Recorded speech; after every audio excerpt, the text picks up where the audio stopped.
Sons and Lovers. By D. H. Lawrence. Chapter 1. Chapter 1. The Early Married Life of the Morels. The Bottoms succeeded to Hell Row. Hell Row was a block of thatched, bulging cottages that stood by the brookside on Greenhill Lane. There lived the colliers who worked in the little gin pits 2 fields away.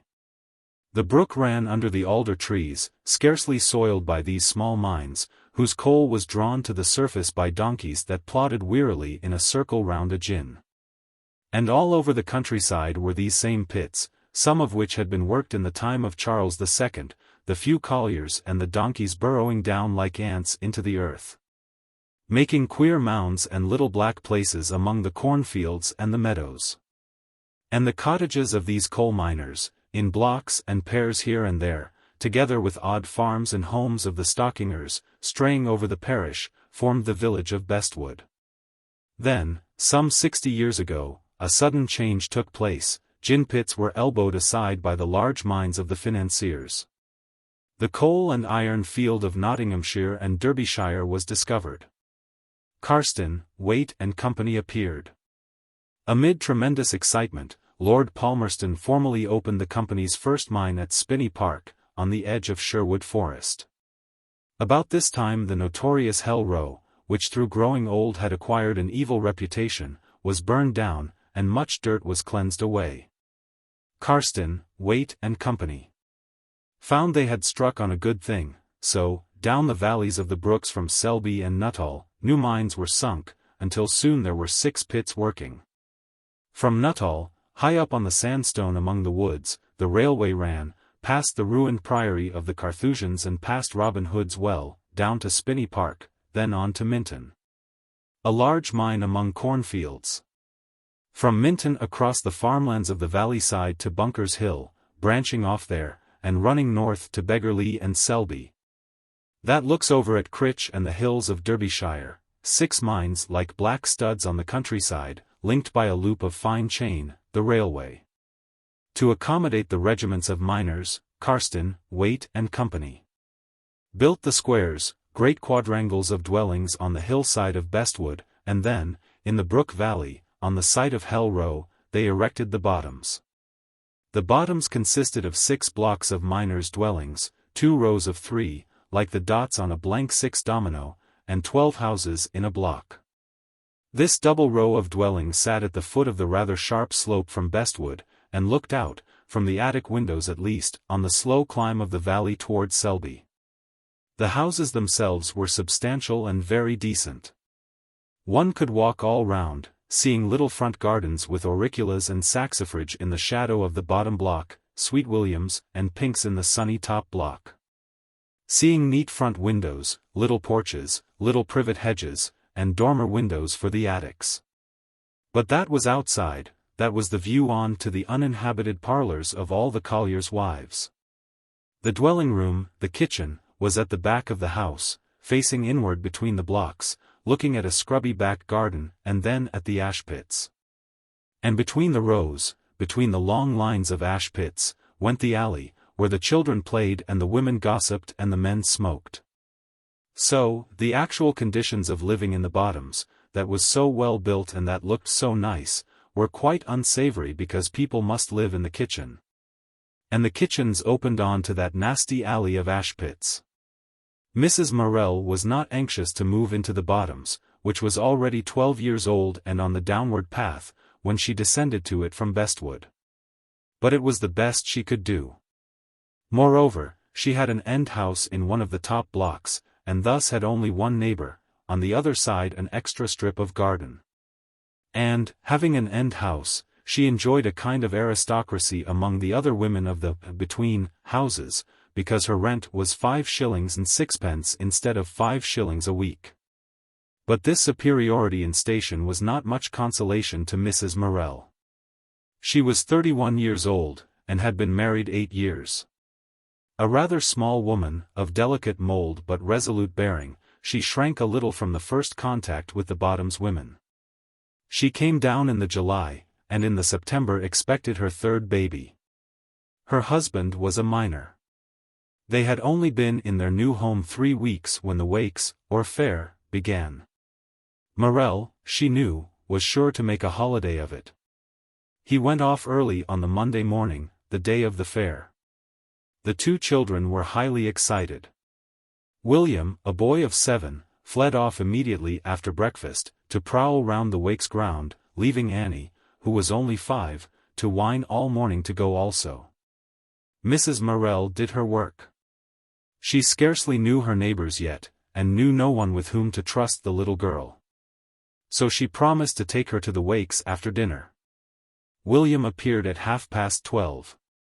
He was a very active lad, fair-haired, freckled, with a touch of the Dane or Norwegian about him. "Can I have my dinner, mother?" he cried, rushing in with his cap on. "'Cause it begins at 1:30, the man says so." "You can have your dinner as soon as it's done," replied the mother. "Isn't it done?" he cried, his blue eyes staring at her in indignation. "Then I'm goin' be out it." "You'll do nothing of the sort. It will be done in 5 minutes. It is only 12:30. "They'll be beginning," the boy half cried, half shouted. "You won't die if they do," said the mother. "Besides, it's only 12:30, so you've a full hour." The lad began hastily to lay the table, and directly the 3 sat down. They were eating batter pudding and jam, when the boy jumped off his chair and stood perfectly stiff. Some distance away could be heard the first small braying of a merry-go-round, and the tooting of a horn. His face quivered as he looked at his mother. "I told you," he said, running to the dresser for his cap. "Take your pudding in your hand, and it's only 1:05, so you were wrong, you haven't got your 2pence, cried the mother in a breath. The boy came back, bitterly disappointed, for his 2pence, then went off without a word. I want to go," said Annie, beginning to cry. "Well, and you shall go, whining, wizening little stick," said the mother. And later in the afternoon she trudged up the hill under the tall hedge with her child. The hay was gathered from the fields, and cattle were turned on to the eddish. It was warm, peaceful. Mrs. Morel did not like the wakes. There were 2 sets of horses, one going by steam, one pulled round by a pony. 3 organs were grinding, and there came odd cracks of pistol shots, fearful screeching of the coconut man's rattle, shouts of the Aunt Sally man, screeches from the peep-show lady. The mother perceived her son gazing enraptured outside the Lion Wallace booth, at the pictures of this famous lion that had killed a Negro and maimed for life 2 white men. She left him alone, and went to get Annie a spin of toffee. Presently the lad stood in front of her, wildly excited. "You never said you was coming, isn't that a lot of things? That lion's killed 3 men, I've spent my 2pence, and look here." He pulled from his pocket 2 egg cups, with pink moss roses on them. "I got these from that stall where Wyave ter get them marbles in them holes. And I got these 2 in 2 goes, penny a go, they've got moss roses on, look here. I wanted these." She knew he wanted them for her. She said, pleased. "They are pretty. Shall you carry 'em, 'cause I'm frightened o' breakin' 'em?" He was tipful of excitement now she had come, led her about the ground, showed her everything. Then, at the peep-show, she explained the pictures, in a sort of story, to which he listened as if spellbound. He would not leave her. All the time he stuck close to her, bristling with a small boy's pride of her. For no other woman looked such a lady as she did, in her little black bonnet and her cloak.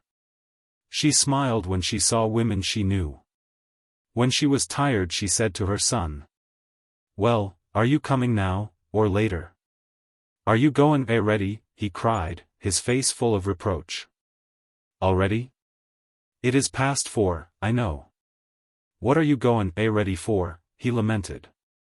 "You needn't come if you don't want," she said.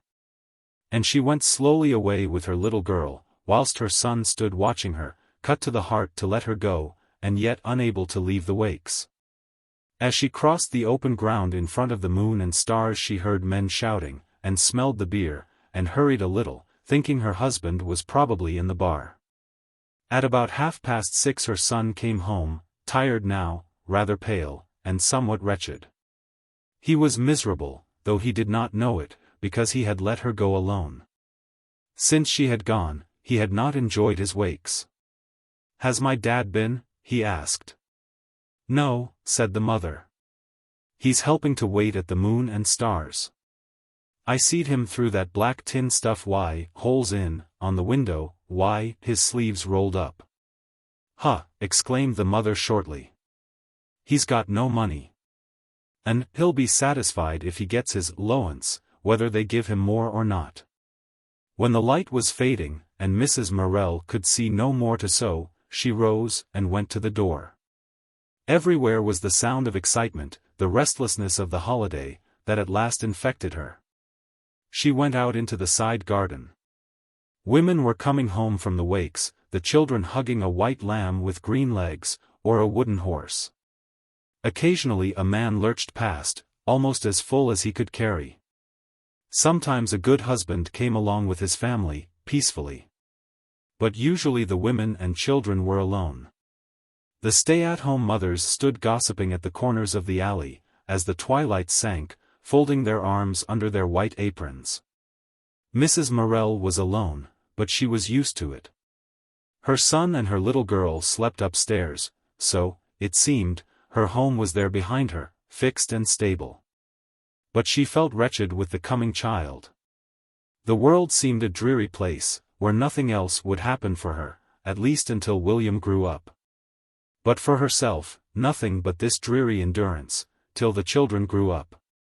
And the children. She could not afford to have this third. She did not want it. The father was serving beer in a public house, swilling himself drunk. She despised him, and was tied to him. This coming child was too much for her. If it were not for William and Annie, she was sick of it, the struggle with poverty and ugliness and meanness. She went into the front garden, feeling too heavy to take herself out, yet unable to stay indoors. The heat suffocated her. And looking ahead, the prospect of her life made her feel as if she were buried alive. The front garden was a small square with a privet hedge. There she stood, trying to soothe herself with the scent of flowers and the fading, beautiful evening. Opposite her small gate was the stile that led uphill, under the tall hedge between the burning glow of the cut pastures. The sky overhead throbbed and pulsed with light. The glow sank quickly off the field, the earth and the hedges smoked dusk. As it grew dark, a ruddy glare came out on the hilltop, and out of the glare the diminished commotion of the fair. Sometimes, down the trough of darkness formed by the path under the hedges, men came lurching home. One young man lapsed into a run down the steep bit that ended the hill, and went with a crash into the stile. Mrs. Morel shuddered. He picked himself up, swearing viciously, rather pathetically, as if he thought the stile had wanted to hurt him. She went indoors, wondering if things were never going to alter. She was beginning by now to realize that they would not. She seemed so far away from her girlhood. She wondered if it were the same person walking heavily up the back garden at the Bottoms as had run so lightly up the breakwater at Sheerness 10 years before. "What have I to do with it?" she said to herself. "What have I to do with all this? Even the child I am going to have. It doesn't seem as if I were taken into account. Sometimes life takes hold of one, carries the body along, accomplishes one's history, and yet is not real, but leaves oneself as it were slurred over. I wait, Mrs. Morel said to herself, I wait, and what I wait for can never come. Then she straightened the kitchen, lit the lamp, mended the fire, looked out the washing for the next day, and put it to soak. After which she sat down to her sewing. Through the long hours her needle flashed regularly through the stuff. Occasionally she sighed, moving to relieve herself. And all the time she was thinking how to make the most of what she had, for the children's sakes. At 11:30 her husband came. His cheeks were very red and very shiny above his black mustache. His head nodded slightly. He was pleased with himself. "Oh. Oh. Waitin' for me, lass? I've been 'elpin' Anthony, an' what's think he's gen me? Nowt br a lousy half crown, and that's every penny. He thinks you've made the rest up in beer, she said shortly. An' I aven't, that I aven't. You believe me, I've 'ad very little this day, I haven't all. His voice went tender. Here, an' I brout thee a bit o' brandy snap, an' a coconut for children. He laid the gingerbread and the coconut, a hairy object, on the table. Nay, the niver said thank yer for nowt I thy life, did ter? As a compromise, she picked up the coconut and shook it, to see if it had any milk. It's a good un, you may back your life o' that. I got it fra Bill Hodgkisson. Bill, I says, the non wants them 3 nuts, does ter? Arena ter for G and me one for my bit of a lad and wench? I ham, Walter, my lad, he says, tie which on ter's a mind. And so I took one, and thanked him. I didn't like ter shake it afore his eyes, but he says, that better my sure it's a good un, Walt. And so, yer see, I knowed it was. He's a nice chap, is Bill Hodgkisson, he's a nice chap. A man will part with anything so long as he's drunk, and you're drunk along with him, said Mrs. Morel. The mucky little pussy, who's drunk, ished like Turno, said Morel. He was extraordinarily pleased with himself, because of his days helping to wait in the moon and stars. He chattered on. Mrs. Morel, very tired, and sick of his babble, went to bed as quickly as possible, while he raked the fire. Mrs. Morel came of a good old burgher family, famous independents who had fought with Colonel Hutchinson, and who remained stout Congregationalists. Her grandfather had gone bankrupt in the lace market at a time when so many lace manufacturers were ruined in Nottingham. Her father, George Copped, was an engineer, a large, handsome, haughty man, proud of his fair skin and blue eyes, but more proud still of his integrity. Gertrude resembled her mother in her small build. But her temper, proud and unyielding, she had from the Coppeds. George Copped was bitterly galled by his own poverty. He became foreman of the engineers in the dockyard at Sheerness. Mrs. Morel, Gertrude, was the second daughter. She favored her mother, loved her mother best of all. But she had the Coppeds' clear, defiant blue eyes and their broad brow. She remembered to have hated her father's overbearing manner towards her gentle, humorous, kindly-souled mother. She remembered running over the breakwater at Sheerness and finding the boat. She remembered to have been petted and flattered by all the men when she had gone to the dockyard, for she was a delicate, rather proud child. She remembered the funny old mistress, whose assistant she had become, whom she had loved to help in the private school. And she still had the Bible that John Field had given her. She used to walk home from chapel with John Field when she was 19. He was the son of a well-to-do tradesman, had been to college in London, and was to devote himself to business. She could always recall in detail a September Sunday afternoon, when they had sat under the vine at the back of her father's house. The sun came through the chinks of the vine leaves and made beautiful patterns, like a lace scarf, falling on her and on him. Some of the leaves were clean yellow, like yellow flat flowers. "Now sit still," he had cried. "Now your hair, I don't know what it is like. It's as bright as copper and gold, as red as burnt copper, and it has gold threads where the sun shines on it. Fancy their saying it's brown. Your mother calls it mouse color." She had met his brilliant eyes, but her clear face scarcely showed the elation which rose within her. "But you say you don't like business," she pursued. "I don't. I hate it," he cried hotly. "And you would like to go into the ministry," she half implored. "I should. I should love it, if I thought I could make a first-rate preacher." "Then why don't you, why don't you?" Her voice rang with defiance. "If I were a man, nothing would stop me." She held her head erect. He was rather timid before her. "But my father's so stiff-necked. He means to put me into the business, and I know he'll do it. But if you're a man, she had cried. Being a man isn't everything, he replied, frowning with puzzled helplessness. Now, as she moved about her work at the Bottoms, with some experience of what being a man meant, she knew that it was not everything. At 20, owing to her health, she had left Sheerness. Her father had retired home to Nottingham.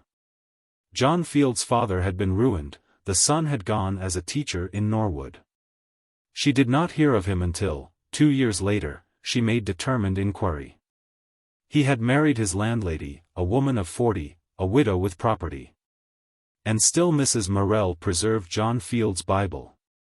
She did not now believe him to be, well, she understood pretty well what he might or might not have been.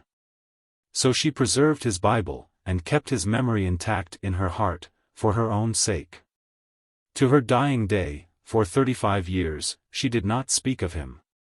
When she was 23 years old, she met, at a Christmas party, a young man from the Arawash Valley.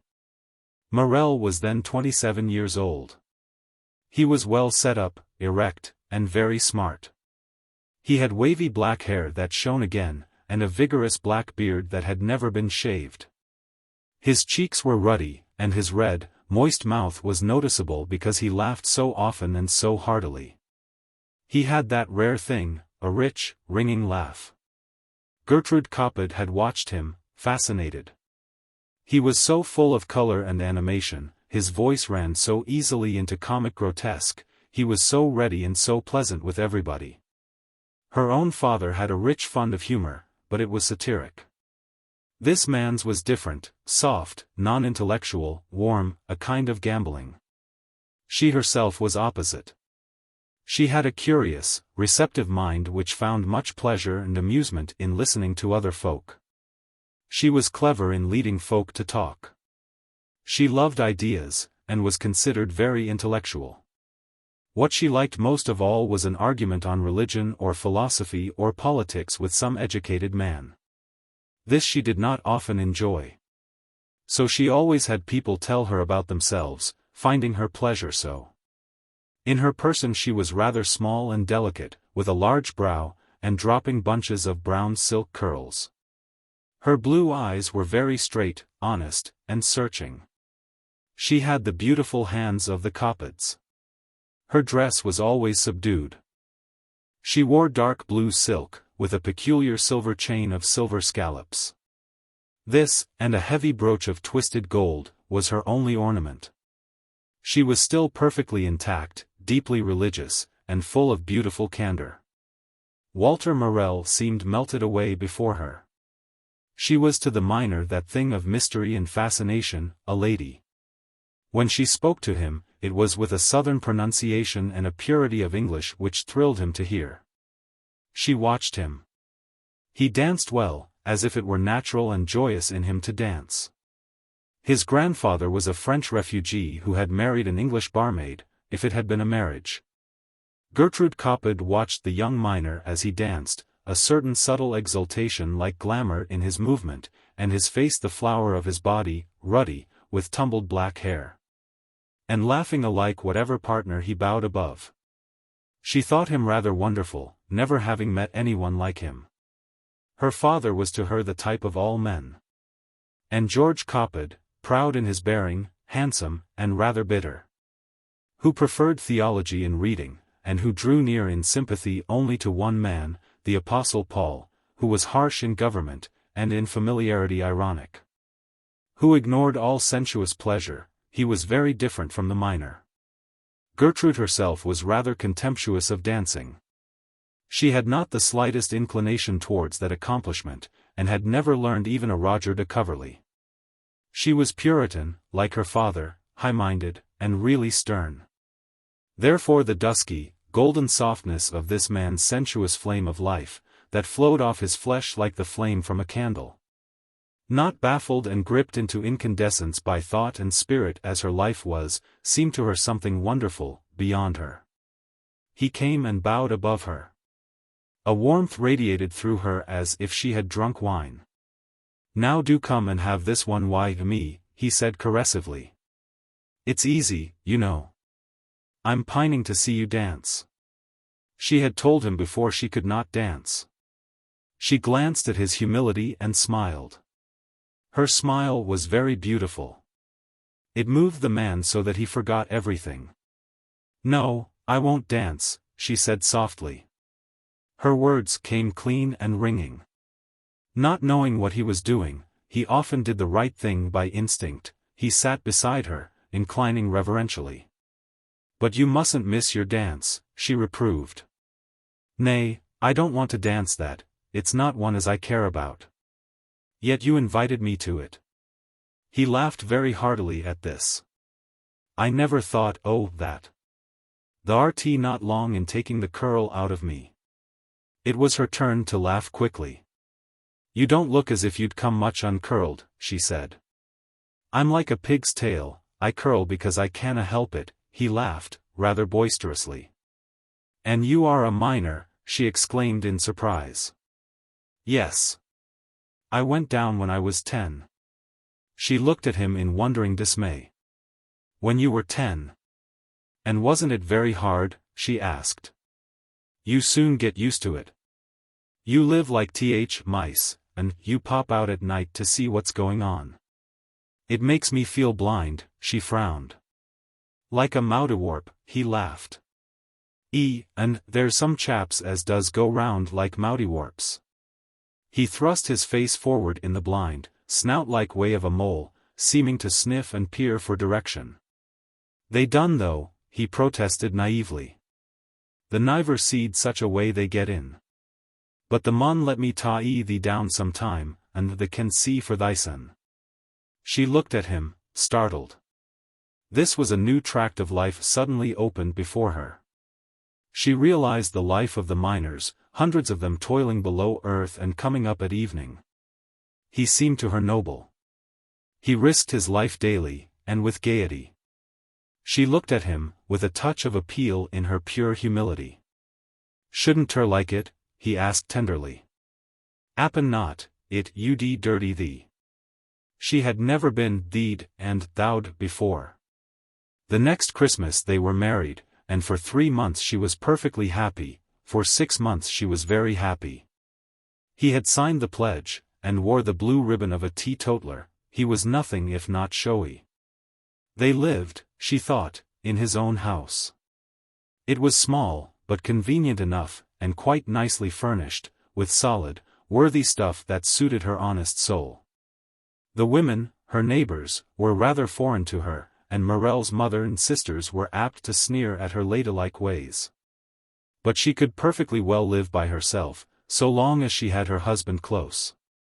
Sometimes, when she herself wearied of love talk, she tried to open her heart seriously to him. She saw him listen deferentially, but without understanding. This killed her efforts at a finer intimacy, and she had flashes of fear. Sometimes he was restless of an evening. It was not enough for him just to be near her, she realized. She was glad when he set himself to little jobs. He was a remarkably handy man, could make or mend anything.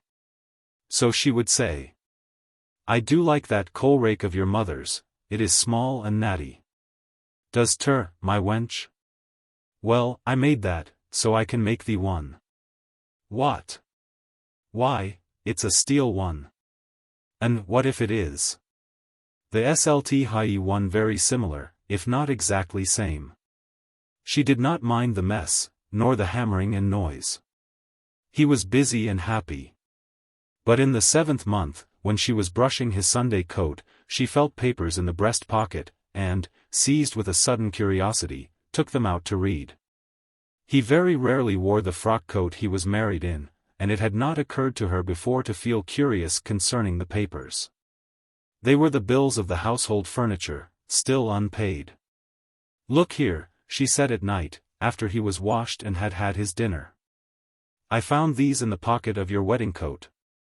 Haven't you settled the bills yet?" "No. I haven't had a chance." "But you told me all was paid." "I had better go into Nottingham on Saturday and settle them. I don't like sitting on another man's chairs and eating from an unpaid table." He did not answer. "I can have your bankbook, can't I?" "The can hae it, for what good it'll be to thee. I thought, she began. He had told her he had a good bit of money left over. But she realized it was no use asking questions. She sat rigid with bitterness and indignation. The next day she went down to see his mother. "Didn't you buy the furniture for Walter?" she asked. "Yes, I did," tartly retorted the elder woman. "And how much did he give you to pay for it?" The elder woman was stung with fine indignation. £80, if you're so keen on knowin'," she replied. £80. But there are £42 still owing. I can't help that. But where has it all gone? You'll find all the papers, I think, if you look, beside £10 as he owed me, and £6 as the wedding cost down here. £6, echoed Gertrude Morel. It seemed to her monstrous that, after her own father had paid so heavily for her wedding, £6 more should have been squandered in eating and drinking at Walter's parents' house. At his expense.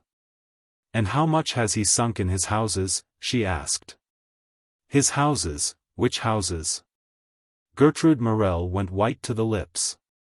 He had told her the house he lived in, and the next one, was his own. "I thought the house we live in," she began. "They're my houses, those two," said the mother-in-law. "And not clear either. It's as much as I can do to keep the mortgage interest paid." Gertrude sat white and silent. She was her father now. "Then we ought to be paying you rent," she said coldly. "Walter is paying me rent," replied the mother. "And what rent?" asked Gertrude. 6 and 6 a week," retorted the mother. It was more than the house was worth.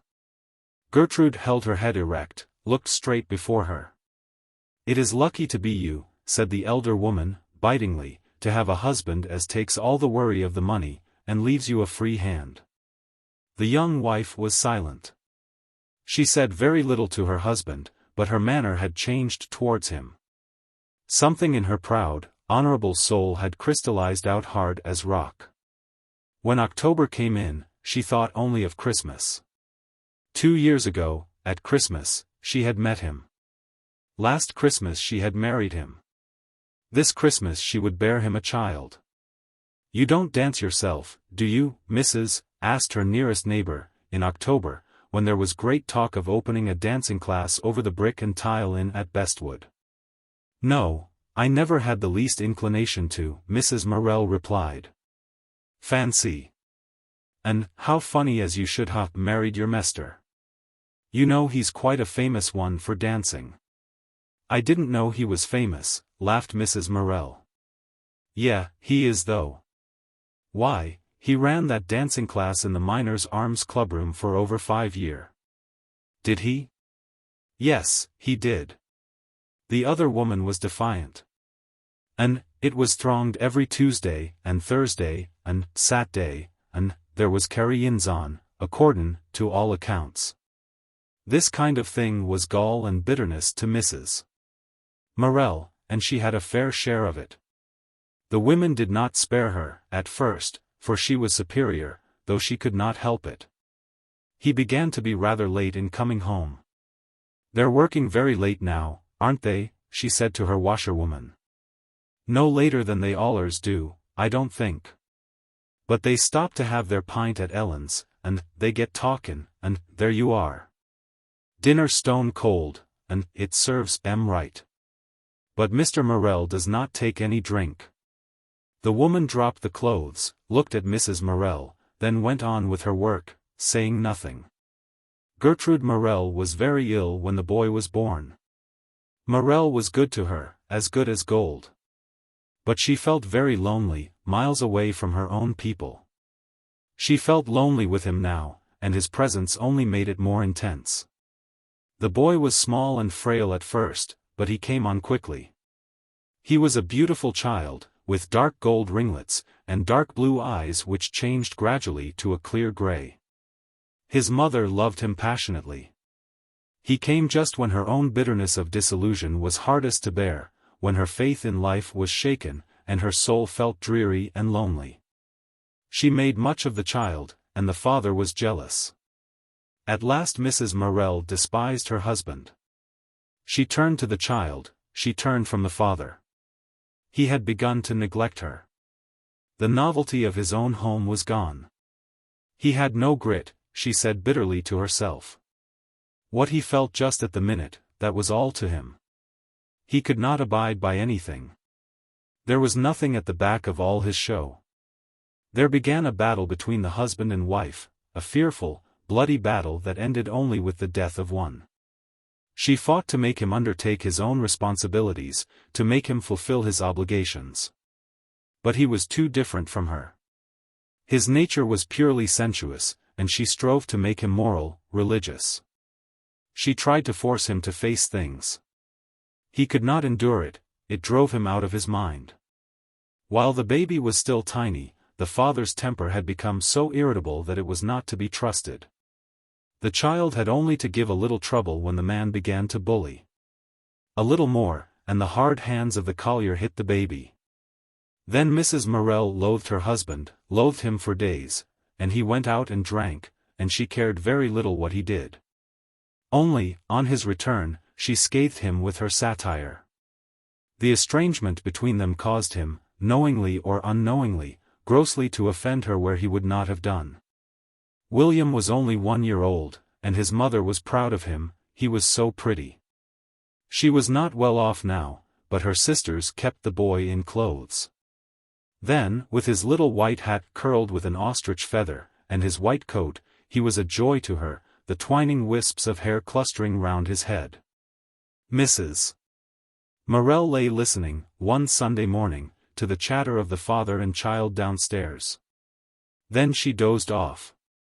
When she came downstairs, a great fire glowed in the grate, the room was hot, the breakfast was roughly laid, and seated in his armchair, against the chimney-piece, sat Morel, rather timid.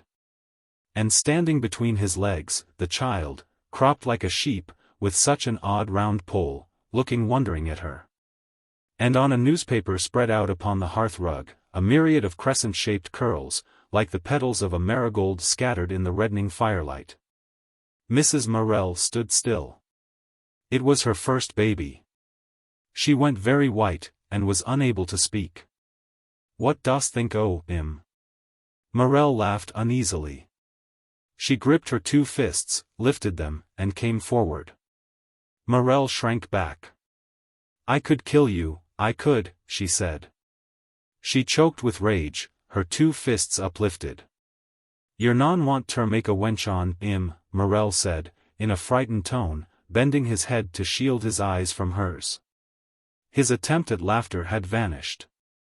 The mother looked down at the jagged, close-clipped head of her child. She put her hands on his hair, and stroked and fondled his head. "Oh, my boy," she faltered. Her lip trembled, her face broke, and, snatching up the child, she buried her face in his shoulder and cried painfully. She was one of those women who cannot cry, whom it hurts as it hurts a man. It was like ripping something out of her, her sobbing. Morel sat with his elbows on his knees, his hands gripped together till the knuckles were white. He gazed in the fire, feeling almost stunned, as if he could not breathe. Presently she came to an end, soothed the child and cleared away the breakfast table. She left the newspaper, littered with curls, spread upon the hearth-rug. At last her husband gathered it up and put it at the back of the fire. She went about her work with closed mouth and very quiet. Morel was subdued. He crept about wretchedly, and his meals were a misery that day. She spoke to him civilly, and never alluded to what he had done. But he felt something final had happened. Afterwards she said she had been silly, that the boy's hair would have had to be cut, sooner or later. In the end, she even brought herself to say to her husband it was just as well he had played barber when he did. But she knew, and Morel knew, that that act had caused something momentous to take place in her soul. She remembered the scene all her life, as one in which she had suffered the most intensely. This act of masculine clumsiness was the spear through the side of her love for Morel. Before, while she had striven against him bitterly, she had fretted after him, as if he had gone astray from her. Now she ceased to fret for his love, he was an outsider to her. This made life much more bearable. Nevertheless, she still continued to strive with him. She still had her high moral sense, inherited from generations of Puritans. It was now a religious instinct, and she was almost a fanatic with him, because she loved him, or had loved him. If he sinned, she tortured him. If he drank, and lied, was often a poltroon, sometimes a knave, she wielded the lash unmercifully. The pity was, she was too much his opposite. She could not be content with the little he might be. She would have him the much that he ought to be. So, in seeking to make him nobler than he could be, she destroyed him. She injured and hurt and scarred herself, but she lost none of her worth. She also had the children. He drank rather heavily, though not more than many minors, and always beer, so that whilst his health was affected, it was never injured. The weekend was his chief carouse. He sat in the miners' arms until turning out time every Friday, every Saturday, and every Sunday evening. On Monday and Tuesday he had to get up and reluctantly leave towards 10 o'clock. Sometimes he stayed at home on Wednesday and Thursday evenings, or was only out for an hour. He practically never had to miss work owing to his drinking. But although he was very steady at work, his wages fell off. He was blab-mouthed, a tongue-wagger. Authority was hateful to him, therefore he could only abuse the pit managers. He would say, in the Palmerston, "Th, Gaffer come down to our stall this morning, and he says, you know, Walter, this air'll not do. What about these props?" And I says to him, "Why, what art talkin' about? What dee'st mean about th props? It'll never do, this air," he says. "You'll be havin' th roof in one o' these days." And I says, "They'd better stan' on a bit o' clunch, then, and hold it up why, thy ead." So he wore that mad, he cost and he swore, and t'other chaps they did laugh. Morel was a good mimic. He imitated the manager's fat, squeaky voice, with its attempt at good English. "I shan't have it, Walter. Who knows more about it, me or you?" So I says, "I've niver fun out how much the knows, Alfred. It'll 'appen carry thee ter bed and back." So Morel would go on to the amusement of his boon companions. And some of this would be true. The pit manager was not an educated man. He had been a boy along with Morel, so that, while the two disliked each other, they more or less took each other for granted. But Alfred Charlesworth did not forgive the butt of these public-house sayings. Consequently, although Morel was a good miner, sometimes earning as much as £5 a week when he married, he came gradually to have worse and worse stalls, where the coal was thin and hard to get, and unprofitable. Also, in summer, the pits are slack. Often, on bright sunny mornings, the men are seen trooping home again at 10, 11, or 12 o'clock. No empty trucks stand at the pit mouth. The women on the hillside look across as they shake the hearth rug against the fence, and count the wagons the engine is taking along the line up the valley. And the children, as they come from school at dinner time, looking down the fields and seeing the wheels on the headstock standing, say, "Minton's knocked off. My dad'll be at home." And there is a sort of shadow over all, women and children and men, because money will be short at the end of the week. Morel was supposed to give his wife 30 shillings a week, to provide everything, rent, food, clothes, clubs, insurance, doctors. Occasionally, if he were flush, he gave her 35. But these occasions by no means balanced those when he gave her 25. In winter, with a decent stall, the miner might earn 50 or 55 shillings a week. Then he was happy. On Friday night, Saturday, and Sunday, he spent royally, getting rid of his sovereign or thereabouts. And out of so much, he scarcely spared the children an extra penny or bought them a pound of apples. It all went in drink. In the bad times, matters were more worrying, but he was not so often drunk, so that Mrs. Morel used to say, "I'm not sure I wouldn't rather be short, for when he's flush, there isn't a minute of peace. If he earned 40 shillings he kept 10, from 35 he kept 5. From 32 he kept 4, from 28 he kept 3, from 24 he kept 2, from 20 he kept 1 and 6, from 18 he kept a shilling, from 16 he kept 6pence. He never saved a penny, and he gave his wife no opportunity of saving. Instead, she had occasionally to pay his debts.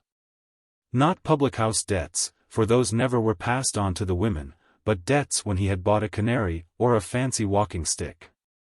At the Wakes time Morel was working badly, and Mrs. Morel was trying to save against her confinement. So it galled her bitterly to think he should be out taking his pleasure and spending money, whilst she remained at home, harassed. There were 2 days' holiday. On the Tuesday morning Morel rose early. He was in good spirits. Quite early, before 6 o'clock, she heard him whistling away to himself downstairs. He had a pleasant way of whistling, lively and musical. He nearly always whistled hymns. He had been a choir boy with a beautiful voice, and had taken solos in Southwell Cathedral. His morning whistling alone betrayed it. His wife lay listening to him tinkering away in the garden, his whistling ringing out as he sawed and hammered away. It always gave her a sense of warmth and peace to hear him thus as she lay in bed, the children not yet awake, in the bright early morning, happy in his man's fashion. At 9 o'clock, while the children with bare legs and feet were sitting playing on the sofa, and the mother was washing up, he came in from his carpentry, his sleeves rolled up, his waistcoat hanging open. He was still a good-looking man, with black, wavy hair, and a large black mustache.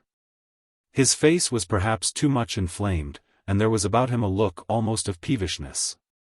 But now he was jolly. He went straight to the sink where his wife was washing up. "What, are thee there?" he said boisterously. "Sluthe off and let me wesh mysen." "You may wait till I've finished," said his wife. "Oh, mun I? And what if I shanna?" This good-humoured threat amused Mrs. Morel. "Then you can go and wash yourself in the soft water tub." "Ha! I can the mucky little hussy." With which he stood watching her a moment, then went away to wait for her. When he chose he could still make himself again a real gallant. Usually he preferred to go out with a scarf round his neck. Now, however, he made a toilet. There seemed so much gusto in the way he puffed and swillied as he washed himself, so much alacrity with which he hurried to the mirror in the kitchen, and, bending because it was too low for him, scrupulously parted his wet black hair, that it irritated Mrs. Morel. He put on a turn-down collar, a black bow, and wore his Sunday tailcoat. As such, he looked spruce, and what his clothes would not do, his instinct for making the most of his good looks would. At 9:30 Jerry Purdy came to call for his pal. Jerry was Morel's bosom friend, and Mrs. Morel disliked him. He was a tall, thin man, with a rather foxy face, the kind of face that seems to lack eyelashes. He walked with a stiff, brittle dignity, as if his head were on a wooden spring. His nature was cold and shrewd. Generous where he intended to be generous, he seemed to be very fond of Morel, and more or less to take charge of him. Mrs. Morel hated him.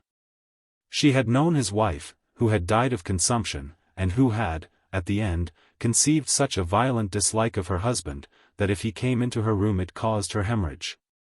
None of which Jerry had seemed to mind.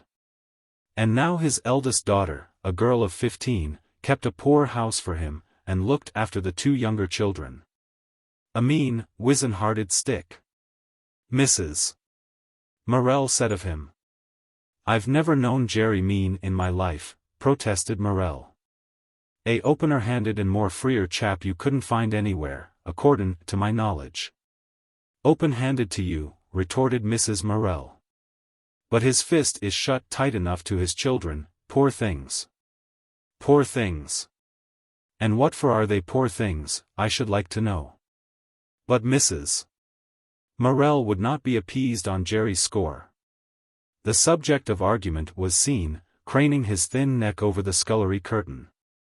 He caught Mrs. Morel's eye. "Mornin', Mrs. Mester in?" "Yes, he is." Jerry entered unasked, and stood by the kitchen doorway. He was not invited to sit down, but stood there, coolly asserting the rights of men and husbands. "A nice day," he said to Mrs. Morel. "Yes. Grand out this morning, grand for a walk." "Do you mean you're going for a walk?" she asked. "Yes. We mean walkin' to Nottingham," he replied. "Hum." The two men greeted each other, both glad, Jerry, however, full of assurance, Morel rather subdued, afraid to seem too jubilant in presence of his wife. But he laced his boots quickly, with spirit. They were going for a 10-mile walk across the fields to Nottingham.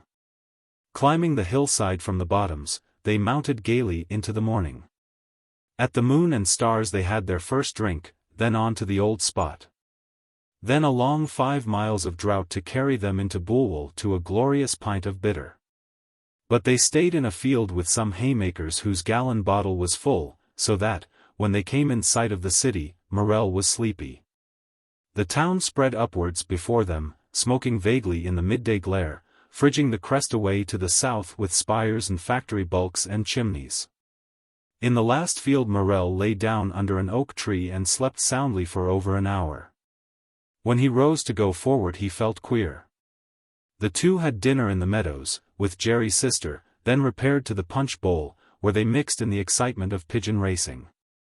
Morel never in his life played cards, considering them as having some occult, malevolent power, the devil's pictures, he called them. But he was a master of skittles and of dominoes. He took a challenge from a Newark man, on skittles. All the men in the old, long bar took sides, betting either one way or the other. Morel took off his coat.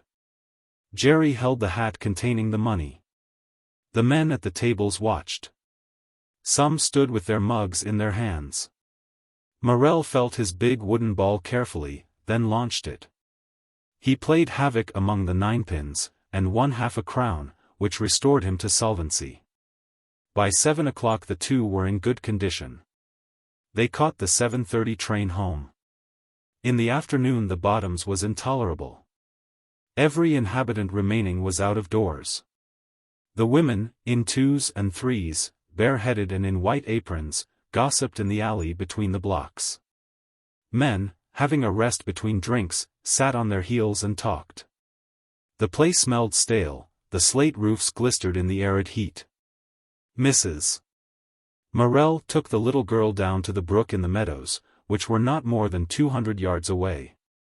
The water ran quickly over stones and broken pots. Mother and child leaned on the rail of the old sheep bridge, watching.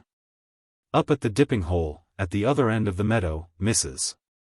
Morel could see the naked forms of boys flashing round the deep yellow water, or an occasional bright figure dart glittering over the blackish stagnant meadow.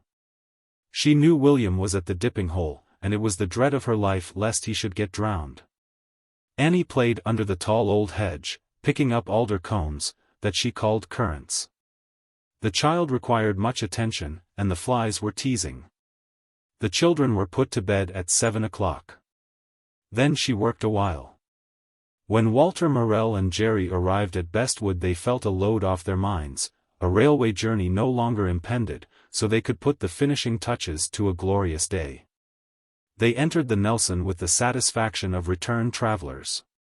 The next day was a work-day, and the thought of it put a damper on the men's spirits. Most of them, moreover, had spent their money. Some were already rolling dismally home, to sleep in preparation for the morrow. Mrs. Morel, listening to their mournful singing, went indoors. 9 o'clock passed, and 10, and still, the pair had not returned.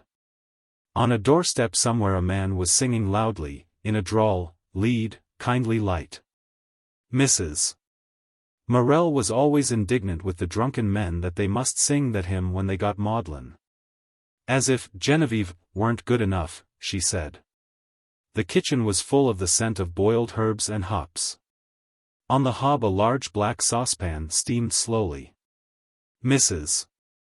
Morel took a panchion, a great bowl of thick red earth, streamed a heap of white sugar into the bottom, and then, straining herself to the weight, was pouring in the liquor. Just then Morel came in. He had been very jolly in the Nelson, but coming home had grown irritable. He had not quite got over the feeling of irritability and pain, after having slept on the ground when he was so hot. And a bad conscience afflicted him as he neared the house. He did not know he was angry. But when the garden gate resisted his attempts to open it, he kicked it and broke the latch.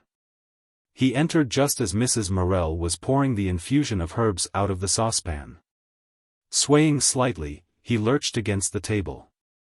The boiling liquor pitched. Mrs. Morel started back. "Good gracious," she cried, coming home in his drunkenness. "Comin' home in his what?" he snarled, his hat over his eye. Suddenly her blood rose in a jet.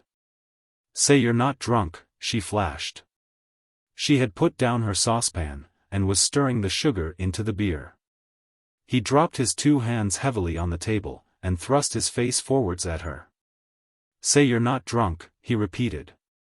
"Why, nobody but a nasty little bitch like you'd have such a thought." He thrust his face forward at her. "There's money to bezzle with, if there's money for nothing else. I've not spent a 2 shillin' bit this day," he said. "You don't get as drunk as a lord on nothing," she replied. "And," she cried, flashing into sudden fury, "if you've been sponging on your beloved Jerry, why, let him look after his children, for they need it." "It's a lie, it's a lie." "Shut your face, woman." They were now at battle pitch. Each forgot everything save the hatred of the other and the battle between them. She was fiery and furious as he. They went on till he called her a liar. "No," she cried, starting up, scarce able to breathe. "Don't call me that, you, the most despicable liar that ever walked in shoe leather." She forced the last words out of suffocated lungs. "You're a liar," he yelled, banging the table with his fist. "You're a liar, you're a liar." She stiffened herself, with clenched fists. "The house is filthy with you," she cried. "Then get out on it, it's mine." "Get out on it," he shouted. "It's me as brings money wome, not thee. It's my house, not thine. Then gur out on't, gur out on't." "And I would," she cried, suddenly shaken into tears of impotence. "Ah, wouldn't I have gone long ago, but for those children. Haven't I repented not going years ago, when I'd only the 1 inch, suddenly drying into rage. Do you think it's for you I stop, do you think I'd stop 1 minute for you?" "Go, then," he shouted, beside himself. "Go." "No." She faced round. "No," she cried loudly, "you shan't have it all your own way, you shan't do all you like. I've got those children to see to." "My word," she laughed, "I should look well to leave them to you." "Go," he cried thickly, lifting his fist. He was afraid of her. "Go. I should be only too glad. I should laugh, my lord, if I could get away from you," she replied. He came up to her, his red face, with its bloodshot eyes, thrust forward, and gripped her arms. She cried in fear of him, struggled to be free. Coming slightly to himself, panting, he pushed her roughly to the outer door, and thrust her forth, slotting the bolt behind her with a bang. Then he went back into the kitchen, dropped into his armchair, his head, bursting full of blood, sinking between his knees. Thus he dipped gradually into a stupor, from exhaustion and intoxication. The moon was high and magnificent in the August night. Mrs. Morel, seared with passion, shivered to find herself out there in a great white light, that fell cold on her, and gave a shock to her inflamed soul. She stood for a few moments helplessly staring at the glistening great rhubarb leaves near the door. Then she got the air into her breast. She walked down the garden path, trembling in every limb, while the child boiled within her. For a while she could not control her consciousness. Mechanically she went over the last scene, then over it again, certain phrases, certain moments coming each time like a brand red-hot down on her soul. And each time she enacted again the past hour, each time the brand came down at the same points, till the mark was burnt in, and the pain burnt out, and at last she came to herself. She must have been half an hour in this delirious condition. Then the presence of the night came again to her. She glanced round in fear. She had wandered to the side garden, where she was walking up and down the path beside the currant bushes under the long wall. The garden was a narrow strip, bounded from the road, that cut transversely between the blocks, by a thick thorn hedge. She hurried out of the side garden to the front, where she could stand as if in an immense gulf of white light, the moon streaming high in face of her. The moonlight standing up from the hills in front, and filling the valley where the bottoms crouched, almost blindingly. There, panting and half-weeping in reaction from the stress, she murmured to herself over and over again, "The nuisance. The nuisance." She became aware of something about her. With an effort she roused herself to see what it was that penetrated her consciousness. The tall white lilies were reeling in the moonlight, and the air was charged with their perfume, as with a presence. Mrs. Morel gasped slightly in fear. She touched the big, pallid flowers on their petals, then shivered. They seemed to be stretching in the moonlight. She put her hand into one white bin, the gold scarcely showed on her fingers by moonlight. She bent down to look at the binful of yellow pollen, but it only appeared dusky. Then she drank a deep draught of the scent. It almost made her dizzy. Mrs. Morel leaned on the garden gate, looking out, and she lost herself a while. She did not know what she thought. Except for a slight feeling of sickness, and her consciousness in the child, herself melted out like scent into the shiny, pale air. After a time the child, too, melted with her in the mixing pot of moonlight, and she rested with the hills and lilies and houses, all swum together in a kind of swoon. When she came to herself she was tired for sleep. Languidly she looked about her, the clumps of white phlox seemed like bushes spread with linen. A moth ricocheted over them, and right across the garden. Following it with her eye roused her. A few whiffs of the raw, strong scent of phlox invigorated her. She passed along the path, hesitating at the white rosebush. It smelled sweet and simple. She touched the white ruffles of the roses. Their fresh scent and cool, soft leaves reminded her of the morning time and sunshine. She was very fond of them. But she was tired, and wanted to sleep. In the mysterious out-of-doors she felt forlorn. There was no noise anywhere. Evidently the children had not been wakened, or had gone to sleep again. A train, 3 miles away, roared across the valley. The night was very large, and very strange, stretching its hoary distances infinitely. And out of the silver-grey fog of darkness came sounds vague and hoarse, a corncrake not far off, sound of a train like a sigh, and distant shouts of men. Her quietened heart beginning to beat quickly again, she hurried down the side garden to the back of the house. Softly she lifted the latch, the door was still bolted, and hard against her. She rapped gently, waited, then rapped again. She must not rouse the children, nor the neighbors. He must be asleep, and he would not wake easily. Her heart began to burn to be indoors. She clung to the door handle. Now it was cold, she would take a chill, and in her present condition. Putting her apron over her head and her arms, she hurried again to the side garden, to the window of the kitchen. Leaning on the sill, she could just see, under the blind, her husband's arms spread out on the table, and his black head on the board. He was sleeping with his face lying on the table. Something in his attitude made her feel tired of things. The lamp was burning smokily, she could tell by the copper color of the light. She tapped at the window more and more noisily. Almost it seemed as if the glass would break. Still he did not wake up. After vain efforts, she began to shiver, partly from contact with the stone, and from exhaustion.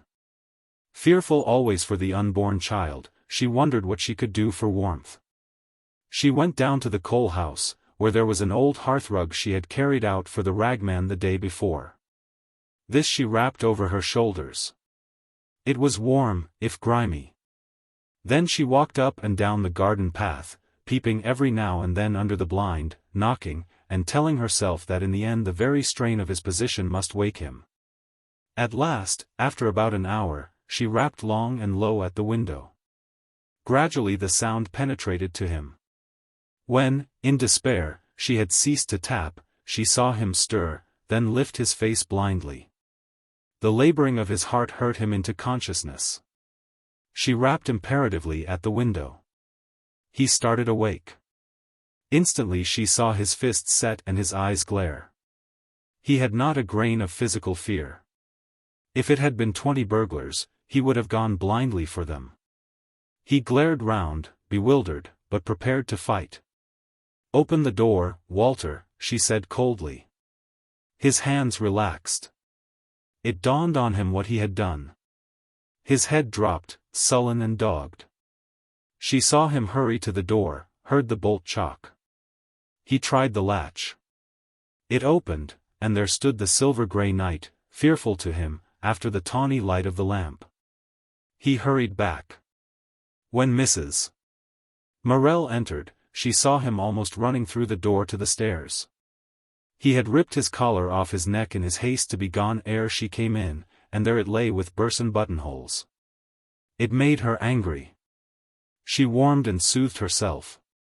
In her weariness forgetting everything, she moved about at the little tasks that remained to be done, set his breakfast, rinsed his pit bottle, put his pit clothes on the hearth to warm. Set his pit boots beside them, put him out a clean scarf and snap bag and 2 apples, raked the fire, and went to bed. He was already dead asleep. His narrow black eyebrows were drawn up in a sort of peevish misery into his forehead while his cheeks downstrokes, and his sulky mouth seemed to be saying, "I don't care who you are nor what you are, I shall have my own way." Mrs. Morel knew him too well to look at him. As she unfastened her brooch at the mirror, she smiled faintly to see her face all smeared with the yellow dust of lilies. She brushed it off, and at last lay down. For some time her mind continued snapping and jetting sparks, but she was asleep before her husband awoke from the first sleep of his drunkenness. How do you find this book? Any thoughts about the book or the author? Any suggestion for improvement? Please take a moment to share your thoughts in a comment. If you like it, share it with your friends who might enjoy it as well. Subscribe to keep in touch. Visit CompleteAudiobooks.com for more quality content. Chapter 2. The Birth of Paul, and Another Battle. After such a scene as the last, Walter Morel was for some days abashed and ashamed, but he soon regained his old bullying indifference. Yet there was a slight shrinking, a diminishing in his assurance. Physically even, he shrank, and his fine full presence waned. He never grew in the least stout, so that, as he sank from his erect, assertive bearing, his physique seemed to contract along with his pride and moral strength. But now he realized how hard it was for his wife to drag about at her work, and, his sympathy quickened by penitence, hastened forward with his help. He came straight home from the pit, and stayed in at evening till Friday, and then he could not remain at home. But he was back again by 10 o'clock, almost quite sober. He always made his own breakfast. Being a man who rose early and had plenty of time, he did not, as some miners do, drag his wife out of bed at 6 o'clock. At 5, sometimes earlier, he woke, got straight out of bed, and went downstairs. When she could not sleep, his wife lay waiting for this time, as for a period of peace. The only real rest seemed to be when he was out of the house. He went downstairs in his shirt and then struggled into his pit trousers, which were left on the hearth to warm all night. There was always a fire, because Mrs. Morel raked. And the first sound in the house was the bang, bang of the poker against the raker, as Morel smashed the remainder of the coal to make the kettle, which was filled and left on the hob, finally boil. His cup and knife and fork, all he wanted except just the food, was laid ready on the table on a newspaper. Then he got his breakfast, made the tea, packed the bottom of the doors with rugs to shut out the draught, piled a big fire, and sat down to an hour of joy. He toasted his bacon on a fork and caught the drops of fat on his bread. Then he put the rasher on his thick slice of bread, and cut off chunks with a clasp knife, poured his tea into his saucer, and was happy. With his family about, meals were never so pleasant. He loathed a fork. It is a modern introduction which has still scarcely reached common people. What Morel preferred was a clasp knife. Then, in solitude, he ate and drank, often sitting, in cold weather, on a little stool with his back to the warm chimney-piece, his food on the fender, his cup on the hearth. And then he read the last night's newspaper, what of it he could, spelling it over laboriously. He preferred to keep the blinds down and the candle lit even when it was daylight. It was the habit of the mine. At 5:45 he rose, cut 2 thick slices of bread and butter, and put them in the white calico snap-bag. He filled his tin bottle with tea. Cold tea without milk or sugar was the drink he preferred for the pit. Then he pulled off his shirt, and put on his pit singlet, a vest of thick flannel cut low round the neck, and with short sleeves like a chemise. Then he went upstairs to his wife with a cup of tea because she was ill, and because it occurred to him. "I've brought thee a cup o' tea, lass," he said. "Well, you needn't, for you know I don't like it," she replied. "Drink it up, it'll pop thee off to sleep again." She accepted the tea. It pleased him to see her take it and sip it. "I'll back my life there's no sugar in," she said. There's one big un," he replied, injured. "It's a wonder," she said, sipping again. She had a winsome face when her hair was loose. He loved her to grumble at him in this manner. He looked at her again, and went, without any sort of leave-taking. He never took more than 2 slices of bread and butter to eat in the pit, so an apple or an orange was a treat to him. He always liked it when she put one out for him.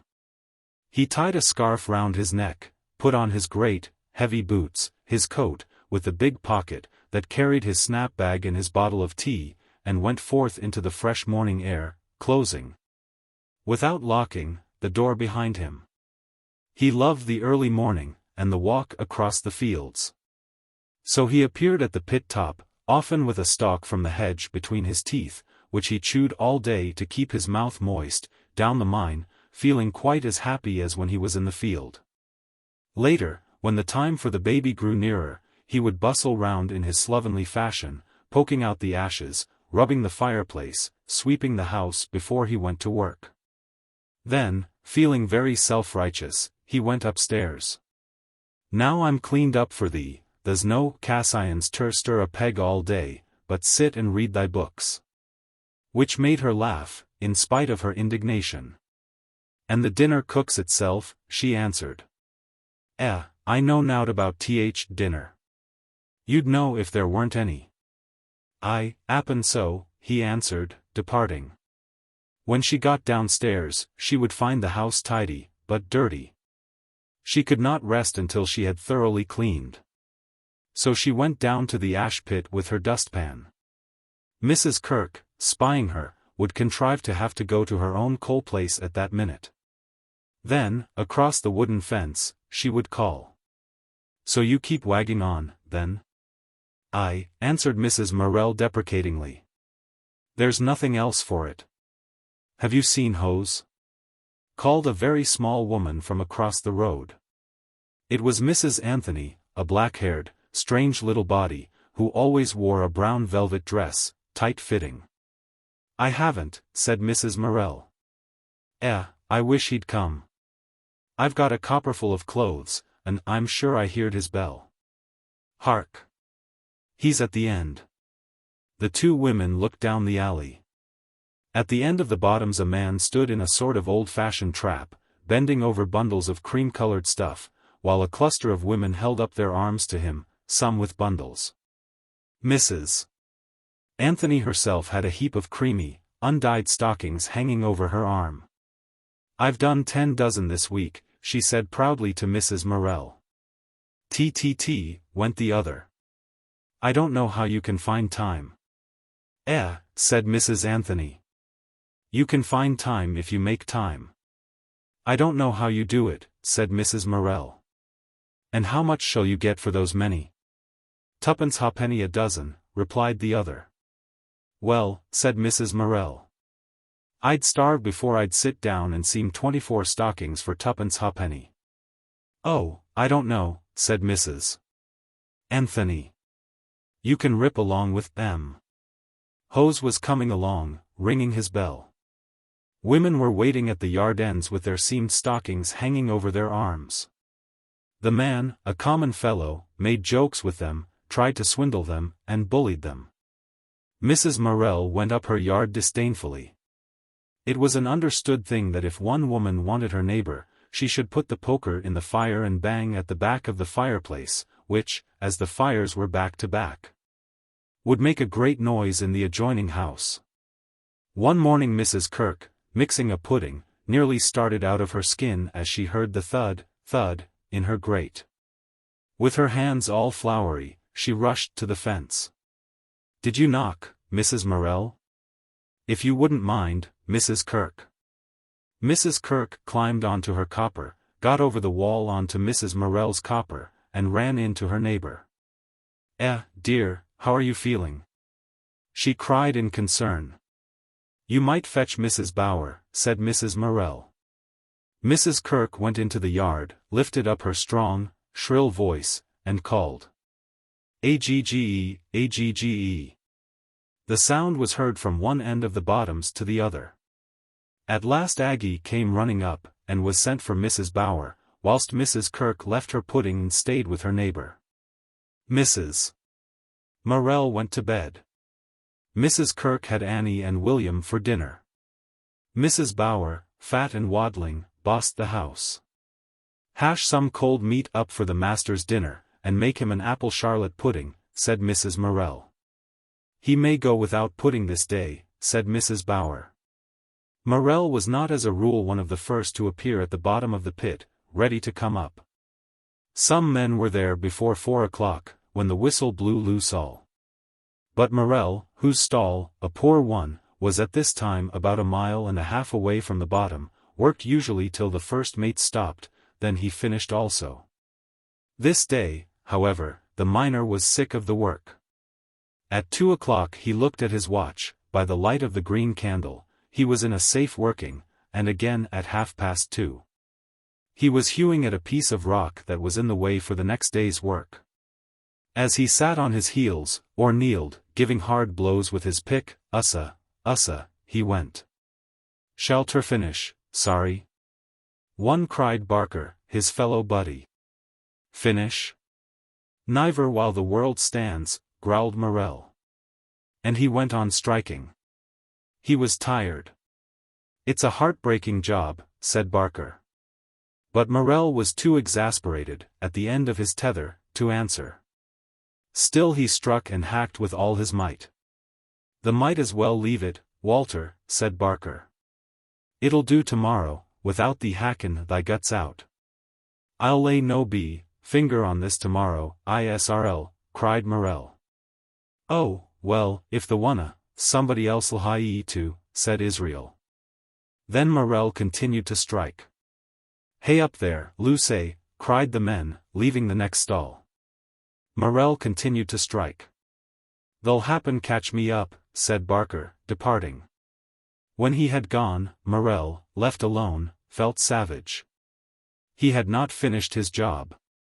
He had overworked himself into a frenzy. Rising, wet with sweat, he threw his tool down, pulled on his coat, blew out his candle, took his lamp, and went. Down the main road the lights of the other men went swinging. There was a hollow sound of many voices. It was a long, heavy tramp underground.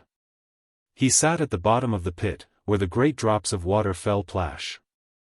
Many colliers were waiting their turns to go up, talking noisily. Morel gave his answers short and disagreeable. It's rainin', sorry, said old Giles, who had had the news from the top. Morel found one comfort. He had his old umbrella, which he loved, in the lamp cabin. At last he took his stand on the chair, and was at the top in a moment. Then he handed in his lamp and got his umbrella, which he had bought at an auction for 1 and 6. He stood on the edge of the pit bank for a moment, looking out over the fields. Grey rain was falling. The truck stood full of wet, bright coal. Water ran down the sides of the wagons, over the white C.W. and Company. Colliers, walking indifferent to the rain, were streaming down the line and up the field, a grey, dismal host. Morel put up his umbrella, and took pleasure from the peppering of the drops thereon. All along the road to Bestwood the miners tramped, wet and grey and dirty, but their red mouths talking with animation. Morel also walked with a gang, but he said nothing. He frowned peevishly as he went. Many men passed into the Prince of Wales or into Ellen's. Morel, feeling sufficiently disagreeable to resist temptation, trudged along under the dripping trees that overhung the park wall, and down the mud of Greenhill Lane. Mrs. Morel lay in bed, listening to the rain, and the feet of the colliers from Minton, their voices, and the bang, bang of the gates as they went through the stile up the field. "There's some herb beer behind the pantry door," she said. "Master'll want a drink, if he doesn't stop." But he was late, so she concluded he had called for a drink, since it was raining. What did he care about the child or her? She was very ill when her children were born. "What is it?" she asked, feeling sick to death. "A boy." And she took consolation in that. The thought of being the mother of men was warming to her heart. She looked at the child. It had blue eyes, and a lot of fair hair, and was bonny. Her love came up hot, in spite of everything. She had it in bed with her. Morel, thinking nothing, dragged his way up the garden path, wearily and angrily. He closed his umbrella, and stood it in the sink. Then he sluthered his heavy boots into the kitchen. Mrs. Bower appeared in the inner doorway. "Well," she said, "she's about as bad as she can be. It's a boy child." The miner grunted, put his empty snap-bag and his tin bottle on the dresser, went back into the scullery and hung up his coat, then came and dropped into his chair. "Han you got a drink?" he asked. The woman went into the pantry. There was heard the pop of a cork. She set the mug, with a little, disgusted rap, on the table before Morel. He drank, gasped, wiped his big mustache on the end of his scarf, drank, gasped, and lay back in his chair. The woman would not speak to him again. She set his dinner before him, and went upstairs. "Was that the master?" asked Mrs. Morel. "I've gave him his dinner," replied Mrs. Bower. After he had sat with his arms on the table, he resented the fact that Mrs. Bower put no cloth on for him, and gave him a little plate, instead of a full-sized dinner plate. He began to eat. The fact that his wife was ill, that he had another boy, was nothing to him at that moment. He was too tired, he wanted his dinner, he wanted to sit with his arms lying on the board. He did not like having Mrs. Bower about. The fire was too small to please him. After he had finished his meal, he sat for 20 minutes, then he stoked up a big fire. Then, in his stockinged feet, he went reluctantly upstairs. It was a struggle to face his wife at this moment, and he was tired. His face was black, and smeared with sweat. His singlet had dried again, soaking the dirt in. He had a dirty woolen scarf round his throat. So he stood at the foot of the bed. "Well, how art her, then?" he asked. "I'll be all right," she answered. He stood at a loss what to say next. He was tired, and this bother was rather a nuisance to him, and he didn't quite know where he was. "A lad, the says," he stammered. She turned down the sheet and showed the child. "Bless him," he murmured. Which made her laugh, because he blessed by rote, pretending paternal emotion, which he did not feel just then. "Go now," she said. "I will, my lass," he answered, turning away. Dismissed, he wanted to kiss her, but he dared not. She half wanted him to kiss her, but could not bring herself to give any sign. She only breathed freely when he was gone out of the room again, leaving behind him a faint smell of pit dirt. Mrs. Morel had a visit every day from the Congregational clergyman. Mr. Heaton was young, and very poor. His wife had died at the birth of his first baby, so he remained alone in the manse. He was a Bachelor of Arts of Cambridge, very shy, and no preacher. Mrs. Morel was fond of him, and he depended on her. For hours he talked to her, when she was well. He became the godparent of the child. Occasionally the minister stayed to tea with Mrs. Morel. Then she laid the cloth early, got out her best cups, with a little green rim, and hoped Morel would not come too soon. Indeed, if he stayed for a pint, she would not mind this day. She had always 2 dinners to cook, because she believed children should have their chief meal at midday, whereas Morel needed his at 5 o'clock. So Mr. Heaton would hold the baby, whilst Mrs. Morel beat up a batter pudding or peeled the potatoes, and he, watching her all the time, would discuss his next sermon. His ideas were quaint and fantastic. She brought him judiciously to earth. It was a discussion of the wedding at Cana. When he changed the water into wine at Cana, he said, that is a symbol that the ordinary life, even the blood, of the married husband and wife, which had before been uninspired, like water, became filled with the Spirit, and was as wine, because, when love enters, the whole spiritual constitution of a man changes, is filled with the Holy Ghost, and almost his form is altered. Mrs. Morel thought to herself, "Yes, poor fellow, his young wife is dead, that is why he makes his love into the Holy Ghost." They were halfway down their first cup of tea when they heard the slutter of pit boots. "Good gracious," exclaimed Mrs. Morel, in spite of herself. The minister looked rather scared. Morel entered. He was feeling rather savage. He nodded a "how do yer do" to the clergyman, who rose to shake hands with him. "Nay," said Morel, showing his hand, "look thee at it. The niver wants ter shake hands. Why, a hand like that, does ter? There's too much pickhaft and shovel dirt on it." The minister flushed with confusion, and sat down again. Mrs. Morel rose, carried out the steaming saucepan. Morel took off his coat, dragged his armchair to table, and sat down heavily. "Are you tired?" asked the clergyman. "Tired? I am that," replied Morel. "You don't know what it is to be tired, as I'm tired."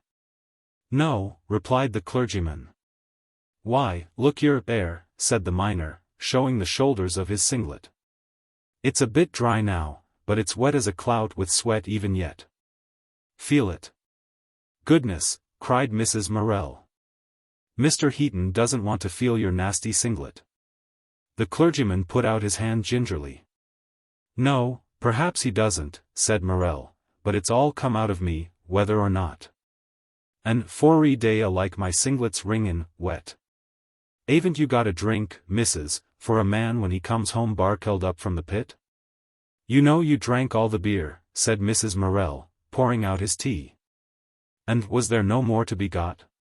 Turning to the clergyman, "A man gets that caked up dust, you know, that clogged up down a coal mine, he needs a drink when he comes home." "I am sure he does," said the clergyman. "But it's 10 to 1 if there's out for him." "There's water, and there's tea," said Mrs. Morel. "Water? It's not water as'll clear his throat." He poured out a saucerful of tea, blew it, and sucked it up through his great black mustache, sighing afterwards. Then he poured out another saucerful, and stood his cup on the table. "My cloth," said Mrs. Morel, putting it on a plate. "A man as comes home as I do, 's too tired to care about cloths," said Morel. "Pity," exclaimed his wife, sarcastically. The room was full of the smell of meat and vegetables and pit clothes. He leaned over to the minister, his great mustache thrust forward, his mouth very red in his black face. "Mr.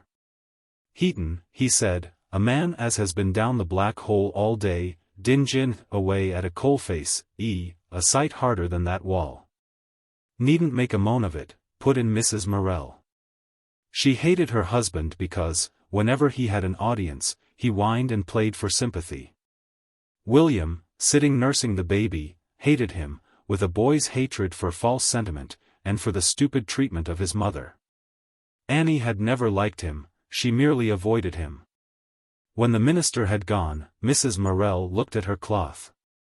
"A fine mess," she said. "Dost think I'm goin' to sit why, my arms danglin', Costa's got a parson for thee?" he bawled. They were both angry, but she said nothing. The baby began to cry, and Mrs. Morel, picking up a saucepan from the hearth, accidentally knocked Annie on the head, whereupon the girl began to whine, and Morel to shout at her. In the midst of this pandemonium, William looked up at the big glazed text over the mantelpiece and read distinctly, "God bless our home." Whereupon Mrs. Morel, trying to soothe the baby, jumped up, rushed at him, boxed his ears, saying, "What are you putting in for?" And then she sat down and laughed, till tears ran over her cheeks, while William kicked the stool he had been sitting on, and Morel growled, "I canna see what there is so much to laugh at." One evening, directly after the parson's visit, feeling unable to bear herself after another display from her husband, she took Annie and the baby and went out. Morel had kicked William, and the mother would never forgive him. She went over the sheep bridge and across a corner of the meadow to the cricket ground. The meadows seemed one space of ripe, evening light, whispering with the distant mill race. She sat on a seat under the alders in the cricket ground, and fronted the evening. Before her, level and solid, spread the big green cricket field, like the bed of a sea of light. Children played in the bluish shadow of the pavilion. Many rooks, high up, came cawing home across the softly woven sky. They stooped in a long curve down into the golden glow, concentrating, cawing, wheeling, like black flakes on a slow vortex, over a tree clump that made a dark boss among the pasture. A few gentlemen were practicing, and Mrs. Morel could hear the chalk of the ball, and the voices of men suddenly roused. Could see the white forms of men shifting silently over the green, upon which already the under-shadows were smouldering. Away at the grange, one side of the haystacks was lit up, the other sides blue-gray. A wagon of sheaves rocked small across the melting yellow light. The sun was going down. Every open evening, the hills of Derbyshire were blazed over with red sunset. Mrs. Morel watched the sun sink from the glistening sky, leaving a soft flower blue overhead, while the western space went red, as if all the fire had swum down there, leaving the bell-cast flawless blue. The mountain ash berries across the field stood fierily out from the dark leaves, for a moment. A few shocks of corn in a corner of the fallow stood up as if alive, she imagined them bowing. Perhaps her son would be a Joseph. In the east, a mirrored sunset floated pink opposite the west scarlet. The big haystacks on the hillside, that butted into the glare, went cold. With Mrs. Morel it was one of those still moments when the small frets vanish, and the beauty of things stands out, and she had the peace and the strength to see herself. Now and again, a swallow cut close to her. Now and again, Annie came up with a handful of alder currants. The baby was restless on his mother's knee, clambering with his hands at the light. Mrs. Morel looked down at him.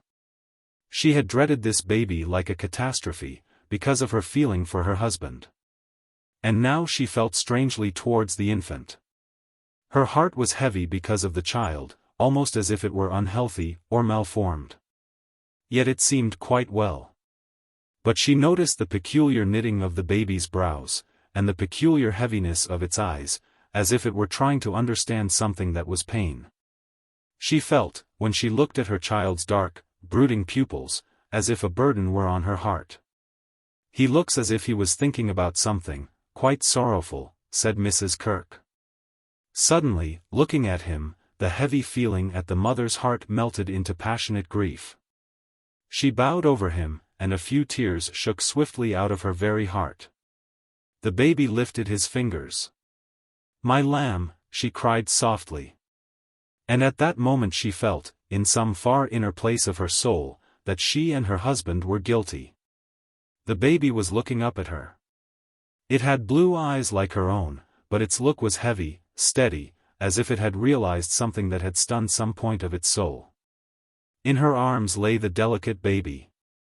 Its deep blue eyes, always looking up at her unblinking, seemed to draw her innermost thoughts out of her. She no longer loved her husband. She had not wanted this child to come, and there it lay in her arms and pulled at her heart. She felt as if the navel string that had connected its frail little body with hers had not been broken. A wave of hot love went over her to the infant. She held it close to her face and breast. With all her force, with all her soul, she would make up to it for having brought it into the world unloved. She would love it all the more now it was here, carry it in her love. Its clear, knowing eyes gave her pain and fear. Did it know all about her? When it lay under her heart, had it been listening then? Was there a reproach in the look? She felt the marrow melt in her bones, with fear and pain. Once more she was aware of the sun lying red on the rim of the hill opposite. She suddenly held up the child in her hands. "Look," she said. "Look, my pretty." She thrust the infant forward to the crimson, throbbing sun, almost with relief. She saw him lift his little fist. Then she put him to her bosom again, ashamed almost of her impulse to give him back again whence he came. If he lives, she thought to herself, what will become of him, what will he be? Her heart was anxious. "I will call him Paul," she said suddenly, she knew not why. After a while she went home. A fine shadow was flung over the deep green meadow, darkening all. As she expected, she found the house empty. But Morel was home by 10 o'clock, and that day, at least, ended peacefully.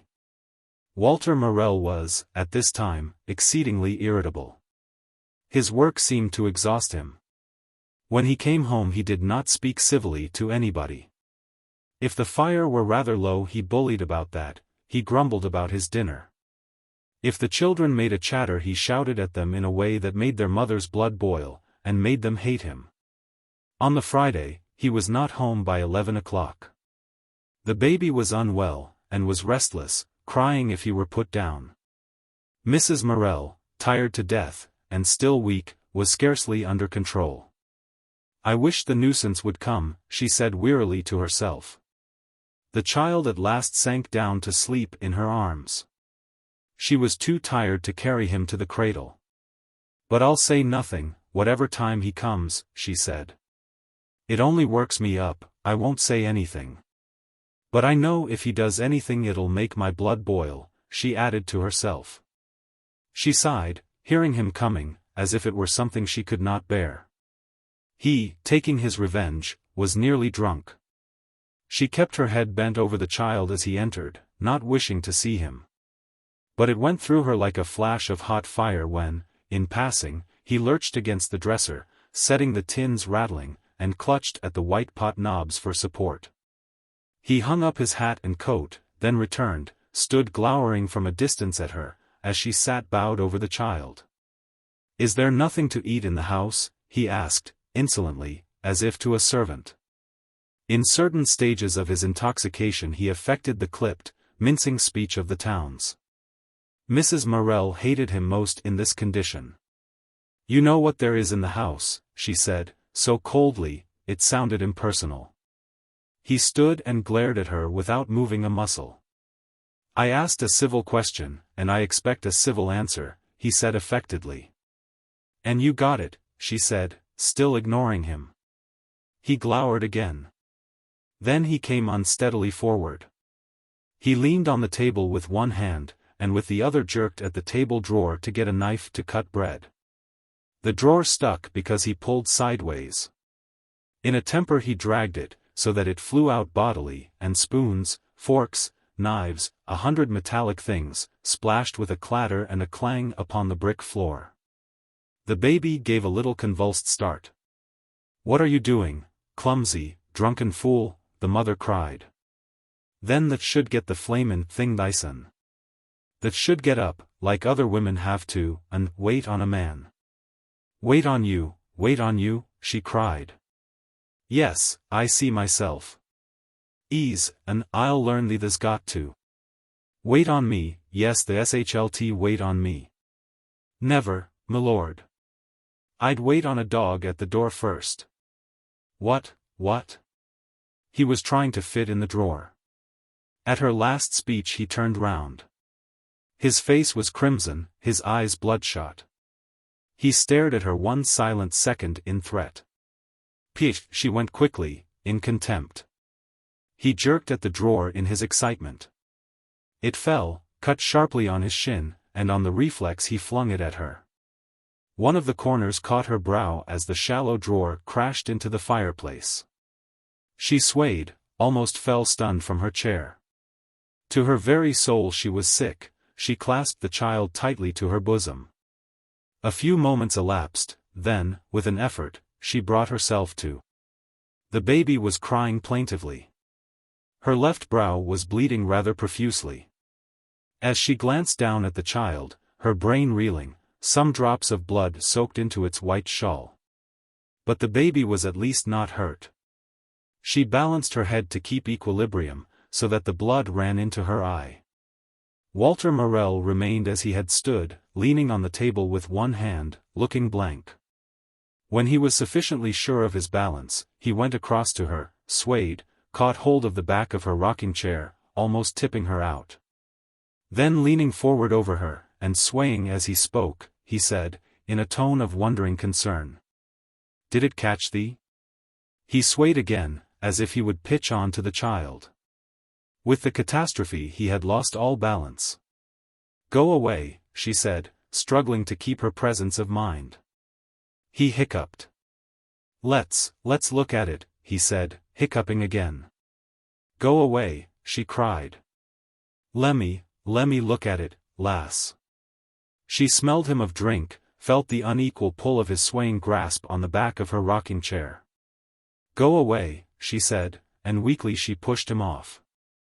He stood, uncertain in balance, gazing upon her.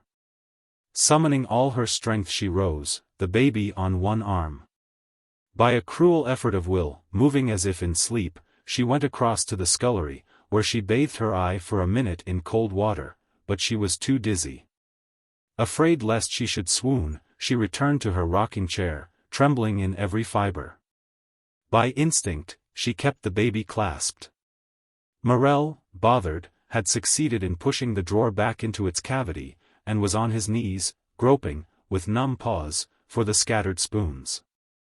Her brow was still bleeding. Presently Morel got up and came craning his neck towards her. What has it done to thee, lass? He asked, in a very wretched, humble tone. You can see what it's done, she answered. He stood, bending forward, supported on his hands, which grasped his legs just above the knee. He peered to look at the wound. She drew away from the thrust of his face with its great mustache, averting her own face as much as possible. As he looked at her, who was cold and impassive as stone, with mouth shut tight, he sickened with feebleness and hopelessness of spirit. He was turning drearily away, when he saw a drop of blood fall from the averted wound into the baby's fragile, glistening hair. Fascinated, he watched the heavy dark drop hang in the glistening cloud, and pull down the gossamer. Another drop fell. It would soak through to the baby's scalp. He watched, fascinated, feeling it soak in, then, finally, his manhood broke. What of this child, was all his wife said to him. But her low, intense tones brought his head lower. She softened. Get me some wadding out of the middle drawer, she said. He stumbled away very obediently, presently returning with a pad, which she singed before the fire, then put on her forehead, as she sat with the baby on her lap. Now that clean pit scarf. Again he rummaged and fumbled in the drawer, returning presently with a red, narrow scarf. She took it, and with trembling fingers proceeded to bind it round her head. Let me tie it for thee, he said humbly. I can do it myself, she replied. When it was done she went upstairs, telling him to rake the fire and lock the door. "In the morning, Mrs. Morel said. I knocked against the latch of the coal place, when I was getting a raker in the dark, because the candle blew out." Her two small children looked up at her with wide, dismayed eyes. They said nothing, but their parted lips seemed to express the unconscious tragedy they felt. Walter Morel lay in bed next day until nearly dinner-time. He did not think of the previous evening's work. He scarcely thought of anything, but he would not think of that. He lay and suffered like a sulking dog. He had hurt himself most. And he was the more damaged because he would never say a word to her, or express his sorrow. He tried to wriggle out of it. It was her own fault, he said to himself. Nothing, however, could prevent his inner consciousness inflicting on him the punishment which ate into his spirit like rust, and which he could only alleviate by drinking. He felt as if he had not the initiative to get up, or to say a word, or to move, but could only lie like a log.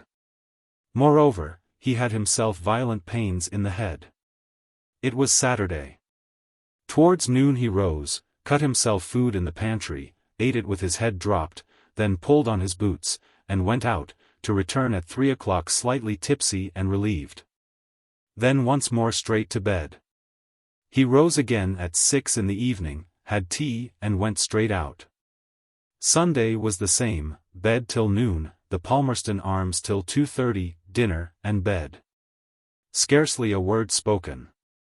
When Mrs. Morel went upstairs, towards 4 o'clock, to put on her Sunday dress, he was fast asleep. She would have felt sorry for him, if he had once said, "Wife, I'm sorry." But no, he insisted to himself it was her fault. And so he broke himself. So she merely left him alone. There was this deadlock of passion between them, and she was stronger. The family began tea. Sunday was the only day when all sat down to meals together. "Isn't my father going to get up?" asked William. "Let him lie," the mother replied. There was a feeling of misery over all the house. The children breathed the air that was poisoned, and they felt dreary.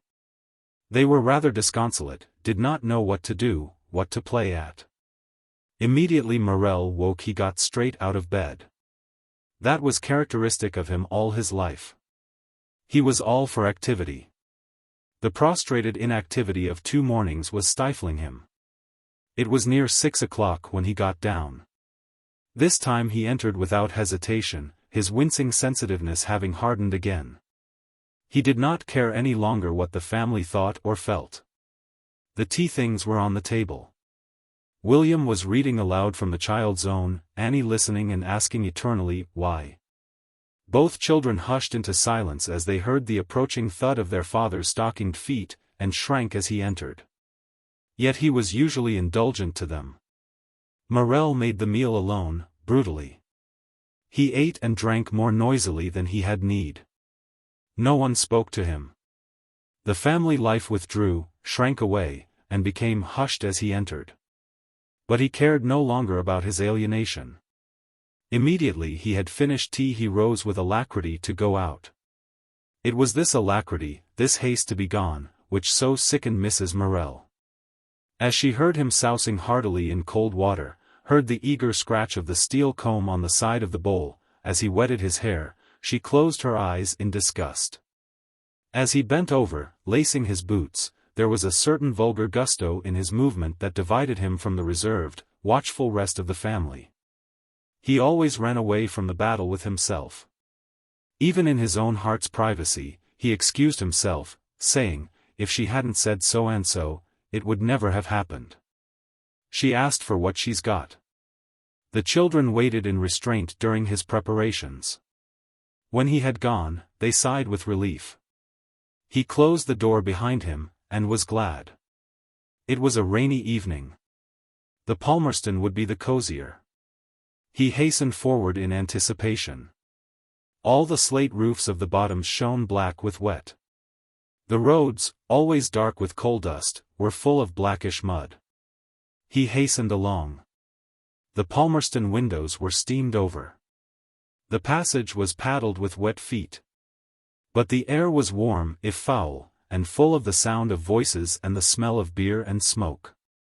"What sholt hie, Walter?" cried a voice, as soon as Morel appeared in the doorway. "Oh, Jim, my lad, wherever has thee sprung frae?" The men made a seat for him, and took him in warmly. He was glad.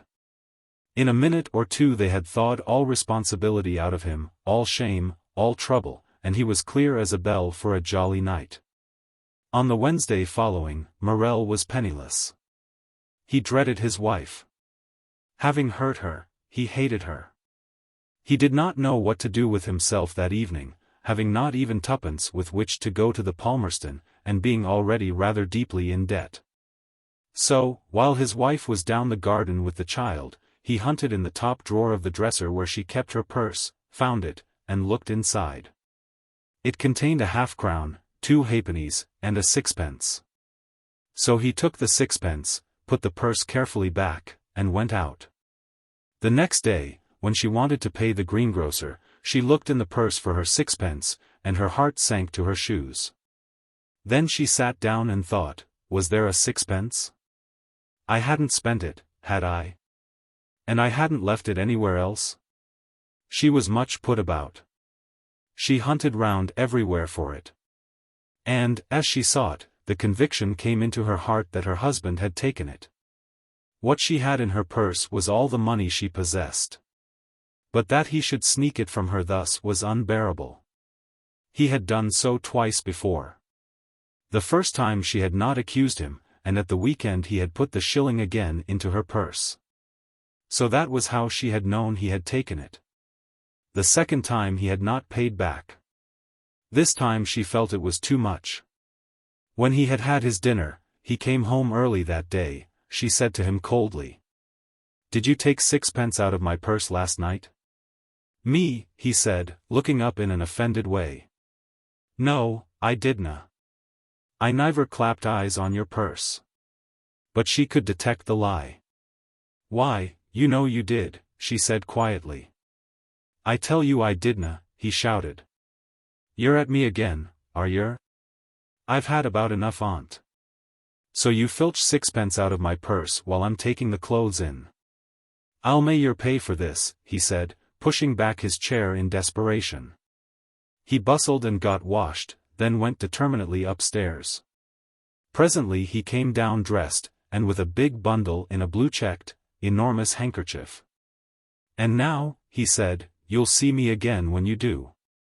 "It'll be before I want to," she replied, and at that he marched out of the house with his bundle.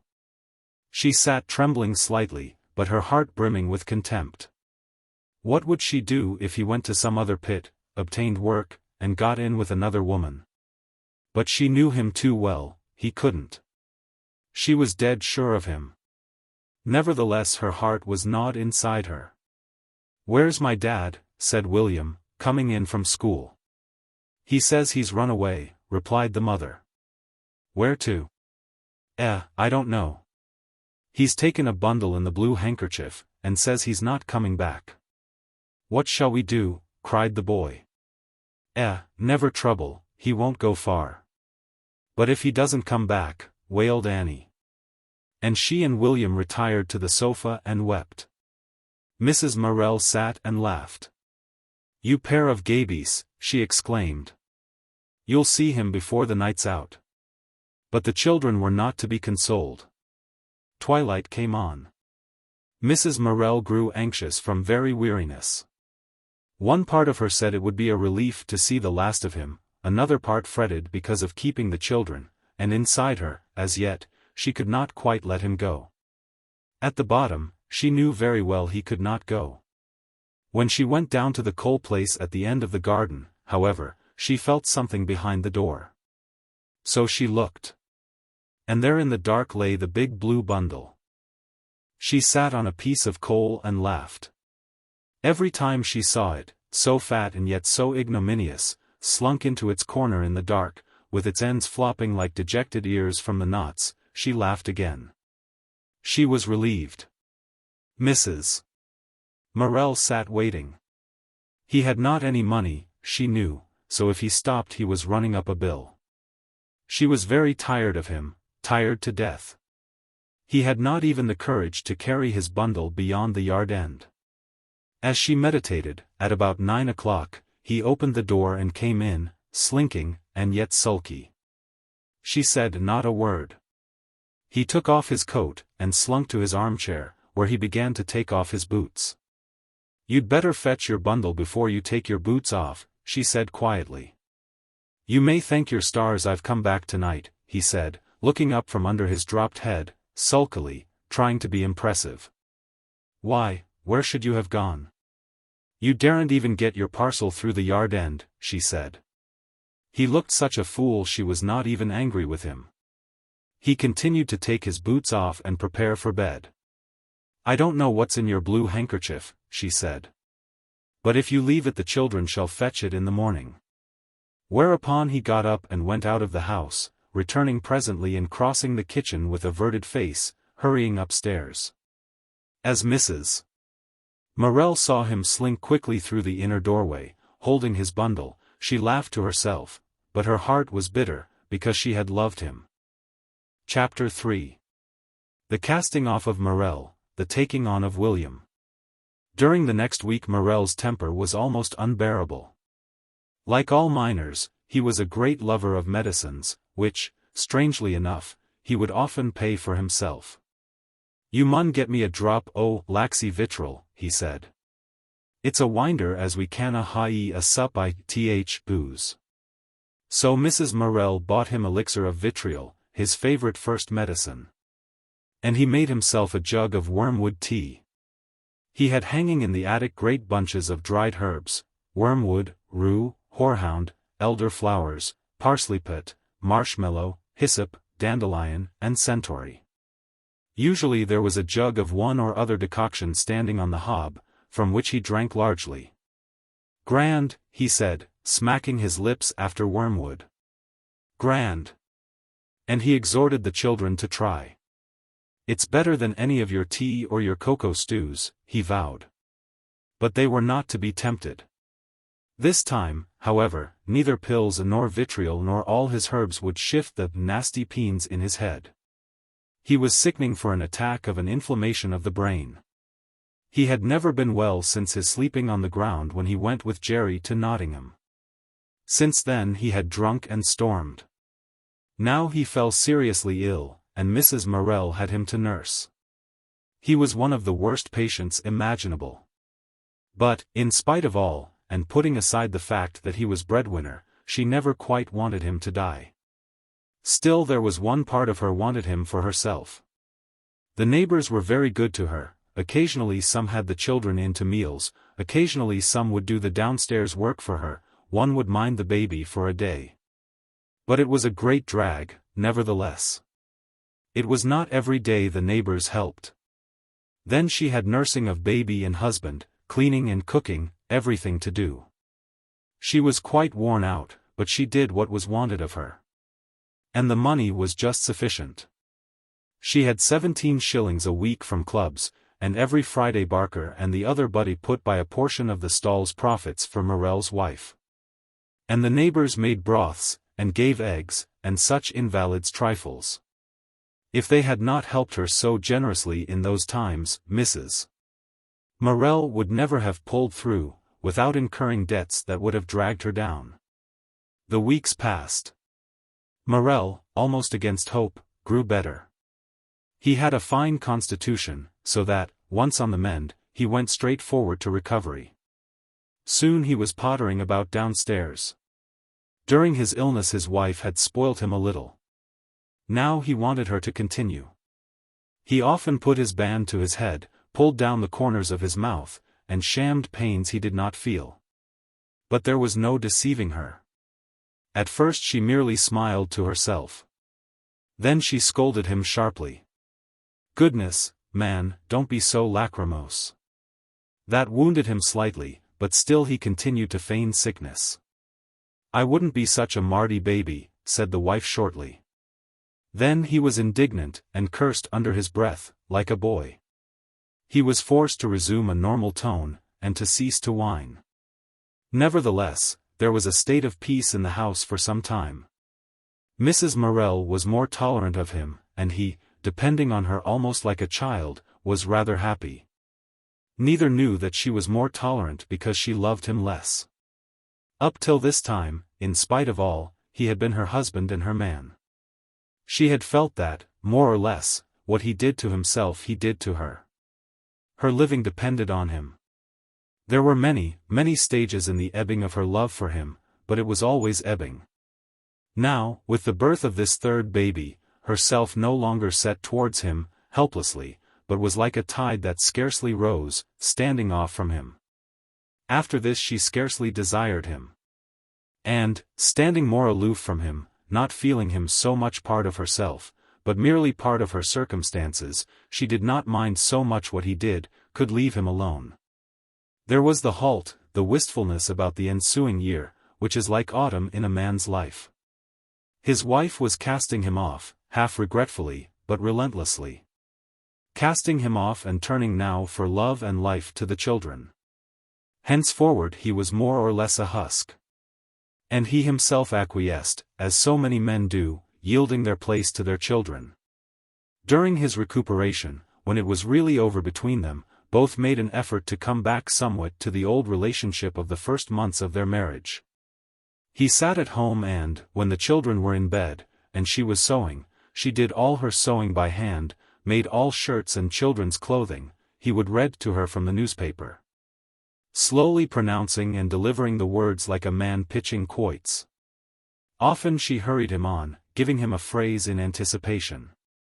And then he took her words humbly. The silences between them were peculiar.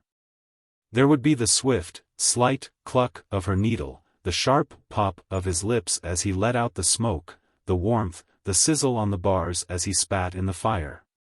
Then her thoughts turned to William. Already he was getting a big boy.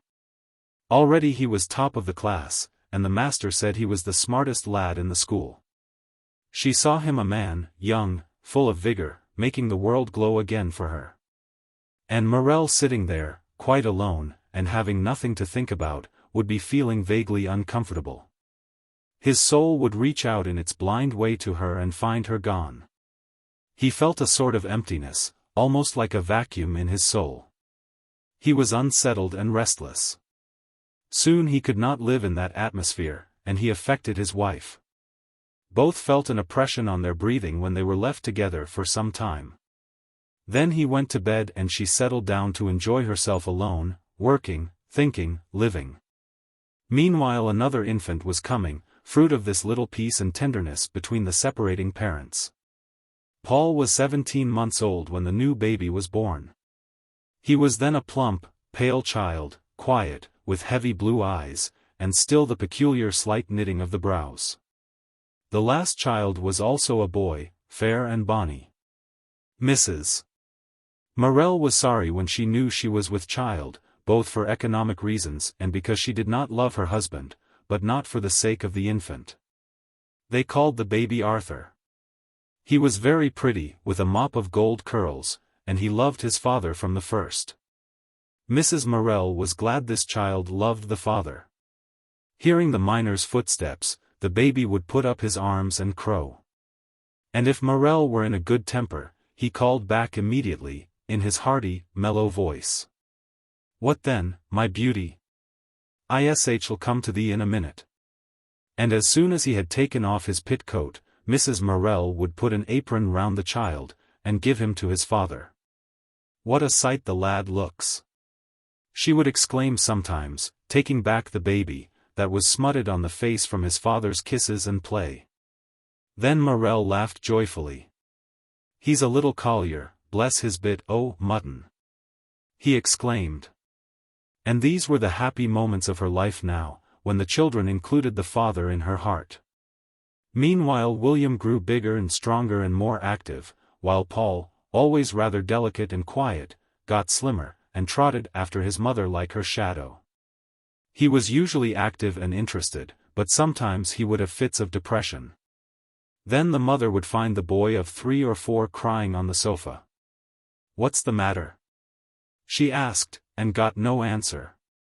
"What's the matter?" she insisted, getting cross. I don't know, sobbed the child. So she tried to reason him out of it, or to amuse him, but without effect. It made her feel beside herself. Then the father, always impatient, would jump from his chair and shout. If he doesn't stop, I'll smack him till he does. You'll do nothing of the sort, said the mother coldly. And then she carried the child into the yard, plumped him into his little chair, and said, Now cry there, misery. And then a butterfly on the rhubarb leaves perhaps caught his eye, or at last he cried himself to sleep. These fits were not often, but they caused a shadow in Mrs. Morel's heart, and her treatment of Paul was different from that of the other children. Suddenly one morning as she was looking down the alley of the Bottoms for the barman, she heard a voice calling her. It was the thin little Mrs. Anthony in brown velvet. Here, Mrs. Morel, I want to tell you about your Willie. Oh, do you? Replied Mrs. Morel. Why, what's the matter? A lad as gets old of another and rips his clothes off and is back, Mrs. Anthony said, wants showing something. Your Alfred's as old as my William, said Mrs. Morel.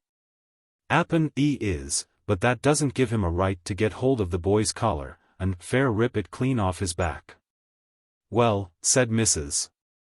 Morel, I don't thrash my children, and even if I did, I should want to hear their side of the tale. They'd happen be a bit better if they did get a good hiding, retorted Mrs. Anthony.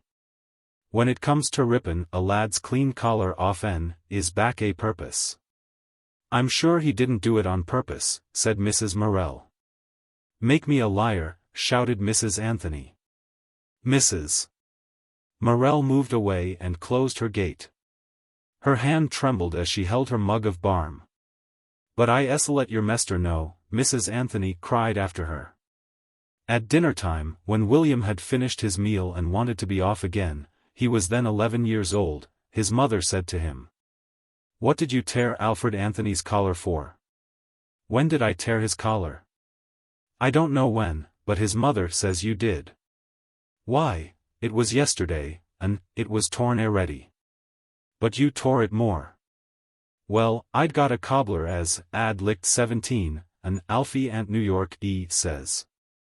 Adam and Eve and pinch me. Went down to a river to bade.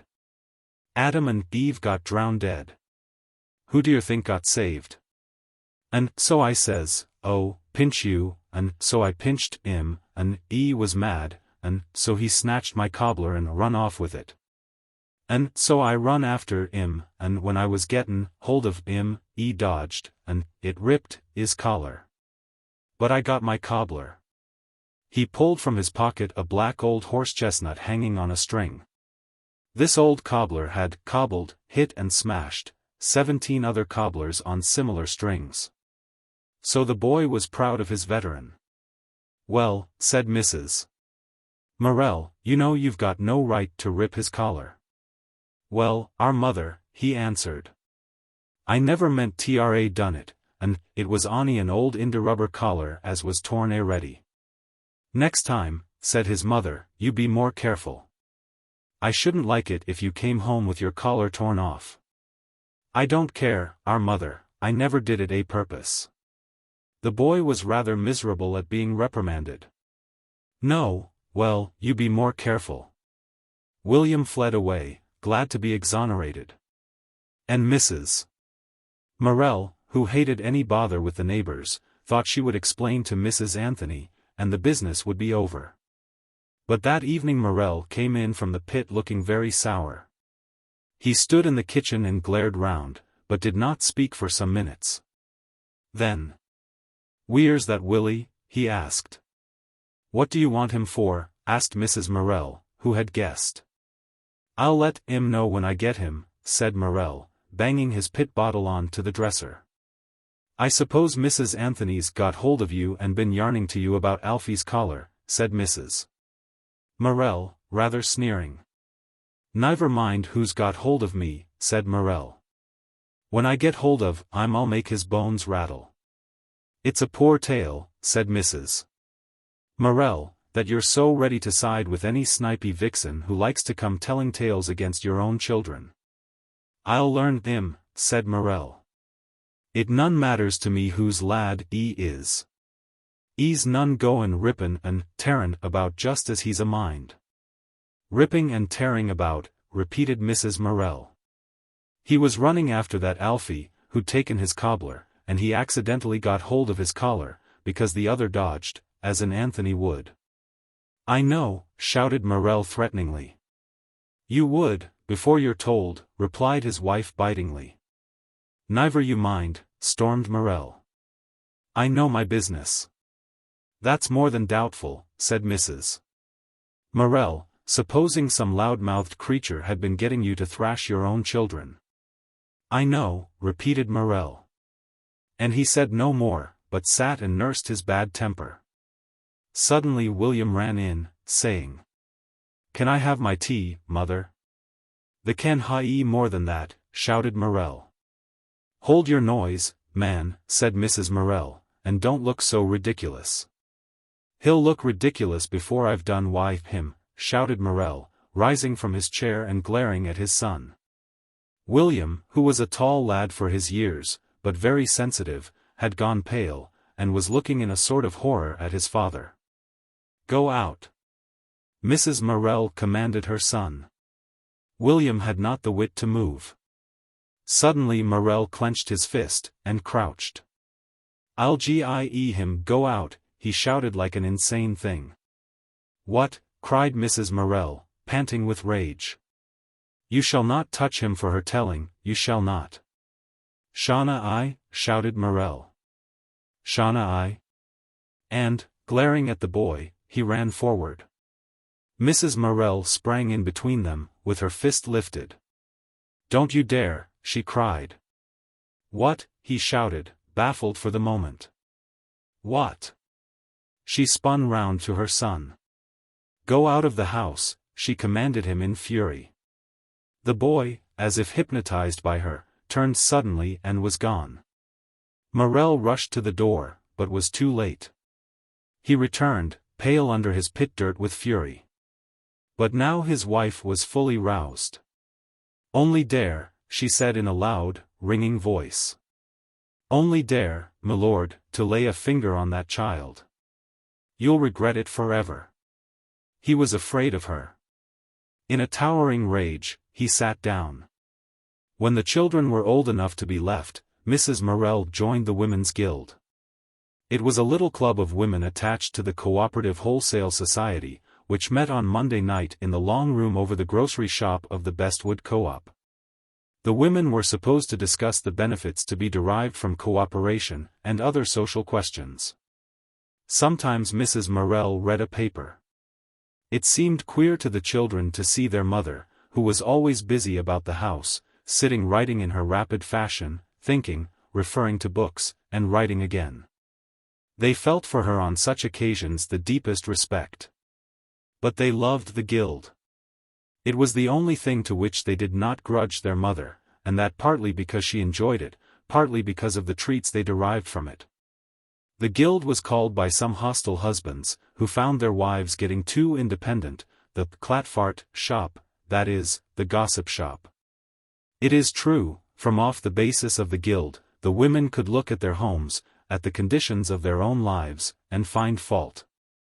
So the colliers found their women had a new standard of their own, rather disconcerting. And also, Mrs. Morel always had a lot of news on Monday nights, so that the children liked William to be in when their mother came home, because she told him things. Then, when the lad was 13, she got him a job in the co-op office. He was a very clever boy, frank, with rather rough features and real Viking blue eyes. What dost want termai a stoolhar's jack on him for, said Morel. All he'll do is to wear his breeches behind out and earn nout. What's he startin' why? It doesn't matter what he's starting with, said Mrs. Morel. It woodna. Put th pit we me, and I'll earn a easy 10 shillin' a wick from th start. But 6 shillin' wearin' his truck end out on a stool's better than 10 shillin' th pit why me, I know. "He is not going in the pit," said Mrs. Morel, "and there's an end of it. It wore good enough for me, but it's non good enough for him. If your mother put you in the pit at 12, it's no reason why I should do the same with my lad. 12. It wore a sight afore that." "Whenever it was," said Mrs. Morel. She was very proud of her son. He went to the night school, and learned shorthand, so that by the time he was 16 he was the best shorthand clerk and bookkeeper on the place, except one. Then he taught in the night schools. But he was so fiery that only his good nature and his size protected him. All the things that men do, the decent things, William did. He could run like the wind. When he was 12 he won a first prize in a race, an inkstand of glass, shaped like an anvil. It stood proudly on the dresser, and gave Mrs. Morel a keen pleasure. The boy only ran for her. He flew home with his anvil, breathless, with a "Look, mother." That was the first real tribute to herself. She took it like a queen. "How pretty," she exclaimed. Then he began to get ambitious. He gave all his money to his mother. When he earned 14 shillings a week, she gave him back 2 for himself, and, as he never drank, he felt himself rich. He went about with the bourgeois of Bestwood. The townlet contained nothing higher than the clergyman. Then came the bank manager, then the doctors, then the tradespeople, and after that the hosts of colliers. Willem began to consort with the sons of the chemist, the schoolmaster, and the tradesman. He played billiards in the mechanics' hall. Also he danced, this in spite of his mother. All the life that Bestwood offered he enjoyed, from the sixpenny hops down Church Street, to sports and billiards. Paul was treated to dazzling descriptions of all kinds of flower-like ladies, most of whom lived like cut blooms in William's heart for a brief fortnight. Occasionally some flame would come in pursuit of her errant swain. Mrs. Morel would find a strange girl at the door, and immediately she sniffed the air. "Is Mr. Morel in?" the damsel would ask appealingly. "My husband is at home," Mrs. Morel replied. I mean young Mr. Morel," repeated the maiden painfully. "Which one?" "There are several." Whereupon much blushing and stammering from the fair one. I met Mr. Morel, at Ripley," she explained. "Oh, at a dance." "Yes. I don't approve of the girls my son meets at dances. And he is not at home." Then he came home angry with his mother for having turned the girl away so rudely. He was a careless, yet eager-looking fellow, who walked with long strides, sometimes frowning, often with his cap pushed jollily to the back of his head. Now he came in frowning. He threw his cap onto the sofa, and took his strong jaw in his hand, and glared down at his mother. She was small, with her hair taken straight back from her forehead. She had a quiet air of authority, and yet of rare warmth. Knowing her son was angry, she trembled inwardly. "Did a lady call for me yesterday, mother?" he asked. "I don't know about a lady. There was a girl came." "And why didn't you tell me?" "Because I forgot, simply." He fumed a little. "A good-looking girl, seemed a lady?" "I didn't look at her." "Big brown eyes?" "I did not look." "And tell your girls, my son, that when they're running after you, they're not to come and ask your mother for you. Tell them that, brazen baggages you meet at dancing classes." I'm sure she was a nice girl. And I'm sure she wasn't. There ended the altercation. Over the dancing there was a great strife between the mother and the son. The grievance reached its height when William said he was going to Hucknall Torkard, considered a low town, to a fancy dress ball. He was to be a Highlander. There was a dress he could hire, which one of his friends had had, and which fitted him perfectly. The Highland suit came home. Mrs. Morel received it coldly and would not unpack it. "My suit come?" cried William. "There's a parcel in the front room." He rushed in and cut the string. "How do you fancy your son in this?" he said, enraptured, showing her the suit. You know I don't want to fancy you in it." On the evening of the dance, when he had come home to dress, Mrs. Morel put on her coat and bonnet. "Aren't you going to stop and see me, Mother?" he asked. "No, I don't want to see you," she replied. She was rather pale, and her face was closed and hard. She was afraid of her son's going the same way as his father. He hesitated a moment, and his heart stood still with anxiety. Then he caught sight of the Highland bonnet with its ribbons. He picked it up gleefully, forgetting her. She went out. When he was 19 he suddenly left the co-op office and got a situation in Nottingham. In his new place he had 30 shillings a week instead of 18. This was indeed a rise. His mother and his father were brimmed up with pride. Everybody praised William. It seemed he was going to get on rapidly. Mrs. Morel hoped, with his aid, to help her younger sons. Annie was now studying to be a teacher. Paul, also very clever, was getting on well, having lessons in French and German from his godfather, the clergyman who was still a friend to Mrs. Morel. Arthur, a spoilt and very good-looking boy, was at the board school, but there was talk of his trying to get a scholarship for the high school in Nottingham. William remained a year at his new post in Nottingham. He was studying hard, and growing serious. Something seemed to be fretting him. Still he went out to the dances and the river parties. He did not drink. The children were all rabid teetotalers. He came home very late at night, and sat yet longer studying. His mother implored him to take more care, to do one thing or another.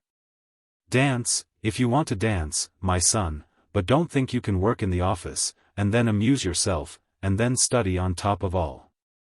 You can't, the human frame won't stand it. Do one thing or the other, amuse yourself or learn Latin, but don't try to do both." Then he got a place in London, at 120 a year. This seemed a fabulous sum. His mother doubted almost whether to rejoice or to grieve. "They want me in Lime Street on Monday week, Mother," he cried, his eyes blazing as he read the letter. Mrs. Morel felt everything go silent inside her. He read the letter, "And will you reply by Thursday whether you accept? Yours faithfully, they want me, Mother, at 120 a year, and don't even ask to see me. Didn't I tell you I could do it? Think of me in London. And I can give you £20 a year, Mater. We'll all be rolling in money." "We shall, my son," she answered sadly. It never occurred to him that she might be more hurt at his going away than glad of his success. Indeed, as the days drew near for his departure, her heart began to close and grow dreary with despair. She loved him so much. More than that, she hoped in him so much. Almost she lived by him. She liked to do things for him, she liked to put a cup for his tea and to iron his collars, of which he was so proud. It was a joy to her to have him proud of his collars. There was no laundry. So she used to rub away at them with her little convex iron, to polish them, till they shone from the sheer pressure of her arm. Now she would not do it for him. Now he was going away. She felt almost as if he were going as well out of her heart. He did not seem to leave her inhabited with himself.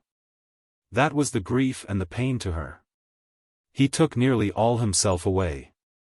A few days before his departure, he was just 20, he burned his love letters. They had hung on a file at the top of the kitchen cupboard. From some of them he had read extracts to his mother. Some of them she had taken the trouble to read herself. But most were too trivial.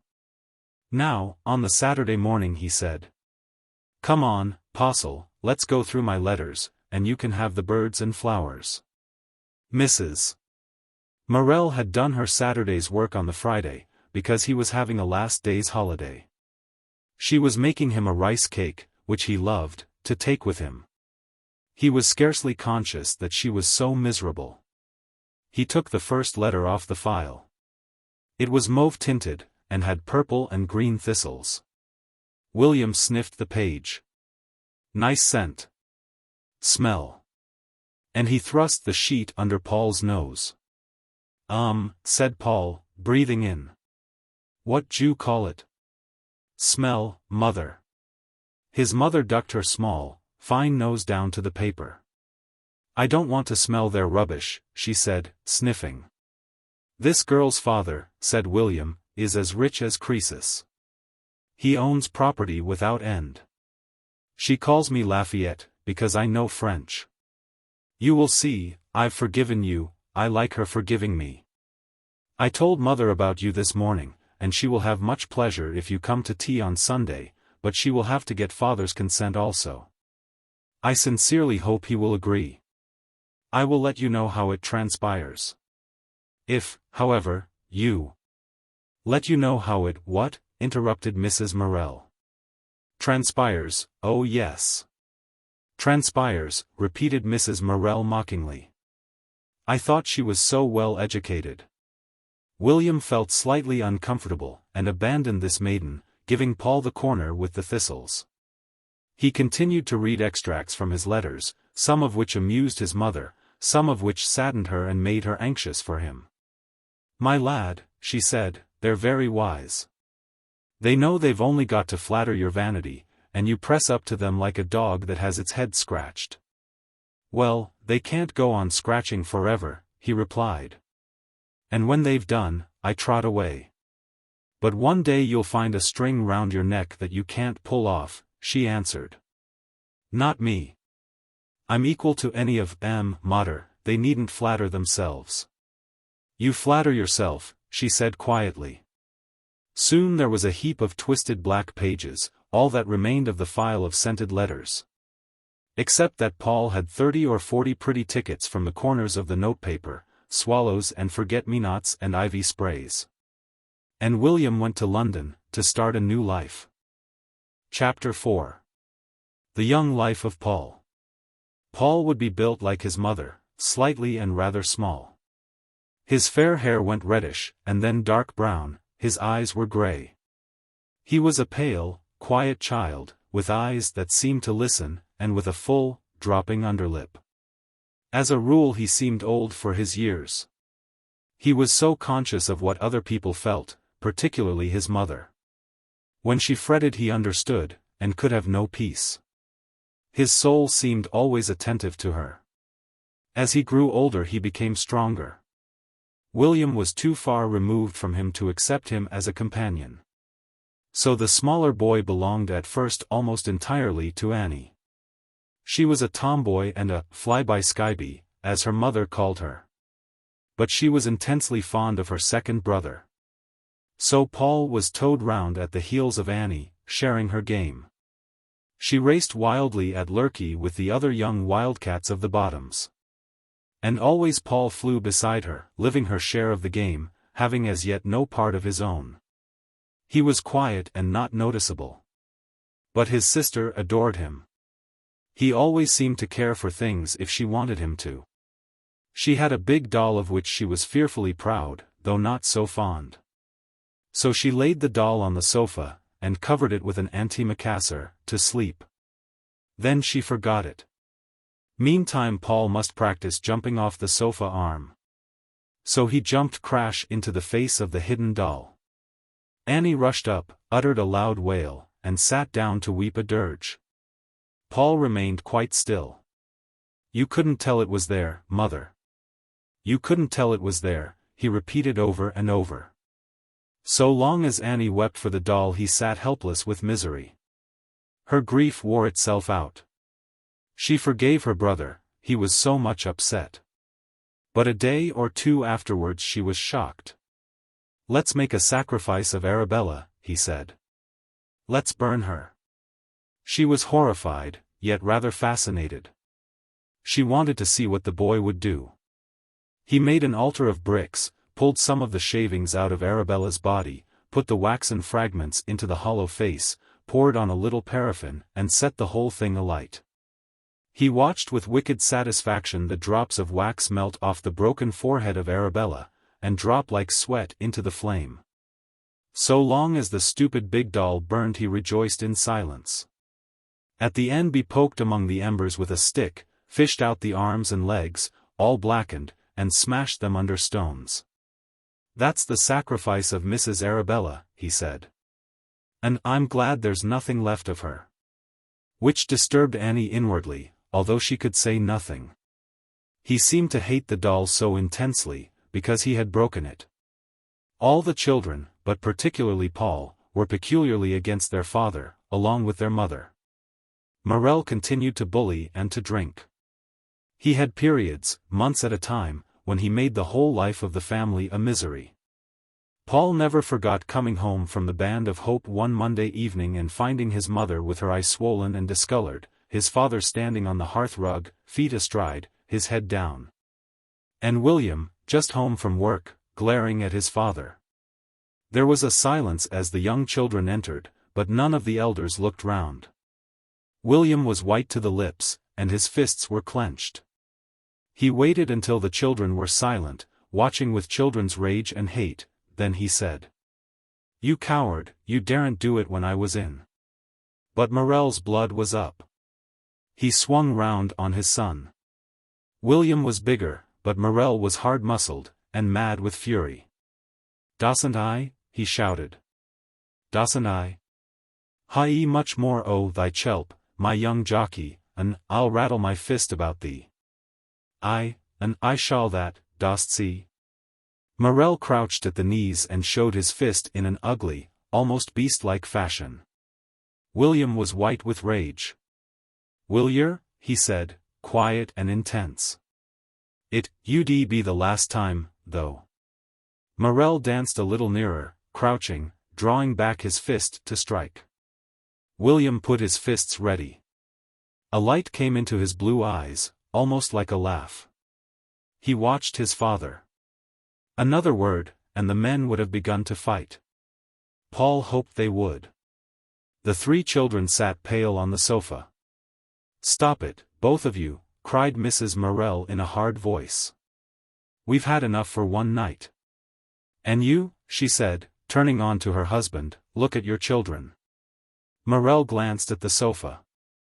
"Look at the children, you nasty little bitch," he sneered. "Why, what have I done to the children, should like to know? But they're like yourself, you've put 'em up to your own tricks and nasty ways, you've learned 'em in it, you Ave." She refused to answer him. No one spoke. After a while he threw his boots under the table and went to bed. "Why didn't you let me have a go at him?" said William, when his father was upstairs. "I could easily have beaten him." "A nice thing, your own father," she replied. "Father," repeated William. "Call him my father." "Well, he is, and so. But why don't you let me settle him?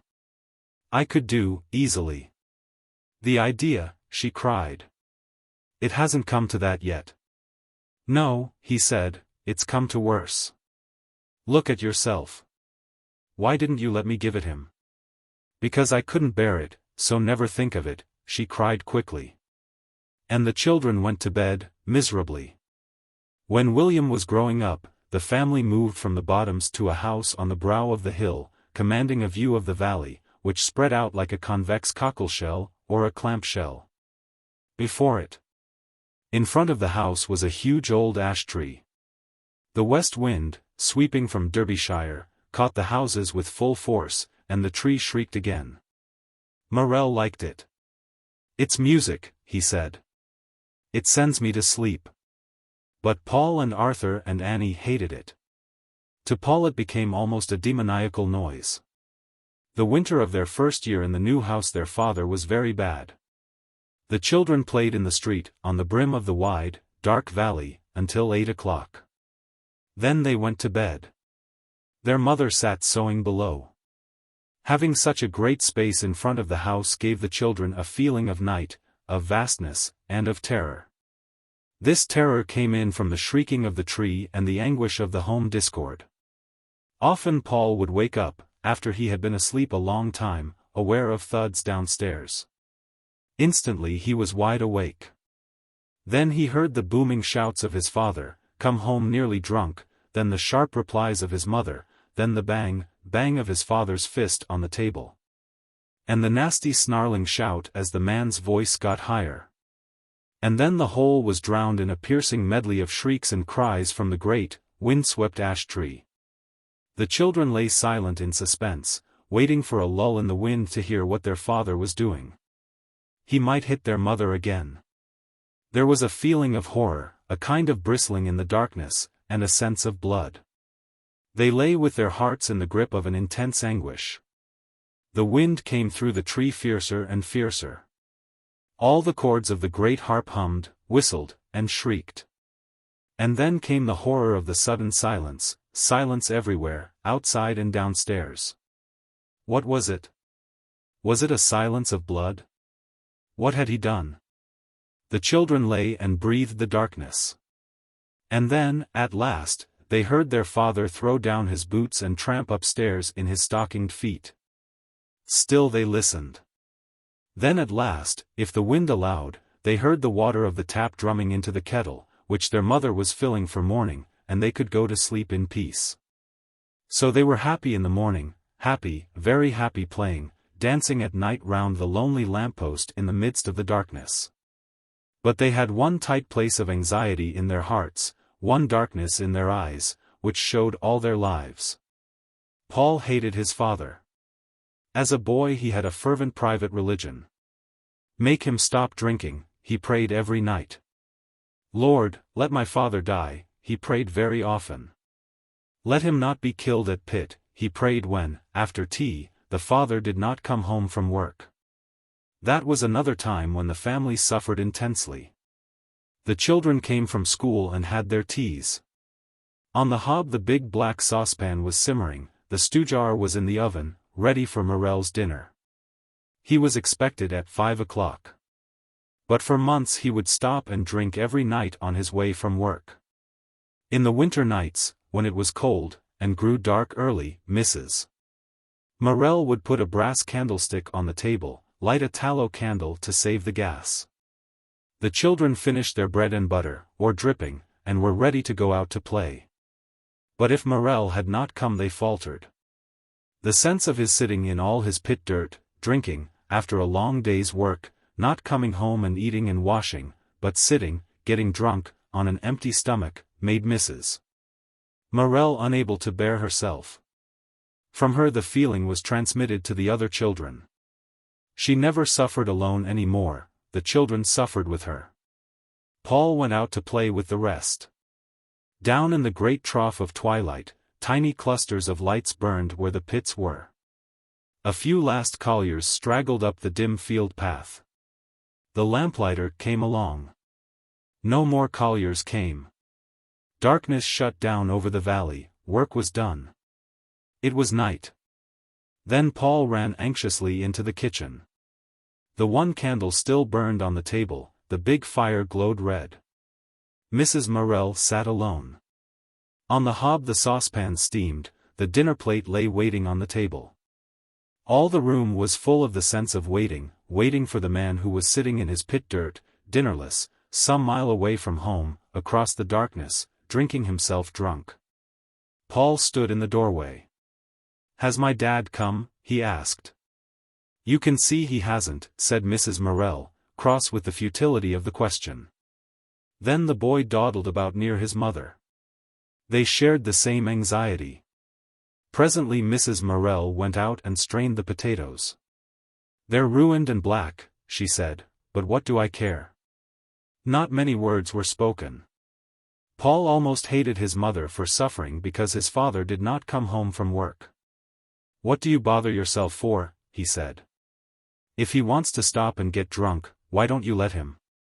"Let him," flashed Mrs. Morel. "You may well say, let him." She knew that the man who stops on the way home from work is on a quick way to ruining himself and his home.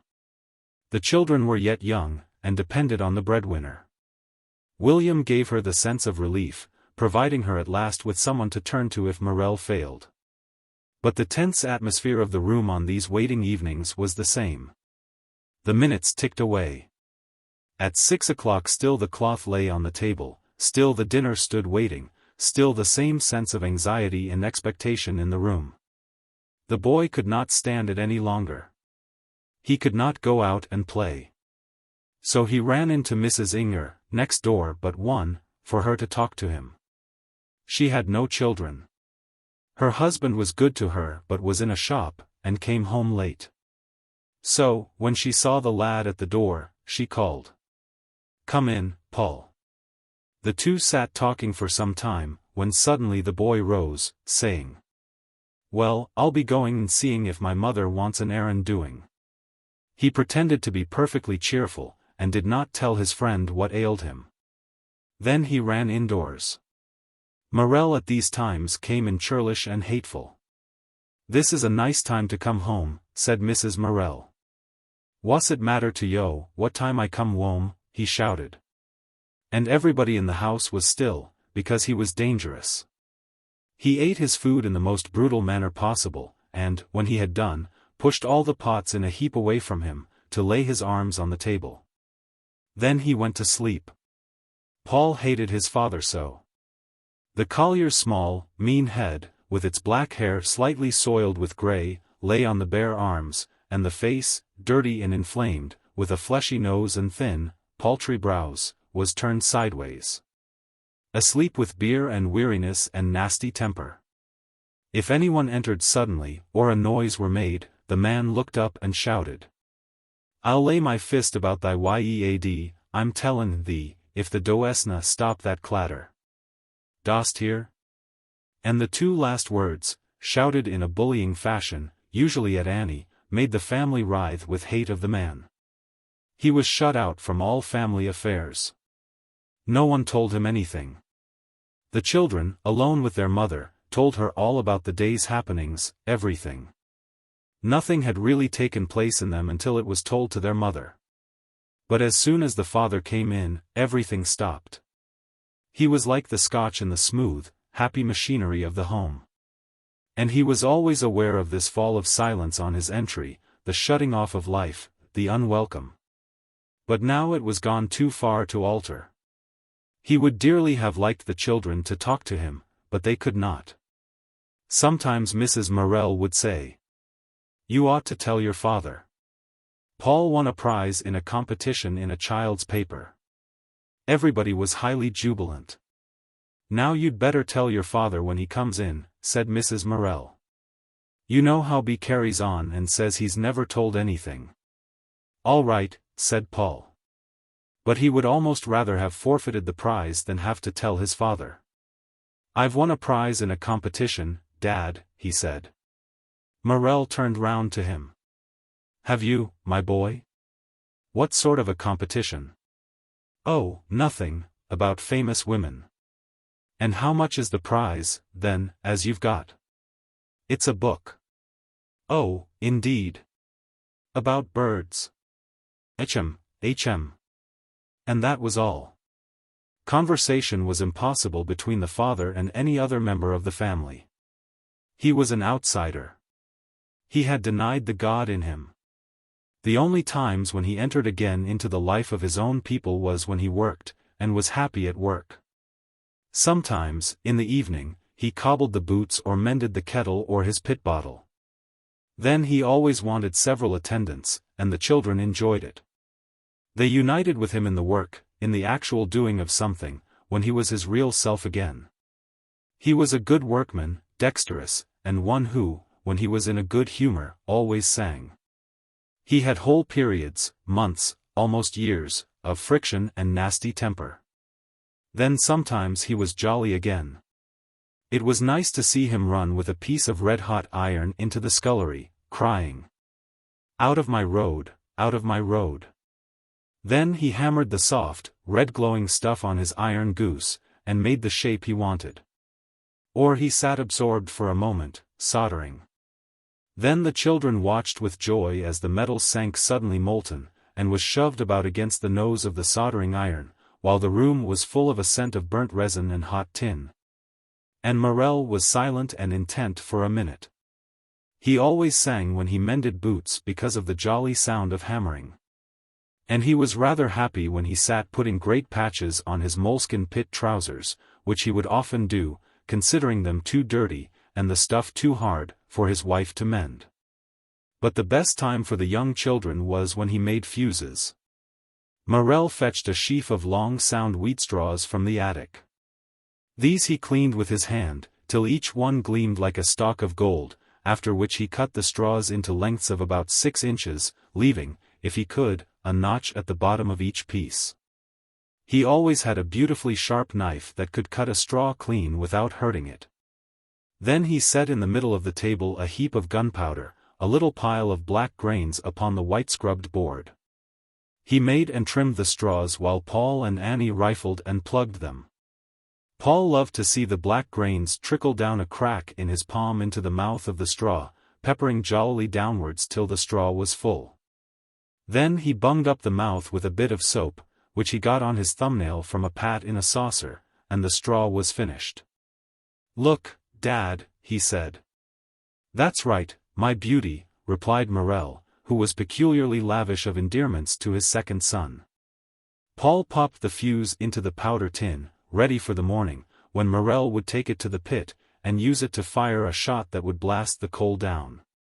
Meantime Arthur, still fond of his father, would lean on the arm of Morel's chair and say, "Tell us about down pit, Daddy." This Morel loved to do. "Well, there's one little OSS, we call, I'm Taffy," he would begin. "And he's a foss, un." Morel had a warm way of telling a story. He made one feel Taffy's cunning. "He's a brown un," he would answer, "and not very high. Well, he comes stall y, a rattle, and then yo dear I'm sneeze. Ello, Taff, you say, what art sneezin' for? Bin tyin' some snuff?" And he sneezes again. Then he slives up and shoves his dead on yer, that cadden. "What's want, Taff, yo say?" "And what does he?" Arthur always asked. "He wants a bit o' bacca, my ducky." This story of Taffy would go on interminably, and everybody loved it. Or sometimes it was a new tale. "And what dost think, my darlin'? When I went to put my coat on at snap time, what should go runnin' up my arm but a mouse? Hey up, there!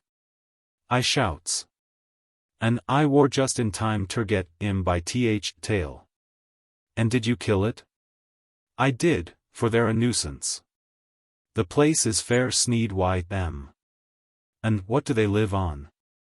The corn as the Aussies drops, and they'll get in your pocket and eat your snap, if you'll let 'em, no matter where yo hing your coat, the slivin, nibblin' little nuisances, for they are." These happy evenings could not take place unless Morel had some job to do. And then he always went to bed very early, often before the children. There was nothing remaining for him to stay up for, when he had finished tinkering, and had skimmed the headlines of the newspaper. And the children felt secure when their father was in bed. They lay and talked softly a while. Then they started as the lights went suddenly sprawling over the ceiling from the lamps that swung in the hands of the colliers tramping by outside, going to take the 9 o'clock shift. They listened to the voices of the men, imagined them dipping down into the dark valley.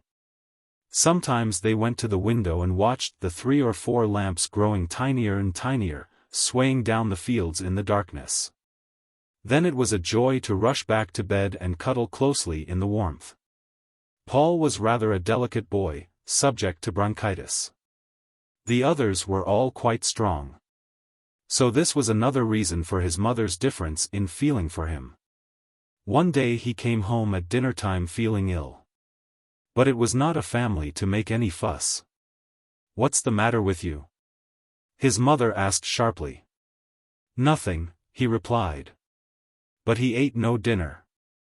"If you eat no dinner, you're not going to school," she said. "Why?" he asked. "That's why." So after dinner he lay down on the sofa, on the warm chintz cushions the children loved. Then he fell into a kind of doze. That afternoon Mrs. Morel was ironing. She listened to the small, restless noise the boy made in his throat as she worked. Again rose in her heart the old, almost weary feeling towards him. She had never expected him to live. And yet he had a great vitality in his young body. Perhaps it would have been a little relief to her if he had died. She always felt a mixture of anguish in her love for him. He, in his semi-conscious sleep, was vaguely aware of the clatter of the iron on the iron stand, of the faint thud on the ironing board. Once roused, he opened his eyes to see his mother standing on the hearthrug with the hot iron near her cheek, listening, as it were, to the heat. Her still face, with the mouth closed tight from suffering and disillusion and self-denial, and her nose the smallest bit on one side, and her blue eyes so young, quick, and warm, made his heart contract with love. When she was quiet, so, she looked brave and rich with life, but as if she had been done out of her rights. It hurt the boy keenly, this feeling about her that she had never had her life's fulfillment, and his own incapability to make up to her hurt him with a sense of impotence. Yet made him patiently dogged inside. It was his childish aim. She spat on the iron, and a little ball of spit bounded, raced off the dark, glossy surface. Then, kneeling, she rubbed the iron on the sack lining of the hearthrug vigorously. She was warm in the ruddy firelight. Paul loved the way she crouched and put her head on one side. Her movements were light and quick. It was always a pleasure to watch her. Nothing she ever did, no movement she ever made, could have been found fault with by her children. The room was warm and full of the scent of hot linen. Later on the clergyman came and talked softly with her. Paul was laid up with an attack of bronchitis. He did not mind much. What happened happened, and it was no good kicking against the pricks. He loved the evenings, after 8 o'clock, when the light was put out, and he could watch the fire flame spring over the darkness of the walls and ceiling. Could watch huge shadows waving and tossing, till the room seemed full of men who battled silently. On retiring to bed, the father would come into the sickroom. He was always very gentle if anyone were ill. But he disturbed the atmosphere for the boy. "Art ter asleep, my darlin'?" Morel asked softly. "No, is my mother comin'? She's just finishin' foldin' the clothes. Do you want anything?" Morel rarely "they'd" his son. "I don't want nothing. But how long will she be?" "Not long, my ducky." The father waited undecidedly on the hearthrug for a moment or two. He felt his son did not want him. Then he went to the top of the stairs and said to his wife, "This child's ashin' for thee. How long art goin' to be?" "Until I've finished, good gracious." "Tell him to go to sleep." "She says you're to go to sleep," the father repeated gently to Paul. "Well, I want her to come," insisted the boy. "He says he can't go off till you come," Morel called downstairs. Dear. I shan't be long. And do stop shouting downstairs. There's the other children." Then Morel came again and crouched before the bedroom fire. He loved a fire dearly. "She says she won't be long," he said. He loitered about indefinitely. The boy began to get feverish with irritation. His father's presence seemed to aggravate all his sick impatience. At last Morel, after having stood looking at his son a while, said softly, "Good night, my darling." "Good night," Paul replied, turning round in relief to be alone. Paul loved to sleep with his mother. Sleep is still most perfect, in spite of hygienists, when it is shared with a beloved. The warmth, the security and peace of soul, the utter comfort from the touch of the other, knits the sleep, so that it takes the body and soul completely in its healing. Paul lay against her and slept, and got better, whilst she, always a bad sleeper, fell later on into a profound sleep that seemed to give her faith. In convalescence he would sit up in bed, see the fluffy horses feeding at the troughs in the field, scattering their hay on the trodden yellow snow. Watch the miners troop home, small, black figures trailing slowly in gangs across the white field. Then the night came up in dark blue vapor from the snow. In convalescence everything was wonderful. The snowflakes, suddenly arriving on the windowpane, clung there a moment like swallows, then were gone, and a drop of water was crawling down the glass. The snowflakes whirled round the corner of the house, like pigeons dashing by. Away across the valley the little black train crawled doubtfully over the great whiteness. While they were so poor, the children were delighted if they could do anything to help economically. Annie and Paul and Arthur went out early in the morning, in summer, looking for mushrooms, hunting through the wet grass, from which the larks were rising, for the white-skinned, wonderful naked bodies crouched secretly in the green. And if they got half a pound they felt exceedingly happy. There was the joy of finding something, the joy of accepting something straight from the hand of nature, and the joy of contributing to the family exchequer. But the most important harvest, after gleaning for frumenty, was the blackberries. Mrs. Morel must buy fruit for puddings on the Saturdays, also she liked blackberries. So Paul and Arthur scoured the coppices and woods and old quarries, so long as a blackberry was to be found, every weekend going on their search. In that region of mining villages blackberries became a comparative rarity. But Paul hunted far and wide. He loved being out in the country, among the bushes. But he also could not bear to go home to his mother empty. That, he felt, would disappoint her, and he would have died rather. "Good gracious!" she would exclaim as the lads came in, late, and tired to death, and hungry. "Wherever have you been?" "Well," replied Paul, "there wasn't any, so we went over Miss Kill's. And look here, our mother." She peeped into the basket. "Now, those are fine ones," she exclaimed. "And there's over 2 pounds, isn't there over 2 pounds? She tried the basket. "Yes," she answered doubtfully. Then Paul fished out a little spray. He always brought her one spray, the best he could find. "Pretty," she said, in a curious tone, of a woman accepting a love token. The boy walked all day, went miles and miles, rather than own himself beaten and come home to her empty-handed. She never realized this, whilst he was young. She was a woman who waited for her children to grow up. And William occupied her chiefly.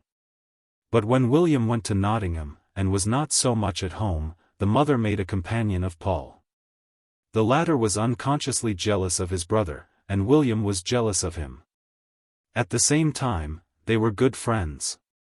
Mrs. Morel's intimacy with her second son was more subtle and fine, perhaps not so passionate as with her eldest. It was the rule that Paul should fetch the money on Friday afternoons. The colliers of the 5 pits were paid on Fridays, but not individually. All the earnings of each stall were put down to the chief buddy, as contractor, and he divided the wages again, either in the public house or in his own home. So that the children could fetch the money, school closed early on Friday afternoons. Each of the Morel children, William, then Annie, then Paul, had fetched the money on Friday afternoons, until they went themselves to work. Paul used to set off at 3:30, with a little calico bag in his pocket. Down all the paths, women, girls, children, and men were seen trooping to the offices. These offices were quite handsome, a new, red brick building, almost like a mansion, standing in its own grounds at the end of Greenhill Lane. The waiting room was the hall, a long, bare room paved with blue brick, and having a seat all round, against the wall. Here sat the colliers in their pit dirt. They had come up early. The women and children usually loitered about on the red gravel paths. Paul always examined the grass border, and the big grass bank, because in it grew tiny pansies and tiny forget-me-nots. There was a sound of many voices. The women had on their Sunday hats. The girls chattered loudly. Little dogs ran here and there. The green shrubs were silent all around. Then from inside came the cry, "Spinney Park, Spinney Park." All the folk for Spinney Park trooped inside. When it was time for bready to be paid, Paul went in among the crowd. The pay-room was quite small. A counter went across, dividing it into half. Behind the counter stood 2 men, Mr. Braithwaite and his clerk, Mr. Winterbottom. Mr. Braithwaite was large, somewhat of the stern patriarch in appearance, having a rather thin white beard. He was usually muffled in an enormous silk neckerchief, and right up to the hot summer a huge fire burned in the open grate. No window was open. Sometimes in winter the air scorched the throats of the people, coming in from the freshness. Mr. Winterbottom was rather small and fat, and very bald. He made remarks that were not witty, whilst his chief launched forth patriarchal admonitions against the colliers. The room was crowded with miners in their pit dirt, men who had been home and changed, and women, and 1 or 2 children, and usually a dog. Paul was quite small, so it was often his fate to be jammed behind the legs of the men, near the fire which scorched him. He knew the order of the names, they went according to stall number. "Holiday," came the ringing voice of Mr. Braithwaite. Then Mrs. Holiday stepped silently forward, was paid, drew aside. "Bower, John Bower." A boy stepped to the counter. Mr. Braithwaite, large and irascible, glowered at him over his spectacles. "John Bower," he repeated. "It's me," said the boy. "Why, you used to have a different nose than that," said glossy Mr. Winterbottom, peering over the counter. The people tittered, thinking of John Bower Sr. "How is it your father's not come?" said Mr. Braithwaite, in a large and magisterial voice. "He's badly," piped the boy. "You should tell him to keep off the drink," pronounced the great cashier. "And never mind if he puts his foot through yer," said a mocking voice from behind. All the men laughed. The large and important cashier looked down at his next sheet. "Fred Pilkington," he called, quite indifferent. Mr. Braithwaite was an important shareholder in the firm. Paul knew his turn was next but one, and his heart began to beat. He was pushed against the chimney-piece. His calves were burning. But he did not hope to get through the wall of men. "Walter Morel," came the ringing voice. "Here," piped Paul, small and inadequate. "Morel, Walter Morel," the cashier repeated, his finger and thumb on the invoice, ready to pass on. Paul was suffering convulsions of self-consciousness, and could not or would not shout. The backs of the men obliterated him. Then Mr. Winterbottom came to the rescue. "He's here." "Where is he?" "Morel's lad?" The fat, red, bald little man peered round with keen eyes. He pointed at the fireplace. The colliers looked round, moved aside, and disclosed the boy. "Here he is," said Mr. Winterbottom. Paul went to the counter. £17 11 and 5 pence. "Why don't you shout up when you're called?" said Mr. Braithwaite. He banged on to the invoice a £5 bag of silver, then in a delicate and pretty movement, picked up a little £10 column of gold, and plumped it beside the silver. The gold slid in a bright stream over the paper. The cashier finished counting off the money. The boy dragged the whole down the counter to Mr. Winterbottom, to whom the stoppages for rent and tools must be paid. Here he suffered again. 16 and 6, said Mr. Winterbottom. The lad was too much upset to count. He pushed forward some loose silver and half a sovereign. "How much do you think you've given me?" asked Mr. Winterbottom. The boy looked at him, but said nothing. He had not the faintest notion. "Haven't you got a tongue in your head?" Paul bit his lip, and pushed forward some more silver. "Don't they teach you to count at the board school?" he asked. "Nout but algebra and French," said a collier. "And cheek and impudence," said another. Paul was keeping someone waiting. With trembling fingers he got his money into the bag and slid out. He suffered the tortures of the damned on these occasions. His relief, when he got outside, and was walking along the Mansfield Road, was infinite. On the park wall the mosses were green. There were some gold and some white fowls pecking under the apple trees of an orchard. The colliers were walking home in a stream. The boy went near the wall, self-consciously. He knew many of the men, but could not recognize them in their dirt. and this was a new torture to him. When he got down to the new inn, at Bretty, his father was not yet come. Mrs. Warmby, the landlady, knew him.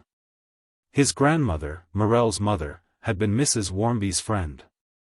"Your father's not come yet," said the landlady, in the peculiar half-scornful, half-patronizing voice of a woman who talks chiefly to grown men.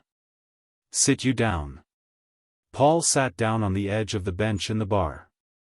Some colliers were reckoning, sharing out their money, in a corner. Others came in. They all glanced at the boy without speaking. At last Morel came, brisk, and with something of an air, even in his blackness. "Hello," he said rather tenderly to his son. "Have you bested me? Shall you have a drink of something?" Paul and all the children were bred up fierce anti-alcoholists, and he would have suffered more in drinking a lemonade before all the men than in having a tooth drawn. The landlady looked at him de haut en bas, rather pitying, and at the same time, resenting his clear, fierce morality. Paul went home, glowering. He entered the house silently. Friday was baking day, and there was usually a hot bun. His mother put it before him. Suddenly he turned on her in a fury, his eyes flashing. "I'm not going to the office any more," he said. "Why, what's the matter?" his mother asked in surprise. His sudden rages rather amused her. "I'm not going any more," he declared. "Oh, very well, tell your father so." He chewed his bun as if he hated it. I'm not going to fetch the money." "Then one of Carlin's children can go, they'd be glad enough of the sixpence," said Mrs. Morel. This sixpence was Paul's only income. It mostly went in buying birthday presents, but it was an income, and he treasured it. "But they can have it, then," he said. "I don't want it." "Oh, very well," said his mother. "But you needn't bully me about it. They're hateful and common and hateful, they are, and I'm not going any more." Mr. Braithwaite drops his H's, and Mr. Winterbottom says, "You was." "And is that why you won't go any more?" smiled Mrs. Morel. The boy was silent for some time. His face was pale, his eyes dark and furious. His mother moved about at her work, taking no notice of him. "They always stand in front of me, so's I can't get out," he said. "Well, my lad, you've only to ask them," she replied. "And then Alfred Winterbottom says, what do they teach you at the board school?" "They never taught him much," said Mrs. Morel, "that is a fact, neither manners nor wit, and his cunning he was born with." So, in her own way, she soothed him. His ridiculous hypersensitiveness made her heart ache.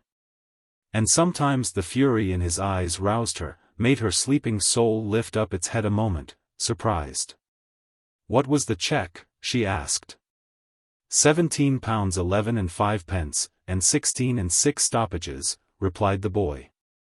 "It's a good week, and only 5 shilling stoppages for my father." So she was able to calculate how much her husband had earned, and could call him to account if he gave her short money.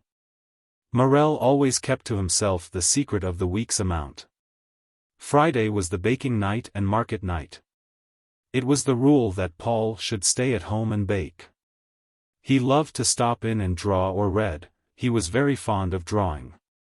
Annie always gallivanted on Friday nights, Arthur was enjoying himself as usual. So the boy remained alone. Mrs. Morel loved her marketing. In the tiny marketplace on the top of the hill, where 4 roads, from Nottingham and Derby, Ilkeston and Mansfield, meet, many stalls were erected. Brakes ran in from surrounding villages. The marketplace was full of women, the streets packed with men. It was amazing to see so many men everywhere in the streets. Mrs. Morel usually quarreled with her lace woman, sympathized with her fruit man, who was a gaby.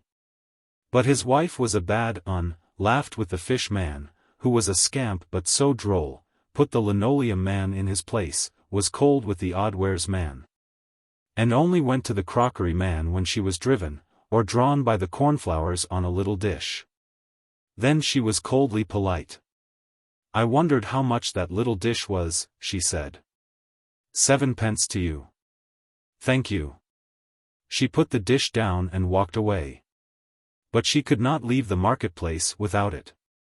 Again she went by where the pots lay coldly on the floor, and she glanced at the dish furtively, pretending not to.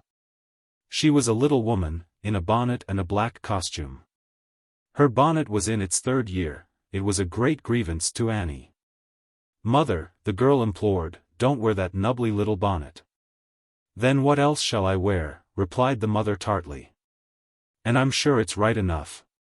It had started with a tip, then had had flowers, now was reduced to black lace and a bit of jet. It looks rather come down, said Paul. Couldn't you give it a pick-me-up? I'll jowl your head for impudence, said Mrs. Morel, and she tied the strings of the black bonnet valiantly under her chin. She glanced at the dish again. Both she and her enemy, the pot man, had an uncomfortable feeling, as if there were something between them. Suddenly he shouted. Do you want it for 5 pence? She started. Her heart hardened. But then she stooped and took up her dish. I'll have it, she said. You'll do me the favor, like, he said. You'd better spit in it, like you're do when Wyave something give yer. Mrs. Morel paid him the 5 pence in a cold manner. I don't see you give it me, she said. You wouldn't let me have it for 5 pence if you didn't want to. In this flamin', scratlin' place you may count yourself lucky if you can give your things away, he growled. Yes, there are bad times, and good, said Mrs. Morel. But she had forgiven the pot man. They were friends. She dare now finger his pots. So she was happy. Paul was waiting for her. He loved her homecoming. She was always her best so, triumphant, tired, laden with parcels, feeling rich in spirit. He heard her quick, light step in the entry and looked up from his drawing. Oh! She sighed, smiling at him from the doorway. My word, you are loaded, he exclaimed, putting down his brush. I am, she gasped. That brazen Annie said she'd meet me. Such a wait. She dropped her string bag and her packages on the table. Is the bread done? She asked, going to the oven. The last one is soaking, he replied. You needn't look, I've not forgotten it. Oh, that pot man, she said, closing the oven door. You know what a wretch I've said he was? Well, I don't think he's quite so bad. Don't you? The boy was attentive to her. She took off her little black bonnet. No. I think he can't make any money. Well, it's everybody's cry alike nowadays, and it makes him disagreeable. It would me, said Paul. Well, one can't wonder at it. And he let me have, how much do you think he let me have this for? She took the dish out of its rag of newspaper, and stood looking on it with joy. Show me, said Paul. The two stood together gloating over the dish. I love cornflowers on things, said Paul. Yes, and I thought of the teapot you bought me. 1 and 3, said Paul. 5 pence. It's not enough, mother. No. Do you know, I fairly sneaked off with it. But I'd been extravagant, I couldn't afford any more. And he needn't have let me have it if he hadn't wanted to. No, he needn't, need he, said Paul, and the two comforted each other from the fear of having robbed the pot man. We see and have stewed fruit in it, said Paul. Or custard, or a jelly, said his mother. Or radishes and lettuce, said he. Don't forget that bread, she said, her voice bright with glee. Paul looked in the oven. Tapped the loaf on the base. It's done, he said, giving it to her. She tapped it also. Yes, she replied, going to unpack her bag. Oh, and I'm a wicked, extravagant woman. I know I s'll come to want. He hopped to her side eagerly, to see her latest extravagance. She unfolded another lump of newspaper and disclosed some roots of pansies and of crimson daisies. "4 pennorth," she moaned. "How cheap," he cried. "Yes, but I couldn't afford it this week of all weeks." "But lovely," he cried. "Aren't they?" she exclaimed, giving way to pure joy. "Paul, look at this yellow one, isn't it, and a face just like an old man." "Just," cried Paul, stooping to sniff. "And smells that nice. But he's a bit splashed." He ran in the scullery, came back with the flannel, and carefully washed the pansy. "Now look at him, now he's wet," he said. "Yes," she exclaimed, brimful of satisfaction. The children of Scargill Street felt quite select. At the end where the Morels lived there were not many young things. So the few were more united. Boys and girls played together, the girls joining in the fights and the rough games, the boys taking part in the dancing games and rings and make-believe of the girls. Annie and Paul and Arthur loved the winter evenings, when it was not wet. They stayed indoors till the colliers were all gone home, till it was thick dark, and the street would be deserted. Then they tied their scarves round their necks, for they scorned overcoats, as all the colliers' children did, and went out. The entry was very dark, and at the end the whole great night opened out, in a hollow, with a little tangle of lights below where Minton Pit lay, and another far away opposite for Selby. The farthest tiny lights seemed to stretch out the darkness forever. The children looked anxiously down the road at the one lamppost, which stood at the end of the field path. If the little, luminous space were deserted, the two boys felt genuine desolation. They stood with their hands in their pockets under the lamp, turning their backs on the night, quite miserable, watching the dark houses. Suddenly a pinafore under a short coat was seen, and a long-legged girl came flying up. "Where's Billy Pillins and your Annie and Eddie Dakin?" "I don't know." But it did not matter so much, there were three now. They set up a game round the lamppost, till the others rushed up, yelling. Then the play went fast and furious. There was only this one lamppost. Behind was the great scoop of darkness, as if all the night were there. In front, another wide, dark way opened over the hill brow. Occasionally somebody came out of this way and went into the field down the path. In a dozen yards the night had swallowed them. The children played on. They were brought exceedingly close together owing to their isolation. If a quarrel took place, the whole play was spoilt. Arthur was very touchy, and Billy Pillins, really Phillips, was worse. Then Paul had to side with Arthur, and on Paul's side went Alice, while Billy Pillins always had Emmy Limb and Eddie Dakin to back him up. Then the six would fight, hate with a fury of hatred, and flee home in terror. Paul never forgot, after one of these fierce internecine fights, seeing a big red moon lift itself up, slowly, between the waste road over the hilltop, steadily, like a great bird. And he thought of the Bible, that the moon should be turned to blood. And the next day he made haste to be friends with Billy Pillins. And then the wild, intense games went on again under the lamppost, surrounded by so much darkness. Mrs. Morel, going into her parlor, would hear the children singing away. "My shoes are made of Spanish leather. My socks are made of silk.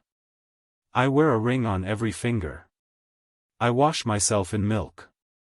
They sounded so perfectly absorbed in the game as their voices came out of the night, that they had the feel of wild creatures singing. It stirred the mother. And she understood when they came in at 8 o'clock, ruddy, with brilliant eyes, and quick, passionate speech. They all loved the Scargill Street house for its openness, for the great scallop of the world it had in view. On summer evenings the women would stand against the field fence, gossiping, facing the west, watching the sunsets flare quickly out, till the Derbyshire hills ridged across the crimson far away, like the black crest of a newt. In this summer season the pits never turned full time, particularly the soft coal. Mrs. Dakin, who lived next door to Mrs.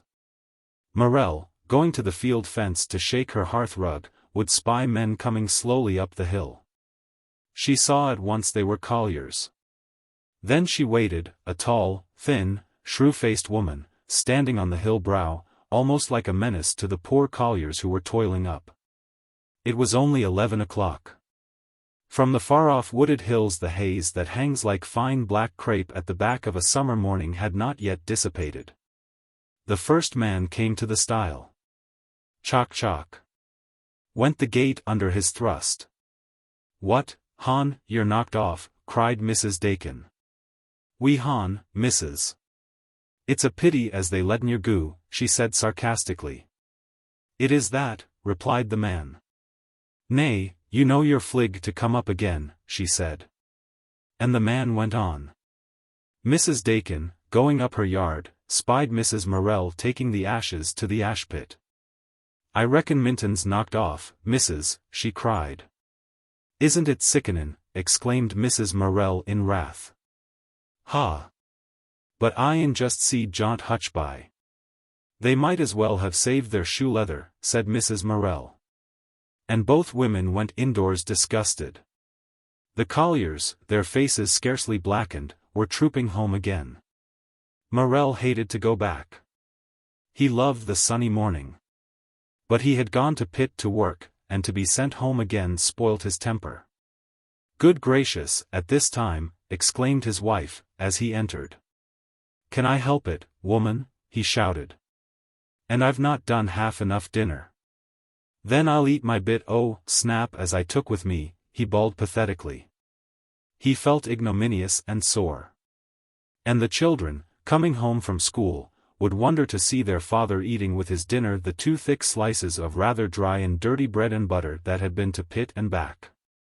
"What's my dad eating his snap for now?" asked Arthur. "I should hae it hollied at me if I didna," snorted Morel. "What a story!" exclaimed his wife. "An' is it goin' to be wasted?" said Morel. "I'm not such a extravagant mortal as you lot, with your waste. If I drop a bit of bread at pit, in all the dust and dirt, I pick it up and eat it." "The mice would eat it," said Paul. "It wouldn't be wasted." "Good bread and butter's not for mice, either," said Morel. "Dirty or not dirty, I'd eat it rather than it should be wasted." "You might leave it for the mice and pay for it out of your next pint," said Mrs. Morel. "Oh, might I?" he exclaimed. They were very poor that autumn. William had just gone away to London, and his mother missed his money. He sent 10 shillings once or twice, but he had many things to pay for at first. His letters came regularly once a week. He wrote a good deal to his mother, telling her all his life, how he made friends, and was exchanging lessons with a Frenchman, how he enjoyed London. His mother felt again he was remaining to her just as when he was at home. She wrote to him every week her direct, rather witty letters. All day long, as she cleaned the house, she thought of him. He was in London, he would do well. Almost, he was like her knight who wore her favor in the battle. He was coming at Christmas for 5 days. There had never been such preparations. Paul and Arthur scoured the land for holly and evergreens. Annie made the pretty paper hoops in the old-fashioned way. And there was unheard of extravagance in the larder. Mrs. Morel made a big and magnificent cake. Then, feeling queenly, she showed Paul how to blanch almonds. He skinned the long nuts reverently, counting them all, to see not one was lost. It was said that eggs whisked better in a cold place. So the boy stood in the scullery, where the temperature was nearly at freezing point, and whisked, and flew in excitement to his mother as the white of egg grew stiffer and more snowy. "Just look, mother. Isn't it lovely?" And he balanced a bit on his nose, then blew it in the air. "Now, don't waste it," said the mother. Everybody was mad with excitement. William was coming on Christmas Eve. Mrs. Morel surveyed her pantry. There was a big plum cake, and a rice cake, jam tarts, lemon tarts, and mince pies, 2 enormous dishes. She was finishing cooking, Spanish tarts and cheesecakes. Everywhere was decorated.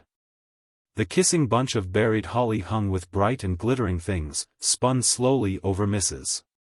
Morel's head as she trimmed her little tarts in the kitchen. A great fire roared.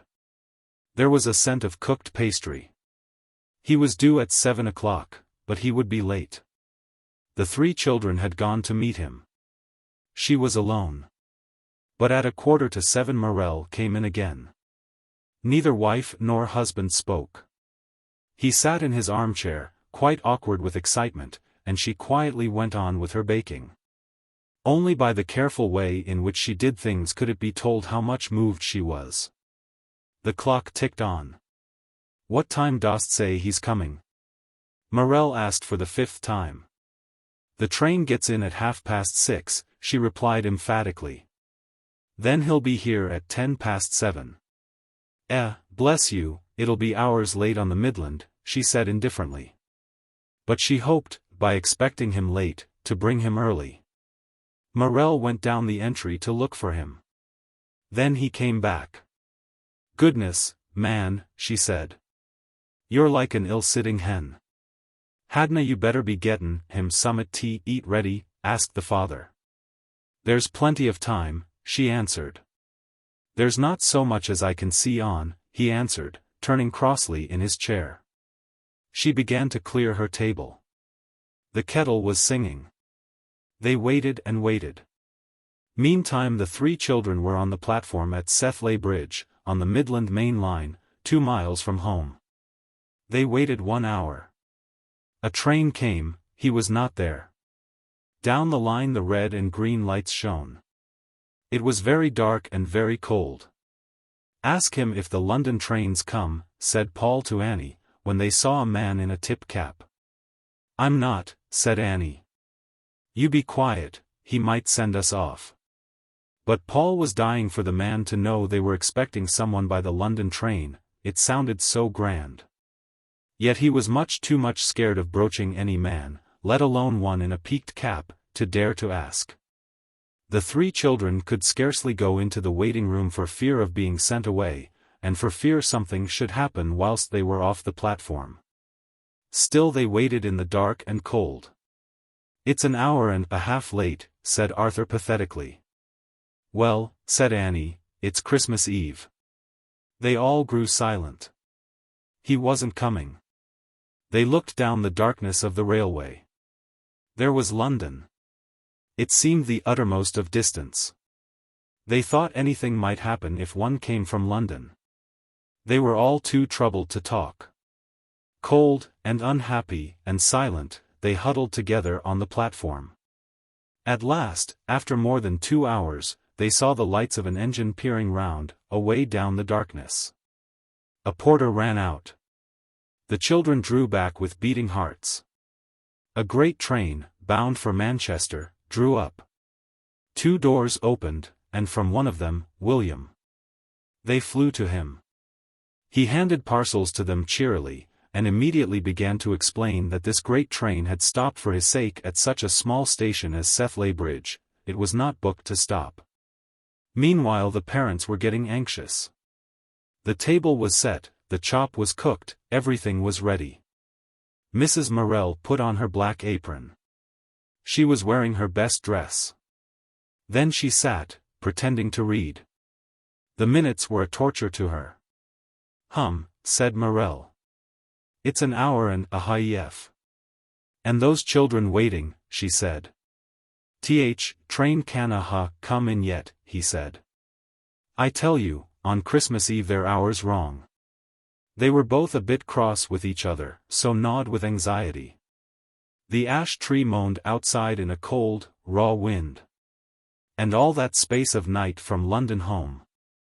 Mrs. Morel suffered. The slight click of the works inside the clock irritated her. It was getting so late, it was getting unbearable. At last there was a sound of voices, and a footstep in the entry. "Ha's here," cried Morel, jumping up. Then he stood back. The mother ran a few steps towards the door and waited. There was a rush and a patter of feet, the door burst open. William was there. He dropped his Gladstone bag and took his mother in his arms. Mater, he said. My boy, she cried. And for 2 seconds, no longer, she clasped him and kissed him. Then she withdrew and said, trying to be quite normal. But how late you are. Aren't I? He cried, turning to his father. Well, Dad. The two men shook hands. Well, my lad. Morel's eyes were wet. We thought that neither be come in, he said. Oh, I'd come, exclaimed William. Then the son turned round to his mother. But you look well, she said proudly, laughing. Well, he exclaimed. I should think so, coming home. He was a fine fellow, big, straight, and fearless-looking. He looked round at the evergreens and the kissing bunch, and the little tarts that lay in their tins on the hearth. By Jove! Mother, it's not different, he said, as if in relief. Everybody was still for a second. Then he suddenly sprang forward, picked a tart from the hearth, and pushed it whole into his mouth. Well, did ever you see such a parish oven? The father exclaimed. He had brought them endless presents. Every penny he had spent on them. There was a sense of luxury overflowing in the house. For his mother there was an umbrella with gold on the pail handle. She kept it to her dying day, and would have lost anything rather than that. Everybody had something gorgeous, and besides, there were pounds of unknown sweets, Turkish delight, crystallized pineapple, and such-like things which, the children thought, only the splendor of London could provide. And Paul boasted of these sweets among his friends. Real pineapple, cut off in slices, and then turned into crystal, fair grand. Everybody was mad with happiness in the family. Home was home, and they loved it with a passion of love, whatever the suffering had been. There were parties, there were rejoicings. People came in to see William, to see what difference London had made to him. And they all found him such a gentleman, and such a fine fellow, my word. When he went away again the children retired to various places to weep alone. Morel went to bed in misery, and Mrs. Morel felt as if she were numbed by some drug, as if her feelings were paralyzed. She loved him passionately. He was in the office of a lawyer connected with a large shipping firm, and at the midsummer his chief offered him a trip in the Mediterranean on one of the boats, for quite a small cost. Mrs. Morel wrote, Go, my boy. You may never have a chance again, and I should love to think of you cruising there in the Mediterranean almost better than to have you at home. But William came home for his fortnight's holiday. Not even the Mediterranean, which pulled at all his young man's desire to travel, and at his poor man's wonder at the glamorous South, could take him away when he might come home. That compensated his mother for much. Chapter 5. Paul launches into life. Morel was rather a heedless man, careless of danger. So he had endless accidents. Now, when Mrs. Morel heard the rattle of an empty coal cart cease at her entry end, she ran into the parlor to look, expecting almost to see her husband seated in the wagon, his face gray under his dirt. His body limp and sick with some hurt or other. If it were he, she would run out to help. About a year after William went to London, and just after Paul had left school, before he got work, Mrs. Morel was upstairs and her son was painting in the kitchen. He was very clever with his brush, when there came a knock at the door. Crossly he put down his brush to go. At the same moment his mother opened a window upstairs and looked down. A pit lad in his dirt stood on the threshold. Is this Walter Morel's? He asked. Yes, said Mrs. Morel. What is it? But she had guessed already. Your mester's got hurt, he said. Dear me, she exclaimed. It's a wonder if he hadn't, lad. And what's he done this time? I don't know for sure, but it's his leg somewhere. They tien im ter th hospital. Good gracious me, she exclaimed. Dear, what a one he is. There's not 5 minutes of peace, I'll be hanged if there is. His thumb's nearly better, and now, did you see him? I seed him at bottom. And I seed bring him up in a tub, and war in a dead faint. But he shouted like anythink when Dr. Fraser examined him lamp cabin, and cost and swore, and said as war goin' to be ta'en wome, he warn't goin' ter hospital. The boy faltered to an end. He would want to come home, so that I can have all the bother. Thank you, my lad. Dear, if I'm not sick and surfeited, I am. She came downstairs. Paul had mechanically resumed his painting. And it must be pretty bad if they've taken him to the hospital, she went on. But what a careless creature he is. Other men don't have all these accidents.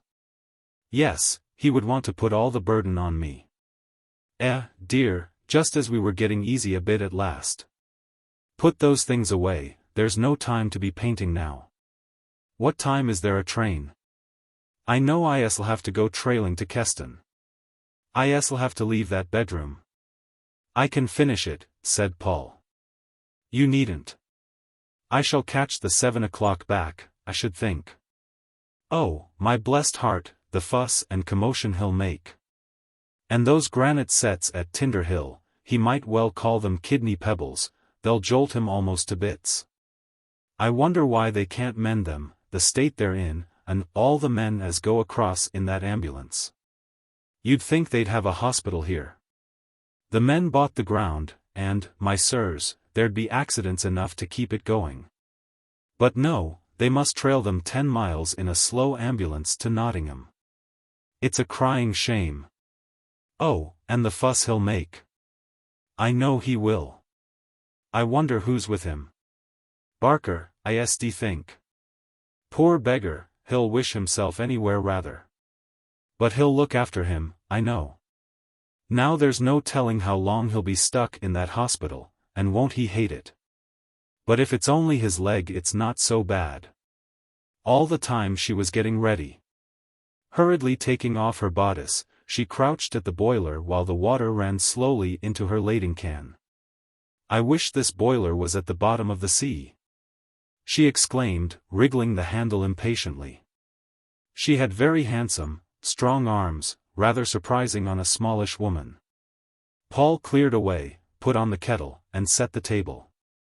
There isn't a train till 4:20, he said. You've time enough. Oh no, I haven't, she cried, blinking at him over the towel as she wiped her face. Yes, you have. You must drink a cup of tea at any rate. Should I come with you to Keston? Come with me? What for, I should like to know. Now, what have I to take him? Dear. His clean shirt, and it's a blessing it is clean. But it had better be aired. And stockings, he won't want them, and a towel, I suppose, and handkerchiefs. Now what else? A comb, a knife and fork and spoon, said Paul. His father had been in the hospital before. Goodness knows what sort of state his feet were in, continued Mrs. Morel, as she combed her long brown hair, that was fine as silk, and was touched now with grey. He's very particular to wash himself to the waist, but below he thinks doesn't matter. But there, I suppose they see plenty like it. Paul had laid the table. He cut his mother 1 or 2 pieces of very thin bread and butter. Here you are, he said, putting her cup of tea in her place. I can't be bothered, she exclaimed crossly. Well, you've got to, so there, now it's put out ready, he insisted. So she sat down and sipped her tea, and ate a little, in silence. She was thinking. In a few minutes she was gone, to walk the 2.5 miles to Keston Station. All the things she was taking him she had in her bulging string bag. Paul watched her go up the road between the hedges, a little, quick-stepping figure, and his heart ached for her, that she was thrust forward again into pain and trouble. And she, tripping so quickly in her anxiety, felt at the back of her son's heart waiting on her, felt him bearing what part of the burden he could, even supporting her. And when she was at the hospital, she thought, it will upset that lad when I tell him how bad it is. I'd better be careful. And when she was trudging home again, she felt he was coming to share her burden. Is it bad? Asked Paul, as soon as she entered the house. It's bad enough, she replied. What? She sighed and sat down, undoing her bonnet strings. Her son watched her face as it was lifted, and her small, work-hardened hands fingering at the bow under her chin. Well, she answered, it's not really dangerous, but the nurse says it's a dreadful smash. You see, a great piece of rock fell on his leg, here, and it's a compound fracture. There are pieces of bone sticking through. Ugh, how horrid, exclaimed the children. And, she continued, of course he says he's going to die, it wouldn't be him if he didn't. I'm done for, my lass, he said, looking at me. Don't be so silly, I said to him. You're not going to die of a broken leg, however badly it's smashed. I'll never come out of air but in a wooden box, he groaned. Well, I said, if you want them to carry you into the garden in a wooden box, when you're better, I've no doubt they will. If we think it's good for him, said the sister. She's an awfully nice sister, but rather strict. Mrs. Morel took off her bonnet. The children waited in silence. Of course, he is bad, she continued, and he will be. It's a great shock, and he's lost a lot of blood, and, of course, it is a very dangerous smash. It's not at all sure that it will mend so easily. And then there's the fever and the mortification, if it took bad ways he'd quickly be gone. But there, he's a clean-blooded man, with wonderful healing flesh, and so I see no reason why it should take bad ways. Of course there's a wound. She was pale now with emotion and anxiety. The three children realized that it was very bad for their father, and the house was silent, anxious. But he always gets better, said Paul after a while. That's what I tell him, said the mother. Everybody moved about in silence. And he really looked nearly done for, she said. But the sister says that is the pain. Annie took away her mother's coat and bonnet. And he looked at me when I came away. I said, I'll have to go now, Walter, because of the train, and the children. And he looked at me. It seems hard. Paul took up his brush again and went on painting. Arthur went outside for some coal. Annie sat looking dismal. And Mrs. Morel, in her little rocking chair that her husband had made for her when the first baby was coming, remained motionless, brooding. She was grieved, and bitterly sorry for the man who was hurt so much. But still, in her heart of hearts, where the love should have burned, there was a blank. Now, when all her woman's pity was roused to its full extent, when she would have slaved herself to death to nurse him and to save him, when she would have taken the pain herself, if she could. Somewhere far away inside her, she felt indifferent to him and to his suffering. It hurt her most of all, this failure to love him, even when he roused her strong emotions. She brooded a while. And there, she said suddenly, when I'd got halfway to Keston, I found I'd come out in my working boots, and look at them. They were an old pair of Paul's, brown and rubbed through at the toes. I didn't know what to do with myself, for shame, she added. In the morning, when Annie and Arthur were at school, Mrs. Morel talked again to her son, who was helping her with her housework. I found Barker at the hospital. He did look bad, poor little fellow. Well, I said to him, what sort of a journey did you have with him? Dunna ax me, missus, he said. I said, I know what he'd be. But it wore bad for him, Mrs. Morel, it wore that, he said. I know, I said. At every jolt I thought my would ha flown clean out o' my mouth, he said. And the scream give sometimes. Missus, not for a fortune would I go through it again. I can quite understand it, I said. It's a nasty job, though, he said, and one as'll be a long while afore it's right again. I'm afraid it will, I said. I like Mr. Barker, I do like him. There's something so manly about him. Paul resumed his task silently. And of course, Mrs. Morel continued, for a man like your father, the hospital is hard. He can't understand rules and regulations. And he won't let anybody else touch him, not if he can help it. When he smashed the muscles of his thigh, and it had to be dressed 4 times a day, would he let anybody but me or his mother do it? He wouldn't. So, of course, he'll suffer in there with the nurses. And I didn't like leaving him. I'm sure, when I kissed him and came away, it seemed a shame. So she talked to her son, almost as if she were thinking aloud to him, and he took it in as best he could, by sharing her trouble to lighten it. And in the end she shared almost everything with him without knowing. Morel had a very bad time. For a week he was in a critical condition. Then he began to mend. And then, knowing he was going to get better, the whole family sighed with relief, and proceeded to live happily. They were not badly off whilst Morel was in the hospital.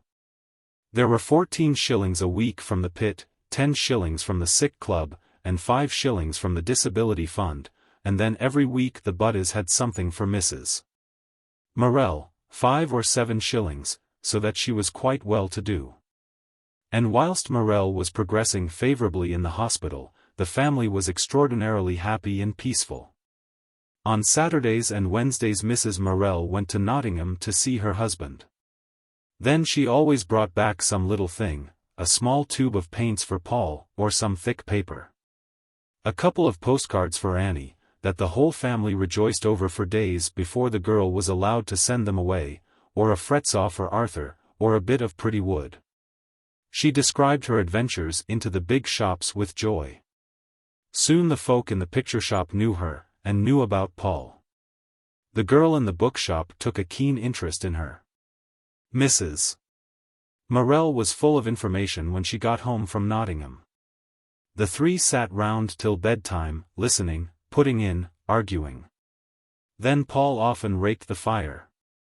"I'm the man in the house now," he used to say to his mother with joy. They learned how perfectly peaceful the home could be. And they almost regretted, though none of them would have owned to such callousness, that their father was soon coming back. Paul was now 14, and was looking for work. He was a rather small and rather finely made boy, with dark brown hair and light blue eyes. His face had already lost its youthful chubbiness, and was becoming somewhat like William's, rough-featured, almost rugged, and it was extraordinarily mobile. Usually he looked as if he saw things, was full of life, and warm, then his smile, like his mother's, came suddenly and was very lovable. And then, when there was any clog in his soul's quick running, his face went stupid and ugly. He was the sort of boy that becomes a clown and a lout as soon as he is not understood, or feels himself held cheap, and, again, is adorable at the first touch of warmth. He suffered very much from the first contact with anything. When he was 7, the starting school had been a nightmare and a torture to him. But afterwards he liked it. And now that he felt he had to go out into life, he went through agonies of shrinking self-consciousness. He was quite a clever painter for a boy of his years, and he knew some French and German and mathematics that Mr. Heaton had taught him. But nothing he had was of any commercial value. He was not strong enough for heavy manual work, his mother said. He did not care for making things with his hands, preferred racing about, or making excursions into the country, or reading, or painting. "What do you want to be?" his mother asked. "Anything." "That is no answer," said Mrs. Morel. But it was quite truthfully the only answer he could give. His ambition, as far as this world's gear went, was quietly to earn his 30 or 35 shillings a week somewhere near home, and then, when his father died, have a cottage with his mother. Paint and go out as he liked, and live happy ever after. That was his program as far as doing things went. But he was proud within himself, measuring people against himself, and placing them, inexorably. And he thought that perhaps he might also make a painter, the real thing. But that he left alone. "Then," said his mother, "you must look in the paper for the advertisements." He looked at her. It seemed to him a bitter humiliation and an anguish to go through. But he said nothing. When he got up in the morning, his whole being was knotted up over this one thought. I've got to go and look for advertisements for a job. It stood in front of the morning, that thought, killing all joy and even life, for him. His heart felt like a tight knot. And then, at 10 o'clock, he set off. He was supposed to be a queer, quiet child.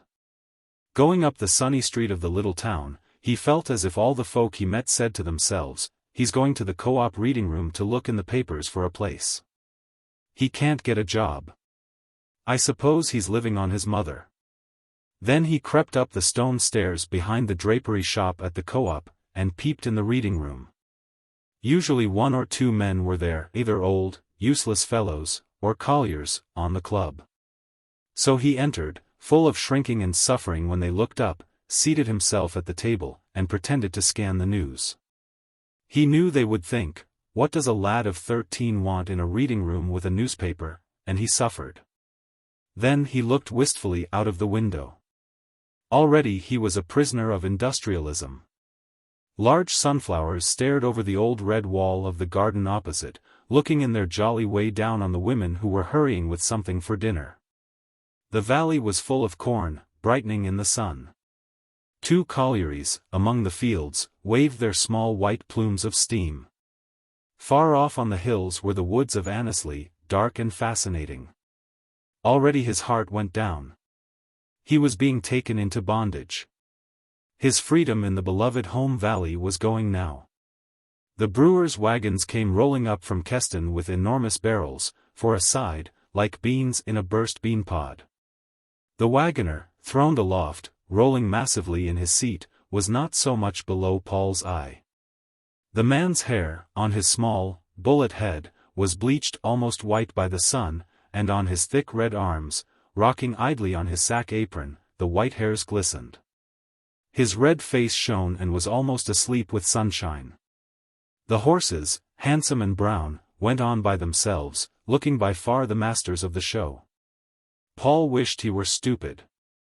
I wish, he thought to himself, I was fat like him, and like a dog in the sun. I wish I was a pig and a brewer's wagoner. Then, the room being at last empty, he would hastily copy an advertisement on a scrap of paper, then another, and slip out in immense relief. His mother would scan over his copies. Yes, she said, you may try. William had written out a letter of application, couched in admirable business language, which Paul copied, with variations. The boy's handwriting was execrable, so that William, who did all things well, got into a fever of impatience. The elder brother was becoming quite swanky. In London he found that he could associate with men far above his bestwood friends in station. Some of the clerks in the office had studied for the law, and were more or less going through a kind of apprenticeship. William always made friends among men wherever he went, he was so jolly.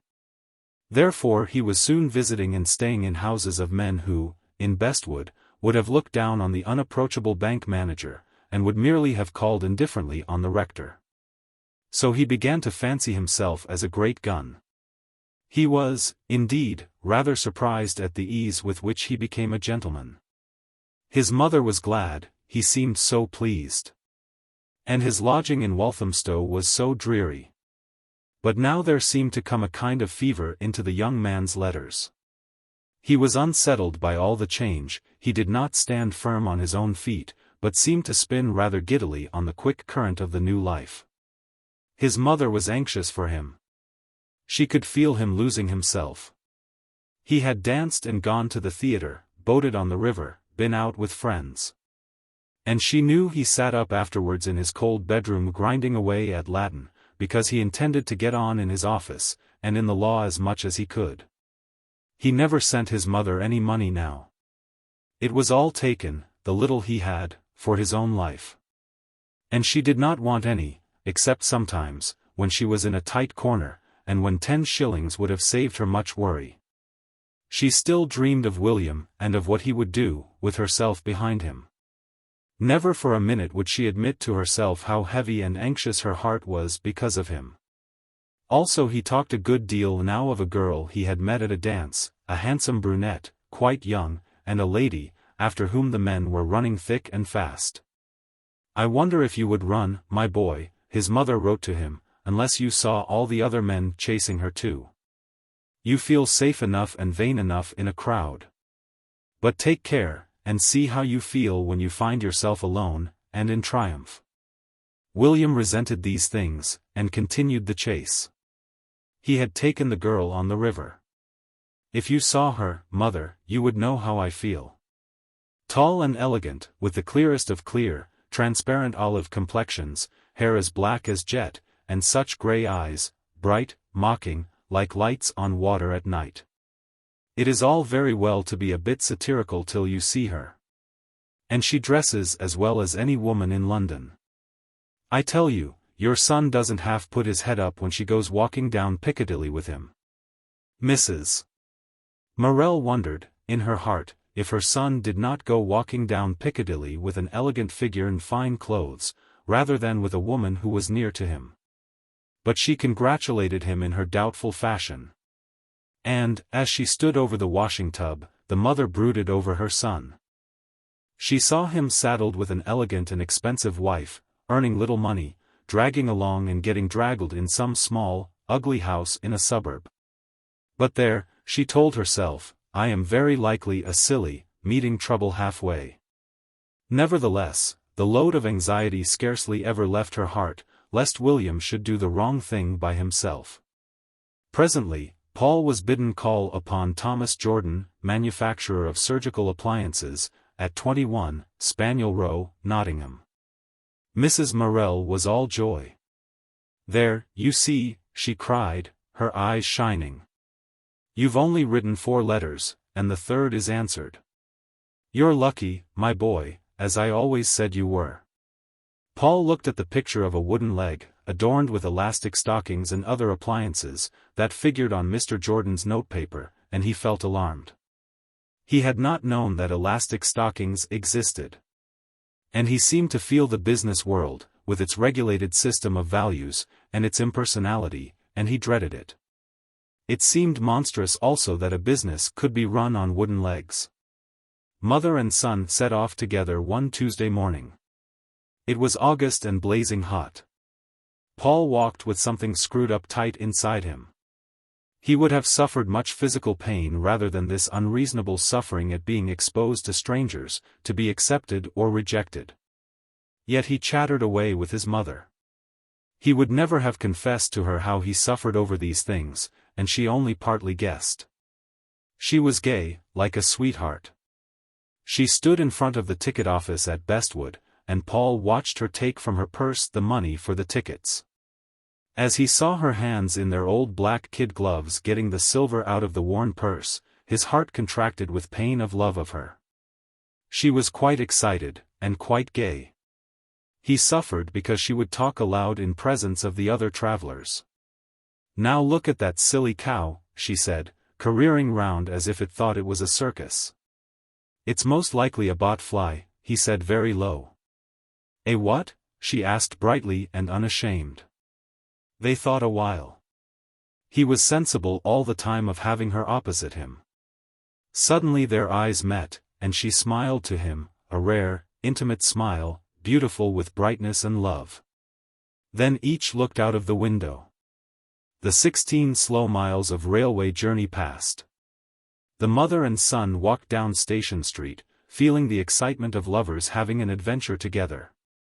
In Carrington Street they stopped to hang over the parapet and look at the barges on the canal below.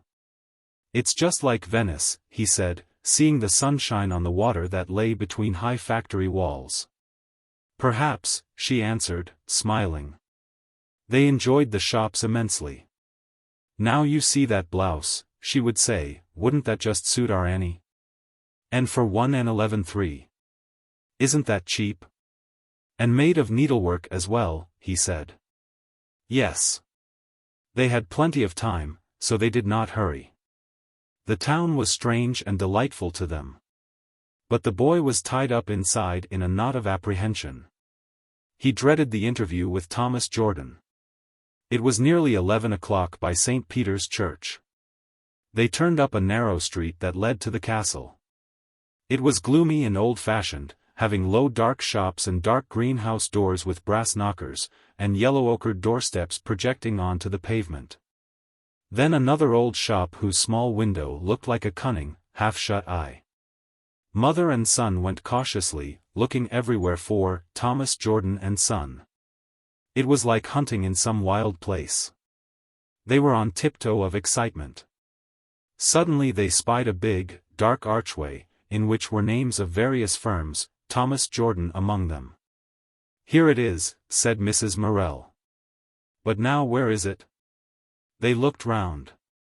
On one side was a queer, dark, cardboard factory, on the other a commercial hotel. "It's up the entry," said Paul.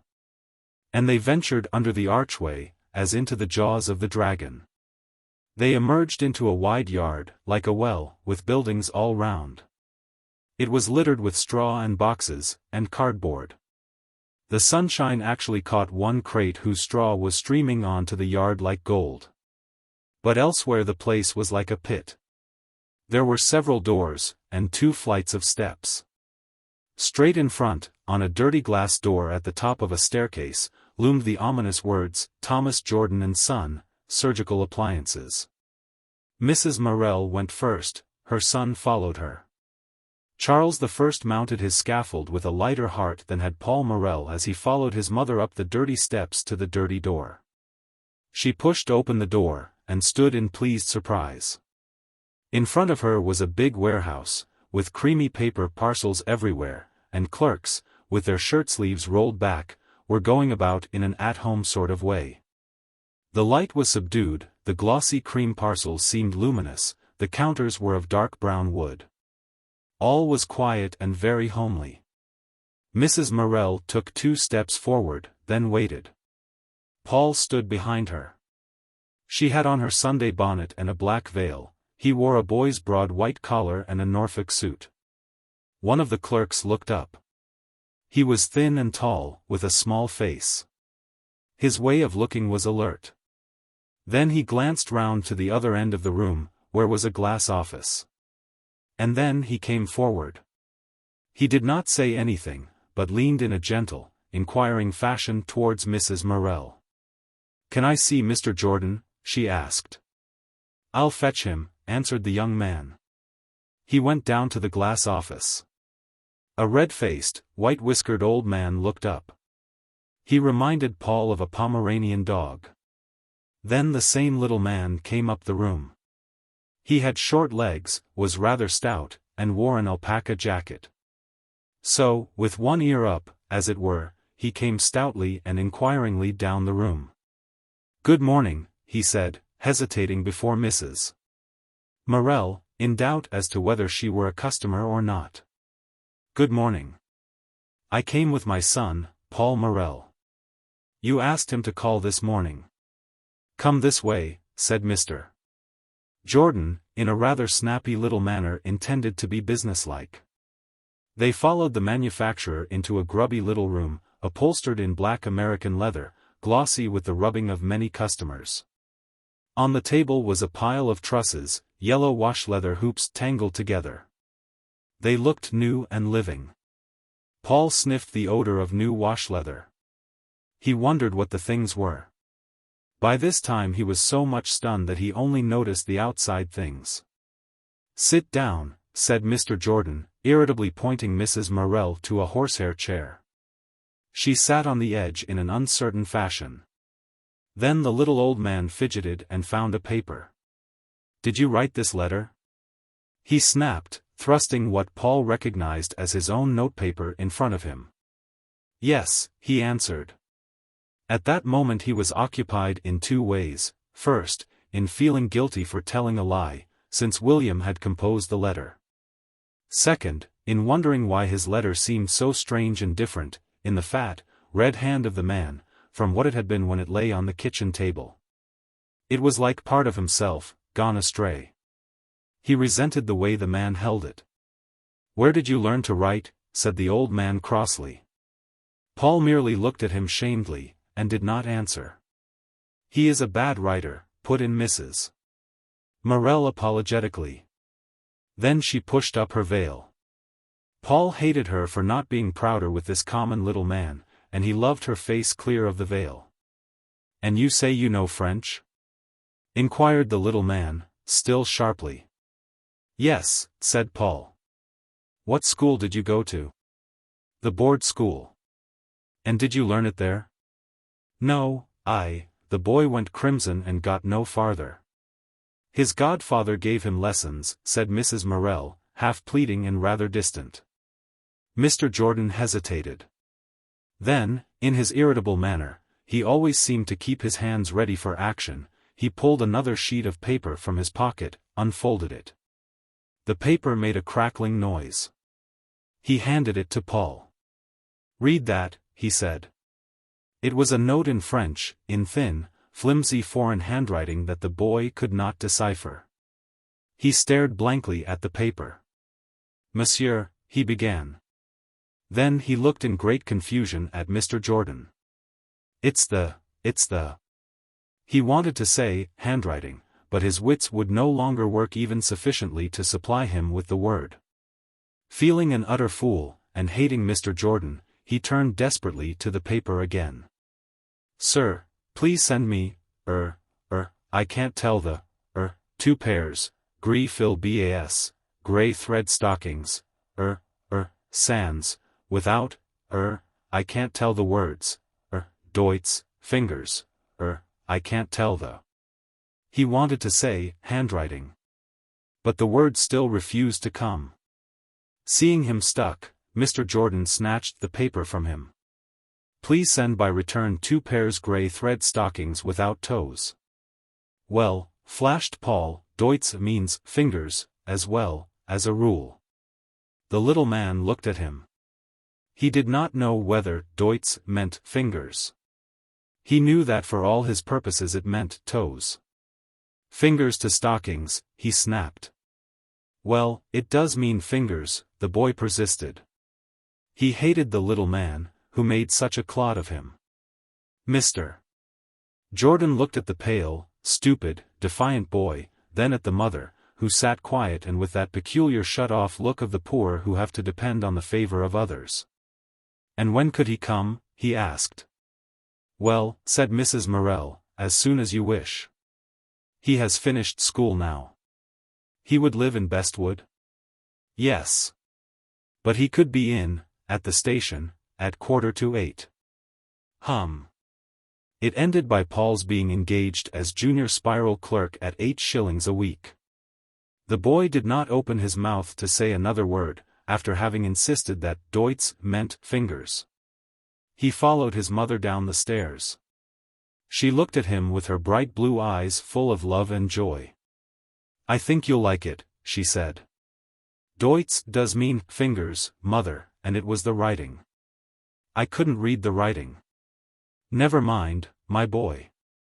I'm sure he'll be all right, and you won't see much of him. Wasn't that first young fellow nice? I'm sure you'll like them. But wasn't Mr. Jordan common, mother? Does he own it all?" "I suppose he was a workman who has got on," she said. "You mustn't mind people so much. They're not being disagreeable to you, it's their way. You always think people are meaning things for you. But they don't." It was very sunny. Over the big desolate space of the marketplace the blue sky shimmered, and the granite cobbles of the paving glistened. Shops down the long row were deep in obscurity, and the shadow was full of color. Just where the horse trams trundled across the market was a row of fruit stalls, with fruit blazing in the sun, apples and piles of reddish oranges, small green-gauge plums and bananas. There was a warm scent of fruit as mother and son passed. Gradually his feeling of ignominy and of rage sank. "Where should we go for dinner?" asked the mother. It was felt to be a reckless extravagance. Paul had only been in an eating-house once or twice in his life, and then only to have a cup of tea and a bun. Most of the people of Bestwood considered that tea and bread and butter, and perhaps potted beef, was all they could afford to eat in Nottingham. Real cooked dinner was considered great extravagance. Paul felt rather guilty. They found a place that looked quite cheap. But when Mrs. Morel scanned the bill of fare, her heart was heavy, things were so dear. So she ordered kidney pies and potatoes as the cheapest available dish. "We oughtn't to have come here, Mother," said Paul. "Never mind," she said. "We won't come again." She insisted on his having a small currant tart, because he liked sweets. "I don't want it, Mother," he pleaded. "Yes," she insisted, "you'll have it." And she looked round for the waitress. But the waitress was busy, and Mrs. Morel did not like to bother her then. So the mother and son waited for the girl's pleasure, whilst she flirted among the men. "Brazen hussy," said Mrs. Morel to Paul. "Look now, she's taking that man his pudding, and he came long after us."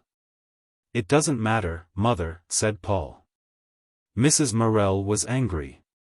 But she was too poor, and her orders were too meager, so that she had not the courage to insist on her rights just then. They waited and waited. "Should we go, Mother?" he said. Then Mrs. Morel stood up. The girl was passing near. "Will you bring one currant tart?" said Mrs. Morel clearly. The girl looked round insolently. "Directly," she said. "We have waited quite long enough," said Mrs. Morel. In a moment the girl came back with the tart. Mrs. Morel asked coldly for the bill. Paul wanted to sink through the floor. He marveled at his mother's hardness. He knew that only years of battling had taught her to insist even so little on her rights. She shrank as much as he.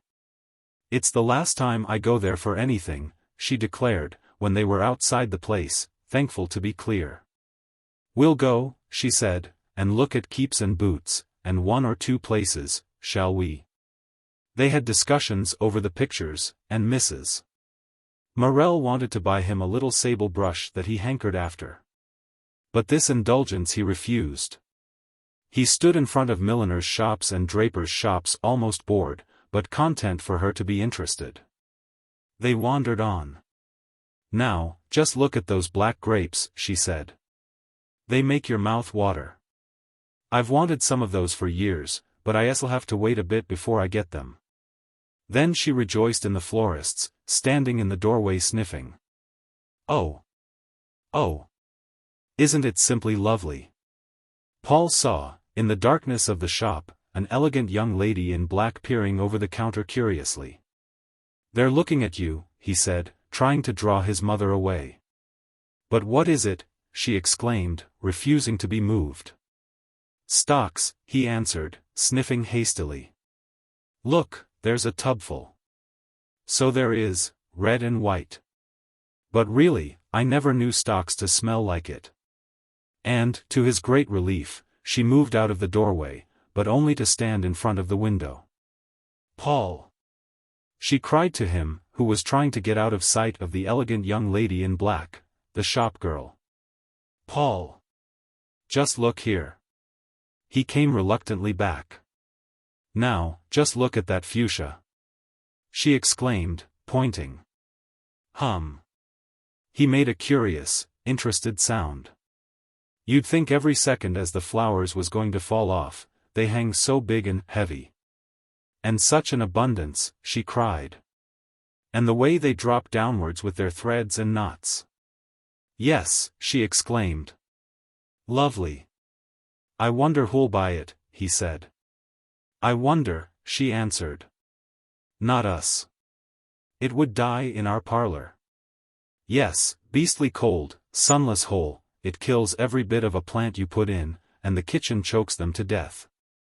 They bought a few things, and set off towards the station. Looking up the canal, through the dark pass of the buildings, they saw the castle on its bluff of brown, green-bushed rock, in a positive miracle of delicate sunshine.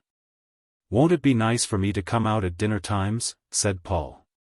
"I can go all round here and see everything. I love it." "You will," assented his mother. He had spent a perfect afternoon with his mother. They arrived home in the mellow evening, happy, and glowing, and tired. In the morning he filled in the form for his season ticket and took it to the station. When he got back, his mother was just beginning to wash the floor. He sat crouched up on the sofa. "He says it'll be here on Saturday," he said. "And how much will it be?" "About £1.11, he said. She went on washing her floor in silence. "Is it a lot?" he asked. "It's no more than I thought," she answered. "And I'll earn 8 shillings a week," he said. She did not answer, but went on with her work. At last she said, "That William promised me, when he went to London, as he'd give me £1 a month. He has given me 10 shillings, twice, and now I know he hasn't a farthing if I asked him. Not that I want it. Only just now you'd think he might be able to help with this ticket, which I'd never expected." "He earns a lot," said Paul. "He earns £130. But they're all alike. They're large in promises, but it's precious little fulfillment you get." "He spends over 50 shillings a week on himself," said Paul. "And I keep this house on less than 30, she replied, "and am supposed to find money for extras. But they don't care about helping you, once they've gone. He'd rather spend it on that dressed-up creature." "She should have her own money if she's so grand," said Paul. "She should, but she hasn't. I asked him. And I know he doesn't buy her a gold bangle for nothing. I wonder whoever bought me a gold bangle." William was succeeding with his gypsy, as he called her. He asked the girl, her name was Louisa Lily Dennis Western, for a photograph to send to his mother. The photo came, a handsome brunette, taken in profile, smirking slightly, and, it might be, quite naked, for on the photograph not a scrap of clothing was to be seen, only a naked bust. "Yes," wrote Mrs. Morel to her son, "the photograph of Louis is very striking, and I can see she must be attractive. But do you think, my boy, it was very good taste of a girl to give her young man that photo to send to his mother, the first? Certainly the shoulders are beautiful, as you say. But I hardly expected to see so much of them at the first view." Morel found the photograph standing on the chiffonier in the parlor. He came out with it between his thick thumb and finger. "Who dost reckon this is?" he asked of his wife. "It's the girl our William is going with," replied Mrs. Morel. "Hum. There's a bright spark, from look on, and one as wanna do him o'er much good neither." "Who is she?" "Her name is Louisa Lily Dennis Western." "And, come again tomorrow," exclaimed the miner. "And, is an actress?" "She is not. She's supposed to be a lady." "I'll bet," he exclaimed, still staring at the photo. "A lady, is she? And, how much does she reckon ter keep up this sort o' game on?" "On nothing. She lives with an old aunt, whom she hates, and takes what bit of money's given her." "Hum," said Morel, laying down the photograph. "Then he's a fool to ta'en up why, such a one as that." "Dear mater," William replied. "I'm sorry you didn't like the photograph. It never occurred to me when I sent it, that you mightn't think it decent. However, I told Jip that it didn't quite suit your prim and proper notions, so she's going to send you another, that I hope will please you better. She's always being photographed. In fact, the photographers ask her if they may take her for nothing." Presently the new photograph came, with a little silly note from the girl. This time the young lady was seen in a black satin evening bodice, cut square, with little puff sleeves, and black lace hanging down her beautiful arms. "I wonder if she ever wears anything except evening clothes," said Mrs. Morel sarcastically. "I'm sure I ought to be impressed." "You are disagreeable, mother," said Paul. "I think the first one with bare shoulders is lovely." "Do you?" answered his mother. "Well, I don't." On the Monday morning the boy got up at 6 to start work. He had the season ticket, which had cost such bitterness, in his waistcoat pocket. He loved it with its bars of yellow across. His mother packed his dinner in a small, shut-up basket, and he set off at 6:45 to catch the 7:15 train. Mrs. Morel came to the entry end to see him off. It was a perfect morning. From the ash tree the slender green fruits that the children call pigeons were twinkling gaily down on a little breeze, into the front gardens of the houses. The valley was full of a lustrous dark haze, through which the ripe corn shimmered, and in which the steam from Minton pit melted swiftly. Puffs of wind came. Paul looked over the high woods of Aldersley, where the country gleamed, and home had never pulled at him so powerfully. "Good morning, mother," he said, smiling, but feeling very unhappy. "Good morning," she replied cheerfully and tenderly. She stood in her white apron on the open road, watching him as he crossed the field. He had a small, compact body that looked full of life. She felt, as she saw him trudging over the field, that where he determined to go he would get. She thought of William. He would have leaped the fence instead of going round the stile. He was away in London, doing well. Paul would be working in Nottingham. Now she had 2 sons in the world. She could think of 2 places, great centers of industry, and feel that she had put a man into each of them, that these men would work out what she wanted. They were derived from her, they were of her, and their works also would be hers. All the morning long she thought of Paul. At 8 o'clock he climbed the dismal stairs of Jordan's surgical appliance factory, and stood helplessly against the first great parcel rack, waiting for somebody to pick him up. The place was still not awake. Over the counters were great dust sheets. 2 men only had arrived, and were heard talking in a corner, as they took off their coats and rolled up their shirt sleeves.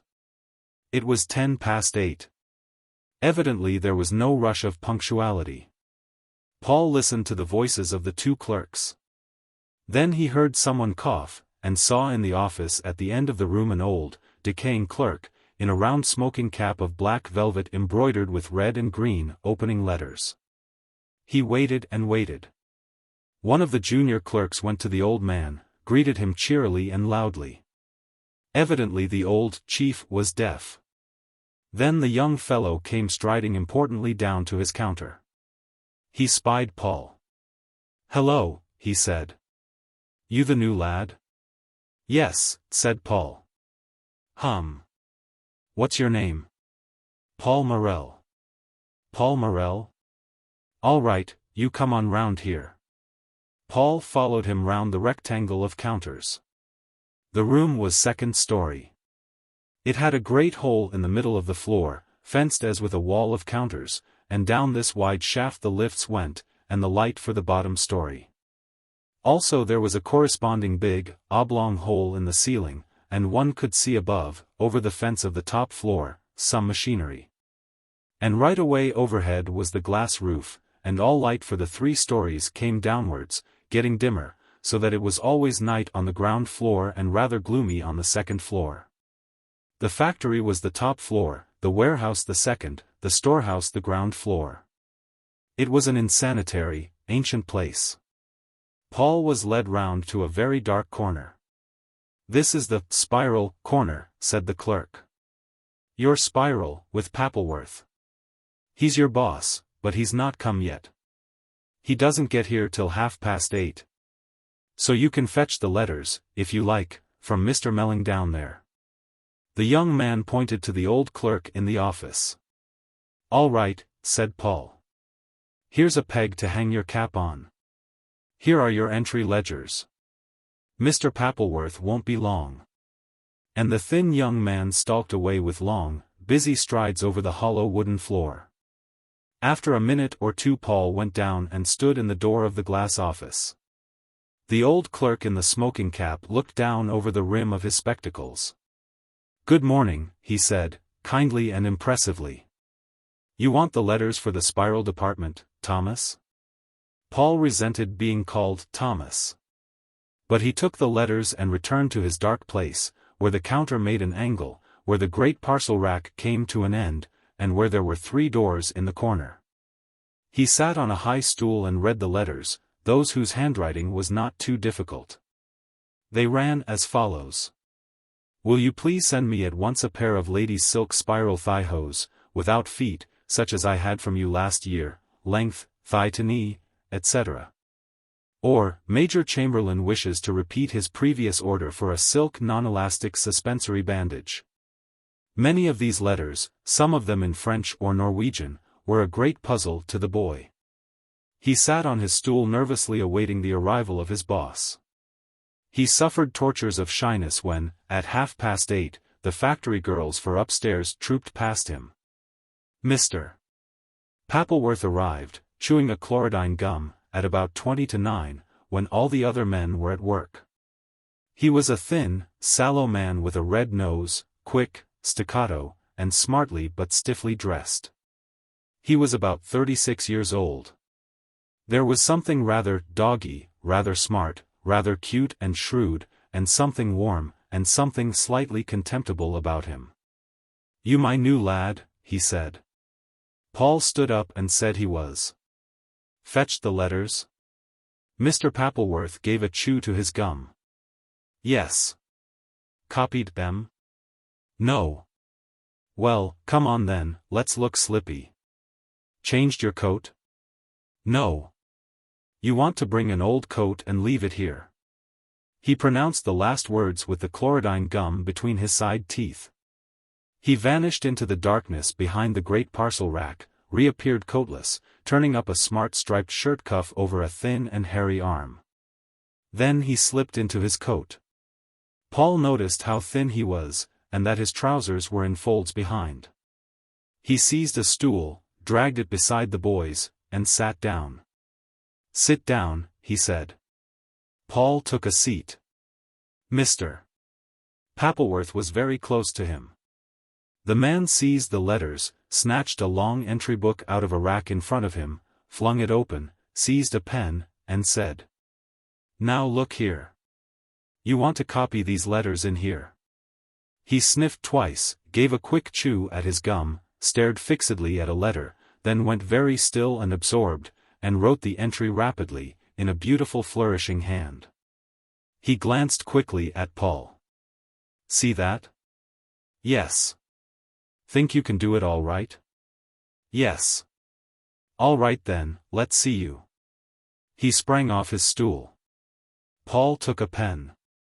Mr. Pappleworth disappeared. Paul rather liked copying the letters, but he wrote slowly, laboriously, and exceedingly badly. He was doing the fourth letter, and feeling quite busy and happy, when Mr. Pappleworth reappeared.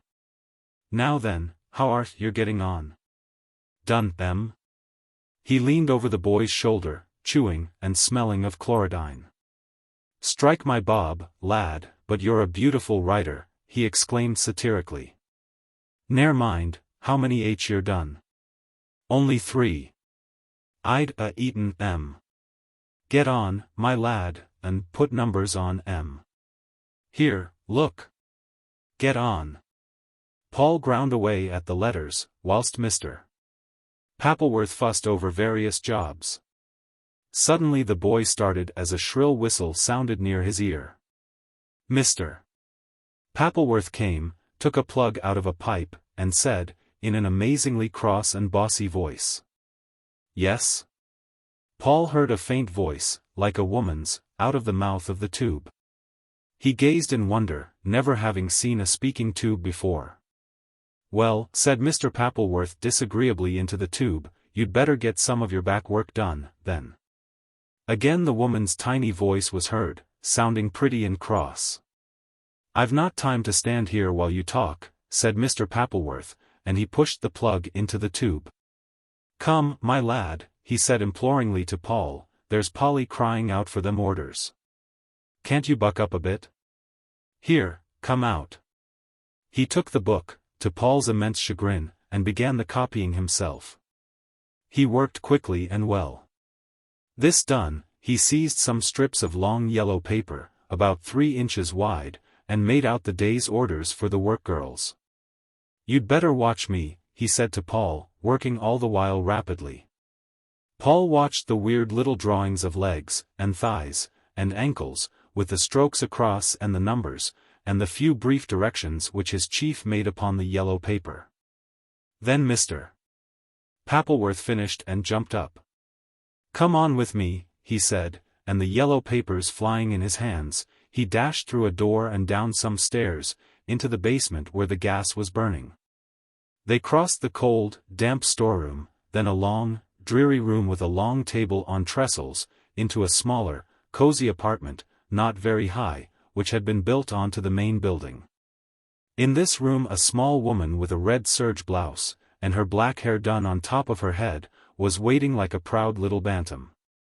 "Here we are," said Pappleworth. "I think it is, here you are," exclaimed Polly. "The girls have been here nearly half an hour waiting. Just think of the time wasted." "You think of getting your work done and not talking so much," said Mr. Pappleworth. "You could have been finishing off. You know quite well we finished everything off on Saturday," cried Pony, flying at him, her dark eyes flashing. "Tut-tut-tut-tut-tut-tut," he mocked. "Here's your new lad. Don't ruin him as you did the last." "As we did the last," repeated Polly. "Yes, we do a lot of ruining, we do. My word, a lad would take some ruining after he'd been with you." "It's time for work now, not for talk," said Mr. Pappleworth severely and coldly. "It was time for work some time back," said Polly, marching away with her head in the air. She was an erect little body of 40. In that room were 2 round spiral machines on the bench under the window. Through the inner doorway was another longer room, with 6 more machines. A little group of girls, nicely dressed in white aprons, stood talking together. "Have you nothing else to do but talk?" said Mr. Pappleworth. "Only wait for you," said one handsome girl, laughing. "Well, get on," he said. "Come on, my lad. You'll know your road down here again." And Paul ran upstairs after his chief. He was given some checking and invoicing to do. He stood at the desk, laboring in his execrable handwriting. Presently Mr. Jordan came strutting down from the glass office and stood behind him, to the boy's great discomfort. Suddenly a red and fat finger was thrust on the form he was filling in. "Mr. J. Bates, Esquire," exclaimed the cross voice just behind his ear. Paul looked at Mr. J. A. Bates, Esquire, in his own vile writing, and wondered what was the matter now. Didn't they teach you any better than that while they were at it? If you put Mr. You don't put Esquire. A man can't be both at once. The boy regretted his too much generosity in disposing of honors, hesitated, and with trembling fingers, scratched out the Mr. Then all at once Mr. Jordan snatched away the invoice. "Make another. Are you going to send that to a gentleman?" And he tore up the blue form irritably. Paul, his ears red with shame, began again.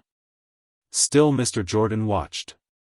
"I don't know what they do teach in schools. You'll have to write better than that. Lads learn nothing nowadays, but how to recite poetry and play the fiddle." "Have you seen his writing?" he asked of Mr. Pappleworth. "Yes, prime, isn't it?" replied Mr. Pappleworth indifferently. Mr. Jordan gave a little grunt, not unamiable. Paul divined that his master's bark was worse than his bite. Indeed, the little manufacturer, although he spoke bad English, was quite gentleman enough to leave his men alone and to take no notice of trifles. But he knew he did not look like the boss and owner of the show, so he had to play his role of proprietor at first, to put things on a right footing. "Let's see, what's your name?" asked Mr. Pappleworth of the boy. "Paul Morel." It is curious that children suffer so much at having to pronounce their own names. "Paul Morel, is it? All right, you Paul Morel threw them things there, and then." Mr. Pappleworth subsided onto a stool, and began writing. A girl came up from out of a door just behind, put some newly pressed elastic web appliances on the counter, and returned. Mr. Pappleworth picked up the whitey blue knee band, examined it, and its yellow order paper quickly, and put it on one side. Next was a flesh pink leg. He went through the few things, wrote out a couple of orders, and called to Paul to accompany him. This time they went through the door whence the girl had emerged. There Paul found himself at the top of a little wooden flight of steps, and below him saw a room with windows round two sides. And at the farther end 6 girls sitting bending over the benches in the light from the window, sewing. They were singing together, 2 little girls in blue. Hearing the door opened, they all turned round, to see Mr. Pappleworth and Paul looking down on them from the far end of the room. They stopped singing. "Can't you make a bit less row?" said Mr. Pappleworth. "Folk'll think we keep cats." A hunchback woman on a high stool turned her long, rather heavy face towards Mr. Pappleworth, and said, in a contralto voice, "They're all tomcats then." In vain Mr. Pappleworth tried to be impressive for Paul's benefit. He descended the steps into the finishing-off room, and went to the hunchback Fanny.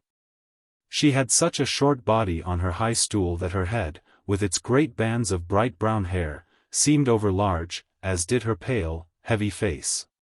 She wore a dress of green-black cashmere, and her wrists, coming out of the narrow cuffs, were thin and flat, as she put down her work nervously. He showed her something that was wrong with a kneecap. "Well," she said, "you needn't come blaming it on to me. It's not my fault." Her color mounted to her cheek. "I never said it was your fault." "Will you do as I tell you?" replied Mr. Pappleworth shortly. "You don't say it's my fault, but you'd like to make out as it was," the hunchback woman cried, almost in tears. Then she snatched the kneecap from her boss, saying, "Yes, I'll do it for you, but you needn't be snappy." "Here's your new lad," said Mr. Pappleworth. Fanny turned, smiling very gently on Paul. "Oh," she said.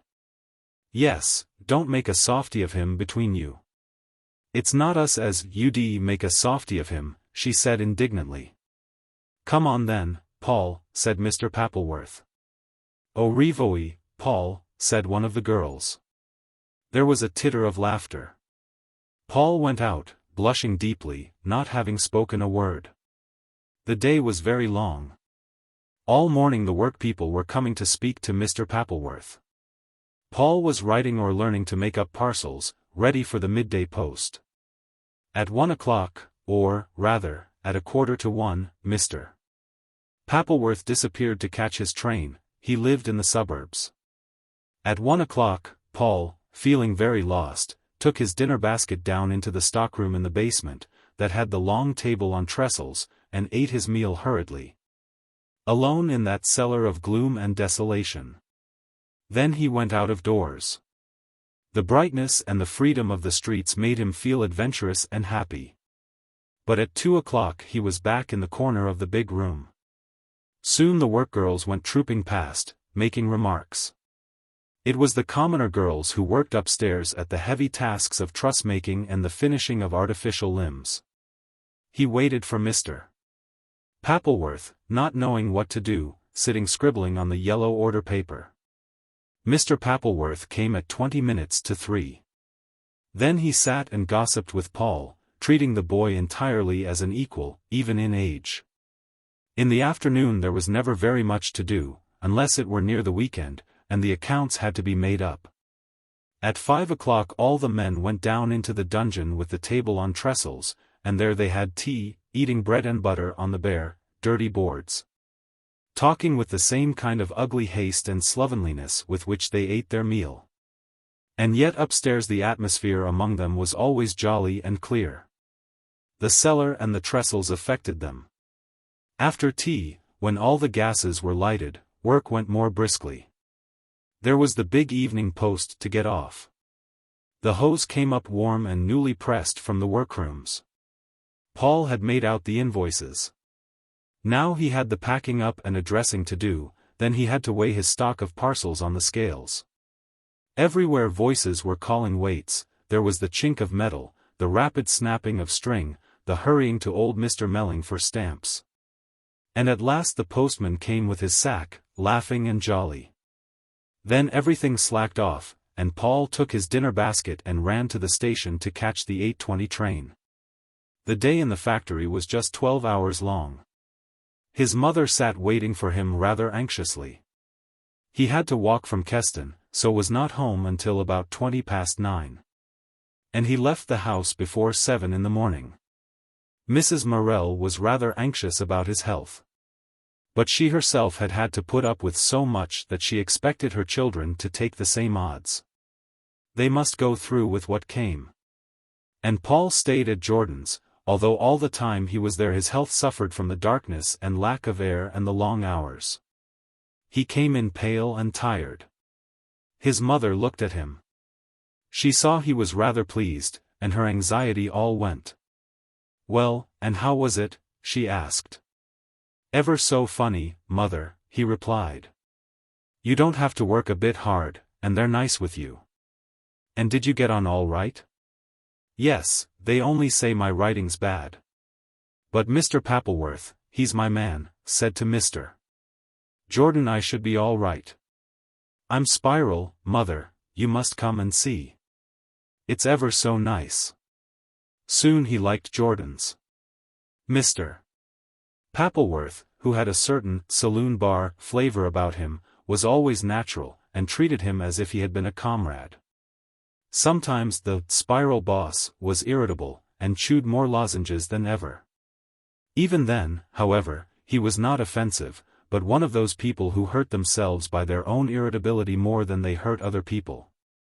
"Haven't you done that yet?" he would cry. "Go on, be a month of Sundays." Again, and Paul could understand him least then, he was jocular and in high spirits. "I'm going to bring my little Yorkshire Terrier bitch tomorrow," he said jubilantly to Paul. "What's a Yorkshire Terrier?" "Don't know what a Yorkshire Terrier is?" "Don't know a Yorkshire, Mr. Pappleworth was aghast. "Is it a little silky one, colors of iron and rusty silver?" "That's it, my lad. She's a gem.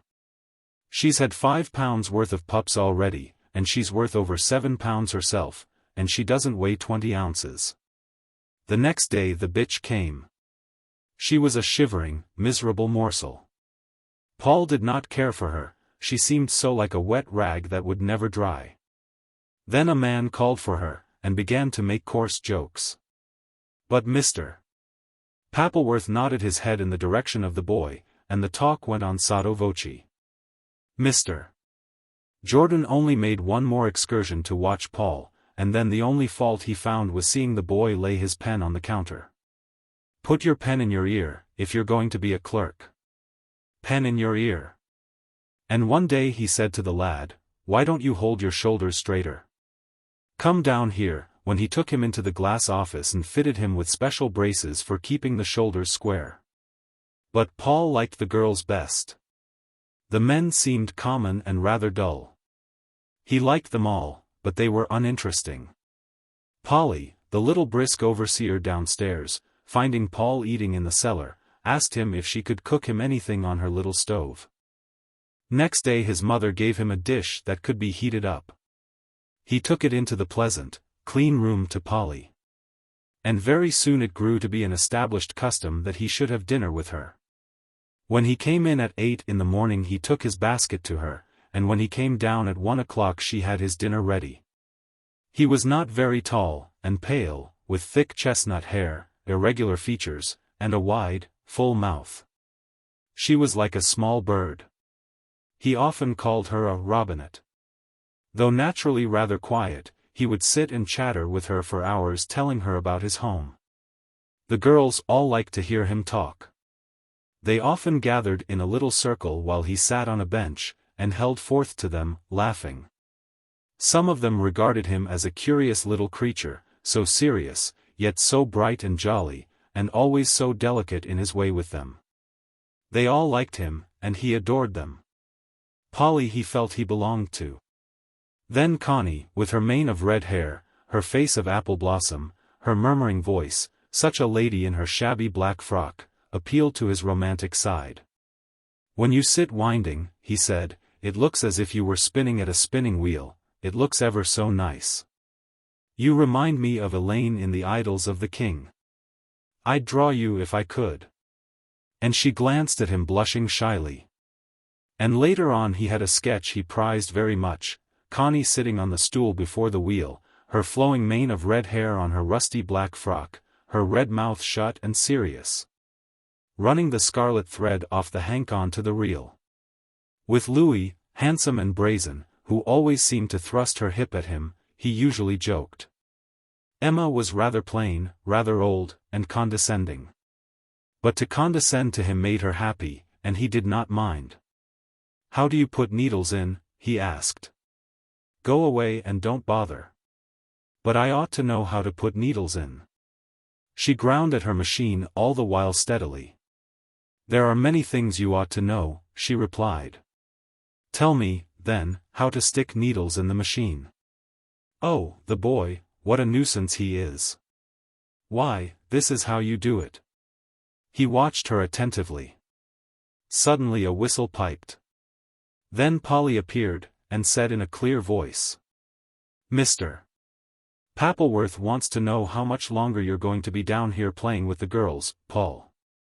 Paul flew upstairs, calling, "Goodbye," and Emma drew herself up. "It wasn't me who wanted him to play with the machine," she said. As a rule, when all the girls came back at 2 o'clock, he ran upstairs to Fanny, the hunchback, in the finishing-off room. Mr. Pappleworth did not appear till 20 to 3, and he often found his boy sitting beside Fanny, talking, or drawing, or singing with the girls. Often, after a minute's hesitation, Fanny would begin to sing. She had a fine contralto voice. Everybody joined in the chorus, and it went well. Paul was not at all embarrassed, after a while, sitting in the room with the half a dozen workgirls. At the end of the song Fanny would say, "I know you've been laughing at me." "Don't be so soft, Fanny," cried one of the girls. Once there was mention of Connie's red hair. "Fanny's is better, to my fancy," said Emma. "You needn't try to make a fool of me," said Fanny, flushing deeply. "No, but she has, Paul, she's got beautiful hair." "It's a treat of a color," said he. "That coldish color like earth, and yet shiny. It's like bog water." "Goodness me," exclaimed one girl, laughing. "How I do but get criticized," said Fanny. "But you should see it down, Paul," cried Emma earnestly. "It's simply beautiful. Put it down for him, Fanny, if he wants something to paint." Fanny would not, and yet she wanted to. "Then I'll take it down myself," said the lad. "Well, you can if you like," said Fanny. And he carefully took the pins out of the knot, and the rush of hair, of uniform dark brown, slid over the humped back. "What a lovely lot," he exclaimed. The girls watched. There was silence. The youth shook the hair loose from the coil. "It's splendid," he said, smelling its perfume. "I'll bet it's worth pounds." "I'll leave it you when I die, Paul," said Fanny, half joking. "You look just like anybody else, sitting drying their hair," said one of the girls to the long-legged hunchback. Poor Fanny was morbidly sensitive, always imagining insults. Polly was curt and businesslike.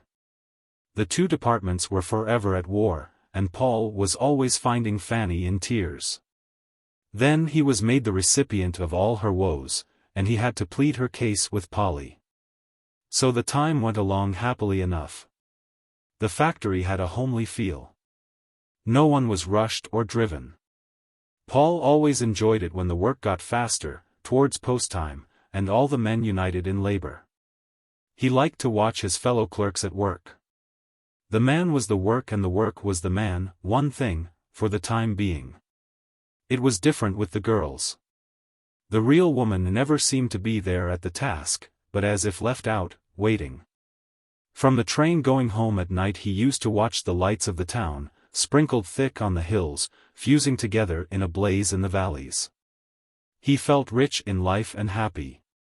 Drawing farther off, there was a patch of lights at Bulwell like myriad petals shaken to the ground from the shed stars. And beyond was the red glare of the furnaces, playing like hot breath on the clouds. He had to walk 2 and more miles from Keston home, up 2 long hills, down 2 short hills. He was often tired, and he counted the lamps climbing the hill above him, how many more to pass?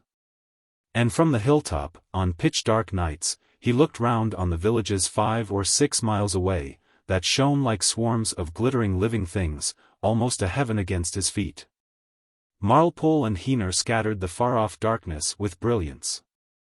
And occasionally the black valley space between was traced, violated by a great train rushing south to London or north to Scotland. The trains roared by like projectiles level on the darkness, fuming and burning, making the valley clang with their passage. They were gone, and the lights of the towns and villages glittered in silence. And then he came to the corner at home, which faced the other side of the night. The ash tree seemed a friend now. His mother rose with gladness as he entered. He put his 8 shillings proudly on the table. "It'll help, mother?" he asked wistfully. "There's precious little left," she answered, "after your ticket and dinners and such are taken off." Then he told her the budget of the day. His life story, like an Arabian Nights, was told night after night to his mother. It was almost as if it were her own life. Chapter 6. Death in the Family. Arthur Morel was growing up. He was a quick, careless, impulsive boy, a good deal like his father. He hated study, made a great moan if he had to work, and escaped as soon as possible to his sport again. In appearance he remained the flower of the family, being well-made, graceful, and full of life. His dark brown hair and fresh coloring, and his exquisite dark blue eyes shaded with long lashes, together with his generous manner and fiery temper, made him a favorite. But as he grew older his temper became uncertain. He flew into rages over nothing, seemed unbearably raw and irritable. His mother, whom he loved, wearied of him sometimes. He thought only of himself. When he wanted amusement, all that stood in his way he hated, even if it were she. When he was in trouble he moaned to her ceaselessly.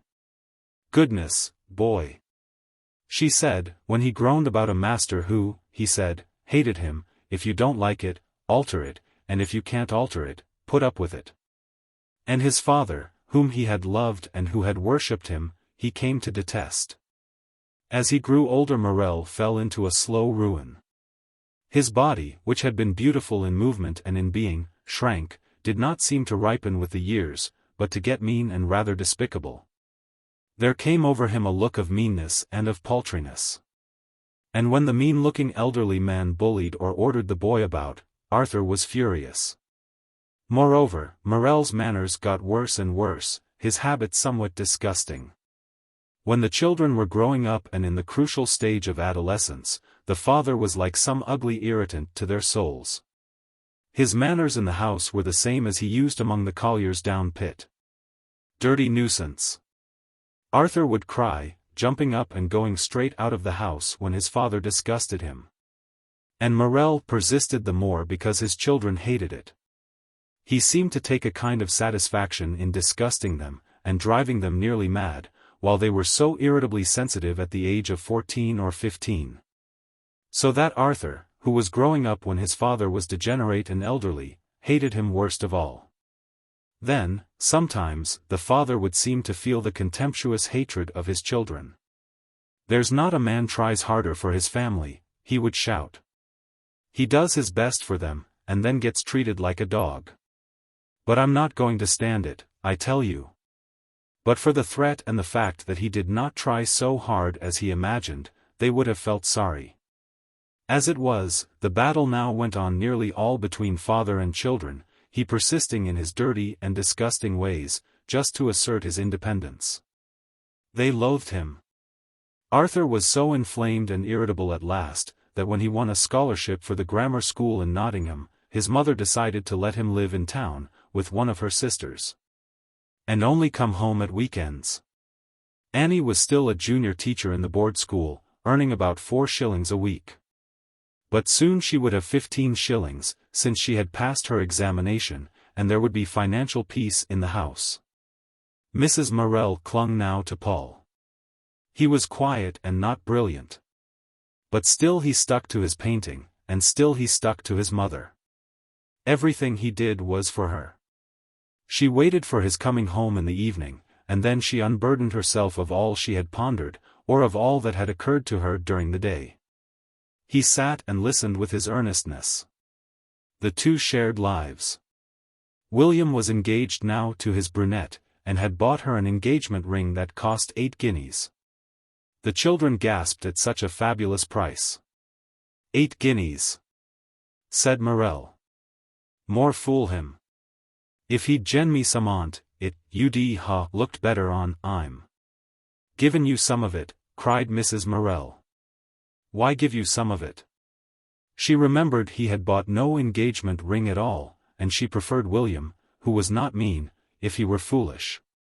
But now the young man talked only of the dances to which he went with his betrothed, and the different resplendent clothes she wore. Or he told his mother with glee how they went to the theatre like great swells. He wanted to bring the girl home. Mrs. Morel said she should come at the Christmas. This time William arrived with a lady, but with no presents. Mrs. Morel had prepared supper. Hearing footsteps, she rose and went to the door. William entered. "Hello, mother." He kissed her hastily, then stood aside to present a tall, handsome girl, who was wearing a costume of fine black and white check, and furs. "Here's Jip." Miss Western held out her hand and showed her teeth in a small smile. "Oh, how do you do, Mrs. Morel?" she exclaimed. "I am afraid you will be hungry," said Mrs. Morel. "Oh no, we had dinner in the train. Have you got my gloves, Chubby?" William Morel, big and raw-boned, looked at her quickly. "How should I?" he said. "Then I've lost them. Don't be cross with me." A frown went over his face, but he said nothing. She glanced round the kitchen. It was small and curious to her, with its glittering kissing bunch, its evergreens behind the pictures, its wooden chairs and little deal table. At that moment Morel came in. "Hello, Dad." "Hello, my son. Tha's let on me." The two shook hands, and William presented the lady. She gave the same smile that showed her teeth. "How do you do, Mr. Morel?" Morel bowed obsequiously. "I'm very well, and I hope so are you. You must make yourself very welcome." "Oh, thank you," she replied, rather amused. "You will like to go upstairs," said Mrs. Morel. "If you don't mind. But not if it is any trouble to you." "It is no trouble. Annie will take you. Walter, carry up this box. And don't be an hour dressing yourself up," said William to his betrothed. Annie took a brass candlestick, and, too shy almost to speak, preceded the young lady to the front bedroom, which Mr. and Mrs. Morel had vacated for her. It, too, was small and cold by candlelight. The colliers' wives only lit fires in bedrooms in case of extreme illness. "Shall I unstrap the box?" asked Annie. "Oh, thank you very much." Annie played the part of maid, then went downstairs for hot water. "I think she's rather tired, Mother," said William. "It's a beastly journey, and we had such a rush." "Is there anything I can give her?" asked Mrs. Morel. "Oh no, she'll be all right." But there was a chill in the atmosphere. After half an hour Miss Western came down, having put on a purplish-colored dress, very fine for the collier's kitchen. "I told you you'd no need to change," said William to her. "Oh, Chubby." Then she turned with that Swedish smile to Mrs. Morel. "Don't you think he's always grumbling, Mrs. Morel?" "Is he?" said Mrs. Morel. "That's not very nice of him." "It isn't, really." "You are cold," said the mother. "Won't you come near the fire?" Morel jumped out of his armchair. "Come and sit you here," he cried. "Come and sit you here." "No, Dad, keep your own chair." "Sit on the sofa, Jip," said William. "No, no," cried Morel. "This cheer's warmest. Come and sit here, Miss Wesson." "Thank you so much," said the girl, seating herself in the collier's armchair, the place of honor. She shivered, feeling the warmth of the kitchen penetrate her.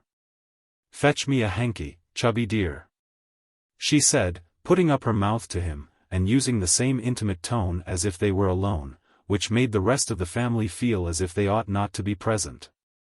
The young lady evidently did not realize them as people, they were creatures to her for the present. William winced. In such a household, in Streatham, Miss Western would have been a lady condescending to her inferiors. These people were to her, certainly clownish, in short, the working classes. How was she to adjust herself? "I'll go," said Annie. Miss Western took no notice, as if a servant had spoken. But when the girl came downstairs again with the handkerchief, she said, "Oh, thank you," in a gracious way. She sat and talked about the dinner on the train, which had been so poor. About London, about dances. She was really very nervous, and chattered from fear. Morel sat all the time smoking his thick twist tobacco, watching her, and listening to her glib London speech, as he puffed. Mrs. Morel, dressed up in her best black silk blouse, answered quietly and rather briefly. The three children sat round in silence and admiration. Miss Western was the princess. Everything of the best was got out for her, the best cups, the best spoons, the best tablecloth, the best coffee jug. The children thought she must find it quite grand. She felt strange, not able to realize the people, not knowing how to treat them. William joked, and was slightly uncomfortable. At about 10 o'clock he said to her, "Aren't you tired, Jip?"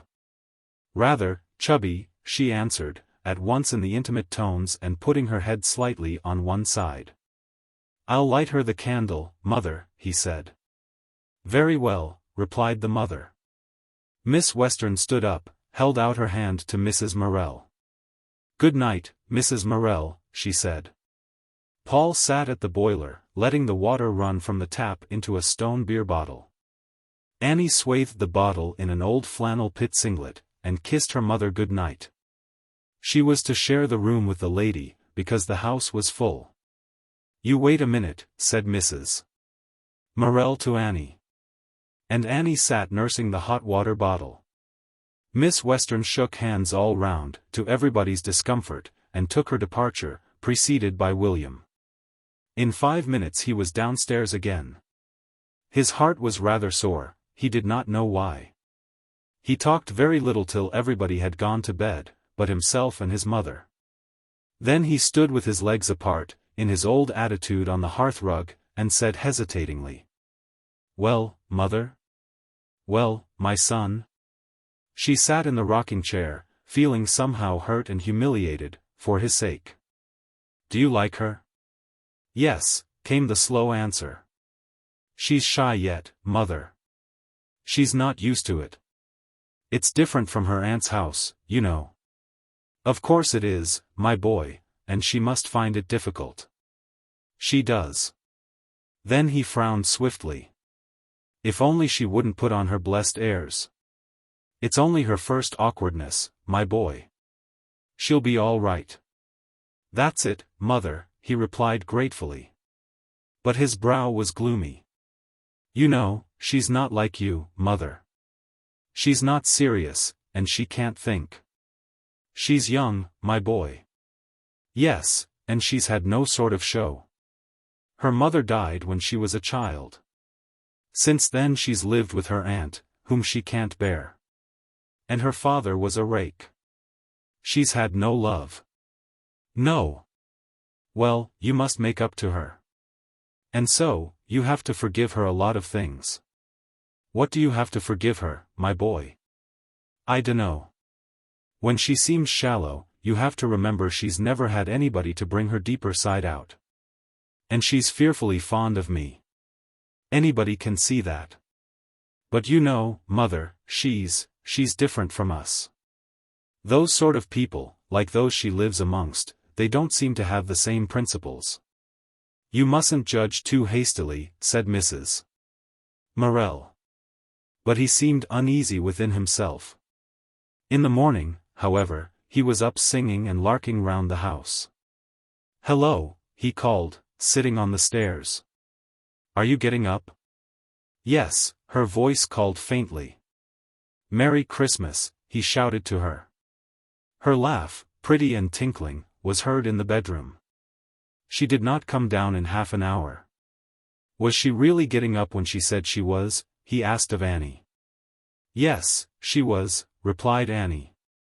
He waited a while, then went to the stairs again. "Happy New Year," he called. "Thank you, Chubby dear," came the laughing voice, far away. "Buck up," he implored. It was nearly an hour, and still he was waiting for her. Morel, who always rose before 6, looked at the clock. "Well, it's a winder," he exclaimed. The family had breakfasted, all but William. He went to the foot of the stairs. "Shall I have to send you an Easter egg up there?" he called, rather crossly. She only laughed. The family expected, after that time of preparation, something like magic. At last she came, looking very nice in a blouse and skirt. "Have you really been all this time getting ready?" he asked. "Chubby dear. That question is not permitted, is it, Mrs. Morel?" She played the grand lady at first. When she went with William to chapel, he in his frock coat and silk hat, she in her furs and London-made costume, Paul and Arthur and Annie expected everybody to bow to the ground in admiration. And Morel, standing in his Sunday suit at the end of the road, watching the gallant pair go, felt he was the father of princes and princesses. And yet she was not so grand. For a year now she had been a sort of secretary or clerk in a London office. But while she was with the Morels she queened it. She sat and let Annie or Paul wait on her as if they were her servants. She treated Mrs. Morel with a certain glibness and Morel with patronage. But after a day or so she began to change her tune. William always wanted Paul or Annie to go along with them on their walks. It was so much more interesting. And Paul really did admire Gypsy wholeheartedly. In fact, his mother scarcely forgave the boy for the adulation with which he treated the girl. On the second day, when Lily said, "Oh, Annie, do you know where I left my muff?" William replied, "You know it is in your bedroom. Why do you ask Annie?" And Lily went upstairs with a cross, shut mouth. But it angered the young man that she made a servant of his sister. On the third evening William and Lily were sitting together in the parlor by the fire in the dark. At 11:15 Mrs. Morel was heard raking the fire. William came out to the kitchen, followed by his beloved. "Is it as late as that, mother?" he said. She had been sitting alone. "It is not late, my boy, but it is as late as I usually sit up." "Won't you go to bed, then?" he asked. "And leave you too?" "No, my boy, I don't believe in it." "Can't you trust us, mother?" "Whether I can or not, I won't do it." "You can stay till 11 if you like, and I can read." "Go to bed, Gyp," he said to his girl. "We won't keep Mater waiting." "Annie has left the candle burning, Lily," said Mrs. Morel. "I think you will see." "Yes, thank you. Good night, Mrs. Morel." William kissed his sweetheart at the foot of the stairs, and she went. He returned to the kitchen. "Can't you trust us, mother?" he repeated, rather offended. "My boy, I tell you I don't believe in leaving two young things like you alone downstairs when everyone else is in bed." And he was forced to take this answer. He kissed his mother good night. At Easter he came over alone. And then he discussed his sweetheart endlessly with his mother. "You know, mother, when I'm away from her I don't care for her a bit. I shouldn't care if I never saw her again. But, then, when I'm with her in the evenings I am awfully fond of her." "It's a queer sort of love to marry on," said Mrs. Morel, "if she holds you no more than that." "It is funny," he exclaimed. It worried and perplexed him. "But yet, there's so much between us now I couldn't give her up." "You know best," said Mrs. Morel. "But if it is as you say, I wouldn't call it love, at any rate, it doesn't look much like it." "Oh, I don't know, mother. She's an orphan, Anne. They never came to any sort of conclusion. He seemed puzzled and rather fretted. She was rather reserved. All his strength and money went in keeping this girl. He could scarcely afford to take his mother to Nottingham when he came over. Paul's wages had been raised at Christmas to 10 shillings, to his great joy. He was quite happy at Jordan's, but his health suffered from the long hours and the confinement. His mother, to whom he became more and more significant, thought how to help. His half-day holiday was on Monday afternoon. On a Monday morning in May, as the two sat alone at breakfast, she said, "I think it will be a fine day." He looked up in surprise. This meant something. "You know Mr. Livers has gone to live on a new farm. Well, he asked me last week if I wouldn't go and see Mrs. Livers, and I promised to bring you on Monday if it's fine. Shall we go?" "I say, little woman, how lovely," he cried. "And we'll go this afternoon?" Paul hurried off to the station jubilant. Down Derby Road was a cherry tree that glistened. The old brick wall by the statue's ground burned scarlet, spring was a very flame of green. And the steep swoop of High Road lay, in its cool morning dust, splendid with patterns of sunshine and shadow, perfectly still. The trees sloped their great green shoulders proudly. And inside the warehouse all the morning, the boy had a vision of spring outside. When he came home at dinner-time his mother was rather excited. "Are we going?" he asked. "When I'm ready," she replied. Presently he got up. "Go and get dressed while I wash up," he said. She did so. He washed the pots, straightened, and then took her boots. They were quite clean. Mrs. Morel was one of those naturally exquisite people who can walk in mud without dirtying their shoes. But Paul had to clean them for her. They were kid boots at 8 shillings a pair. He, however, thought them the most dainty boots in the world, and he cleaned them with as much reverence as if they had been flowers. Suddenly she appeared in the inner doorway rather shyly. She had got a new cotton blouse on. Paul jumped up and went forward. "Oh, my stars," he exclaimed.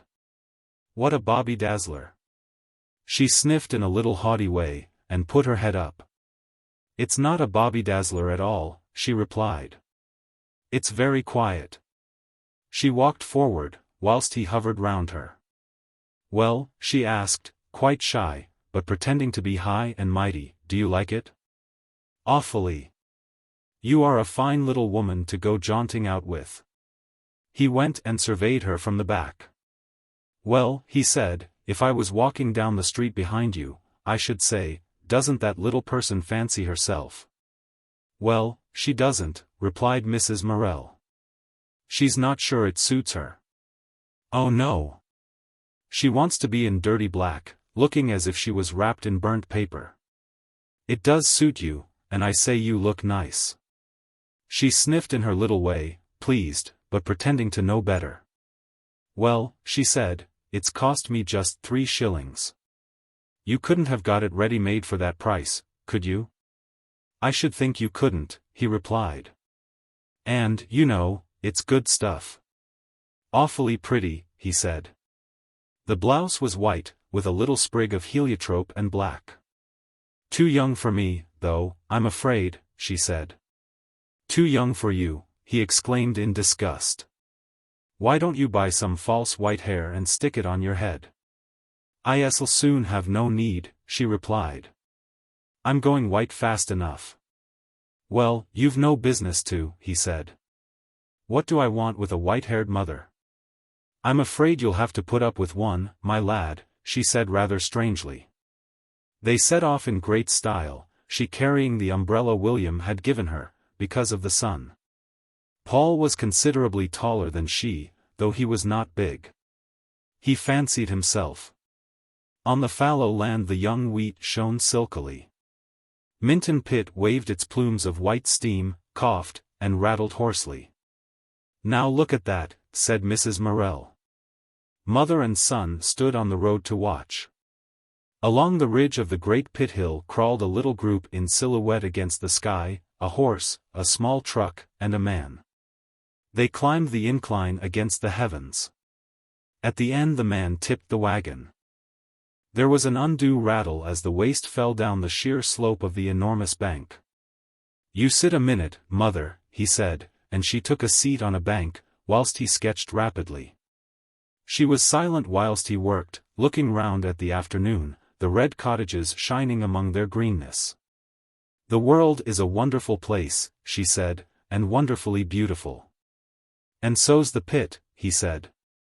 "Look how it heaps together, like something alive almost, a big creature that you don't know." "Yes," she said. "Perhaps." "And all the trucks standing waiting, like a string of beasts to be fed," he said. "And very thankful I am they are standing," she said, "for that means they'll turn middling time this week. But I like the feel of men on things, while they're alive. There's a feel of men about trucks, because they've been handled with men's hands, all of them." "Yes," said Mrs. Morel. They went along under the trees of the high road. He was constantly informing her, but she was interested. They passed the end of Nethermere, that was tossing its sunshine like petals lightly in its lap. Then they turned on a private road, and in some trepidation approached a big farm. A dog barked furiously. A woman came out to see. "Is this the way to Wiley Farm?" Mrs. Morel asked. Paul hung behind in terror of being sent back. But the woman was amiable, and directed them. The mother and son went through the wheat and oats, over a little bridge into a wild meadow. Peewits, with their white breasts glistening, wheeled and screamed about them. The lake was still and blue. High overhead a heron floated. Opposite, the wood heaped on the hill, green and still. "It's a wild road, mother," said Paul. "Just like Canada." "Isn't it beautiful?" said Mrs. Morel, looking round. "See that heron, see her legs?" He directed his mother, what she must see and what not. And she was quite content. "But now," she said, "which way?" He told me through the wood. The wood, fenced and dark, lay on their left. "I can feel a bit of a path this road," said Paul. "You've got town feet, somehow or other, you have." They found a little gate, and soon were in a broad green alley of the wood, with a new thicket of fir and pine on one hand, an old oak glade dipping down on the other. And among the oaks the bluebells stood in pools of azure, under the new green hazels, upon a pale fawn floor of oak leaves. He found flowers for her. "Here's a bit of new-mown hay," he said. Then, again, he brought her forget-me-nots. And, again, his heart hurt with love, seeing her hand, used with work, holding the little bunch of flowers he gave her. She was perfectly happy. But at the end of the riding was a fence to climb. Paul was over in a second. "Come," he said, "let me help you." "No, go away. I will do it in my own way." He stood below with his hands up ready to help her. She climbed cautiously. "What a way to climb," he exclaimed scornfully, when she was safely to earth again. "Hateful stiles," she cried. "Duffer of a little woman," he replied, "who can't get over them." In front, along the edge of the wood, was a cluster of low red farm buildings. The two hastened forward. Flush with the wood was the apple orchard, where blossom was falling on the grindstone. The pond was deep under a hedge and overhanging oak trees. Some cows stood in the shade. The farm and buildings, three sides of a quadrangle, embraced the sunshine towards the wood. It was very still. Mother and son went into the small railed garden, where was a scent of red gillivers. By the open door were some floury loaves, put out to cool. A hen was just coming to peck them. Then, in the doorway suddenly appeared a girl in a dirty apron. She was about 14 years old, had a rosy dark face, a bunch of short black curls, very fine and free, and dark eyes, shy, questioning, a little resentful of the strangers. She disappeared.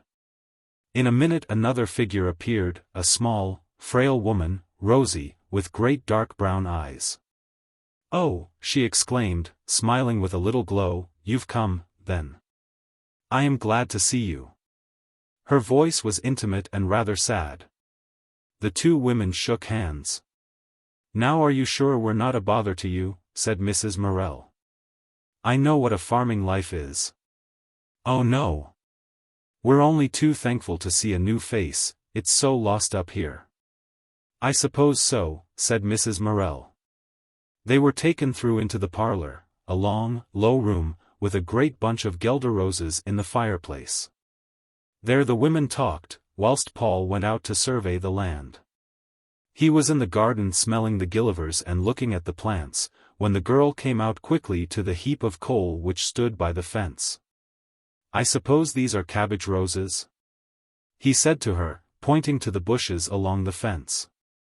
She looked at him with startled, big brown eyes.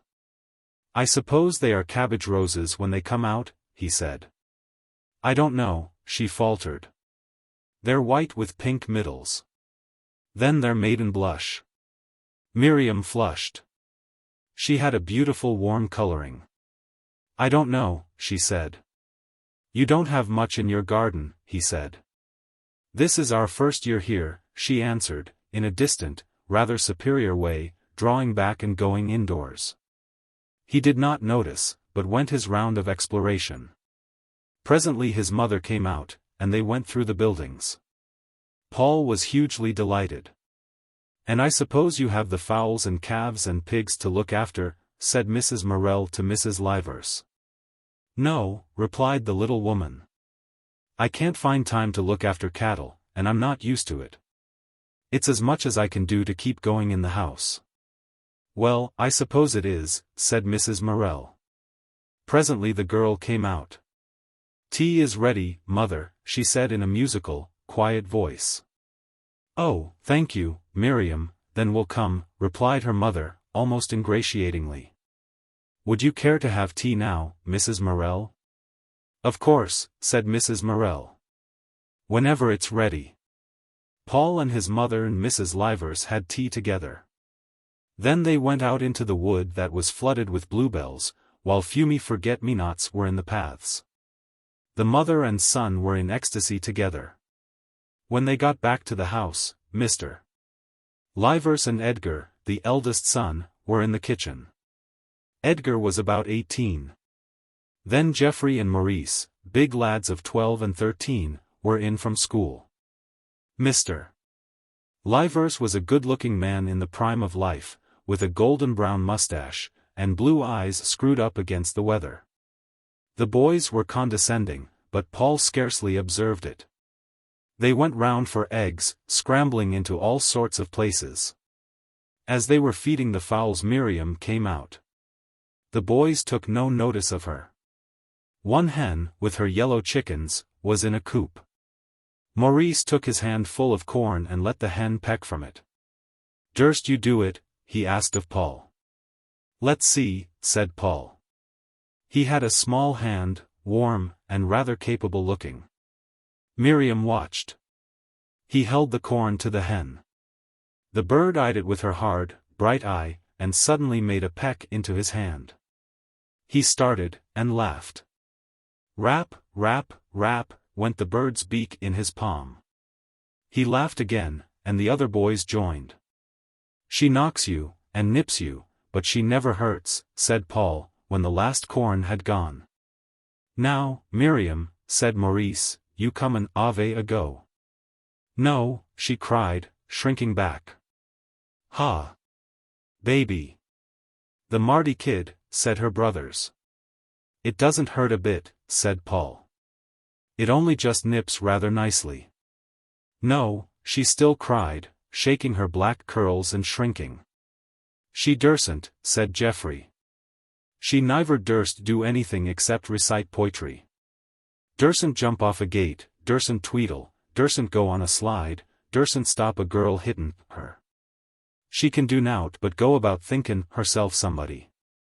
The Lady of the Lake." "Yah!" cried Maurice. Miriam was crimson with shame and misery. "I dare do more than you," she cried. "You're never anything but cowards and bullies." "Oh, cowards and bullies," they repeated mincingly, mocking her speech. "Not such a clown shall anger me." "A boor is answered silently," he quoted against her, shouting with laughter. She went indoors. Paul went with the boys into the orchard, where they had rigged up a parallel bar. They did feats of strength. He was more agile than strong, but it served. He fingered a piece of apple blossom that hung low on a swinging bough. "I wouldn't get the apple blossom," said Edgar, the eldest brother. "There'll be no apples next year." "I wasn't going to get it," replied Paul, going away. The boys felt hostile to him, they were more interested in their own pursuits. He wandered back to the house to look for his mother. As he went round the back, he saw Miriam kneeling in front of the hen coop, some maize in her hand, biting her lip, and crouching in an intense attitude. The hen was eyeing her wickedly. Very gingerly she put forward her hand. The hen bobbed for her. She drew back quickly with a cry, half of fear, half of chagrin. "It won't hurt you," said Paul. She flushed crimson and started up. "I only wanted to try," she said in a low voice. "See, it doesn't hurt," he said, and, putting only 2 corns in his palm, he let the hen peck, peck, peck at his bare hand. "It only makes you laugh," he said. She put her hand forward and dragged it away, tried again, and started back with a cry. He frowned. "Why, I'd let her take corn from my face," said Paul, "only she bumps a bit. She's ever so neat.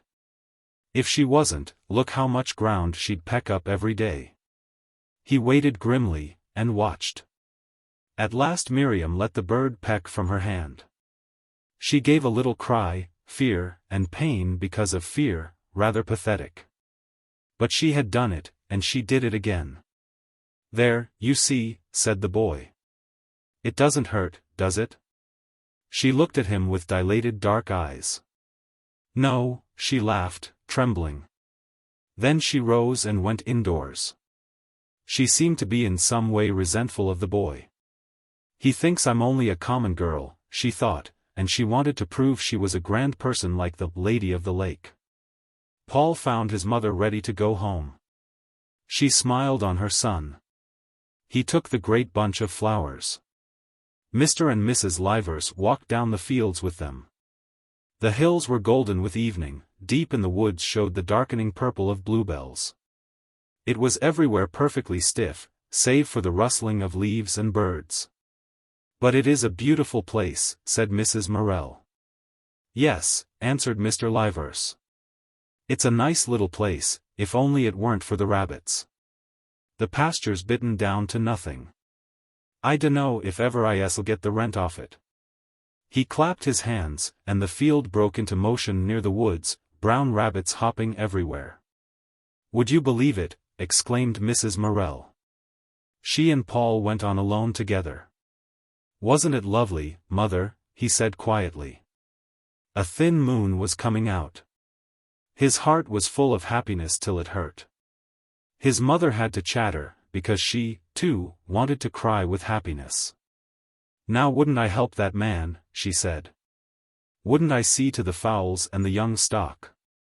And I'd learn to milk, and I'd talk with him, and I'd plan with him. My word, if I were his wife, the farm would be run, I know. But there, she hasn't the strength, she simply hasn't the strength. She ought never to have been burdened like it, you know. I'm sorry for her, and I'm sorry for him too. My word, if I'd had him, I shouldn't have thought him a bad husband. Not that she does either, and she's very lovable." William came home again with his sweetheart at the Whitsuntide. He had 1 week of his holidays then. It was beautiful weather. As a rule, William and Lily and Paul went out in the morning together for a walk. William did not talk to his beloved much, except to tell her things from his boyhood. Paul talked endlessly to both of them. They lay down, all three, in a meadow by Minton Church. On one side, by the castle farm, was a beautiful quivering screen of poplars. Hawthorn was dropping from the hedges, penny daisies and ragged robin were in the field, like laughter. William, a big fellow of 23, thinner now and even a bit gaunt, lay back in the sunshine and dreamed, while she fingered with his hair. Paul went gathering the big daisies. She had taken off her hat, her hair was black as a horse's mane. Paul came back and threaded daisies in her jet-black hair, big spangles of white and yellow, and just a pink touch of ragged robin. "Now you look like a young witch woman," the boy said to her. "Doesn't she, William?" Lily laughed. William opened his eyes and looked at her. In his gaze was a certain baffled look of misery and fierce appreciation. "Has he made a sight of me?" she asked, laughing down on her lover. "That he has," said William, smiling. He looked at her. Her beauty seemed to hurt him. He glanced at her flower-decked head and frowned. "You look nice enough, if that's what you want to know," he said. And she walked without her hat. In a little while William recovered, and was rather tender to her. Coming to a bridge, he carved her initials and his in a heart. She watched his strong, nervous hand, with its glistening hairs and freckles, as he carved, and she seemed fascinated by it. All the time there was a feeling of sadness and warmth, and a certain tenderness in the house, whilst William and Lily were at home. But often he got irritable. She had brought, for an 8 days' stay, 5 dresses and 6 blouses. "Oh, would you mind," she said to Annie, "washing me these 2 blouses, and these things?" And Annie stood washing when William and Lily went out the next morning. Mrs. Morel was furious. And sometimes the young man, catching a glimpse of his sweetheart's attitude towards his sister, hated her. On Sunday morning she looked very beautiful in a dress of foulard, silky and sweeping, and blue as a jaybird's feather, and in a large cream hat covered with many roses, mostly crimson. Nobody could admire her enough. But in the evening, when she was going out, she asked again. "Chubby, have you got my gloves?" "Which?" asked William. "My new black suede." "No. There was a hunt. She had lost them." "Look here, mother," said William, "that's the 4th pair she's lost since Christmas, at 5 shillings a pair." "You only gave me 2 of them," she remonstrated. And in the evening, after supper, he stood on the hearth-rug whilst she sat on the sofa, and he seemed to hate her. In the afternoon he had left her whilst he went to see some old friend. She had sat looking at a book. After supper William wanted to write a letter. "Here is your book, Lily," said Mrs. Morel. "Would you care to go on with it for a few minutes?" "No, thank you," said the girl. "I will sit still. But it is so dull." William scribbled irritably at a great rate. As he sealed the envelope he said, "Read a book. Why, she's never read a book in her life." "Oh, go along," said Mrs. Morel, cross with the exaggeration. "It's true, mother, she hasn't," he cried, jumping up and taking his old position on the hearth-rug. "She's never read a book in her life." "Heirs like me," chimed in Morel. "Ere canna see what there is I, books, ter sit borin' your nose in M4, nor more can I."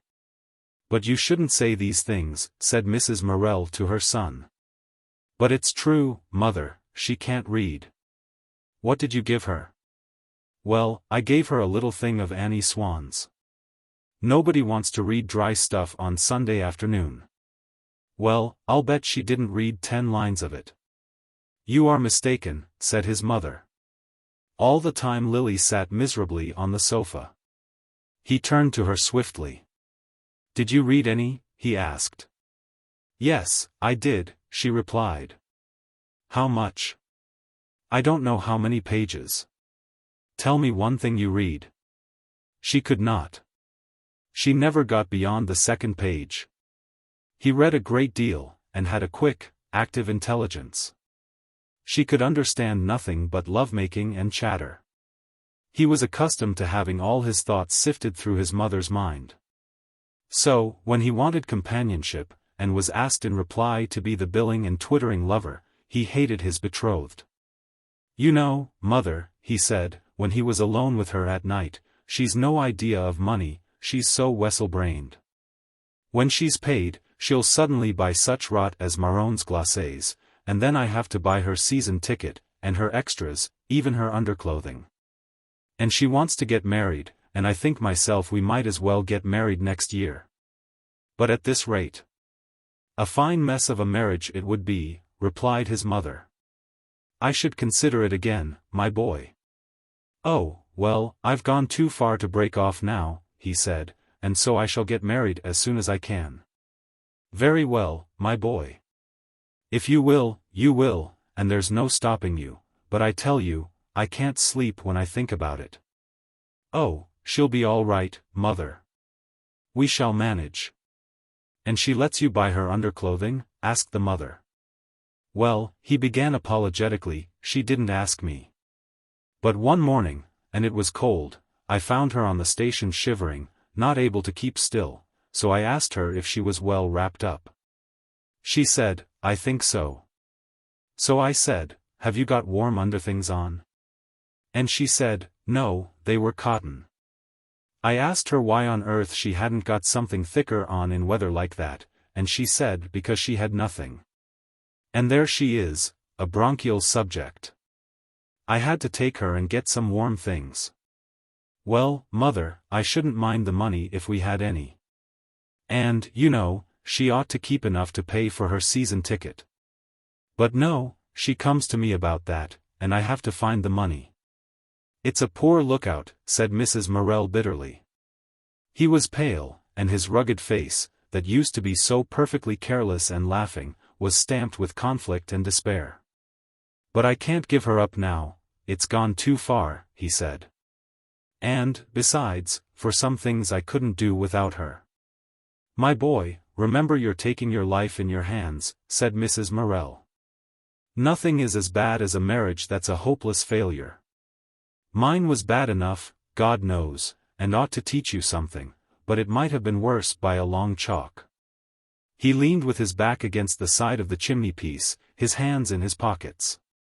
He was a big, raw-boned man, who looked as if he would go to the world's end if he wanted to.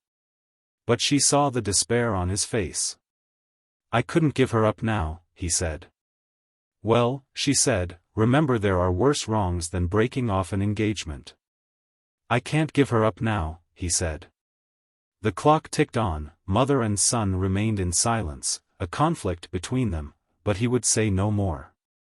At last she said, "Well, go to bed, my son. You'll feel better in the morning, and perhaps you'll know better." He kissed her, and went. She raked the fire. Her heart was heavy now as it had never been. Before, with her husband, things had seemed to be breaking down in her, but they did not destroy her power to live. Now her soul felt lamed in itself. It was her hope that was struck. And so often William manifested the same hatred towards his betrothed. On the last evening at home he was railing against her. "Well," he said, "if you don't believe me, what she's like, would you believe she has been confirmed 3 times? "Nonsense," laughed Mrs. Morel. "Nonsense or not, she has. That's what confirmation means for her, a bit of a theatrical show where she can cut a figure."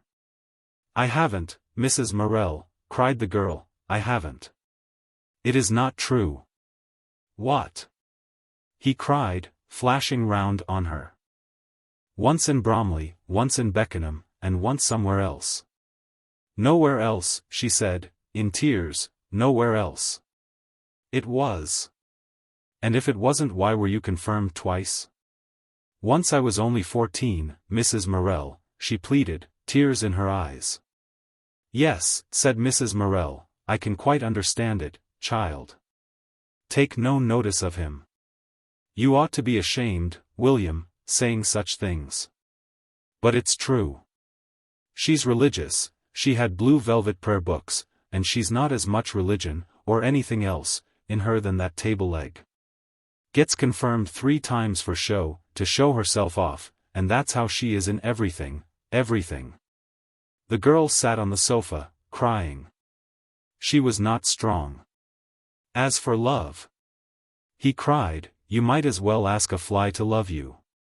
It'll love settling on you. Now, say no more, commanded Mrs. Morel. If you want to say these things, you must find another place than this. I am ashamed of you, William. Why don't you be more manly? To do nothing but find fault with a girl, and then pretend you're engaged to her. Mrs. Morel subsided in wrath and indignation.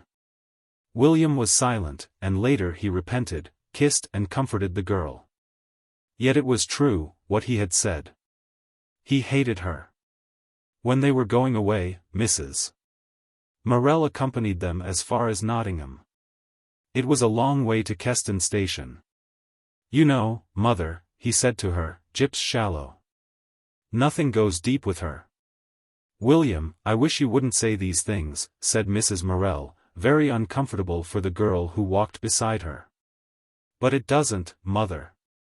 She's very much in love with me now, but if I died she'd have forgotten me in 3 months. Mrs. Morel was afraid.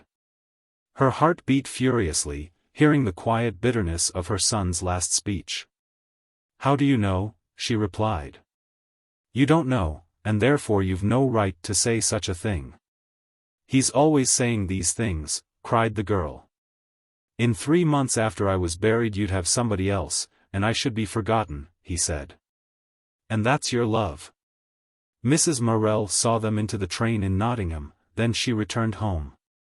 There's one comfort, she said to Paul, he'll never have any money to marry on, that I am sure of.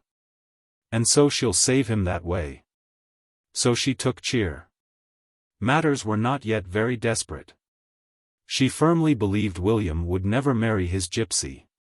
She waited, and she kept Paul near to her. All summer long William's letters had a feverish tone, he seemed unnatural and intense. Sometimes he was exaggeratedly jolly, usually he was flat and bitter in his letter. Ah, his mother said, I'm afraid he's ruining himself against that creature, who isn't worthy of his love, no more than a rag doll. He wanted to come home. The midsummer holiday was gone. It was a long while to Christmas. He wrote in wild excitement, saying he could come for Saturday and Sunday at Goose Fair, the first week in October. You are not well, my boy, said his mother, when she saw him. She was almost in tears at having him to herself again. No, I've not been well, he said. I've seemed to have a dragging cold all the last month, but it's going, I think. It was sunny October weather.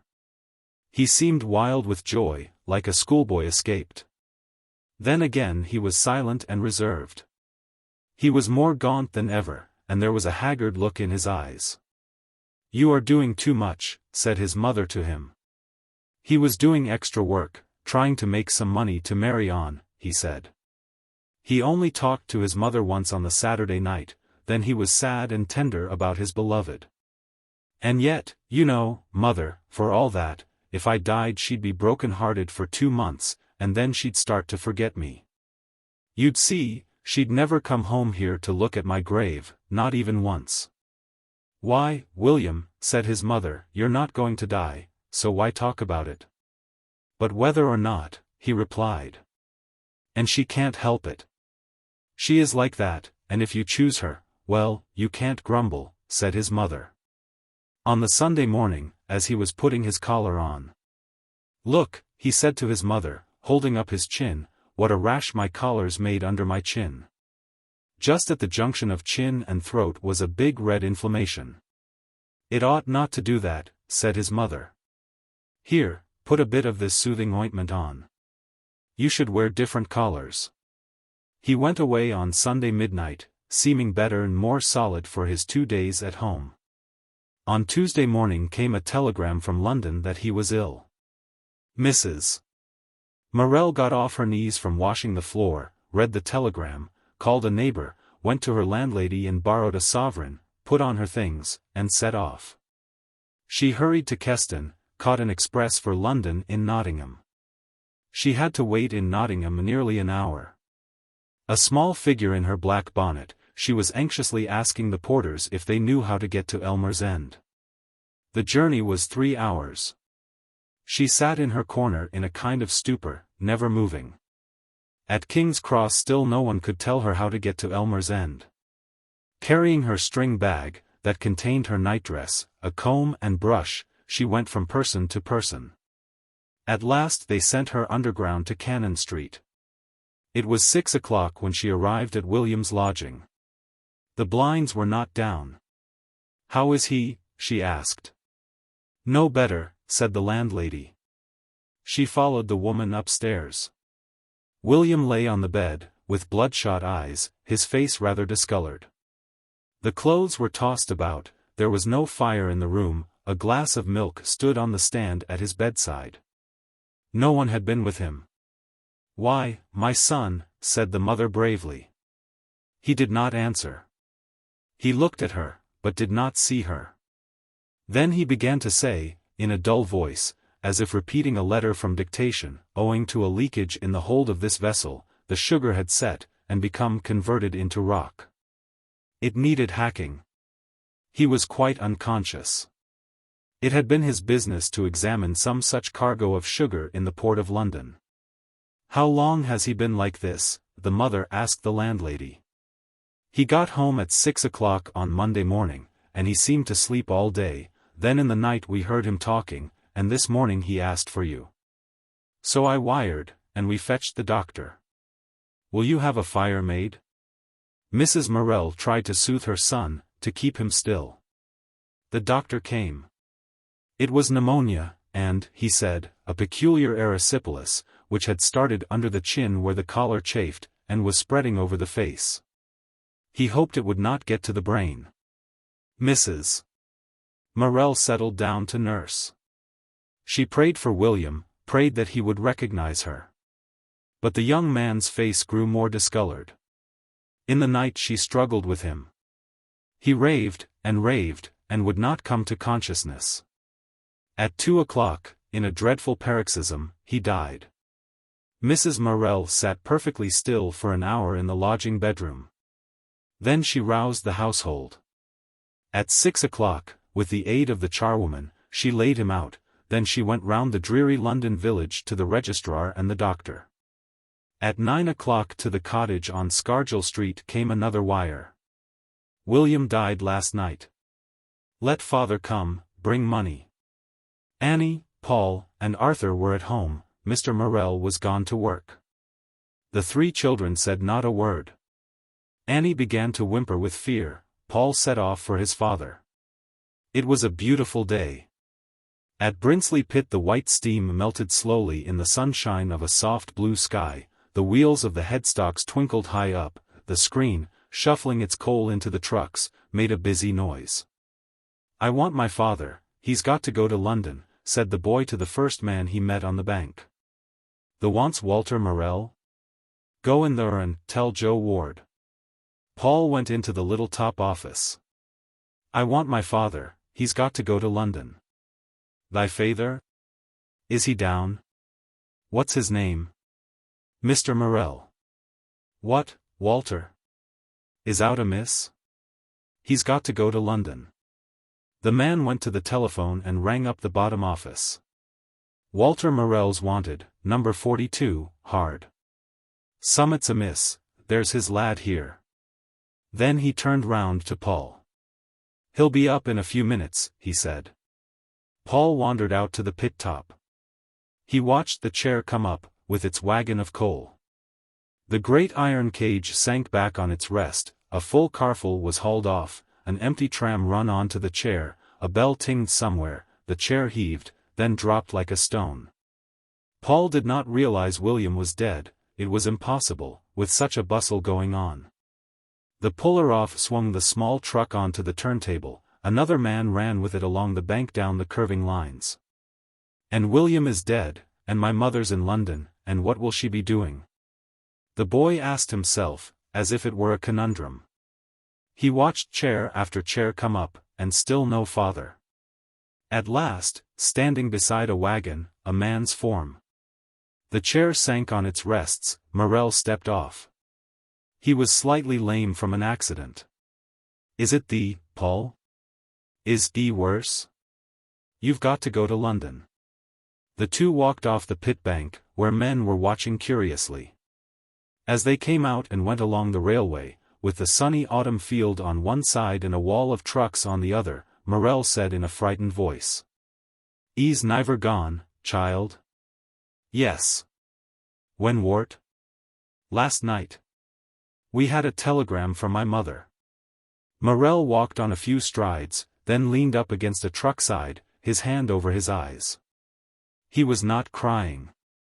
Paul stood looking round, waiting. On the weighing machine a truck trundled slowly. Paul saw everything, except his father leaning against the truck as if he were tired. Morel had only once before been to London. He set off, scared and piqued, to help his wife. That was on Tuesday. The children were left alone in the house. Paul went to work, Arthur went to school, and Annie had a friend to be with her. On Saturday night, as Paul was turning the corner, coming home from Keston, he saw his mother and father, who had come to Sethley Bridge Station. They were walking in silence in the dark, tired, straggling apart. The boy waited. "Mother," he said, in the darkness. Mrs. Morel's small figure seemed not to observe. He spoke again. "Paul," she said, uninterestedly. She let him kiss her, but she seemed unaware of him.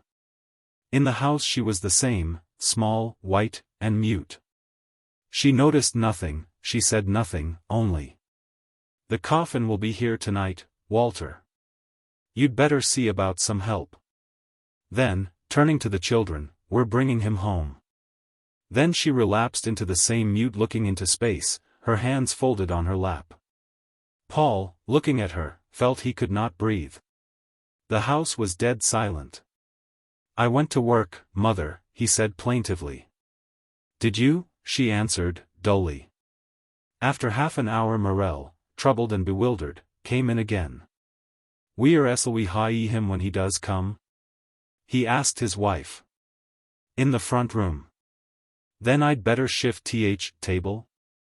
"Yes." "And hie him across chairs?" "You know there, yes, I suppose so." Morel and Paul went, with a candle, into the parlor. There was no gas there. The father unscrewed the top of the big mahogany oval table, and cleared the middle of the room. Then he arranged 6 chairs opposite each other, so that the coffin could stand on their beds. "You niver seed such a length as he is," said the miner, and watching anxiously as he worked. Paul went to the bay window and looked out. The ash tree stood monstrous and black in front of the wide darkness. It was a faintly luminous night. Paul went back to his mother. At 10 o'clock Morel called.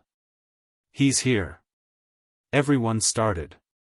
There was a noise of unbarring and unlocking the front door, which opened straight from the night into the room. "Bring another candle," called Morel. Annie and Arthur went. Paul followed with his mother. He stood with his arm round her waist in the inner doorway. Down the middle of the cleared room waited 6 chairs, face to face. In the window, against the lace curtains, Arthur held up one candle, and by the open door, against the night, Annie stood leaning forward, her brass candlestick glittering. There was the noise of wheels. Outside in the darkness of the street below Paul could see horses and a black vehicle, one lamp, and a few pale faces. Then some men, miners, all in their shirt sleeves, seemed to struggle in the obscurity. Presently 2 men appeared, bowed beneath a great weight. It was Morel and his neighbor. "Steady!" called Morel, out of breath. He and his fellow mounted the steep garden step, heaved into the candlelight with their gleaming coffin end. Limbs of other men were seen struggling behind. Morel and Burns, in front, staggered, the great dark weight swayed. "Steady, steady," cried Morel, as if in pain. All the 6 bearers were up in the small garden, holding the great coffin aloft. There were 3 more steps to the door. The yellow lamp of the carriage shone alone down the black road. "Now then," said Morel. The coffin swayed, the men began to mount the 3 steps with their load. Annie's candle flickered, and she whimpered as the first men appeared, and the limbs and bowed heads of 6 men struggled to climb into the room, bearing the coffin that rode like sorrow on their living flesh. "Oh, my son, my son!" Mrs. Morel sang softly, and each time the coffin swung to the unequal climbing of the men, "Oh, my son, my son, my son!" "Mother!" Paul whimpered, his hand round her waist. She did not hear. "Oh, my son," she repeated. Paul saw drops of sweat fall from his father's brow. 6 men were in the room, 6 coatless men, with yielding, struggling limbs, filling the room and knocking against the furniture. The coffin veered, and was gently lowered onto the chairs. The sweat fell from Morel's face on its boards. "My word, he's a weight," said a man, and the 5 miners sighed, bowed, and, trembling with the struggle, descended the steps again, closing the door behind them. The family was alone in the parlor with the great polished box. William, when laid out, was 6 feet 4 inches long. Like a monument lay the bright brown, ponderous coffin. Paul thought it would never be got out of the room again. His mother was stroking the polished wood. They buried him on the Monday in the little cemetery on the hillside that looks over the fields at the big church and the houses. It was sunny, and the white chrysanthemums frilled themselves in the warmth. Mrs. Morel could not be persuaded, after this, to talk and take her old bright interest in life. She remained shut off. All the way home in the train she had said to herself, "If only it could have been me." When Paul came home at night he found his mother sitting, her day's work done, with hands folded in her lap upon her coarse apron. She always used to have changed her dress and put on a black apron, before.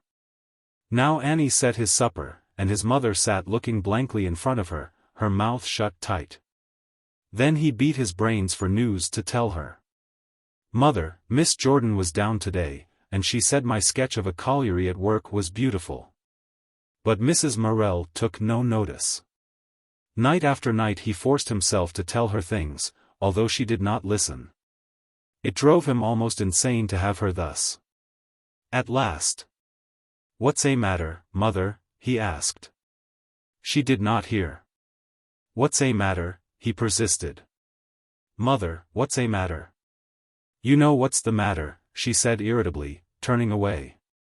The lad, he was 16 years old, went to bed drearily. He was cut off and wretched through October, November and December. His mother tried, but she could not rouse herself. She could only brood on her dead son, he had been let to die so cruelly. At last, on December 23rd, with his 5 shillings Christmas box in his pocket, Paul wandered blindly home. His mother looked at him, and her heart stood still. "What's the matter?" she asked. "I'm badly, mother," he replied. "Mr. Jordan gave me 5 shillings for a Christmas box." He handed it to her with trembling hands. She put it on the table. "You aren't glad," he reproached her. But he trembled violently. "Where hurts you?" she said, unbuttoning his overcoat. It was the old question. "I feel badly, mother." She undressed him and put him to bed. He had pneumonia dangerously, the doctor said. Might he never have had it if I'd kept him at home, not let him go to Nottingham, was one of the first things she asked.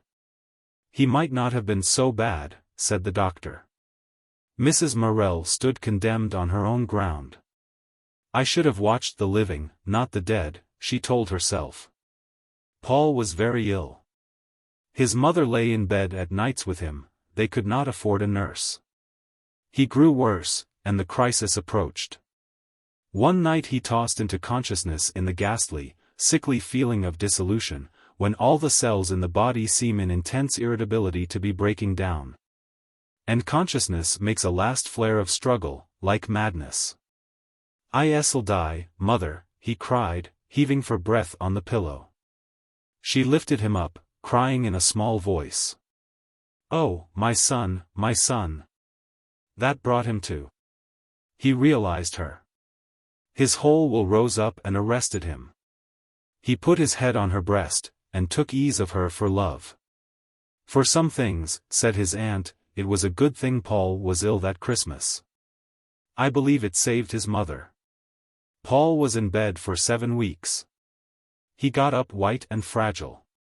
His father had bought him a pot of scarlet and gold tulips. They used to flame in the window in the March sunshine as he sat on the sofa chattering to his mother. The two knitted together in perfect intimacy. Mrs. Morel's life now rooted itself in Paul. William had been a prophet. Mrs. Morel had a little present and a letter from Lily at Christmas. Mrs. Morel's sister had a letter at the New Year. I was at a ball last night. Some delightful people were there, and I enjoyed myself thoroughly, said the letter. I had every dance, did not sit out one. Mrs. Morel never heard any more of her. Morel and his wife were gentle with each other for some time after the death of their son. He would go into a kind of daze, staring wide-eyed and blank across the room. Then he got up suddenly and hurried out to the 3 spots, returning in his normal state. But never in his life would he go for a walk up Shepstone, past the office where his son had worked, and he always avoided the cemetery. Chapter 2. Chapter 7. Lad and Girl Love. Paul had been many times up to Wiley Farm during the autumn. He was friends with the 2 youngest boys. Edgar the eldest, would not condescend at first. And Miriam also refused to be approached. She was afraid of being set at naught, as by her own brothers. The girl was romantic in her soul. Everywhere was a Walter Scott heroine being loved by men with helmets or with plumes in their caps. She herself was something of a princess turned into a swine girl in her own imagination.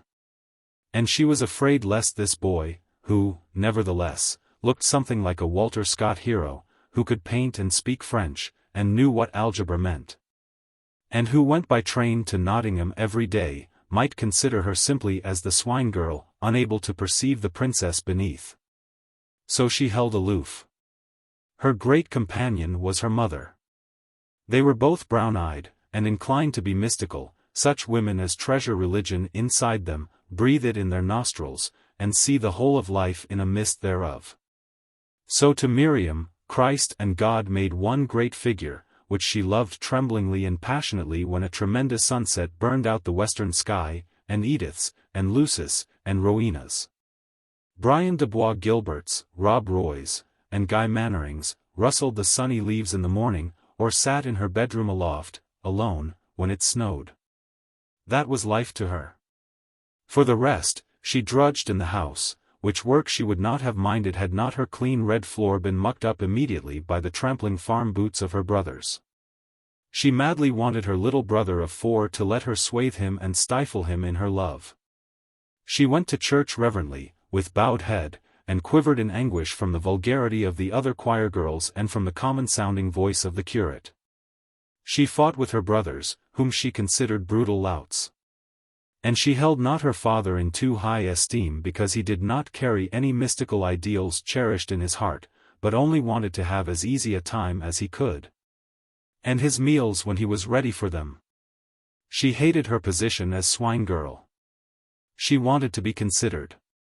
She wanted to learn, thinking that if she could read, as Paul said he could read, Colomba, or the Voyage Auteur de ma Chambre, the world would have a different face for her and a deepened respect.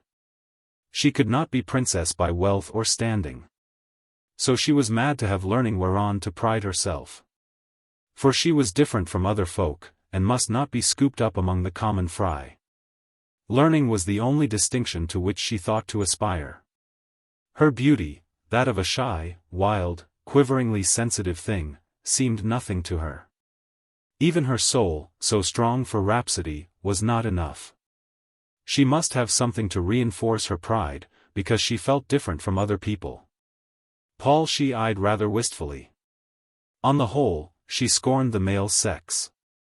But here was a new specimen, quick, light, graceful, who could be gentle and who could be sad, and who was clever, and who knew a lot, and who had a death in the family. The boy's poor morsel of learning exalted him almost sky-high in her esteem.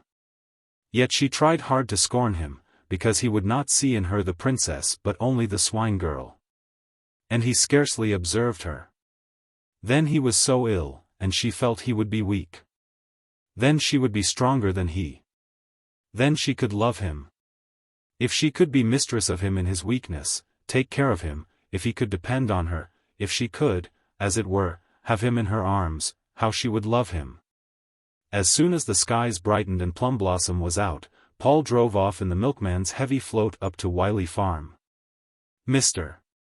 Liver shouted in a kindly fashion at the boy, then clicked to the horse as they climbed the hill slowly, in the freshness of the morning.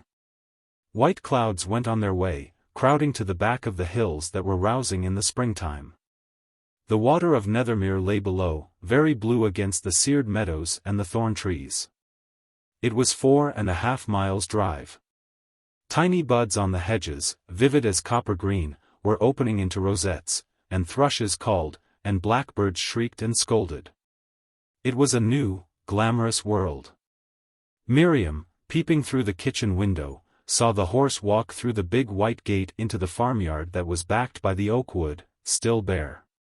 Then a youth in a heavy overcoat climbed down. He put up his hands for the whip and the rug that the good-looking, ruddy farmer handed down to him. Miriam appeared in the doorway. She was nearly 16, very beautiful, with her warm coloring, her gravity, her eyes dilating suddenly like an ecstasy. "I say," said Paul, turning shyly aside, "your daffodils are nearly out. Isn't it early? But don't they look cold?" "Cold," said Miriam, in her musical, caressing voice. "The green on their buds," and he faltered into silence timidly. "Let me take the rug," said Miriam over gently. "I can carry it," he answered, rather injured. But he yielded it to her. Then Mrs. Livers appeared. "I'm sure you're tired and cold," she said. "Let me take your coat. It is heavy. You mustn't walk far in it." She helped him off with his coat. He was quite unused to such attention. She was almost smothered under its weight. "Why, mother," laughed the farmer as he passed through the kitchen, swinging the great milk churns, "you've got almost more than you can manage there." She beat up the sofa cushions for the youth. The kitchen was very small and irregular. The farm had been originally a laborer's cottage. And the furniture was old and battered. But Paul loved it, loved the sack bag that formed the hearth rug, and the funny little corner under the stairs, and the small window deep in the corner, through which, bending a little, he could see the plum trees in the back garden and the lovely round hills beyond. "Won't you lie down?" said Mrs. Livers. "Oh no, I'm not tired," he said. "Isn't it lovely coming out, don't you think? I saw a sloe bush in blossom and a lot of celandines. I'm glad it's sunny. Can I give you anything to eat or to drink?" "No, thank you." "How's your mother?" "I think she's tired now. I think she's had too much to do. Perhaps in a little while she'll go to Skegness with me. Then she'll be able to rest. I'll be glad if she can." "Yes," replied Mrs. Livers. "It's a wonder she isn't ill herself." Miriam was moving about preparing dinner. Paul watched everything that happened. His face was pale and thin, but his eyes were quick and bright with life as ever. He watched the strange, almost rhapsodic way in which the girl moved about, carrying a great stew jar to the oven, or looking in the saucepan. The atmosphere was different from that of his own home, where everything seemed so ordinary. When Mr. Livers called loudly outside to the horse, that was reaching over to feed on the rosebushes in the garden, the girl started, looked round with dark eyes. As if something had come breaking in on her world. There was a sense of silence inside the house and out.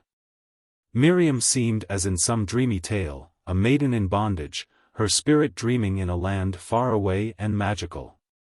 And her discolored, old blue frock and her broken boots seemed only like the romantic rags of King Cophetua's beggar maid. She suddenly became aware of his keen blue eyes upon her, taking her all in. Instantly her broken boots and her frayed old frock hurt her. She resented his seeing everything. Even he knew that her stocking was not pulled up. She went into the scullery, blushing deeply.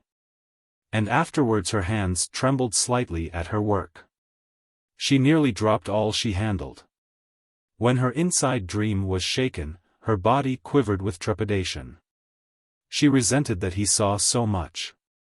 Mrs. Liver sat for some time talking to the boy, although she was needed at her work. She was too polite to leave him. Presently she excused herself and rose. After a while she looked into the tin saucepan. "Oh dear, Miriam," she cried, "these potatoes have boiled dry." Miriam started as if she had been stung.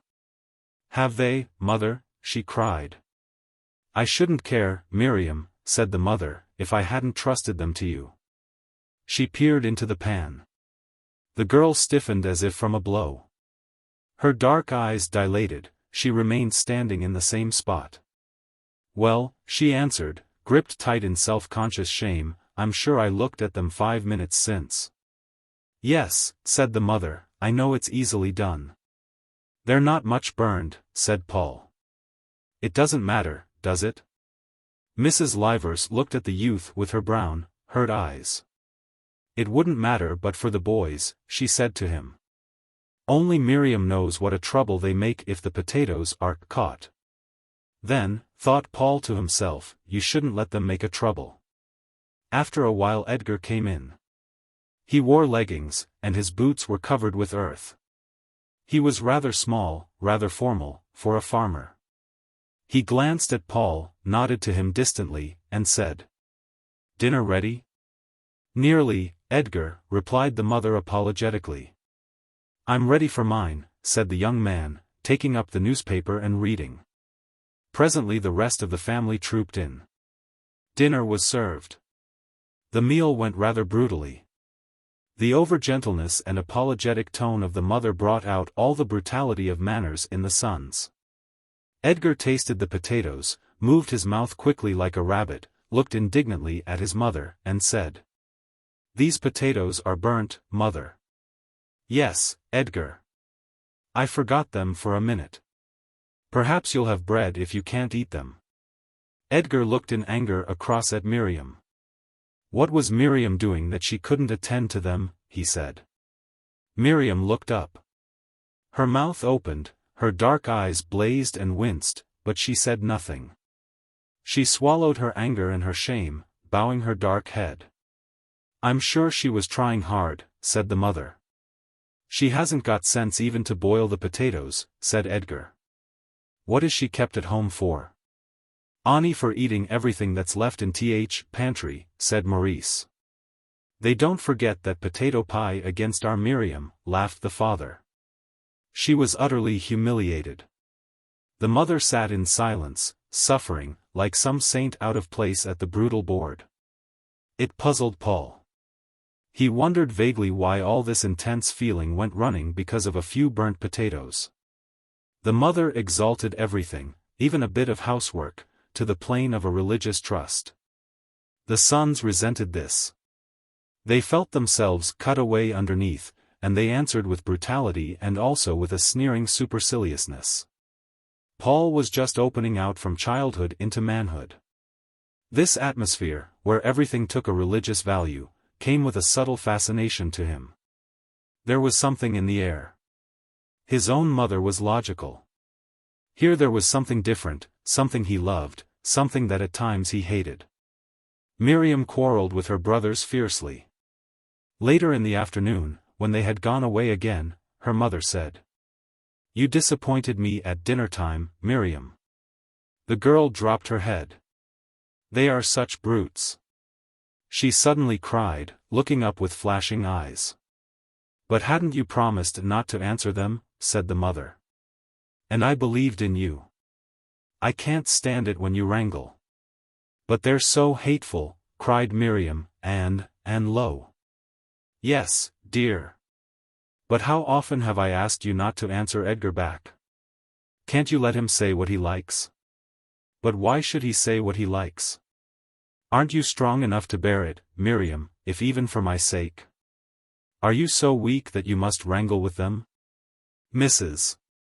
Liver stuck unflinchingly to this doctrine of the other cheek. She could not instill it at all into the boys. With the girls she succeeded better, and Miriam was the child of her heart. The boys loathed the other cheek when it was presented to them. Miriam was often sufficiently lofty to turn it. Then they spat on her and hated her. But she walked in her proud humility, living within herself. There was always this feeling of jangle and discord in the Livers family. Although the boys resented so bitterly this eternal appeal to their deeper feelings of resignation and proud humility, yet it had its effect on them. They could not establish between themselves and an outsider just the ordinary human feeling and unexaggerated friendship, they were always restless for the something deeper. Ordinary folk seemed shallow to them, trivial and inconsiderable. And so they were unaccustomed, painfully uncouth in the simplest social intercourse, suffering, and yet insolent in their superiority. Then beneath was the yearning for the soul intimacy to which they could not attain because they were too dumb. And every approach to close connection was blocked by their clumsy contempt of other people. They wanted genuine intimacy, but they could not get even normally near to anyone, because they scorned to take the first steps, they scorned the triviality which forms common human intercourse. Paul fell under Mrs. Liver's spell. Everything had a religious and intensified meaning when he was with her. His soul, hurt, highly developed, sought her as if for nourishment. Together they seemed to sift the vital fact from an experience. Miriam was her mother's daughter. In the sunshine of the afternoon mother and daughter went down the fields with him. They looked for nests. There was a Jenny Wren's in the hedge by the orchard. "I do want you to see this," said Mrs. Livers. He crouched down and carefully put his finger through the thorns into the round door of the nest. "It's almost as if you were feeling inside the live body of the bird," he said, "it's so warm. They say a bird makes its nest round like a cup with pressing its breast on it. Then how did it make the ceiling round, I wonder?" The nest seemed to start into life for the two women. After that, Miriam came to see it every day. It seemed so close to her.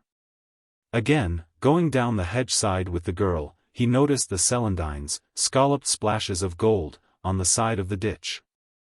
"I like them," he said, "when their petals go flat back with the sunshine. They seem to be pressing themselves at the sun."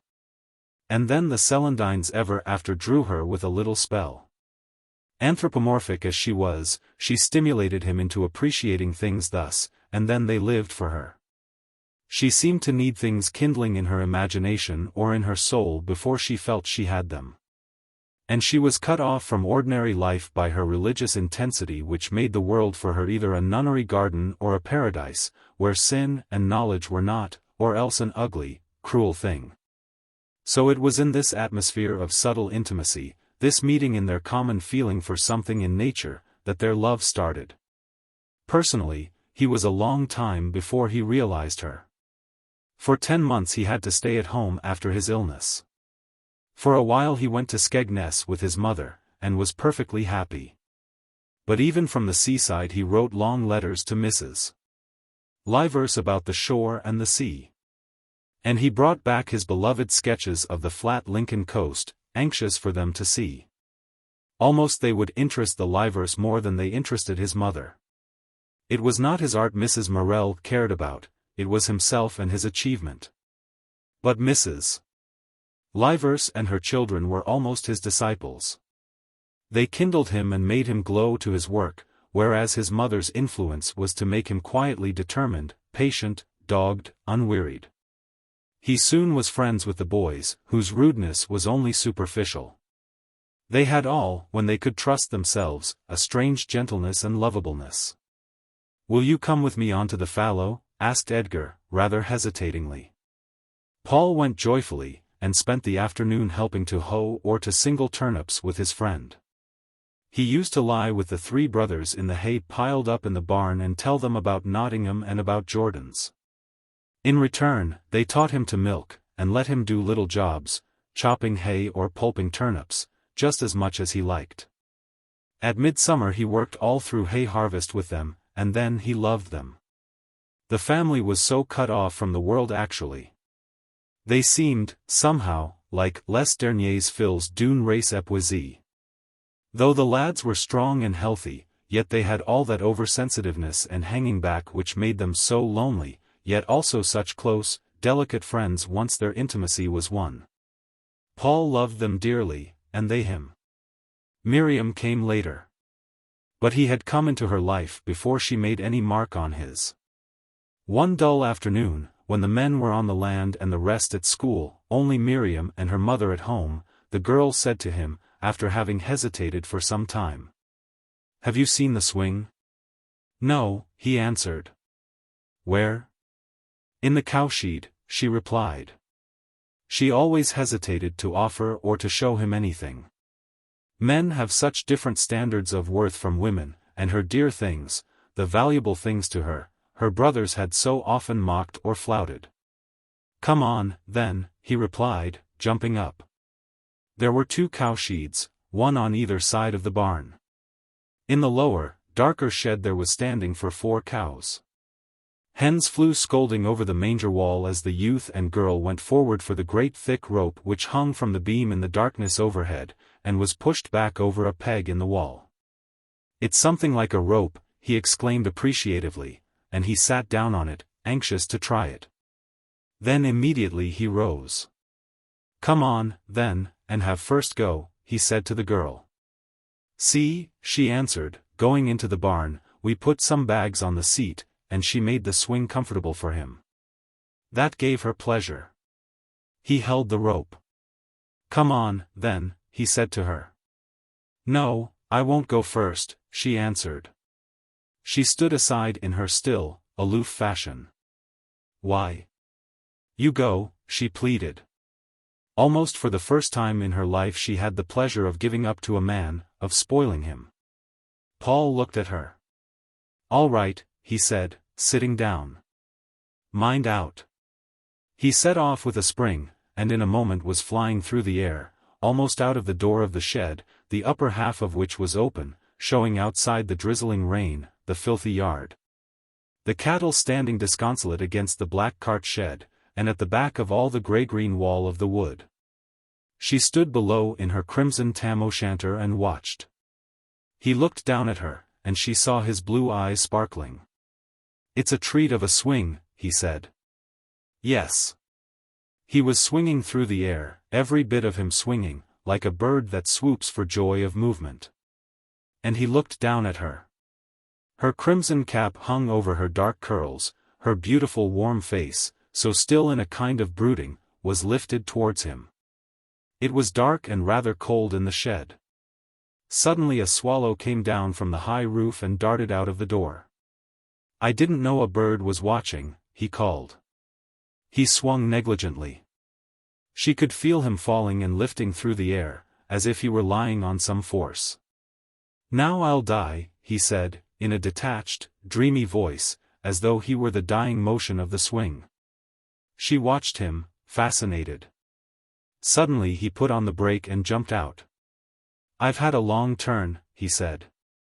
"But it's a treat of a swing, it's a real treat of a swing." Miriam was amused that he took a swing so seriously and felt so warmly over it. "No, you go on," she said. "Why, don't you want one?" he asked, astonished. "Well, not much. I'll have just a little." She sat down, whilst he kept the bags in place for her. "It's so ripping," he said, setting her in motion. "Keep your heels up, or they'll bang the manger wall." She felt the accuracy with which he caught her, exactly at the right moment, and the exactly proportionate strength of his thrust, and she was afraid. Down to her bowels went the hot wave of fear. She was in his hands. Again, firm and inevitable came the thrust at the right moment. She gripped the rope, almost swooning. "Ha!" she laughed in fear. "No higher." "But you're not a bit high," he remonstrated. "But no higher." He heard the fear in her voice, and desisted. Her heart melted in hot pain when the moment came for him to thrust her forward again. But he left her alone. She began to breathe. "Won't you really go any farther?" he asked. "Should I keep you there?" "No, let me go by myself," she answered. He moved aside and watched her. "Why, you're scarcely moving," he said. She laughed slightly with shame, and in a moment got down.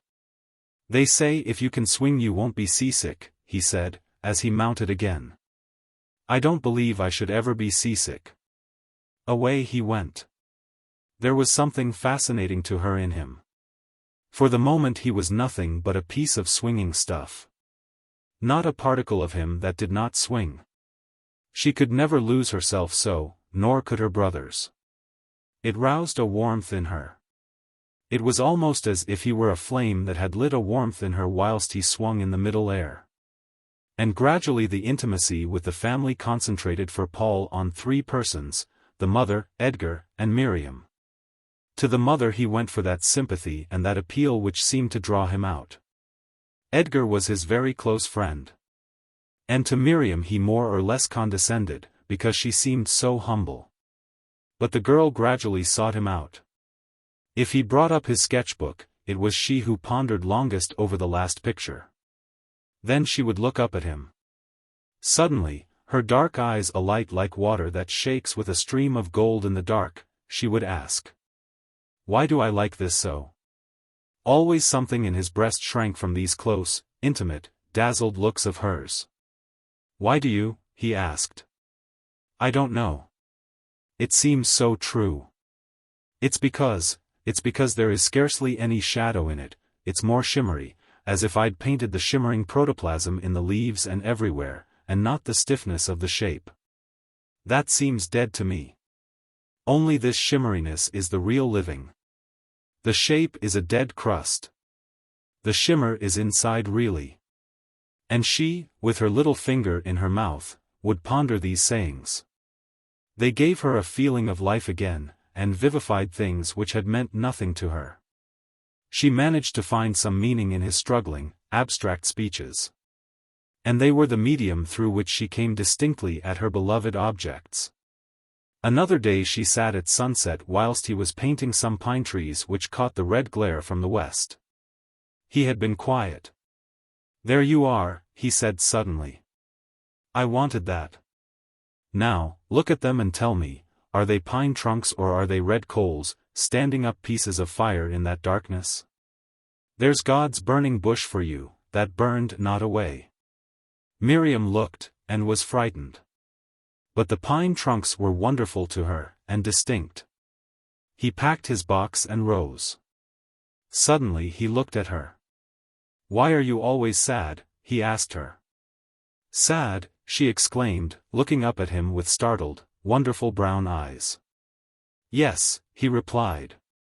"You are always sad." "I am not, oh, not a bit," she cried. "But even your joy is like a flame coming off of sadness," he persisted. "You're never jolly, or even just all right." "No," she pondered. "I wonder, why?" "Because you're not, because you're different inside, like a pine tree, and then you flare up.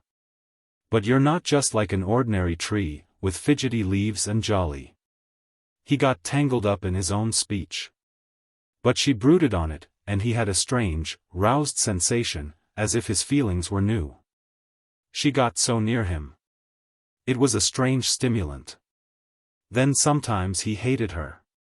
Her youngest brother was only 5. He was a frail lad, with immense brown eyes in his quaint fragile face, one of Reynolds's Choir of Angels, with a touch of elf. Often Miriam kneeled to the child and drew him to her. My Hubert," she sang, in a voice heavy and surcharged with love. My Hubert." And, folding him in her arms, she swayed slightly from side to side with love, her face half lifted, her eyes half closed, her voice drenched with love. "Don't," said the child, uneasy, "don't, Miriam." "Yes, you love me, don't you?" she murmured deep in her throat, almost as if she were in a trance, and swaying also as if she were swooned in an ecstasy of love. "Don't," repeated the child, a frown on his clear brow. "You love me, don't you?" she murmured. "What do you make such a fuss for?" cried Paul, all in suffering because of her extreme emotion. "Why can't you be ordinary with him?" She let the child go, and rose, and said nothing. Her intensity, which would leave no emotion on a normal plane, irritated the youth into a frenzy. And this fearful, naked contact of her on small occasions shocked him. He was used to his mother's reserve. And on such occasions he was thankful in his heart and soul that he had his mother, so sane and wholesome. All the life of Miriam's body was in her eyes, which were usually dark as a dark church, but could flame with light like a conflagration. Her face scarcely ever altered from its look of brooding. She might have been one of the women who went with Mary when Jesus was dead. Her body was not flexible and living. She walked with a swing, rather heavily, her head bowed forward, pondering. She was not clumsy, and yet none of her movement seemed quite the movement. Often, when wiping the dishes, she would stand in bewilderment and chagrin because she had pulled in two halves a cup or a tumbler. It was as if, in her fear and self-mistrust, she put too much strength into the effort. There was no looseness or abandon about her. Everything was gripped stiff with intensity, and her effort, overcharged, closed in on itself. She rarely varied from her swinging, forward, intense walk. Occasionally she ran with Paul down the fields. Then her eyes blazed naked in a kind of ecstasy that frightened him. But she was physically afraid. If she were getting over a stile, she gripped his hands in a little hard anguish, and began to lose her presence of mind. And he could not persuade her to jump from even a small height. Her eyes dilated, became exposed and palpitating. "No," she cried, half laughing in terror, "no." "You shall," he cried once, and, jerking her forward, he brought her falling from the fence. But her wild "ah" of pain, as if she were losing consciousness, cut him.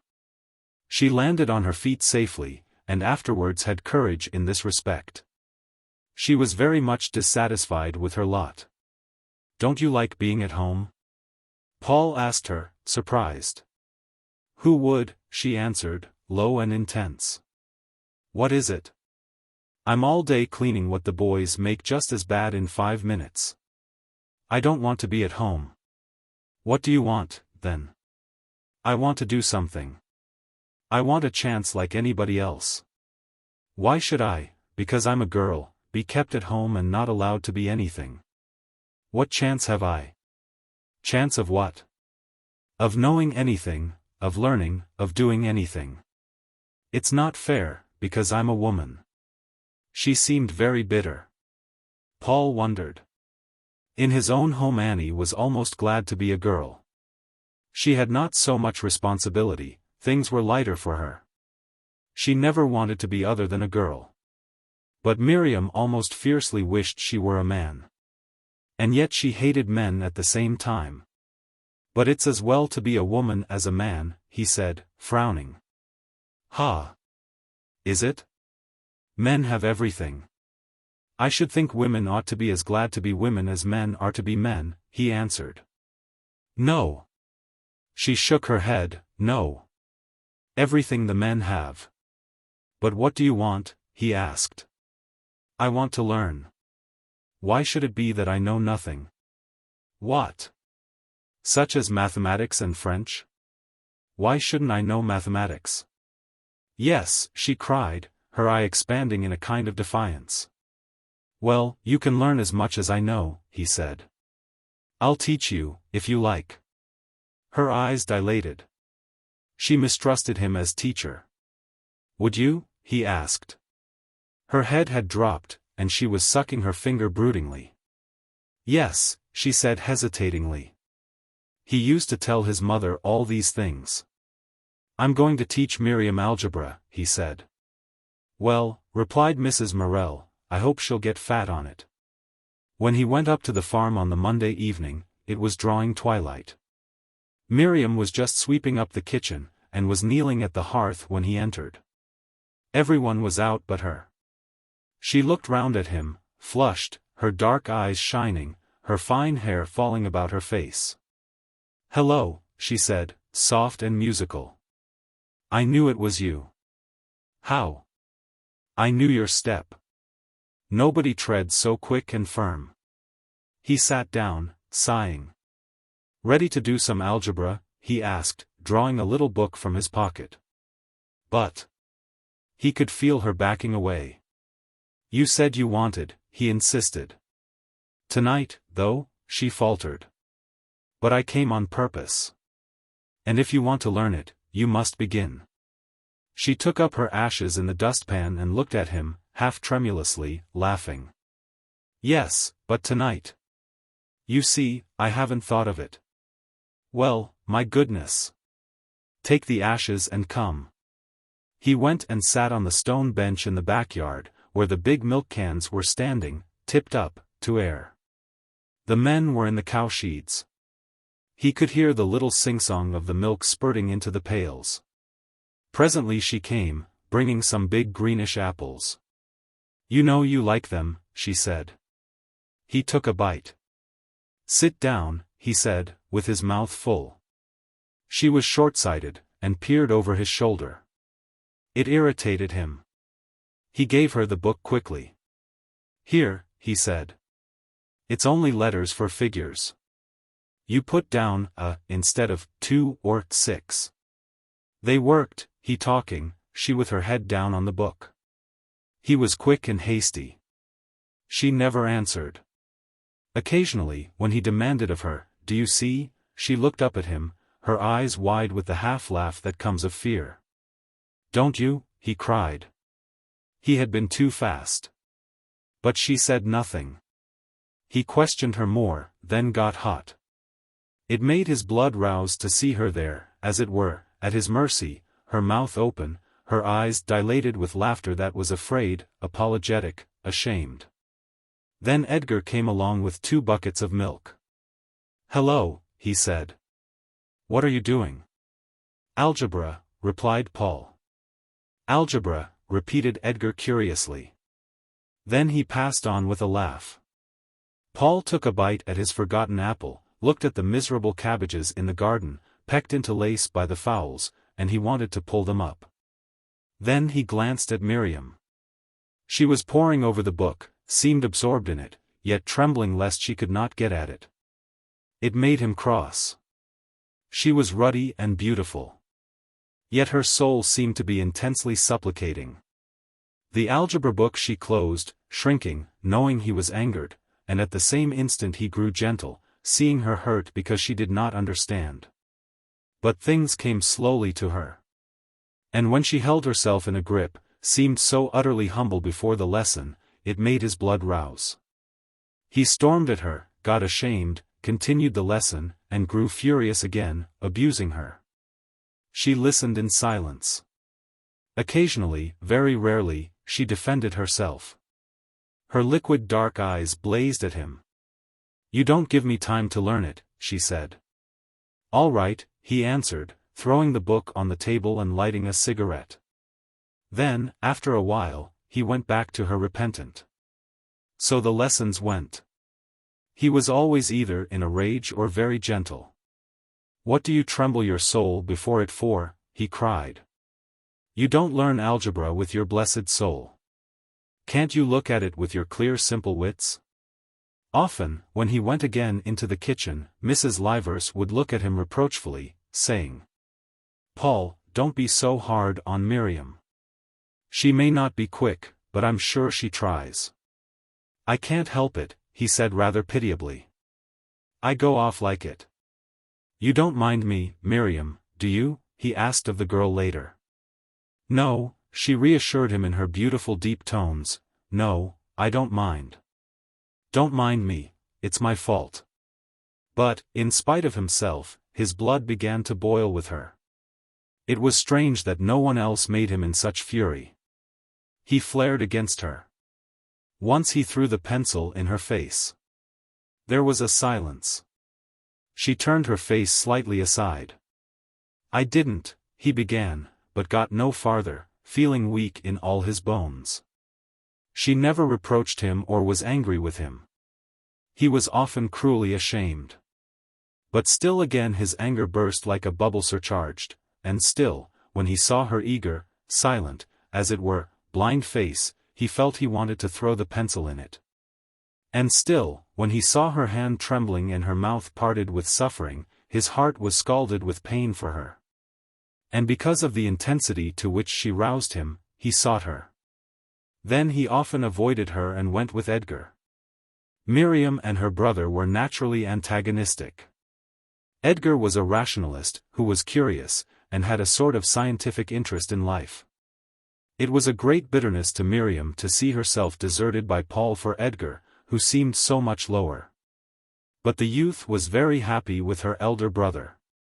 The two men spent afternoons together on the land or in the loft doing carpentry, when it rained.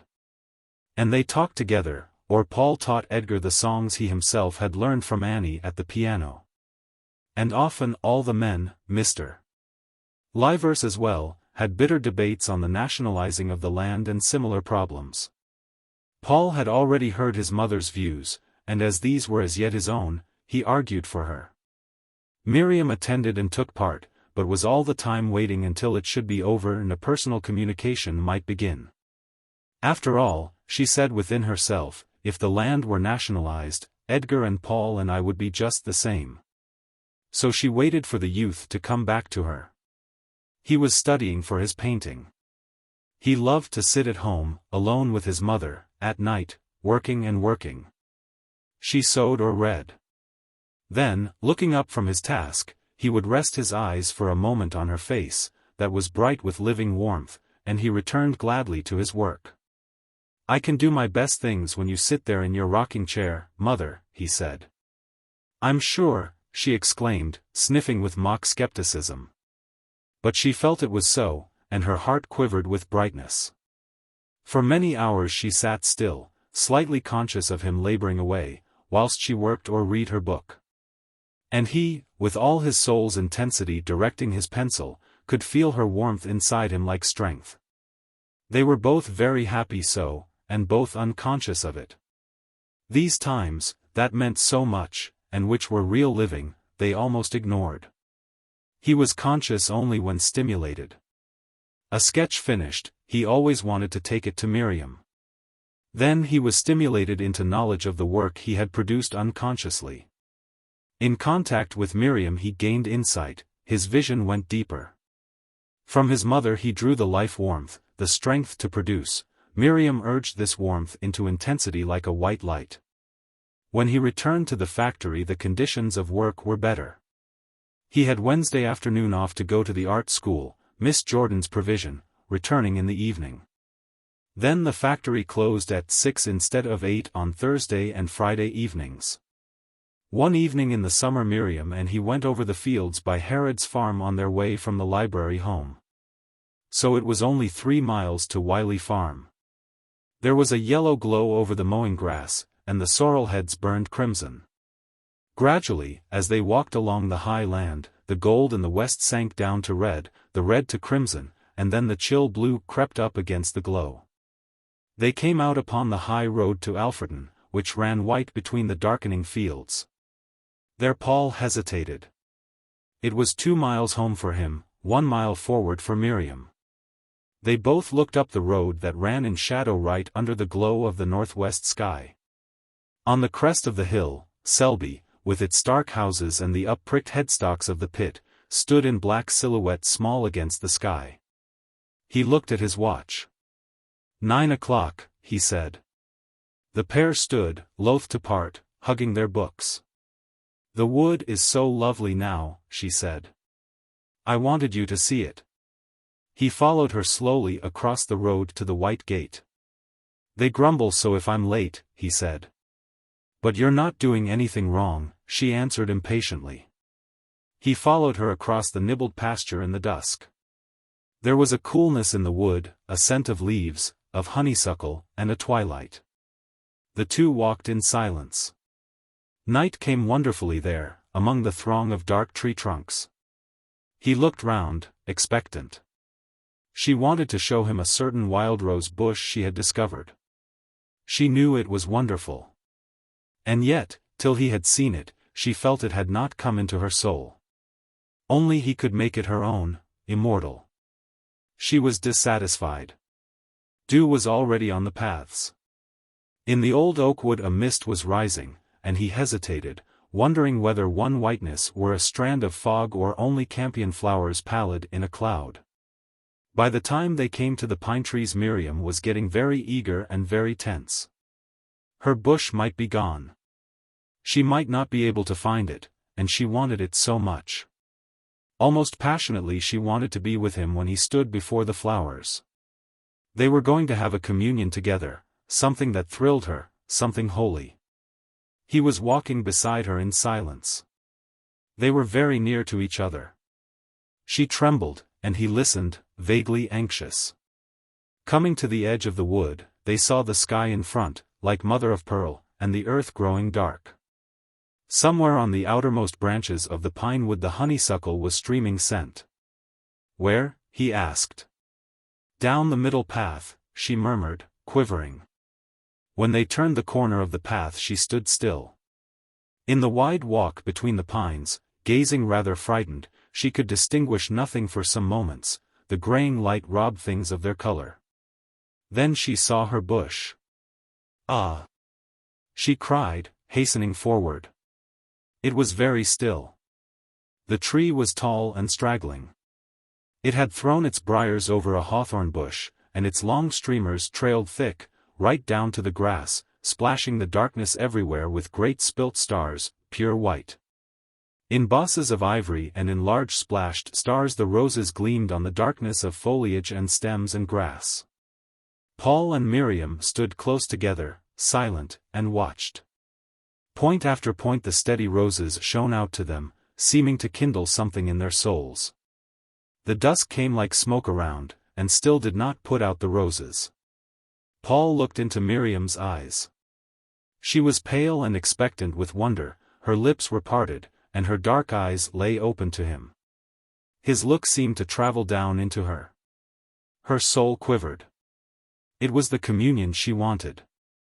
He turned aside, as if pained. He turned to the bush. They seem as if they walk like butterflies, and shake themselves, he said. She looked at her roses. They were white, some incurved and holy, others expanded in an ecstasy. The tree was dark as a shadow. She lifted her hand impulsively to the flowers. She went forward and touched them in worship. Let us go, he said. There was a cool scent of ivory roses, a white, virgin scent. Something made him feel anxious and imprisoned. The two walked in silence. Till Sunday, he said quietly, and left her, and she walked home slowly, feeling her soul satisfied with the holiness of the night. He stumbled down the path. And as soon as he was out of the wood, in the free open meadow, where he could breathe, he started to run as fast as he could. It was like a delicious delirium in his veins. Always when he went with Miriam, and it grew rather late, he knew his mother was fretting and getting angry about him. Why, he could not understand. As he went into the house, flinging down his cap, his mother looked up at the clock. She had been sitting thinking, because a chill to her eyes prevented her reading. She could feel Paul being drawn away by this girl. And she did not care for Miriam. She is one of those who will want to suck a man's soul out till he has none of his own left, she said to herself. And he is just such a gaby as to let himself be absorbed. She will never let him become a man, she never will. So, while he was away with Miriam, Mrs. Morel grew more and more worked up. She glanced at the clock and said, coldly and rather tired. You have been far enough tonight.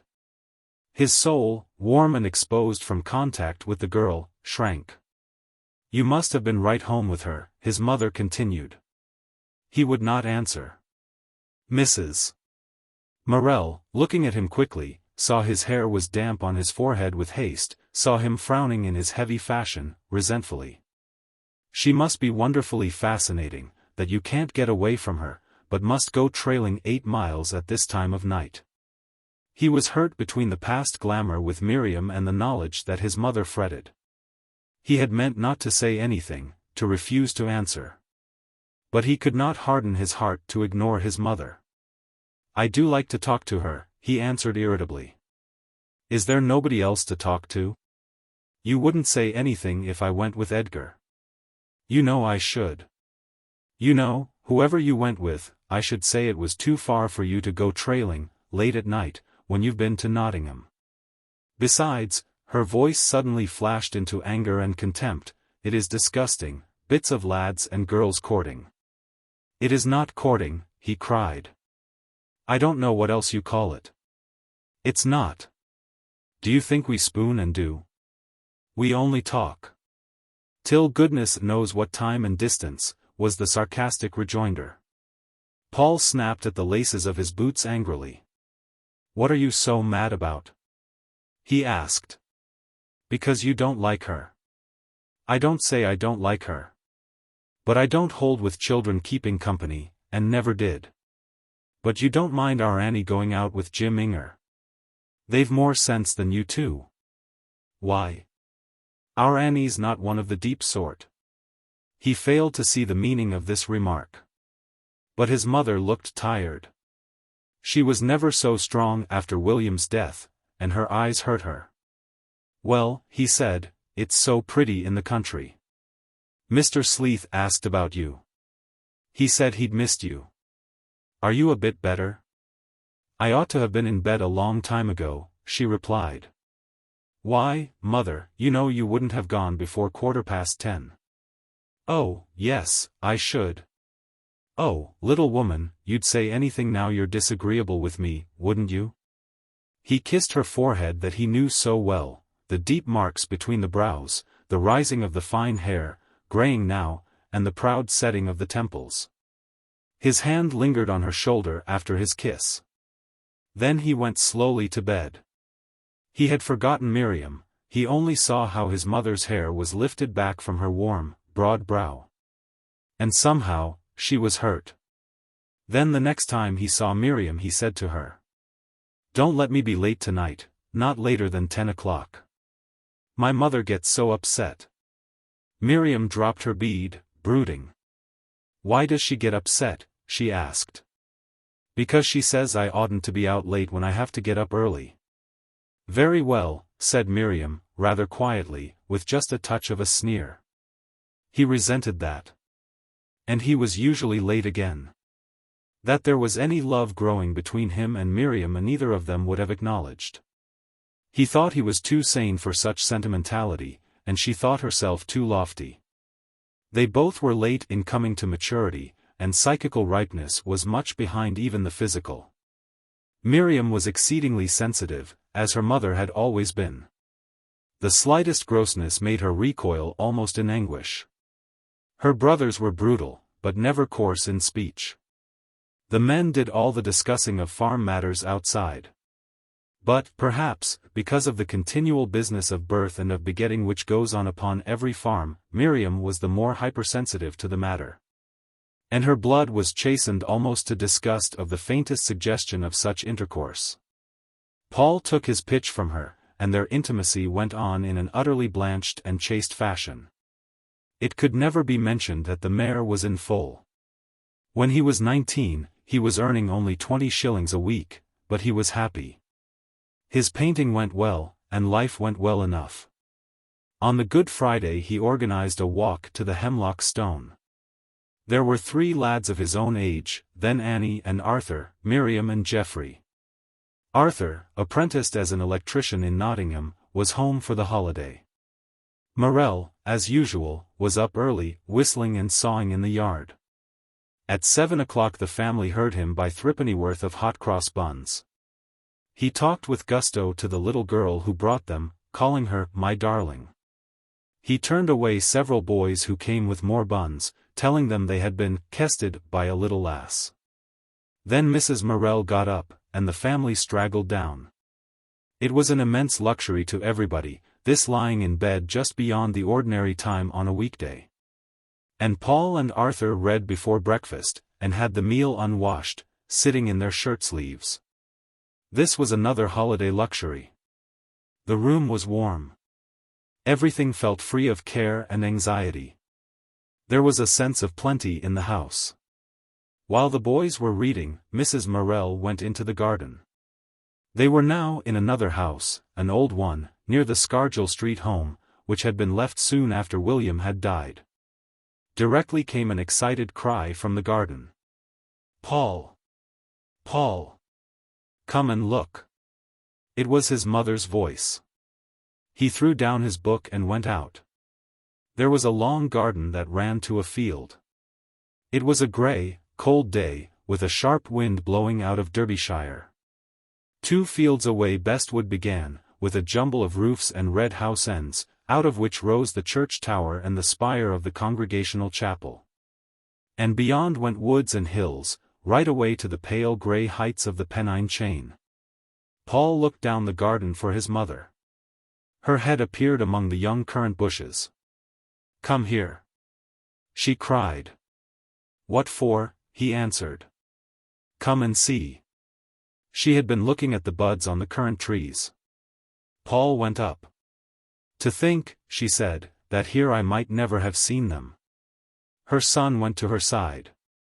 Under the fence, in a little bed, was a revel of poor grassy leaves, such as come from very immature bulbs, and 3 scillas in bloom. Mrs.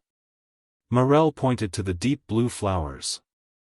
"Now, just see those," she exclaimed. "I was looking at the currant bushes, when, thinks I to myself, there's something very blue, is it a bit of sugar bag? And there, behold you. Sugar bag. 3 glories of the snow, and such beauties. But where on earth did they come from?" "I don't know," said Paul. "Well, that's a marvel, now. I thought I knew every weed and blade in this garden. But haven't they done well? You see, that gooseberry bush just shelters them. Not nipped, not touched." He crouched down and turned up the bells of the little blue flowers. "They're a glorious color," he said. "Aren't they?" she cried. "I guess they come from Switzerland, where they say they have such lovely things. Fancy them against the snow. But where have they come from? They can't have blown here, can they?"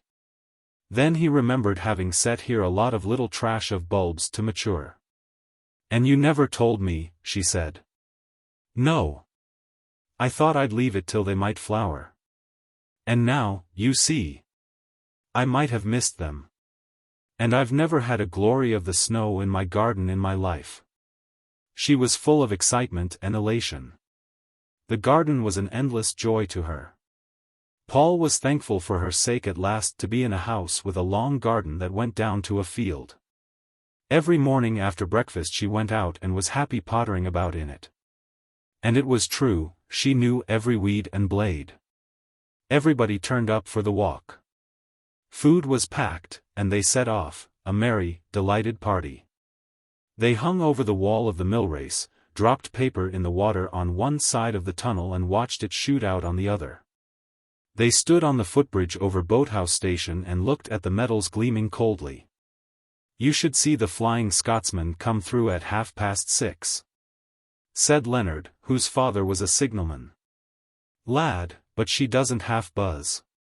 And the little party looked up the lines one way, to London, and the other way, to Scotland, and they felt the touch of these 2 magical places. In Ilkeston the colliers were waiting in gangs for the public houses to open. It was a town of idleness and lounging. At Stanton Gate the iron foundry blazed. Over everything there were great discussions. At Trawell they crossed again from Derbyshire into Nottinghamshire. They came to the Hemlock Stone at dinner time.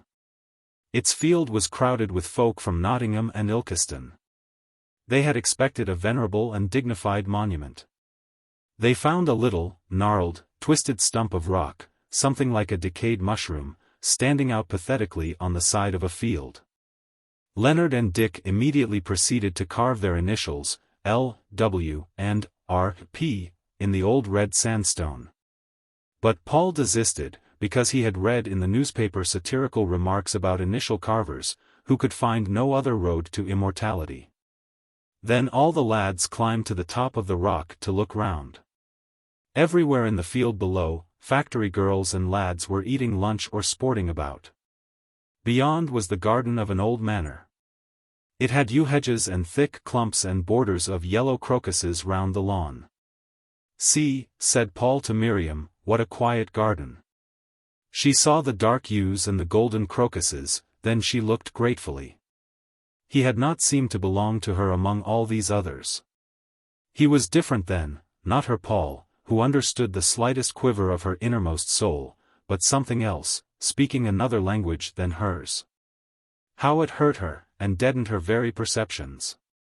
Only when he came right back to her, leaving his other, his lesser self, as she thought, would she feel alive again. And now he asked her to look at this garden, wanting the contact with her again. Impatient of the set in the field, she turned to the quiet lawn, surrounded by sheaves of shut-up crocuses. A feeling of stillness, almost of ecstasy, came over her. It felt almost as if she were alone with him in this garden. Then he left her again and joined the others. Soon they started home. Miriam loitered behind, alone. She did not fit in with the others, she could very rarely get into human relations with anyone, so her friend, her companion, her lover, was nature. She saw the sun declining wanly. In the dusky, cold hedgerows were some red leaves. She lingered to gather them, tenderly, passionately. The love in her fingertips caressed the leaves. The passion in her heart came to a glow upon the leaves. Suddenly she realized she was alone in a strange road, and she hurried forward. Turning a corner in the lane, she came upon Paul, who stood bent over something, his mind fixed on it, working away steadily, patiently, a little hopelessly. She hesitated in her approach, to watch. He remained concentrated in the middle of the road. Beyond, one rift of rich gold in that colorless gray evening seemed to make him stand out in dark relief. She saw him, slender and firm, as if the setting sun had given him to her. A deep pain took hold of her, and she knew she must love him.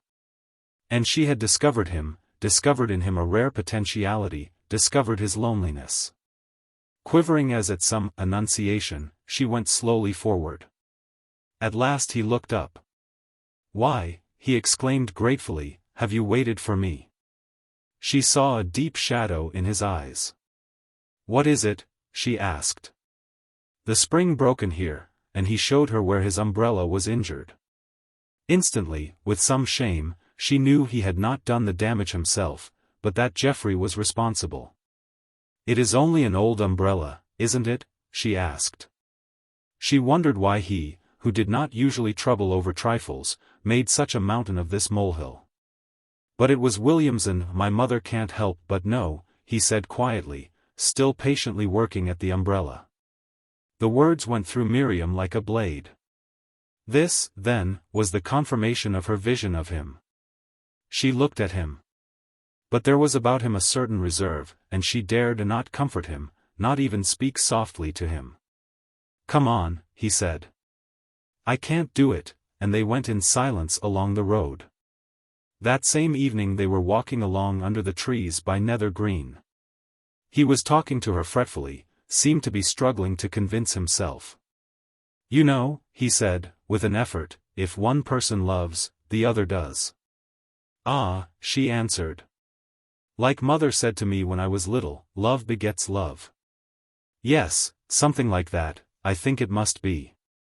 "I hope so, because, if it were not, love might be a very terrible thing," she said. "Yes, but it is, at least with most people," he answered. And Miriam, thinking he had assured himself, felt strong in herself. She always regarded that sudden coming upon him in the lane as a revelation. And this conversation remained graven in her mind as one of the letters of the law. Now she stood with him and for him. When, about this time, he outraged the family feeling at Wiley Farm by some overbearing insult, she stuck to him, and believed he was right. And at this time she dreamed dreams of him, vivid, unforgettable. These dreams came again later on, developed to a more subtle psychological stage. On the Easter Monday the same party took an excursion to Wingfield Manor. It was great excitement to Miriam to catch a train at Sethley Bridge, amid all the bustle of the bank holiday crowd. They left the train at Alfreton. Paul was interested in the street and in the colliers with their dogs. Here was a new race of miners. Miriam did not live till they came to the church.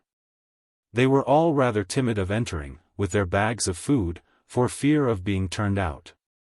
Leonard, a comic, thin fellow, went first. Paul, who would have died rather than be sent back, went last. The place was decorated for Easter. In the font hundreds of white narcissi seemed to be growing. The air was dim and colored from the windows and thrilled with a subtle scent of lilies and narcissi. In that atmosphere Miriam's soul came into a glow. Paul was afraid of the things he mustn't do. And he was sensitive to the feel of the place. Miriam turned to him. He answered. They were together. He would not go beyond the communion rail. She loved him for that. Her soul expanded into prayer beside him. He felt the strange fascination of shadowy religious places. All his latent mysticism quivered into life. She was drawn to him. He was a prayer along with her. Miriam very rarely talked to the other lads. They at once became awkward in conversation with her. So usually she was silent. It was past midday when they climbed the steep path to the manor.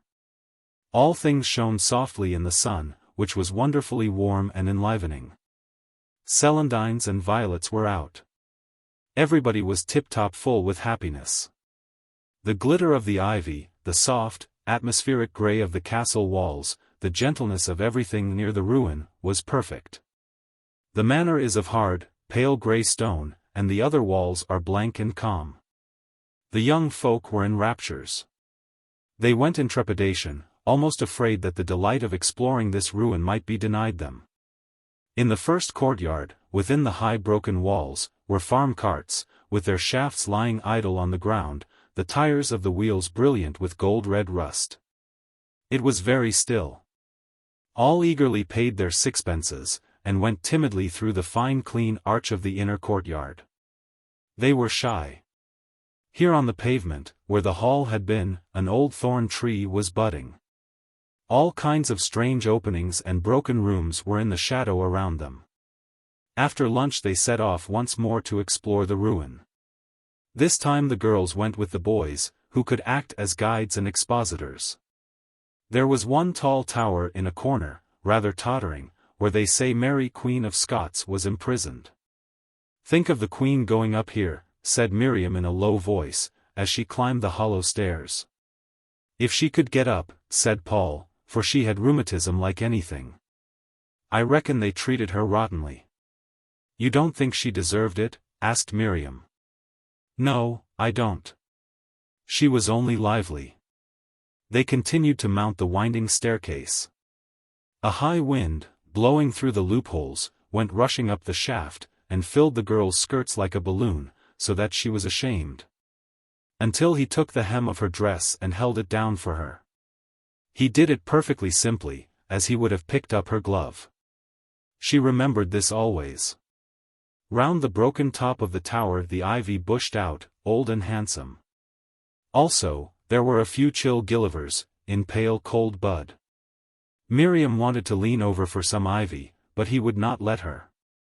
Instead, she had to wait behind him, and take from him each spray as he gathered it and held it to her, each one separately, in the purest manner of chivalry. The tower seemed to rock in the wind. They looked over miles and miles of wooded country, and country with gleams of pasture. The crypt underneath the manor was beautiful, and in perfect preservation. Paul made a drawing, Miriam stayed with him. She was thinking of Mary Queen of Scots looking with her strained, hopeless eyes, that could not understand misery, over the hills whence no help came, or sitting in this crypt, being told of a God as cold as the place she sat in. They set off again gaily, looking round on their beloved manor that stood so clean and big on its hill. "Supposing you could have that farm," said Paul to Miriam. "Yes. Wouldn't it be lovely to come and see you?" They were now in the bare country of stone walls, which he loved, and which, though only 10 miles from home, seemed so foreign to Miriam. The party was straggling. As they were crossing a large meadow that sloped away from the sun, along a path embedded with innumerable tiny glittering points, Paul, walking alongside, laced his fingers in the strings of the bag Miriam was carrying, and instantly she felt Annie behind, watchful and jealous. But the meadow was bathed in a glory of sunshine, and the path was jeweled, and it was seldom that he gave her any sign. She held her fingers very still among the strings of the bag, his fingers touching, and the place was golden as a vision. At last they came into the straggling grey village of Critch, that lies high. Beyond the village was the famous Critch stand that Paul could see from the garden at home. The party pushed on. Great expanse of country spread around and below. The lads were eager to get to the top of the hill. It was capped by a round knoll, half of which was by now cut away, and on the top of which stood an ancient monument, sturdy and squat, for signalling in old days far down into the level lands of Nottinghamshire and Leicestershire. It was blowing so hard, high up there in the exposed place, that the only way to be safe was to stand nailed by the wind to the one of the tower. At their feet fell the precipice where the limestone was quarried away. Below was a jumble of hills and tiny villages, Maddock, Ambergate, Stony Middleton. The lads were eager to spy out the church of Bestwood, far away among the rather crowded country on the left. They were disgusted that it seemed to stand on a plain. They saw the hills of Derbyshire fall into the monotony of the Midlands that swept away south. Miriam was somewhat scared by the wind, but the lads enjoyed it.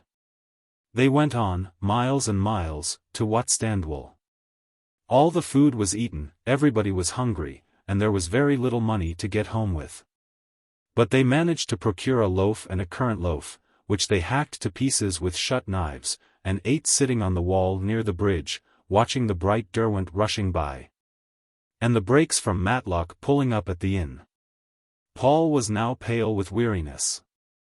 He had been responsible for the party all day, and now he was done. Miriam understood, and kept close to him, and he left himself in her hands. They had an hour to wait at Ambergate station. Trains came, crowded with excursionists returning to Manchester, Birmingham, and London. "We might be going there, folk easily might think we're going that far," said Paul. They got back rather late. Miriam, walking home with Geoffrey, watched the moon rise big and red and misty. She felt something was fulfilled in her. She had an elder sister, Agatha, who was a schoolteacher. Between the two girls was a feud. Miriam considered Agatha worldly, and she wanted herself to be a schoolteacher. One Saturday afternoon Agatha and Miriam were upstairs dressing. Their bedroom was over the stable. It was a low room, not very large, and bare. Miriam had nailed on the wall a reproduction of Veronese's St. Catherine. She loved the woman who sat in the window, dreaming. Her own windows were too small to sit in. But the front one was dripped over with honeysuckle and Virginia creeper, and looked upon the treetops of the oak wood across the yard, while the little back window, no bigger than a handkerchief, was a loophole to the east, to the dawn beating up against the beloved round hills. The two sisters did not talk much to each other. Agatha, who was fair and small and determined, had rebelled against the home atmosphere, against the doctrine of the other cheek. She was out in the world now, in a fair way to be independent. And she insisted on worldly values, on appearance, on manners, on position, which Miriam would fain have ignored. Both girls liked to be upstairs, out of the way, when Paul came. They preferred to come running down, open the stair-foot door, and see him watching, expectant of them. Miriam stood painfully pulling over her head a rosary he had given her. It caught in the fine mesh of her hair. But at last she had it on, and the red-brown wooden beads looked well against her cool brown neck. She was a well-developed girl, and very handsome. But in the little looking-glass nailed against the whitewashed wall she could only see a fragment of herself at a time. Agatha had bought a little mirror of her own, which she propped up to suit herself. Miriam was near the window. Suddenly she heard the well-known click of the chain, and she saw Paul fling open the gate, push his bicycle into the yard. She saw him look at the house, and she shrank away. He walked in a nonchalant fashion, and his bicycle went with him as if it were a live thing. "Paul's come," she exclaimed. "Aren't you glad?" said Agatha cuttingly. Miriam stood still in amazement and bewilderment. "Well, aren't you?" she asked. "Yes, but I'm not going to let him see it, and think I wanted him." Miriam was startled. She heard him putting his bicycle in the stable underneath, and talking to Jimmy, who had been a pit horse, and who was seedy. "Well, Jimmy my lad, how art ter?" Nobbut sickened sadly, like. "Why, then, it's a shame, my owd lad." She heard the rope run through the hole as the horse lifted its head from the lad's caress. How she loved to listen when he thought only the horse could hear. But there was a serpent in her Eden. She searched earnestly in herself to see if she wanted Paul Morel. She felt there would be some disgrace in it. Full of twisted feeling, she was afraid she did want him. She stood self-convicted. Then came an agony of new shame. She shrank within herself in a coil of torture. Did she want Paul Morel, and did he know she wanted him? What a subtle infamy upon her! She felt as if her whole soul coiled into knots of shame. Agatha was dressed first, and ran downstairs. Miriam heard her greet the lad gaily, knew exactly how brilliant her grey eyes became with that tone. She herself would have felt it bold to have greeted him in such wise. Yet there she stood under the self-accusation of wanting him, tied to that stake of torture. In bitter perplexity she kneeled down and prayed. "O Lord, let me not love Paul Morel. Keep me from loving him, if I ought not to love him." Something anomalous in the prayer arrested her. She lifted her head and pondered. How could it be wrong to love him? Love was God's gift. And yet it caused her shame. That was because of him, Paul Morel. But, then, it was not his affair, it was her own, between herself and God. She was to be a sacrifice. But it was God's sacrifice, not Paul Morel's or her own. After a few minutes she hid her face in the pillow again, and said, "But, Lord, if it is thy will that I should love him, make me love him, as Christ would, who died for the souls of men. Make me love him splendidly, because he is thy Son." She remained kneeling for some time, quite still, and deeply moved, her black hair against the red squares and the lavender-sprigged squares of the patchwork quilt. Prayer was almost essential to her. Then she fell into that rapture of self-sacrifice, identifying herself with a God who was sacrificed, which gives to so many human souls their deepest bliss. When she went downstairs Paul was lying back in an armchair, holding forth with much vehemence to Agatha, who was scorning a little painting he had brought to show her. Miriam glanced at the two, and avoided their levity. She went into the parlor to be alone. It was tea-time before she was able to speak to Paul, and then her manner was so distant he thought he had offended her.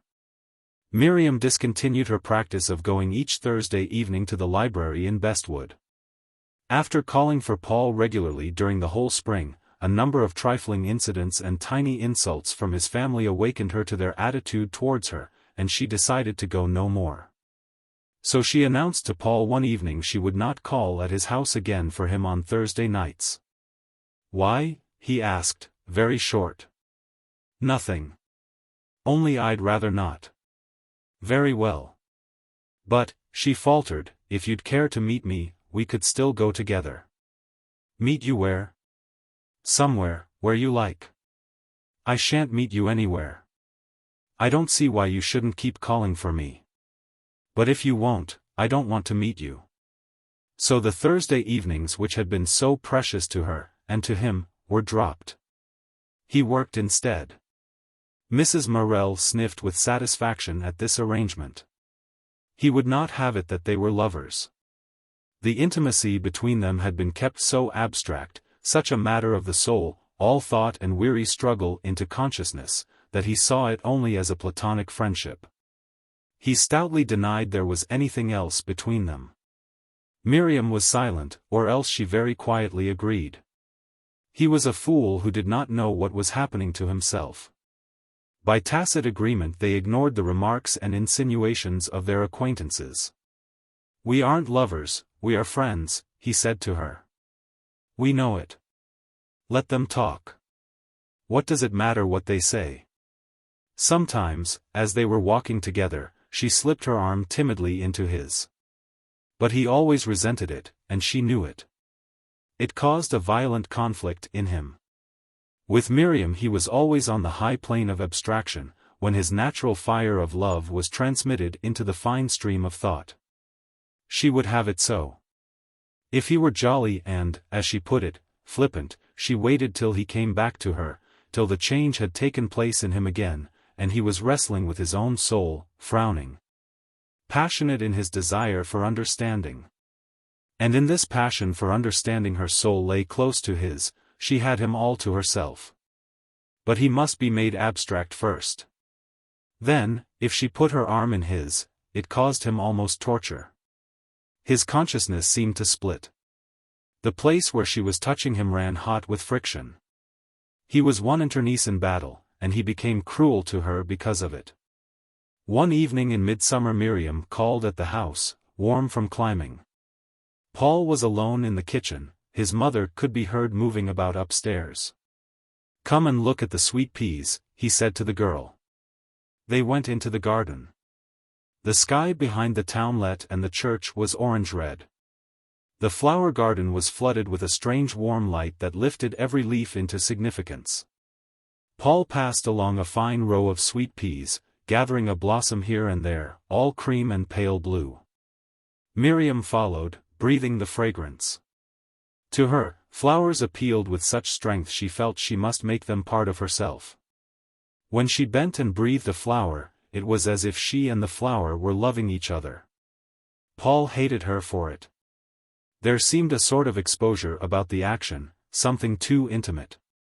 When he had got a fair bunch, they returned to the house. He listened for a moment to his mother's quiet movement upstairs, then he said, "Come here, and let me pin them in for you."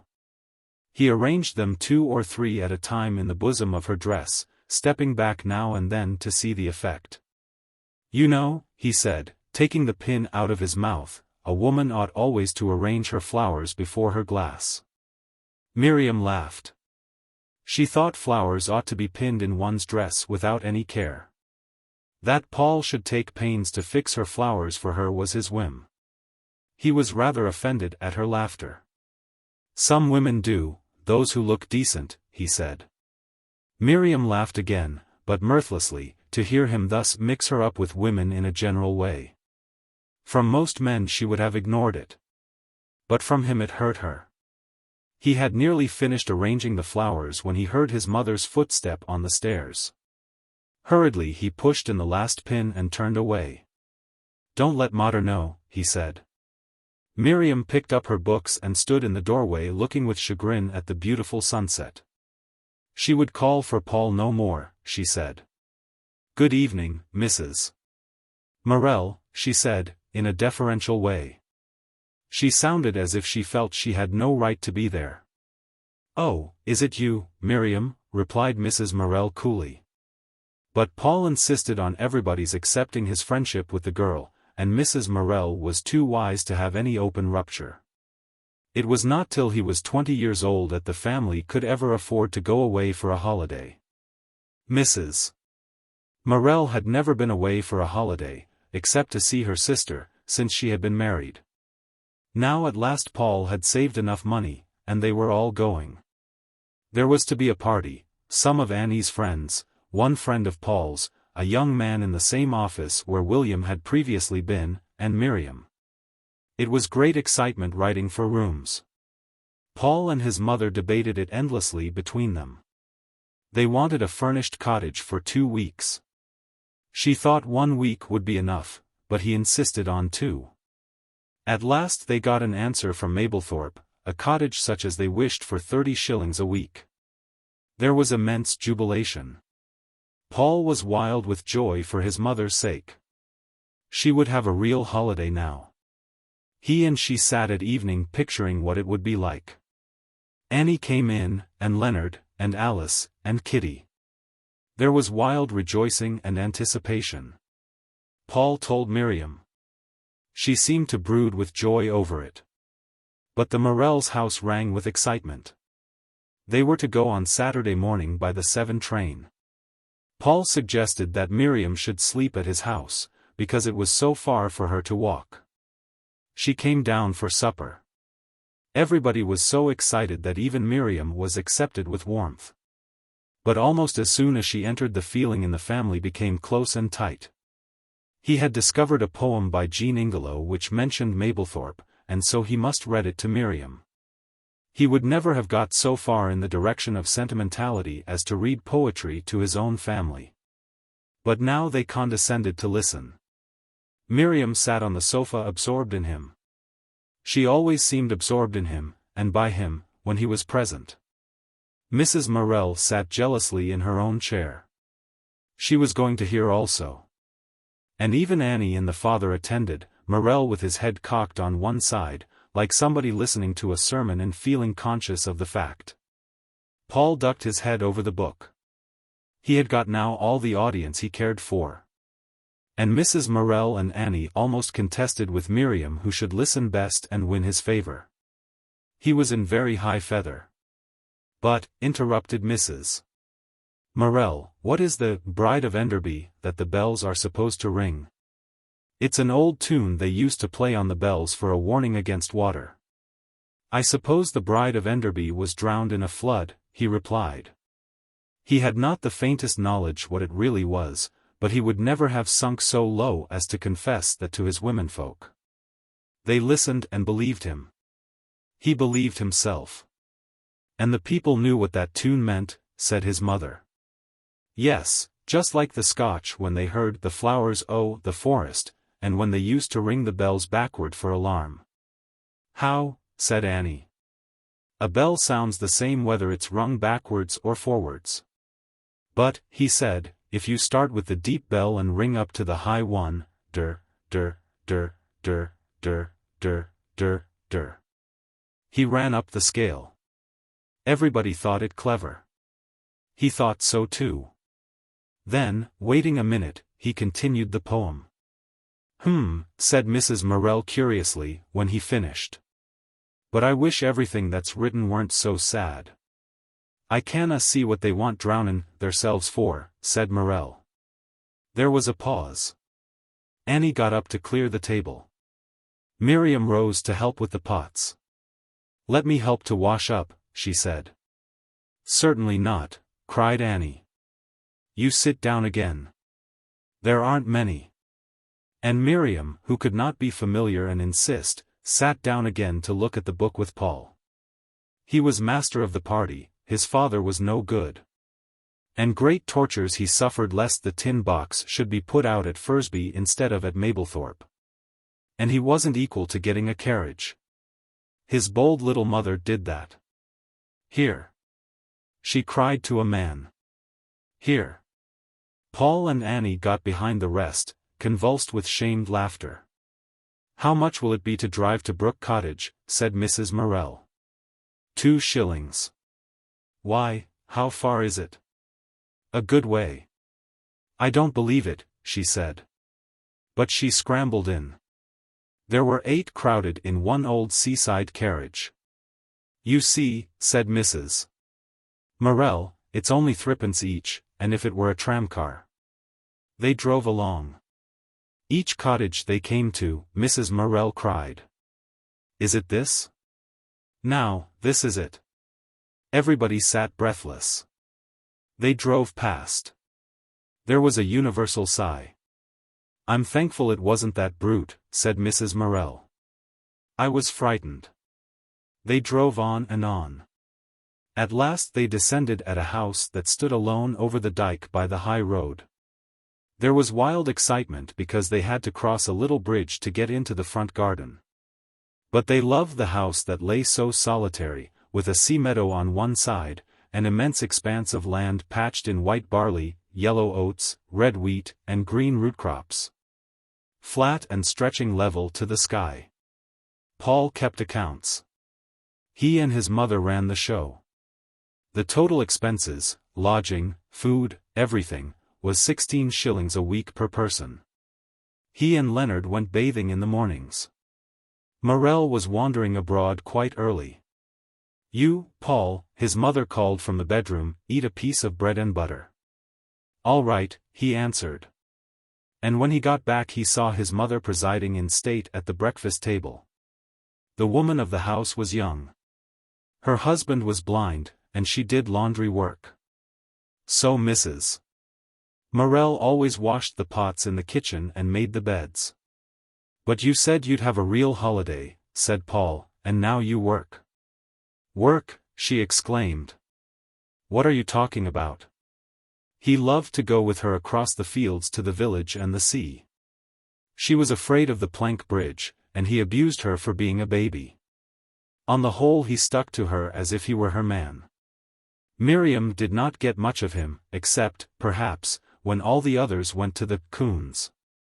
Coons were insufferably stupid to Miriam, so he thought they were to himself also, and he preached priggishly to Annie about the fatuity of listening to them. Yet he, too, knew all their songs, and sang them along the roads roisterously. And if he found himself listening, the stupidity pleased him very much. Yet to Annie he said, "Such rot. There isn't a grain of intelligence in it. Nobody with more gumption than a grasshopper could go and sit and listen." And to Miriam he said, with much scorn of Annie and the others, "I suppose they're at the coons." It was queer to see Miriam singing coon songs. She had a straight chin that went in a perpendicular line from the lower lip to the turn.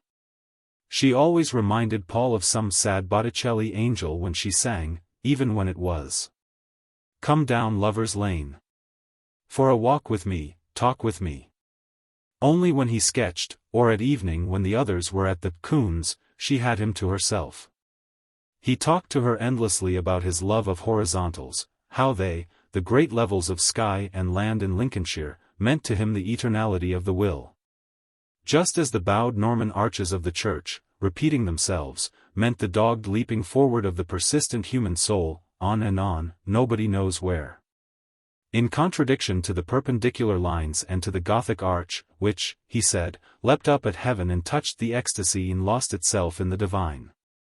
Himself, he said, was Norman, Miriam was Gothic. She bowed in consent even to that. One evening he and she went up the great sweeping shore of sand towards Thedlethorpe. The long breakers plunged and ran in a hiss of foam along the coast. It was a warm evening. There was not a figure but themselves on the far reaches of sand, no noise but the sound of the sea. Paul loved to see it clanging at the land. He loved to feel himself between the noise of it and the silence of the sandy shore. Miriam was with him. Everything grew very intense.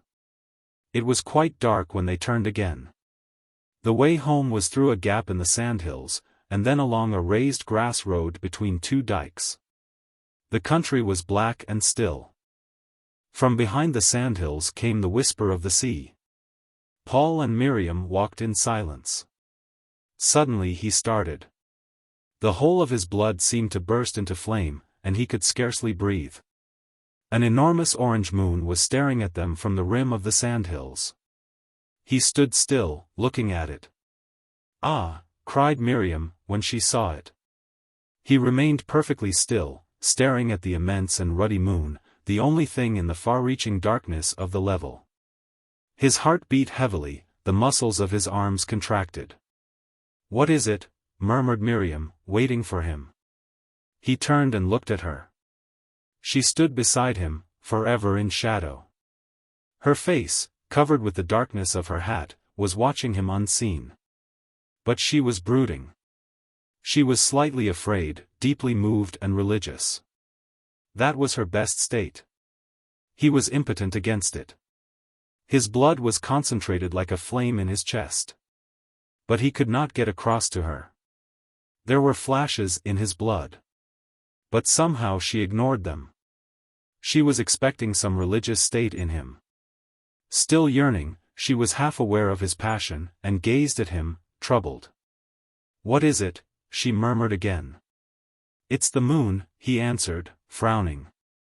"Yes," she assented. "Isn't it wonderful?" She was curious about him. The crisis was past. He did not know himself what was the matter. He was naturally so young, and their intimacy was so abstract, he did not know he wanted to crush her onto his breast to ease the ache there. He was afraid of her. The fact that he might want her as a man wants a woman had in him been suppressed into a shame. When she shrank in her convulsed, coiled torture from the thought of such a thing, he had winced to the depths of his soul. And now this purity prevented even their first love kiss. It was as if she could scarcely stand the shock of physical love, even a passionate kiss, and then he was too shrinking and sensitive to give it. As they walked along the dark fen meadow he watched the moon and did not speak. She plodded beside him. He hated her, for she seemed in some way to make him despise himself. Looking ahead, he saw the one light in the darkness, the window of their lamplit cottage. He loved to think of his mother, and the other jolly people. "Well, everybody else has been in long ago," said his mother as they entered. "What does that matter?" he cried irritably. "I can go a walk if I like, can't I?" "And I should have thought you could get in to supper with the rest," said Mrs. Morel. "I shall please myself," he retorted. "It's not late. I shall do as I like." "Very well," said his mother cuttingly, "then do as you like." And she took no further notice of him that evening. Which he pretended neither to notice nor to care about, but sat reading. Miriam read also, obliterating herself. Mrs. Morel hated her for making her son like this. She watched Paul growing irritable, priggish, and melancholic. For this she put the blame on Miriam. Annie and all her friends joined against the girl. Miriam had no friend of her own, only Paul. But she did not suffer so much, because she despised the triviality of these other people. And Paul hated her because, somehow, she spoilt his ease and naturalness. And he writhed himself with a feeling of humiliation. Chapter 8. Strife in Love. Arthur finished his apprenticeship, and got a job on the electrical plant at Minton Pit. He earned very little, but had a good chance of getting on. But he was wild and restless. He did not drink nor gamble. Yet he somehow contrived to get into endless scrapes, always through some hot-headed thoughtlessness. Either he went rabbiting in the woods, like a poacher, or he stayed in Nottingham all night instead of coming home, or he miscalculated his dive into the canal at Bestwood, and scored his chest into one mass of wounds on the raw stones and tins at the bottom. He had not been at his work many months when again he did not come home one night. "Do you know where Arthur is?" asked Paul at breakfast. "I do not," replied his mother. "He is a fool," said Paul. "And if he did anything I shouldn't mind. But no, he simply can't come away from a game of whist, or else he must see a girl home from the skating rink, quite proprietously, and so can't get home. He's a fool. I don't know that it would make it any better if he did something to make us all ashamed," said Mrs. Morel. "Well, I should respect him more," said Paul. "I very much doubt it," said his mother coldly. They went on with breakfast. "Are you fearfully fond of him?" Paul asked his mother. "What do you ask that for?" "Because they say a woman always like the youngest best." "She may do, but I don't. No, he wearies me." "And you'd actually rather he was good?" "I'd rather he showed some of a man's common sense." Paul was raw and irritable. He also wearied his mother very often. She saw the sunshine going out of him, and she resented it. As they were finishing breakfast came the postman with a letter from Derby. Mrs. Morel screwed up her eyes to look at the address. "Give it here, blind eye!" exclaimed her son, snatching it away from her. She started, and almost boxed his ears. "It's from your son, Arthur," he said. "What now?" cried Mrs. Morel. "My dearest mother," Paul read, "I don't know what made me such a fool. I want you to come and fetch me back from here. I came with Jack Breton yesterday, instead of going to work, and enlisted. He said he was sick of wearing the seat of a stool out, and, like the idiot you know I am, I came away with him. I have taken the king's shilling, but perhaps if you came for me they would let me go back with you. I was a fool when I did it. I don't want to be in the army. My dear mother, I am nothing but a trouble to you. But if you get me out of this, I promise I will have more sense and consideration." Mrs. Morel sat down in her rocking chair. "Well, now," she cried, "let him stop." "Yes," said Paul, "let him stop." There was silence. The mother sat with her hands folded in her apron, her face set, thinking. "If I'm not sick," she cried suddenly. "Sick?" "Now," said Paul, beginning to frown, "you're not going to worry your soul out about this, do you hear? I suppose I'm to take it as a blessing," she flashed, turning on her son. "You're not going to mount it up to a tragedy, so there," he retorted. "The fool, the young fool," she cried. "He'll look well in uniform," said Paul irritatingly. His mother turned on him like a fury. "Oh, will he?" she cried. "Not in my eyes. He should get in a cavalry regiment. He'll have the time of his life, and will look an awful swell." "Swell, swell, a mighty swell idea indeed, a common soldier." "Well," said Paul, "what am I but a common clerk?" "A good deal, my boy," cried his mother, stung. "What?" "At any rate, a man, and not a thing in a red coat." "I shouldn't mind being in a red coat, or dark blue, that would suit me better, if they didn't boss me about too much." But his mother had ceased to listen. Just as he was getting on, or might have been getting on, at his job, a young nuisance, here he goes and ruins himself for life. What good will he be, do you think, after this? "It may lick him into shape beautifully," said Paul. "Lick him into shape, lick what marrow there was out of his bones. A soldier, a common soldier. Nothing but a body that makes movements when it hears a shout. It's a fine thing." "I can't understand why it upsets you," said Paul. "No, perhaps you can't. But I understand." And she sat back in her chair, her chin in one hand, holding her elbow with the other, brimmed up with wrath and chagrin.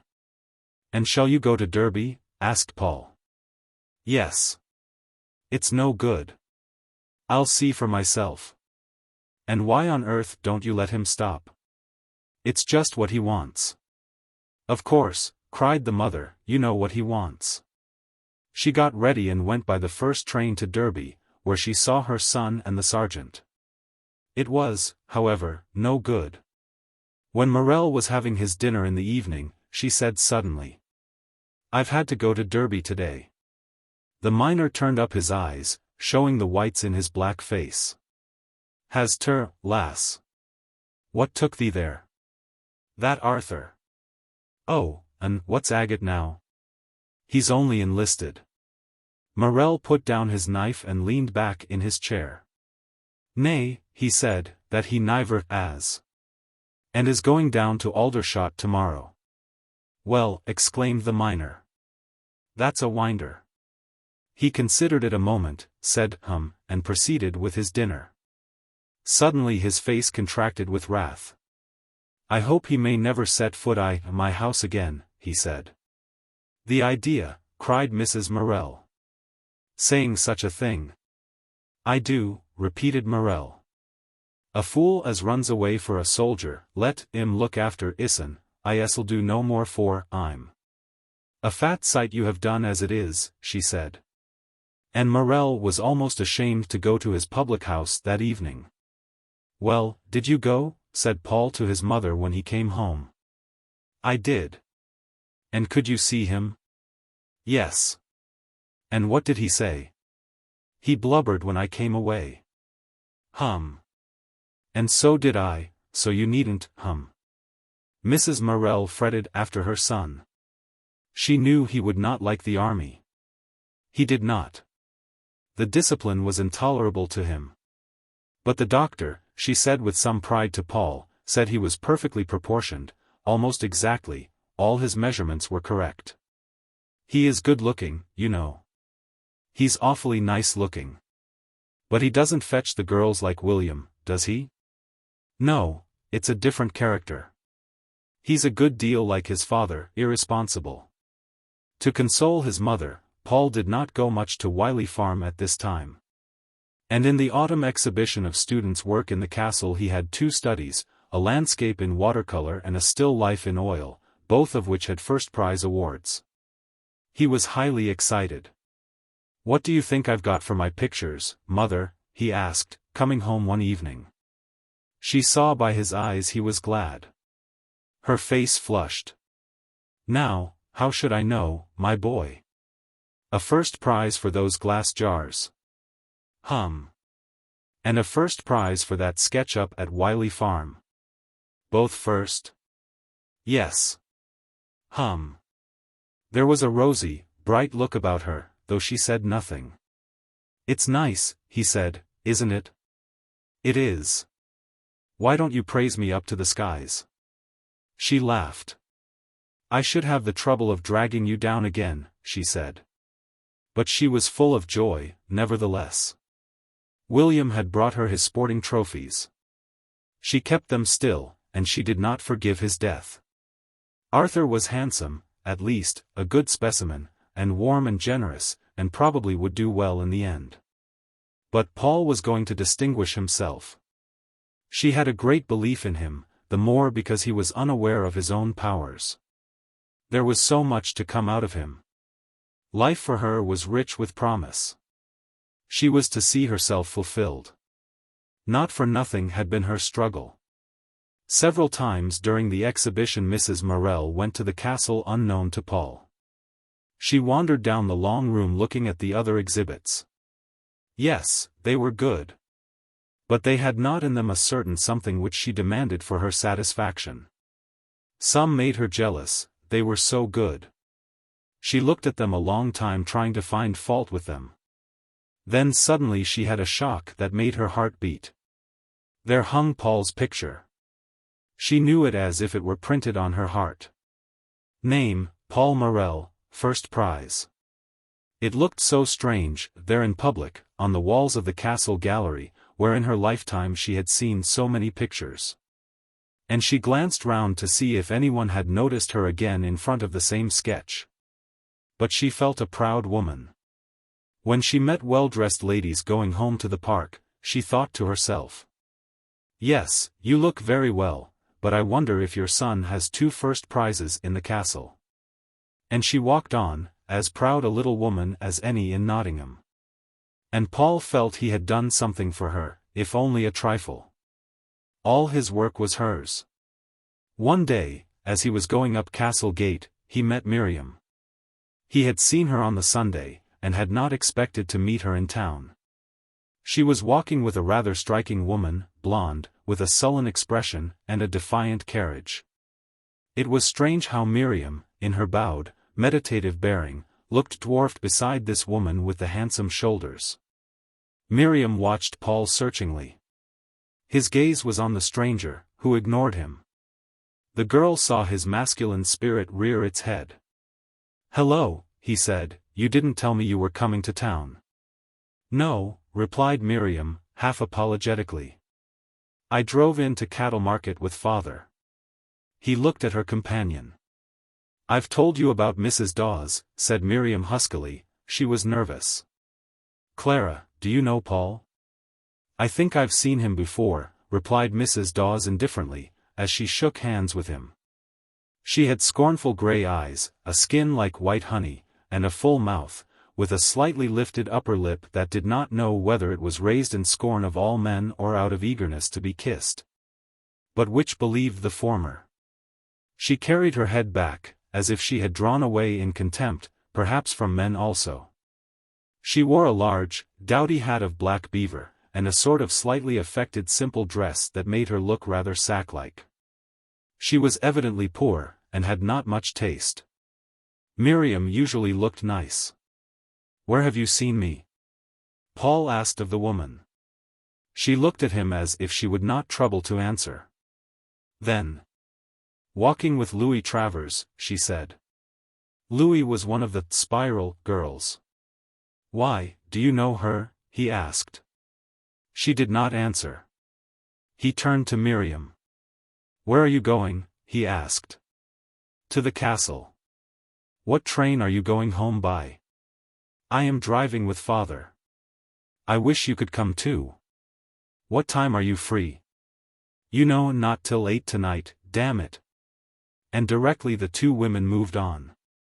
Paul remembered that Clara Dawes was the daughter of an old friend of Mrs. Livers. Miriam had sought her out because she had once been spiral overseer at Jordan's, and because her husband, Baxter Dawes, was smith for the factory, making the irons for Cripple Instruments, and so on. Through her Miriam felt she got into direct contact with Jordan's, and could estimate better Paul's position. But Mrs. Dawes was separated from her husband, and had taken up women's rights.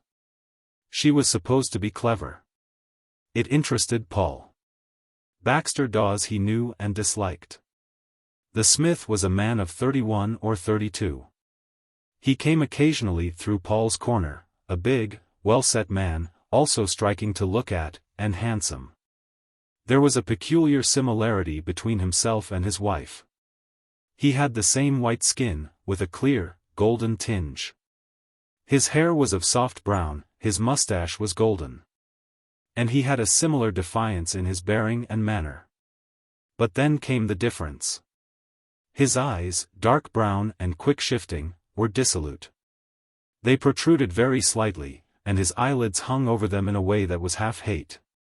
His mouth, too, was sensual. His whole manner was of cowed defiance, as if he were ready to knock anybody down who disapproved of him, perhaps because he really disapproved of himself.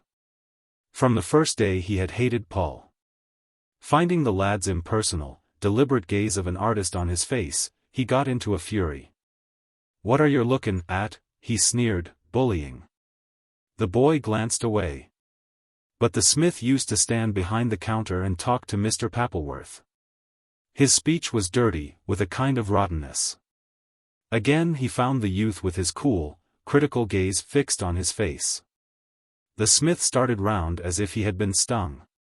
"What are you looking at, 3/4 o' pap?" he snarled. The boy shrugged his shoulders slightly. "Why yer," shouted Dawes. "Leave him alone," said Mr. Pappleworth, in that insinuating voice which means, "He's only one of your good little sops who can't help it." Since that time the boy used to look at the man every time he came through with the same curious criticism, glancing away before he met the smith's eye. It made Dawes furious. They hated each other in silence. Clara Dawes had no children. When she had left her husband the home had been broken up, and she had gone to live with her mother. Dawes lodged with his sister. In the same house was a sister-in-law, and somehow Paul knew that this girl, Louis Travers, was now Dawes's woman. She was a handsome, insolent hussy, who mocked at the youth, and yet flushed if he walked along to the station with her as she went home. The next time he went to see Miriam it was Saturday evening. She had a fire in the parlor, and was waiting for him. The others, except her father and mother and the young children, had gone out, so the two had the parlor together. It was a long, low, warm room. There were 3 of Paul's small sketches on the wall, and his photo was on the mantelpiece. On the table and on the high old rosewood piano were bowls of colored leaves. He sat in the armchair, she crouched on the hearthrug near his feet. The glow was warm on her handsome, pensive face as she kneeled there like a devotee. "What did you think of Mrs. Dawes?" she asked quietly. "She doesn't look very amiable," he replied. No, but don't you think she's a fine woman, she said, in a deep tone. Yes, in stature. But without a grain of taste. I like her for some things. Is she disagreeable? I don't think so. I think she's dissatisfied. What with? Well, how would you like to be tied for life to a man like that? Why did she marry him, then, if she was to have revulsion so soon? Why did she, repeated Miriam bitterly. And I should have thought she had enough fight in her to match him, he said. Miriam bowed her head. She queried satirically. What makes you think so? Look at her mouth, made for passion, and the very setback of her throat. He threw his head back in Clara's defiant manner. Miriam bowed a little lower. Yes, she said. There was a silence for some moments, while he thought of Clara. And what were the things you liked about her? She asked. I don't know, her skin and the texture of her, and her, I don't know, there's a sort of fierceness somewhere in her. I appreciate her as an artist, that's all. Yes. He wondered why Miriam crouched there brooding in that strange way. It irritated him. You don't really like her, do you? He asked the girl. She looked at him with her great, dazzled dark eyes. I do, she said. You don't, you can't, not really. Then what? She asked slowly. I don't know, perhaps you like her because she's got a grudge against men. That was more probably one of his own reasons for liking Mrs. Dawes, but this did not occur to him. They were silent. There had come into his forehead a knitting of the brows which was becoming habitual with him, particularly when he was with Miriam. She longed to smooth it away, and she was afraid of it. It seemed the stamp of a man who was not her man in Paul Morel.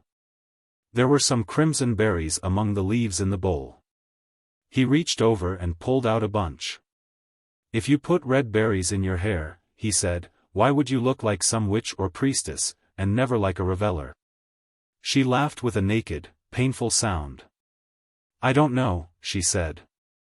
His vigorous warm hands were playing excitedly with the berries. Why can't you laugh? He said. You never laugh laughter.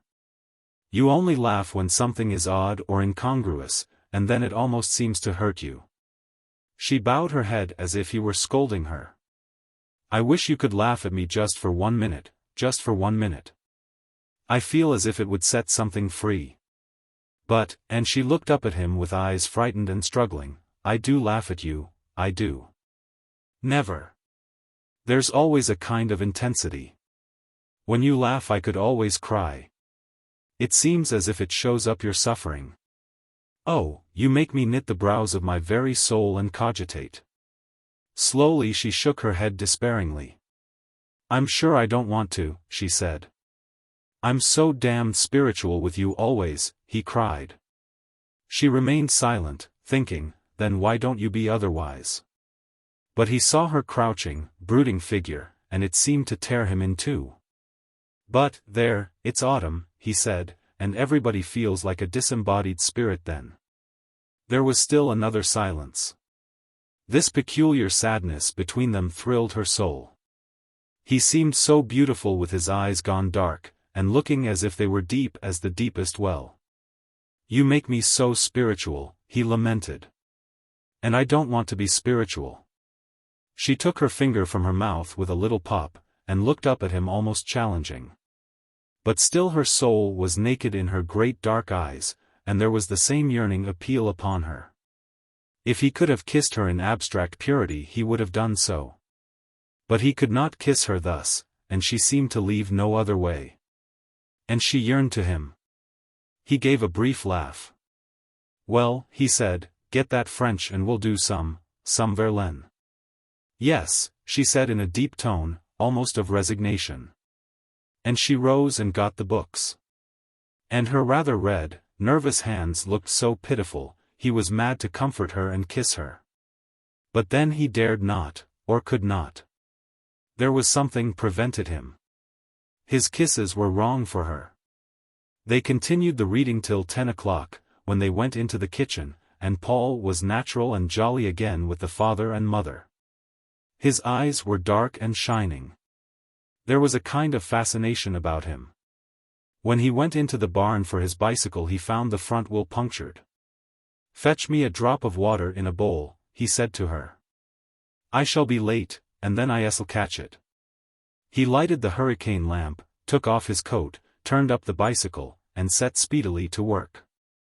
Miriam came with the bowl of water and stood close to him, watching. She loved to see his hands doing things. He was slim and vigorous, with a kind of easiness even in his most hasty movements. And busy at his work he seemed to forget her. She loved him absorbedly. She wanted to run her hands down his sides.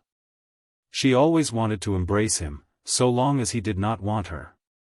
"There," he said, rising suddenly.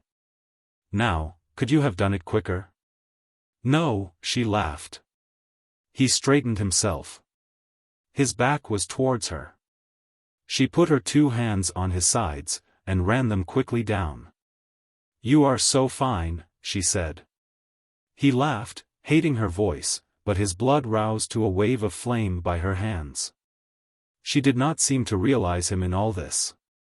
He might have been an object. She never realized the male he was. He lighted his bicycle lamp, bounced the machine on the barn floor to see that the tires were sound, and buttoned his coat. "That's all right," he said. She was trying the brakes, that she knew were broken. "Did you have them mended?" she asked. "No." "But why didn't you?" "The back one goes on a bit. But it's not safe. I can use my toe." "I wish you'd had them mended," she murmured. "Don't worry, come to tea tomorrow, with Edgar." "Shall we?" "Do, about 4. I'll come to meet you." "Very well." She was pleased. They went across the dark yard to the gate. Looking across, he saw through the uncurtained window of the kitchen the heads of Mr. and Mrs. Livers in the warm glow. It looked very cozy. The road, with pine trees, was quite black in front. "Till tomorrow," he said, jumping on his bicycle. "You'll take care, won't you?" she pleaded. "Yes." His voice already came out of the darkness. She stood a moment watching the light from his lamp race into obscurity along the ground. She turned very slowly indoors. Orion was wheeling up over the wood, his dog twinkling after him, half smothered. For the rest the world was full of darkness, and silent, save for the breathing of cattle in their stalls. She prayed earnestly for his safety that night. When he left her, she often lay in anxiety, wondering if he had got home safely. He dropped down the hills on his bicycle. The roads were greasy, so he had to let it go. He felt a pleasure as the machine plunged over the second, steeper drop in the hill. "Here goes," he said. It was risky, because of the curve in the darkness at the bottom, and because of the brewers' wagons with drunken wagoners asleep. His bicycle seemed to fall beneath him, and he loved it. Recklessness is almost a man's revenge on his woman. He feels he is not valued, so he will risk destroying himself to deprive her altogether. The stars on the lake seemed to leap like grasshoppers, silver upon the blackness, as he spun past. Then there was the long climb home. "See, Mother," he said, as he threw her the berries and leaves on to the table. She said, glancing at them, then away again. She sat reading, alone, as she always did. "Aren't they pretty?" "Yes." He knew she was cross with him. After a few minutes he said, "Edgar and Miriam are coming to tea tomorrow." She did not answer. "You don't mind?" Still she did not answer. "Do you?" he asked. "You know whether I mind or not." "I don't see why you should. I have plenty of meals there." "You do? Then why do you begrudge them tea?" "I begrudge whom tea? What are you so horrid for?" "Oh, say no more. You've asked her to tea, it's quite sufficient. She'll come." He was very angry with his mother. He knew it was merely Miriam she objected to. He flung off his boots and went to bed. Paul went to meet his friends the next afternoon. He was glad to see them coming. They arrived home at about 4 o'clock. Everywhere was clean and still for Sunday afternoon. Mrs. Morel sat in her black dress and black apron. She rose to meet the visitors. With Edgar she was cordial, but with Miriam cold and rather grudging. Yet Paul thought the girl looked so nice in her brown cashmere frock. He helped his mother to get the tea ready. Miriam would have gladly proffered, but was afraid. He was rather proud of his home. There was about it now, he thought, a certain distinction. The chairs were only wooden, and the sofa was old. But the hearthrug and cushions were cozy, the pictures were prints in good taste, there was a simplicity in everything, and plenty of books. He was never ashamed in the least of his home, nor was Miriam of hers, because both were what they should be, and warm. And then he was proud of the table, the china was pretty, the cloth was fine. It did not matter that the spoons were not silver nor the knives ivory-handled, everything looked nice. Mrs. Morel had managed wonderfully while her children were growing up, so that nothing was out of place. Miriam talked books a little. That was her unfailing topic. But Mrs. Morel was not cordial, and turned soon to Edgar. At first Edgar and Miriam used to go into Mrs. Morel's pew. Morel never went to chapel, preferring the public house. Mrs. Morel, like a little champion, sat at the head of her pew, Paul at the other end, and at first Miriam sat next to him. Then the chapel was like home. It was a pretty place, with dark pews and slim, elegant pillars, and flowers. And the same people had sat in the same places ever since he was a boy. It was wonderfully sweet and soothing to sit there for an hour and a half, next to Miriam, and near to his mother, uniting his two loves under the spell of the place of worship. Then he felt warm and happy and religious at once. And after chapel he walked home with Miriam, whilst Mrs. Morel spent the rest of the evening with her old friend, Mrs. Burns. He was keenly alive on his walks on Sunday nights with Edgar and Miriam. He never went past the pits at night, by the lighted lamp house, the tall black headstocks and lines of trucks, past the fans spinning slowly like shadows. Without the feeling of Miriam returning to him, keen and almost unbearable. She did not very long occupy the Morels' pew. Her father took one for themselves once more. It was under the little gallery, opposite the Morels. When Paul and his mother came in the chapel the Livers' pew was always empty. He was anxious for fear she would not come, it was so far, and there were so many rainy Sundays. Then, often very late indeed, she came in, with her long stride, her head bowed, her face hidden under her hat of dark green velvet. Her face, as she sat opposite, was always in shadow. But it gave him a very keen feeling, as if all his soul stirred within him, to see her there. It was not the same glow, happiness, and pride, that he felt in having his mother in charge, something more wonderful, less human, and tinged to intensity by a pain. As if there were something he could not get to. At this time he was beginning to question the Orthodox creed. He was 21, and she was 20. She was beginning to dread the spring, he became so wild, and hurt her so much. All the way he went cruelly smashing her beliefs. Edgar enjoyed it. He was by nature critical and rather dispassionate. But Miriam suffered exquisite pain, as, with an intellect like a knife, the man she loved examined her religion in which she lived and moved and had her being. But he did not spare her. He was cruel. And when they went alone he was even more fierce, as if he would kill her soul. He bled her beliefs till she almost lost consciousness. She exults as she carries him off from me, Mrs. Morel cried in her heart when Paul had gone. She's not like an ordinary woman, who can leave me my share in him. She wants to absorb him.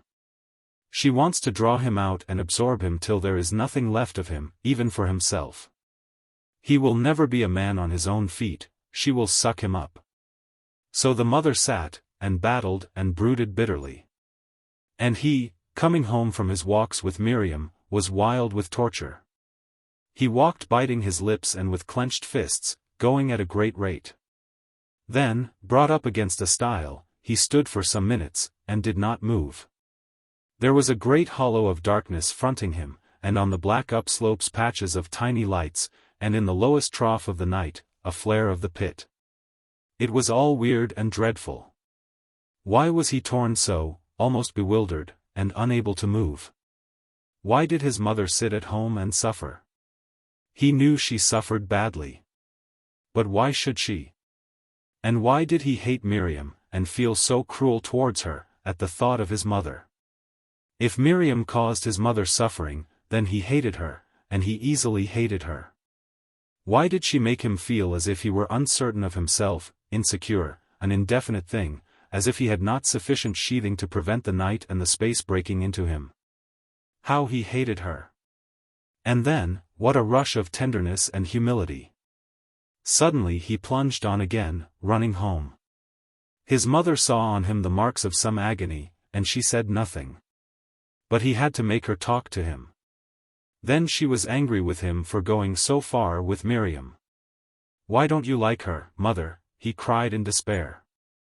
"I don't know, my boy," she replied piteously. "I'm sure I've tried to like her. I've tried and tried, but I can't. And he felt dreary and hopeless between the two. Spring was the worst time. He was changeable, and intense and cruel. So he decided to stay away from her. Then came the hours when he knew Miriam was expecting him. His mother watched him growing restless. He could not go on with his work. He could do nothing. It was as if something were drawing his soul out towards Wiley Farm. Then he put on his hat and went, saying nothing. And his mother knew he was gone. And as soon as he was on the way he sighed with relief. And when he was with her he was cruel again. One day in March he lay on the bank of Nethermere, with Miriam sitting beside him. It was a glistening, white and blue day. Big clouds, so brilliant, went by overhead, while shadows stole along on the water. The clear spaces in the sky were of clean, cold blue. Paul lay on his back in the old grass, looking up. He could not bear to look at Miriam. She seemed to want him, and he resisted. He resisted all the time. He wanted now to give her passion and tenderness, and he could not. He felt that she wanted the soul out of his body, and not him. All his strength and energy she drew into herself through some channel which united them. She did not want to meet him, so that there were two of them, man and woman together. She wanted to draw all of him into her. It urged him to an intensity like madness, which fascinated him, as drug-taking might. He was discussing Michelangelo. It felt to her as if she were fingering the very quivering tissue, the very protoplasm of life, as she heard him. It gave her deepest satisfaction. And in the end it frightened her. There he lay in the white intensity of his search, and his voice gradually filled her with fear, so level it was, almost inhuman, as if in a trance. "Don't talk any more," she pleaded softly, laying her hand on his forehead. He lay quite still, almost unable to move. His body was somewhere discarded. "Why not? Are you tired?" "Yes, and it wears you out." He laughed shortly, realizing. "Yet you always make me like it," he said. "I don't wish to," she said, very low. "Not when you've gone too far, and you feel you can't bear it. But your unconscious self always asks it of me. And I suppose I want it." He went on, in his dead fashion. "If only you could want me, and not want what I can reel off for you." She cried bitterly, Why, when would you let me take you?" "Then it's my fault," he said, and, gathering himself together, he got up and began to talk trivialities. He felt insubstantial. In a vague way he hated her for it. And he knew he was as much to blame himself. This, however, did not prevent his hating her. One evening about this time he had walked along the home road with her. They stood by the pasture leading down to the wood, unable to part. As the stars came out the clouds closed. They had glimpses of their own constellation, Orion, towards the west. His jewels glimmered for a moment, his dog ran low, struggling with difficulty through the spume of cloud. Orion was for them chief in significance among the constellations. They had gazed at him in their strange, surcharged hours of feeling, until they seemed themselves to live in every one of his stars. This evening Paul had been moody and perverse. Orion had seemed just an ordinary constellation to him. He had fought against his glamour and fascination. Miriam was watching her lover's mood carefully. But he said nothing that gave him away, till the moment came to part, when he stood frowning gloomily at the gathered clouds, behind which the great constellation must be striding still. There was to be a little party at his house the next day, at which she was to attend. "I shan't come and meet you," he said. "Oh, very well, it's not very nice out," she replied slowly. "It's not that, only they don't like me to. They say I care more for you than for them. And you understand, don't you? You know it's only friendship." Miriam was astonished and hurt for him. It had cost him an effort. She left him, wanting to spare him any further humiliation. A fine rain blew in her face as she walked along the road. She was hurt deep down. And she despised him for being blown about by any wind of authority. And in her heart of hearts, unconsciously, she felt that he was trying to get away from her. This she would never have acknowledged. She pitied him. At this time Paul became an important factor in Jordan's warehouse. Mr. Pappleworth left to set up a business of his own, and Paul remained with Mr. Jordan as spiral overseer. His wages were to be raised to 30 shillings at the year-end, if things went well. Still on Friday night Miriam often came down for her French lesson. Paul did not go so frequently to Wiley Farm, and she grieved at the thought of her education's coming to end. Moreover, they both loved to be together, in spite of discords. So they read Balzac, and did compositions, and felt highly cultured. Friday night was reckoning night for the miners. Morel reckoned, shared up the money of the stall, either in the new inn at Bretty or in his own house, according as his fellow buddies wished. Barker had turned a non-drinker, so now the men reckoned at Morel's house. Annie, who had been teaching away, was at home again. She was still a tomboy, and she was engaged to be married. Paul was studying design. Morel was always in good spirits on Friday evening, unless the week's earnings were small. He bustled immediately after his dinner, prepared to get washed. It was decorum for the women to absent themselves while the men reckoned. Women were not supposed to spy into such a masculine privacy as the bud is reckoning, nor were they to know the exact amount of the week's earnings. So, whilst her father was spluttering in the scullery, Annie went out to spend an hour with a neighbor.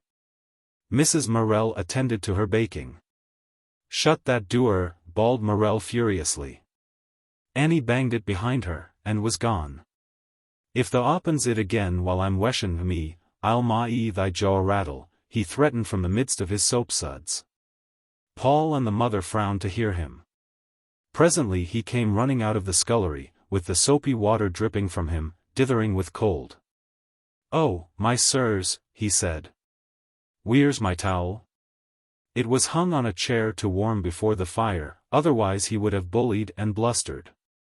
He squatted on his heels before the hot baking fire to dry himself. "Fffff." He went, pretending to shudder with cold. "Goodness, man, don't be such a kid," said Mrs. Morel. "It's not cold. Thee strip thysen stark nakate to wesh thy flesh I, that scullery," said the miner, as he rubbed his hair, "nout bri soos." "And I shouldn't make that fuss," replied his wife. "No, the drop down stiff, as dead as a doorknob, why, thy nesh sides." "Why is a doorknob deader than anything else?" asked Paul, curious. I dunno, that's what they say," replied his father. But there's that much draught yon scullery, as it blows through your ribs like through a 5-barred gate. It would have some difficulty in blowing through yours, said Mrs. Morel. Morel looked down ruefully at his sides. Me, he exclaimed. I'm now a skinned rabbit. My bones fair juts out on me. I should like to know where, retorted his wife. For we're. I'm nobbut a sack o' faggots. Mrs. Morel laughed. He had still a wonderfully young body, muscular, without any fat. His skin was smooth and clear. It might have been the body of a man of 28, except that there were, perhaps, too many blue scars, like tattoo marks, where the coal dust remained under the skin. And that his chest was too hairy. But he put his hand on his side ruefully. It was his fixed belief that, because he did not get fat, he was as thin as a starved rat. Paul looked at his father's thick, brownish hands all scarred, with broken nails, rubbing the fine smoothness of his sides, and the incongruity struck him. It seemed strange they were the same flesh. I suppose, he said to his father, you had a good figure once. Exclaimed the miner, glancing round, startled and timid, like a child. He had, exclaimed Mrs. Morel, if he didn't hurtle himself up as if he was trying to get in the smallest space he could. Me, exclaimed Morel, me a good figure. I wore niver much more and are a skeleton. Man! Cried his wife, don't be such a pulameter. Struth, he said. There's niver knowed me but what I looked as if I wore goin' off in a rapid decline. She sat and laughed. You've had a constitution like iron, she said, and never a man had a better start, if it was body that counted. You should have seen him as a young man, she cried suddenly to Paul, drawing herself up to imitate her husband's once handsome bearing. Morel watched her shyly. He saw again the passion she had had for him. It blazed upon her for a moment. He was shy, rather scared, and humble. Yet again he felt his old glow. And then immediately he felt the ruin he had made during these years. He wanted to bustle about, to run away from it. "Gie my back a bit of a WSH, he asked her. His wife brought a well-soaped flannel and clapped it on his shoulders. He gave a jump. The mucky little pussy, he cried. Cowed as death. You ought to have been a salamander, she laughed, washing his back. It was very rarely she would do anything so personal for him. The children did those things. The next world won't be half hot enough for you, she added. No, he said, the LTC as it's drafty for me. But she had finished. She wiped him in a desultory fashion, and went upstairs, returning immediately with his shifting trousers.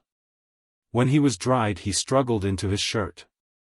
Then, ruddy and shiny, with hair on end, and his flannelette shirt hanging over his pit trousers, he stood warming the garments he was going to put on. He turned them, he pulled them inside out, he scorched them. Goodness, man, cried Mrs. Morel, get dressed. Should thee like to clap thysen into breeches as cowed as a tub o' water, he said. At last he took off his pit trousers and donned decent black. He did all this on the hearth rug, as he would have done if Annie and her familiar friends had been present. Mrs. Morel turned the bread in the oven.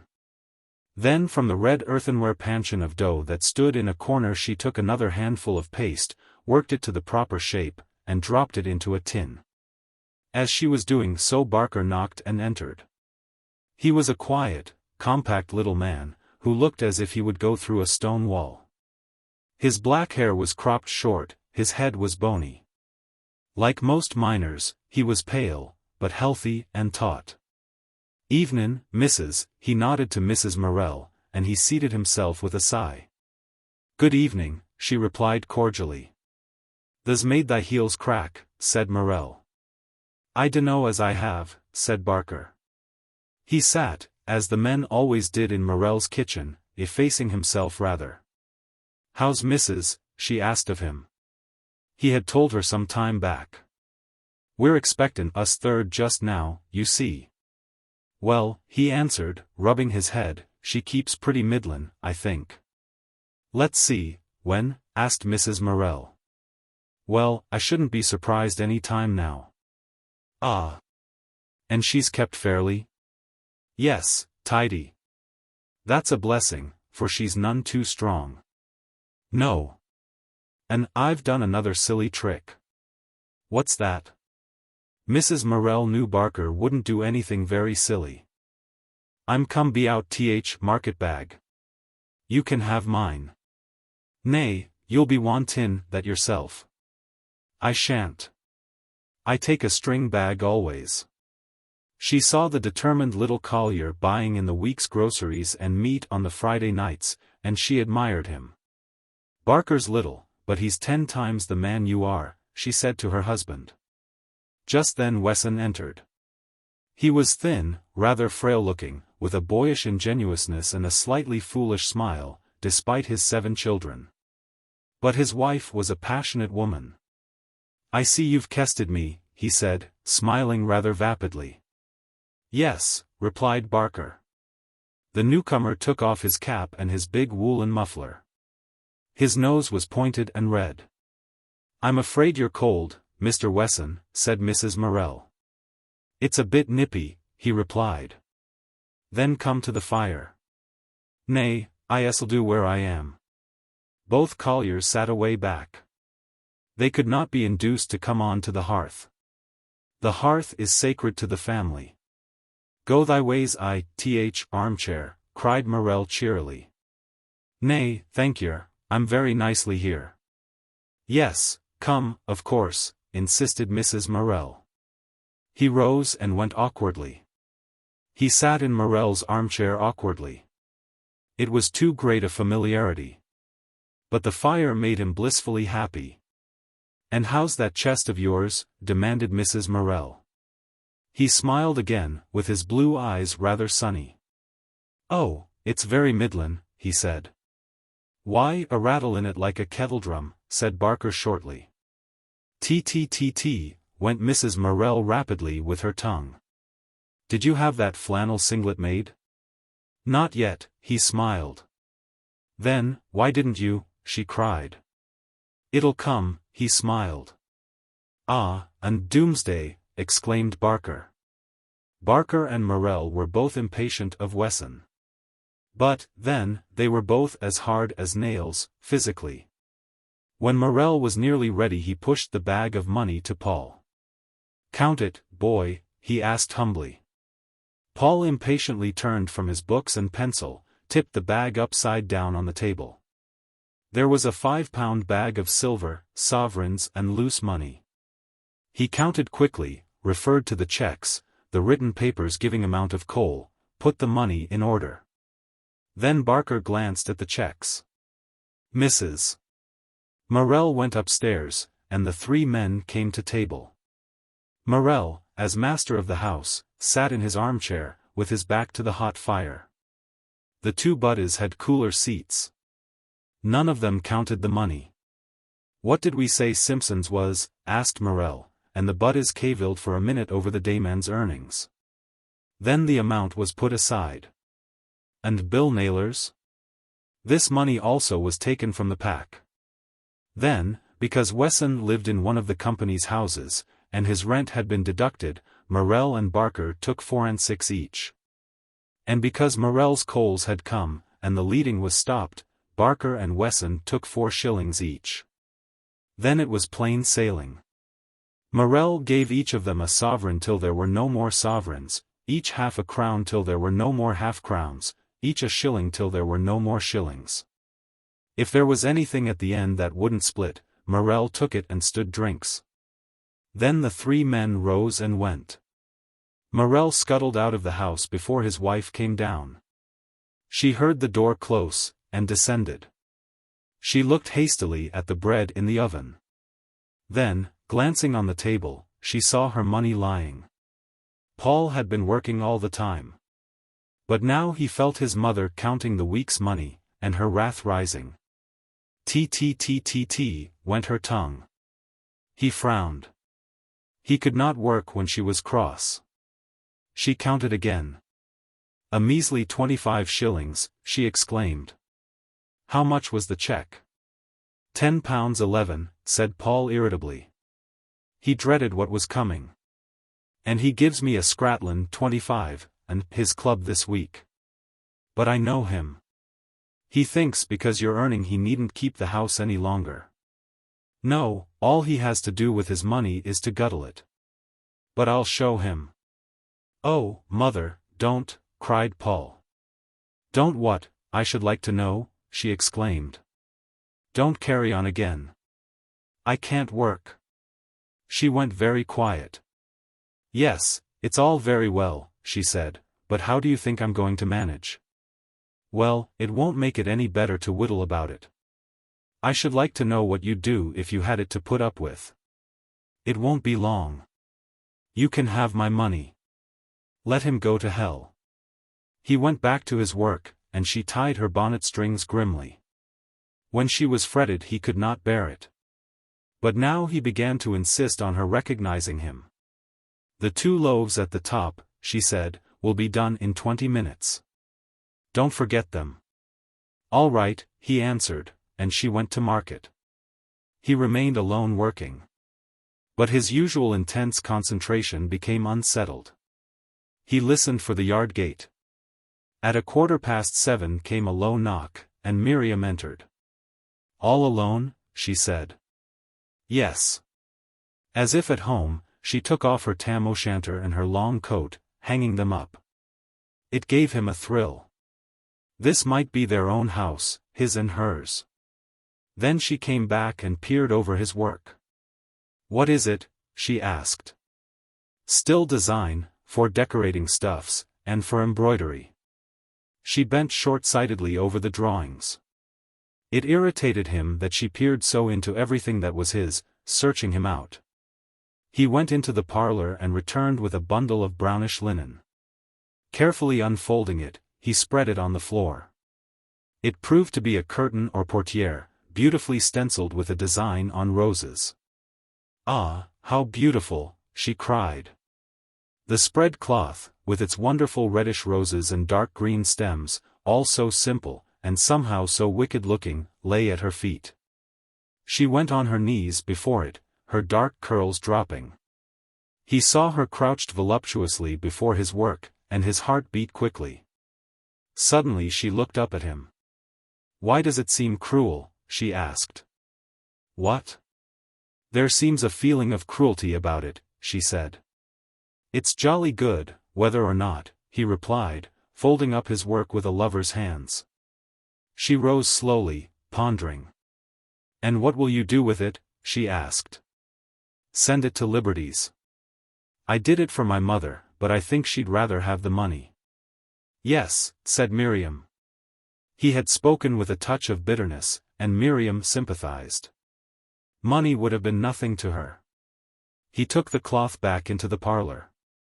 When he returned he threw to Miriam a smaller piece. It was a cushion cover with the same design. I did that for you, he said. She fingered the work with trembling hands, and did not speak. He became embarrassed. By Jove, the bread, he cried. He took the top loaves out, tapped them vigorously. They were done. He put them on the hearth to cool. Then he went to the scullery, wetted his hands, scooped the last white dough out of the punch iron, and dropped it in a baking tin. Miriam was still bent over her painted cloth. He stood rubbing the bits of dough from his hands. You do like it? He asked. She looked up at him, with her dark eyes one flame of love. He laughed uncomfortably. Then he began to talk about the design. There was for him the most intense pleasure in talking about his work to Miriam. All his passion, all his wild blood, went into this intercourse with her, when he talked and conceived his work. She brought forth to him his imaginations. She did not understand, any more than a woman understands when she conceives a child in her womb. But this was life for her and for him. While they were talking, a young woman of about 22, small and pale, hollow-eyed, yet with a relentless look about her, entered the room. She was a friend at the Morels. Take your things off, said Paul. No, I'm not stopping. She sat down in the armchair opposite Paul and Miriam, who were on the sofa. Miriam moved a little farther from him. The room was hot, with a scent of new bread. Brown, crisp loaves stood on the hearth. I shouldn't have expected to see you here tonight, Miriam Livers, said Beatrice wickedly. Why not? Murmured Miriam huskily. Why, let's look at your shoes. Miriam remained uncomfortably still. If the doesna the dursna, laughed Beatrice. Miriam put her feet from under her dress. Her boots had that queer, irresolute, rather pathetic look about them, which showed how self-conscious and self-mistrustful she was. And they were covered with mud. Glory! You're a positive muck-heap, exclaimed Beatrice. Who cleans your boots? I clean them myself. Then you wanted a job, said Beatrice. It would taken a lot of men to brought me down here tonight. But love laughs at sludge, doesn't it, Postle my duck? Inter alia, he said. Oh, Lord! Are you going to spout foreign languages? What does it mean, Miriam? There was a fine sarcasm in the last question, but Miriam did not see it. Among other things, I believe, she said humbly. Beatrice put her tongue between her teeth and laughed wickedly. Among other things, Postle, she repeated. Do you mean love laughs at mothers, and fathers, and sisters, and brothers, and men friends, and lady friends, and even at the beloved himself? She affected a great innocence. In fact, it's one big smile, he replied.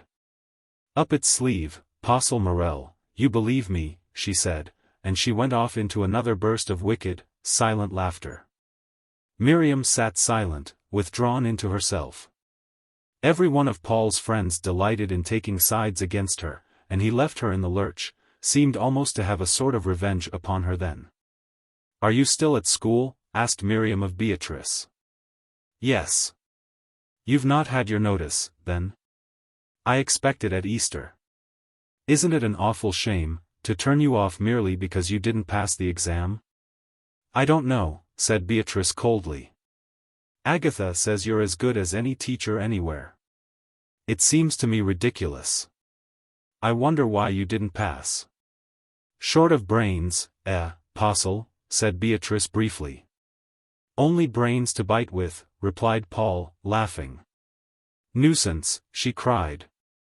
And, springing from her seat, she rushed and boxed his ears. She had beautiful small hands. He held her wrists while she wrestled with him. At last she broke free, and seized 2 handfuls of his thick, dark brown hair, which she shook. Beat, he said, as he pulled his hair straight with his fingers. I hate you. She laughed with glee. Mind, she said. I want to sit next to you. I'd as lief be neighbors with a vixen, he said, nevertheless making place for her between him and Miriam. Did it ruffle his pretty hair, then, she cried, and, with her hair comb, she combed him straight. And his nice little mustache, she exclaimed. She tilted his head back and combed his young mustache. It's a wicked mustache, Postle, she said. It's a red for danger. Have you got any of those cigarettes? He pulled his cigarette case from his pocket. Beatrice looked inside it. And fancy me having Connie's last cig, said Beatrice, putting the thing between her teeth. He held a lit match to her, and she puffed daintily. Thanks so much, darling, she said mockingly. It gave her a wicked delight. Don't you think he does it nicely, Miriam? She asked. Oh, very, said Miriam. He took a cigarette for himself. Light, old boy, said Beatrice, tilting her cigarette at him. He bent forward to her to light his cigarette at hers. She was winking at him as he did so. Miriam saw his eyes trembling with mischief, and his full, almost sensual, mouth quivering. He was not himself, and she could not bear it. As he was now, she had no connection with him, she might as well not have existed. She saw the cigarette dancing on his full red lips.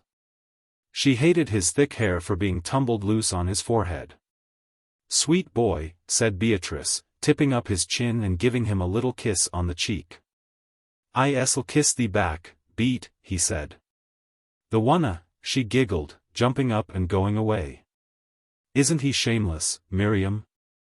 "Quite," said Miriam. "By the way, aren't you forgetting the bread?" "By Jove!" he cried, flinging open the oven door. Out puffed the bluish smoke and a smell of burned bread. "Oh, golly," cried Beatrice, coming to his side. He crouched before the oven, she peered over his shoulder. "This is what comes of the oblivion of love, my boy." Paul was ruefully removing the loaves. One was burnt black on the hot side.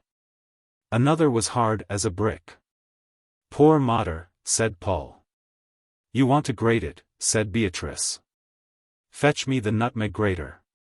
She arranged the bread in the oven. He brought the grater, and she grated the bread on to a newspaper on the table. He set the doors open to blow away the smell of burned bread. Beatrice grated away, puffing her cigarette, knocking the charcoal off the poor loaf. "My word, Miriam. You're in for it this time," said Beatrice. "I," exclaimed Miriam in amazement. "You'd better be gone when his mother comes in. I know why King Alfred burned the cakes. Now I see it. Postle would fix up a tale about his work making him forget, if he thought it would wash. If that old woman had come in a bit sooner, she'd have boxed the brazen thing's ears who made the oblivion, instead of poor Alfred's." She giggled as she scraped the loaf. Even Miriam laughed in spite of herself. Paul mended the fire ruefully. The garden gate was heard to bang. "Quick," cried Beatrice, giving Paul the scraped loaf. "Wrap it up in a damp towel." Paul disappeared into the scullery. Beatrice hastily blew her scrapings into the fire, and sat down innocently. Annie came bursting in. She was an abrupt, quite smart young woman. She blinked in the strong light. "Smell of burning," she exclaimed. "It's the cigarettes," replied Beatrice demurely. "Where's Paul?" Leonard had followed Annie. He had a long comic face and blue eyes, very sad. "I suppose he's left you to settle it between you," he said. He nodded sympathetically to Miriam, and became gently sarcastic to Beatrice. "No," said Beatrice, "he's gone off with number 9. I just met number 5 inquiring for him," said Leonard. "Yes, we're going to share him up like Solomon's baby," said Beatrice. Annie laughed. "Oh, aye," said Leonard. "And which bit should you have?" "I don't know," said Beatrice. "I'll let all the others pick first." "And you'd have the leavings, like?"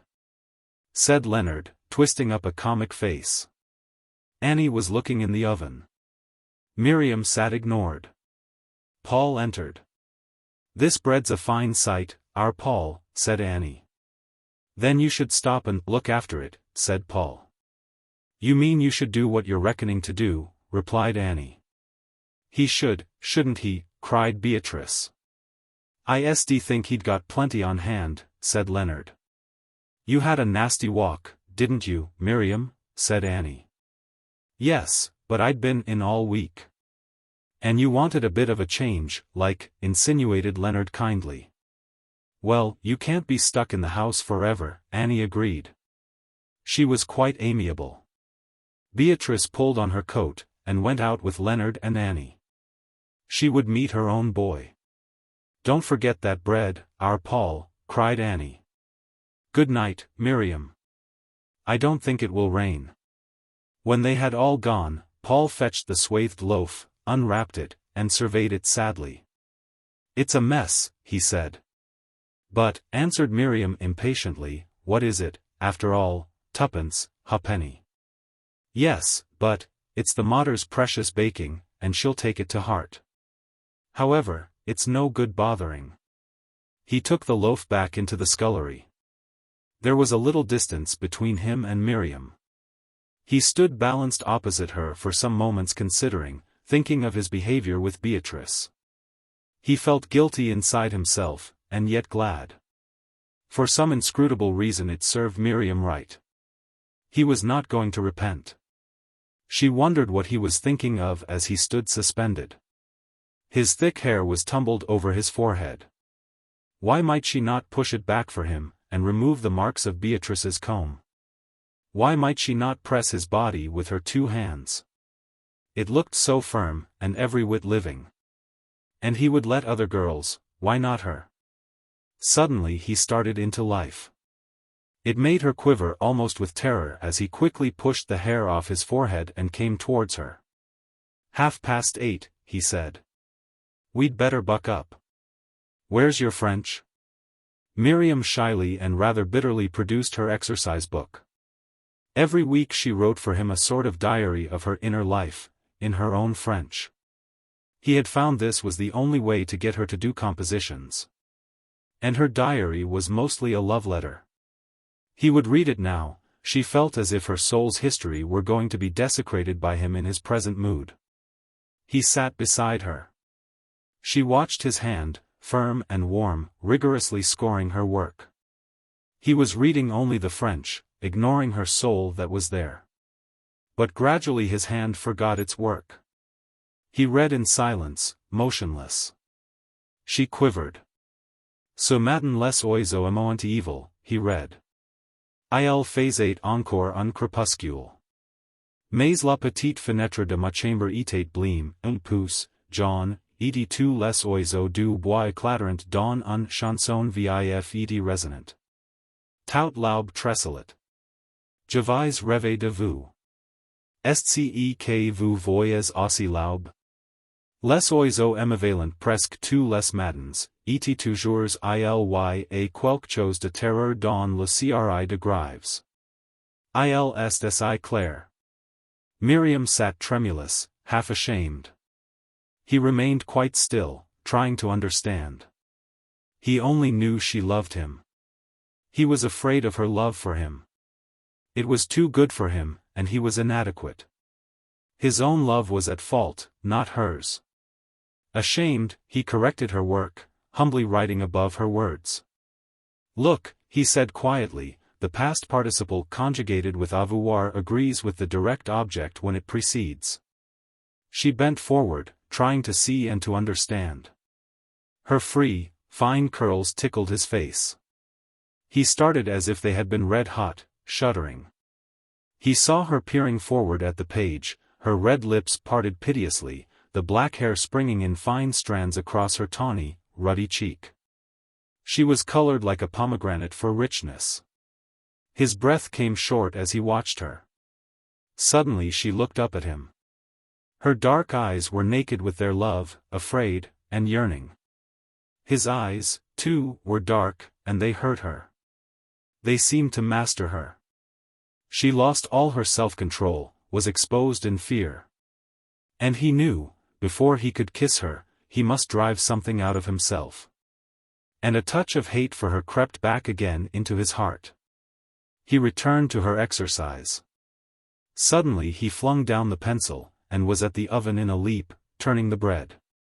For Miriam he was too quick. She started violently, and it hurt her with real pain. Even the way he crouched before the oven hurt her. There seemed to be something cruel in it, something cruel in the swift way he pitched the bread out of the tins, caught it up again. If only he had been gentle in his movements she would have felt so rich and warm. As it was, she was hurt. He returned and finished the exercise.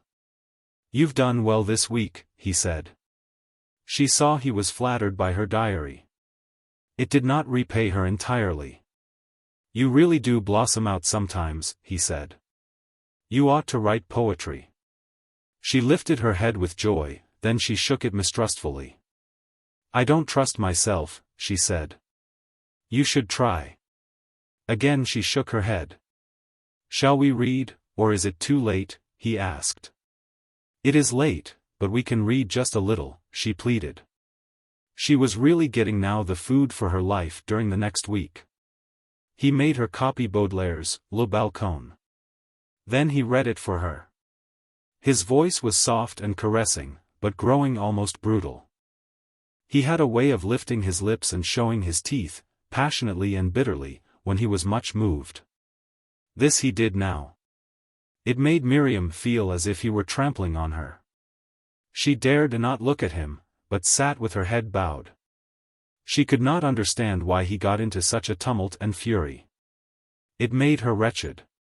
She did not like Baudelaire, on the whole, nor Verlaine. Behold her singing in the field. Yon solitary Highland lass. That nourished her heart. So did Fairy Ness. Anne. It was a beauteous evening, calm and pure. And breathing holy quiet like a nun. These were like herself. And there was he, saying in his throat bitterly. Tu te rappelleras la beauté de caresses. The poem was finished. He took the bread out of the oven, arranging the burnt loaves at the bottom of the panchion, the good ones at the top. The desiccated loaf remained swathed up in the scullery. Mater needn't know till morning, he said. It won't upset her so much then as at night. Miriam looked in the bookcase, saw what postcards and letters he had received, saw what books were there. She took one that had interested him. Then he turned down the gas and they set off. He did not trouble to lock the door. He was not home again until 11:15. His mother was seated in the rocking chair. Annie, with a rope of hair hanging down her back, remained sitting on a low stool before the fire, her elbows on her knees, gloomily. On the table stood the offending loaf unswathed. Paul entered rather breathless. No one spoke. His mother was reading the little local newspaper. He took off his coat, and went to sit down on the sofa. His mother moved curtly aside to let him pass. No one spoke. He was very uncomfortable. For some minutes he sat pretending to read a piece of paper he found on the table. Then, "I forgot that bread, mother," he said. There was no answer from either woman. "Well," he said, "it's only twopence halfpenny. I can pay you for that." Being angry, he put 3 pennies on the table and slid them towards his mother. She turned away her head. Her mouth was shut tightly. "Yes," said Annie, "you don't know how badly my mother is." The girl sat staring glumly into the fire. "Why is she badly?" asked Paul, in his overbearing way. "Well," said Annie. "She could scarcely get home." He looked closely at his mother. She looked ill. "Why could you scarcely get home?" he asked her, still sharply. She would not answer. "I found her as white as a sheet sitting here," said Annie, with a suggestion of tears in her voice.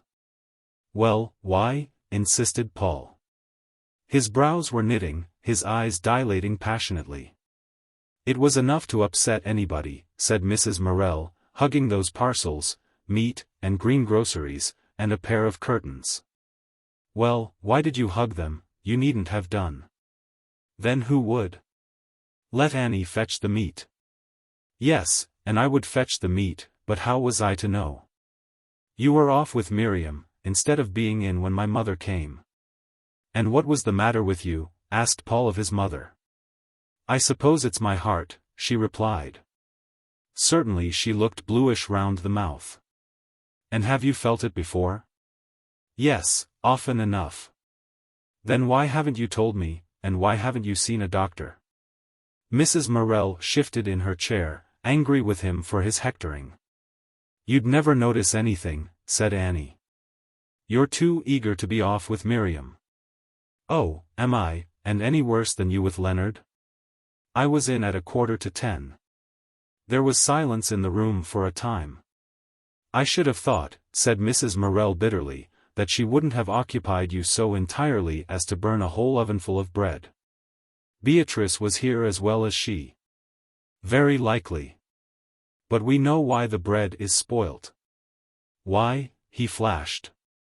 "Because you were engrossed with Miriam," replied Mrs. Morel hotly. "Oh, very well, then it was not, he replied angrily. He was distressed and wretched. Seizing a paper, he began to read. Annie, her blouse unfastened, her long ropes of hair twisted into a plait, went up to bed, bidding him a very curt good night. Paul sat pretending to read. He knew his mother wanted to upbraid him. He also wanted to know what had made her ill, for he was troubled. So, instead of running away to bed, as he would have liked to do, he sat and waited. There was a tense silence. The clock ticked loudly. "You'd better go to bed before your father comes in," said the mother harshly. "And if you're going to have anything to eat, you'd better get it." "I don't want anything." It was his mother's custom to bring him some trifle for supper on Friday night, the night of luxury for the colliers. He was too angry to go and find it in the pantry this night. This insulted her. "If I wanted you to go to Selby on Friday night, I can imagine the scene," said Mrs. Morel. "But you're never too tired to go if she will come for you. Nay, you neither want to eat nor drink then." "I can't let her go alone." "Can't you? And why does she come?" "Not because I ask her. She doesn't come without you want her." "Well, what if I do want her?" he replied. "Why, nothing, if it was sensible or reasonable. But to go trapseeing up there miles and miles in the mud, coming home at midnight, and got to go to Nottingham in the morning. If I hadn't, you'd be just the same." "Yes, I should, because there's no sense in it." "Is she so fascinating that you must follow her all that way?" Mrs. Morel was bitterly sarcastic. She sat still, with averted face, stroking with a rhythmic, jerked movement, the black sateen of her apron. It was a movement that hurt Paul to see. "I do like her," he said, "but—" "Like her?" said Mrs. Morel, in the same biting tones. "It seems to me you like nothing and nobody else. There's neither Annie, nor me, nor anyone now for you." "What nonsense, mother, you know I don't love her. I tell you I don't love her. She doesn't even walk with my arm, because I don't want her to." "Then why do you fly to her so often?" "I do like to talk to her, I never said I didn't. But I don't love her." "Is there nobody else to talk to?" "Not about the things we talk of. There's a lot of things that you're not interested in, that." "What things?" Mrs. Morel was so intense that Paul began to pant. "Why, painting, and books. You don't care about Herbert Spencer." "No," was the sad reply. "And you won't at my age." "Well, but I do now, and Miriam does." "And how do you know," Mrs. Morel flashed defiantly, "that I shouldn't? Do you ever try me?" "But you don't, mother, you know you don't care whether a picture's decorative or not, you don't care what manner it is in." "How do you know I don't care? Do you ever try me? Do you ever talk to me about these things, to try? But it's not that matters to you, mother, you know 'tis not." "What is it, then, that matters to me?" she flashed. He knitted his brows with pain. "You're old, mother, and we're young." He only meant that the interests of her age were not the interests of his. But he realized the moment he had spoken that he had said the wrong thing. "Yes, I know it well, I am old. And therefore I may stand aside, I have nothing more to do with you. You only want me to wait on you, the rest is for Miriam." He could not bear it. Instinctively he realized that he was life to her. And, after all, she was the chief thing to him, the only supreme thing. "You know it isn't, mother, you know it isn't." She was moved to pity by his cry. "It looks a great deal like it," she said, half putting aside her despair. "No, mother, I really don't love her. I talk to her, but I want to come home to you." He had taken off his collar and tie, and rose, bare-throated, to go to bed. As he stooped to kiss his mother, she threw her arms round his neck, hid her face on his shoulder, and cried, in a whimpering voice, so unlike her own that he writhed in agony. "I can't bear it. I could let another woman, but not her. She'd leave me no room, not a bit of room. And immediately he hated Miriam bitterly. And I've never, you know, Paul, I've never had a husband, not really. He stroked his mother's hair, and his mouth was on her throat. And she exults so in taking you from me, she's not like ordinary girls.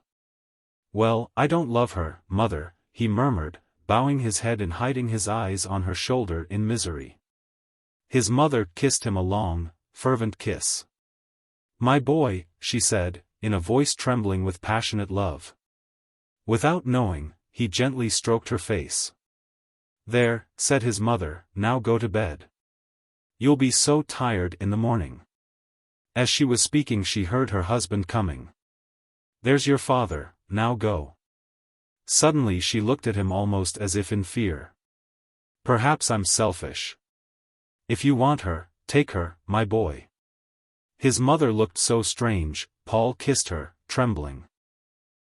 Mother, he said softly. Morel came in, walking unevenly. His hat was over one corner of his eye. He balanced in the doorway. At your mischief again, he said venomously. Mrs. Morel's emotion turned into sudden hate of the drunkard who had come in thus upon her. At any rate, it is sober, she said. Hum, he sneered. He went into the passage, hung up his hat and coat. Then they heard him go down 3 steps to the pantry. He returned with a piece of pork pie in his fist. It was what Mrs. Morel had bought for her son. Nor was that bought for you. If you can give me no more than 25 shillings, I'm sure I'm not going to buy you pork pie to stuff, after you've swillied a bellyful of beer. What? Snarled Morel, toppling in his balance. What, not for me? He looked at the piece of meat and crust, and suddenly, in a vicious spurt of temper, flung it into the fire. Paul started to his feet. Waste your own stuff, he cried. What, suddenly shouted Morel, jumping up and clenching his fist. I'll show you young jockey. All right, said Paul viciously, putting his head on one side. Show me. He would at that moment dearly have loved to have a smack at something. Morel was half crouching, fists up, ready to spring. The young man stood, smiling with his lips. Usha, hissed the father, swiping round with a great stroke just past his son's face. He dared not, even though so close, really touch the young man, but swerved an inch away. Right, said Paul, his eyes upon the side of his father's mouth, where in another instant his fist would have hit. He ached for that stroke. But he heard a faint moan from behind. His mother was deadly pale and dark at the mouth. Morel was dancing up to deliver another blow. Father, said Paul, so that the word rang. Morel started, and stood at attention. Mother, moaned the boy. Mother. She began to struggle with herself. Her open eyes watched him, although she could not move. Gradually she was coming to herself. He laid her down on the sofa, and ran upstairs for a little whiskey, which at last she could sip. The tears were hopping down his face. As he kneeled in front of her he did not cry, but the tears ran down his face quickly. Morel, on the opposite side of the room, sat with his elbows on his knees glaring across. What's a matter with her? He asked. Faint, replied Paul. The elderly man began to unlace his boots. He stumbled off to bed. His last fight was fought in that home. Paul kneeled there, stroking his mother's hand. Don't be poorly, mother, don't be poorly, he said time after time. It's nothing, my boy, she murmured. At last he rose, fetched in a large piece of coal, and raked the fire. Then he cleared the room, put everything straight, laid the things for breakfast, and brought his mother's candle. Can you go to bed, mother? Yes, I'll come. Sleep with Annie, mother, not with him. No. I'll sleep in my own bed. Don't sleep with him, mother. I'll sleep in my own bed. She rose, and he turned out the gas, then followed her closely upstairs, carrying her candle. On the landing he kissed her close. "Good night, mother." "Good night," she said. He pressed his face upon the pillow in a fury of misery. And yet, somewhere in his soul, he was at peace because he still loved his mother best. It was the bitter peace of resignation. The efforts of his father to conciliate him next day were a great humiliation to him. Everybody tried to forget the scene. Chapter 9. Defeat of Miriam. Paul was dissatisfied with himself and with everything. The deepest of his love belonged to his mother. When he felt he had hurt her, or wounded his love for her, he could not bear it. Now it was spring, and there was battle between him and Miriam. This year he had a good deal against her. She was vaguely aware of it. The old feeling that she was to be a sacrifice to this love, which she had had when she prayed, was mingled in all her emotions.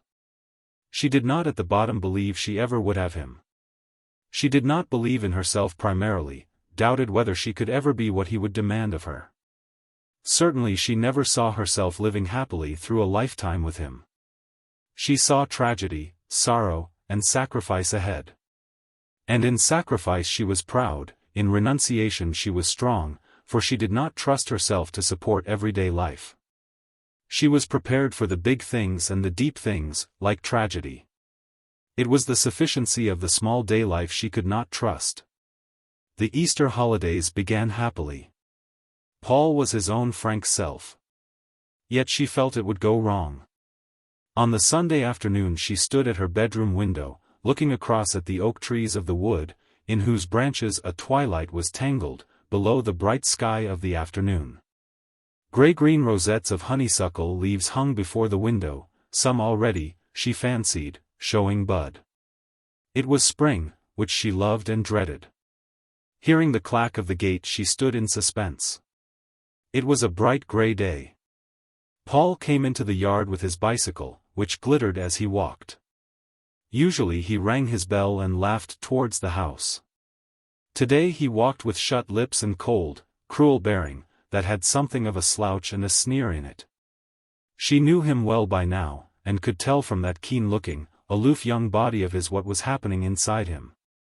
There was a cold correctness in the way he put his bicycle in its place, that made her heart sink.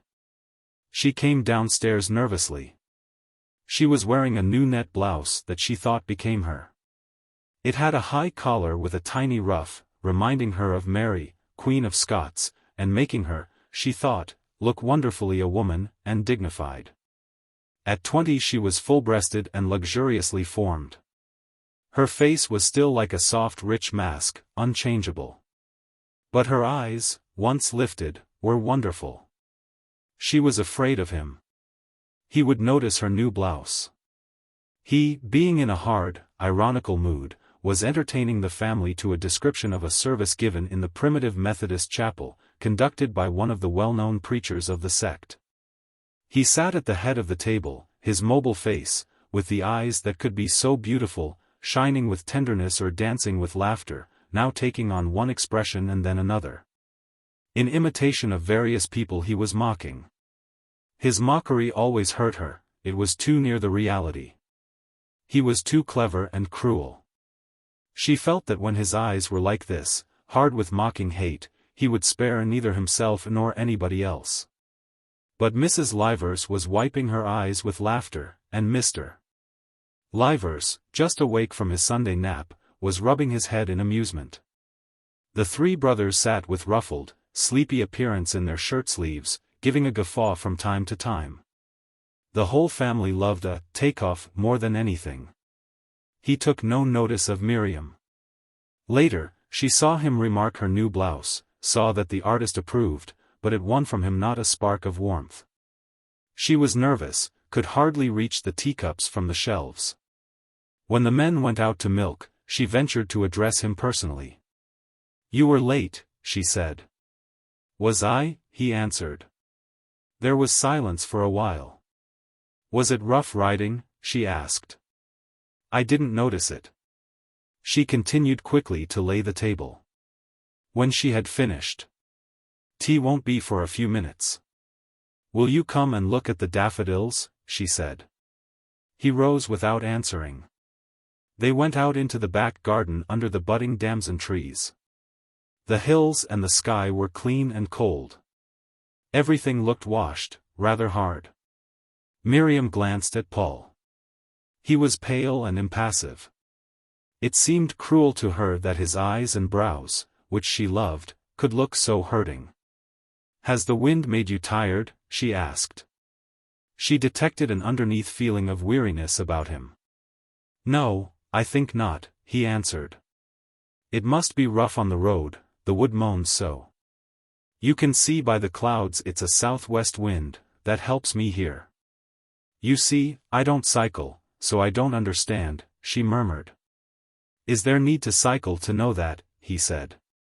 She thought his sarcasms were unnecessary. They went forward in silence.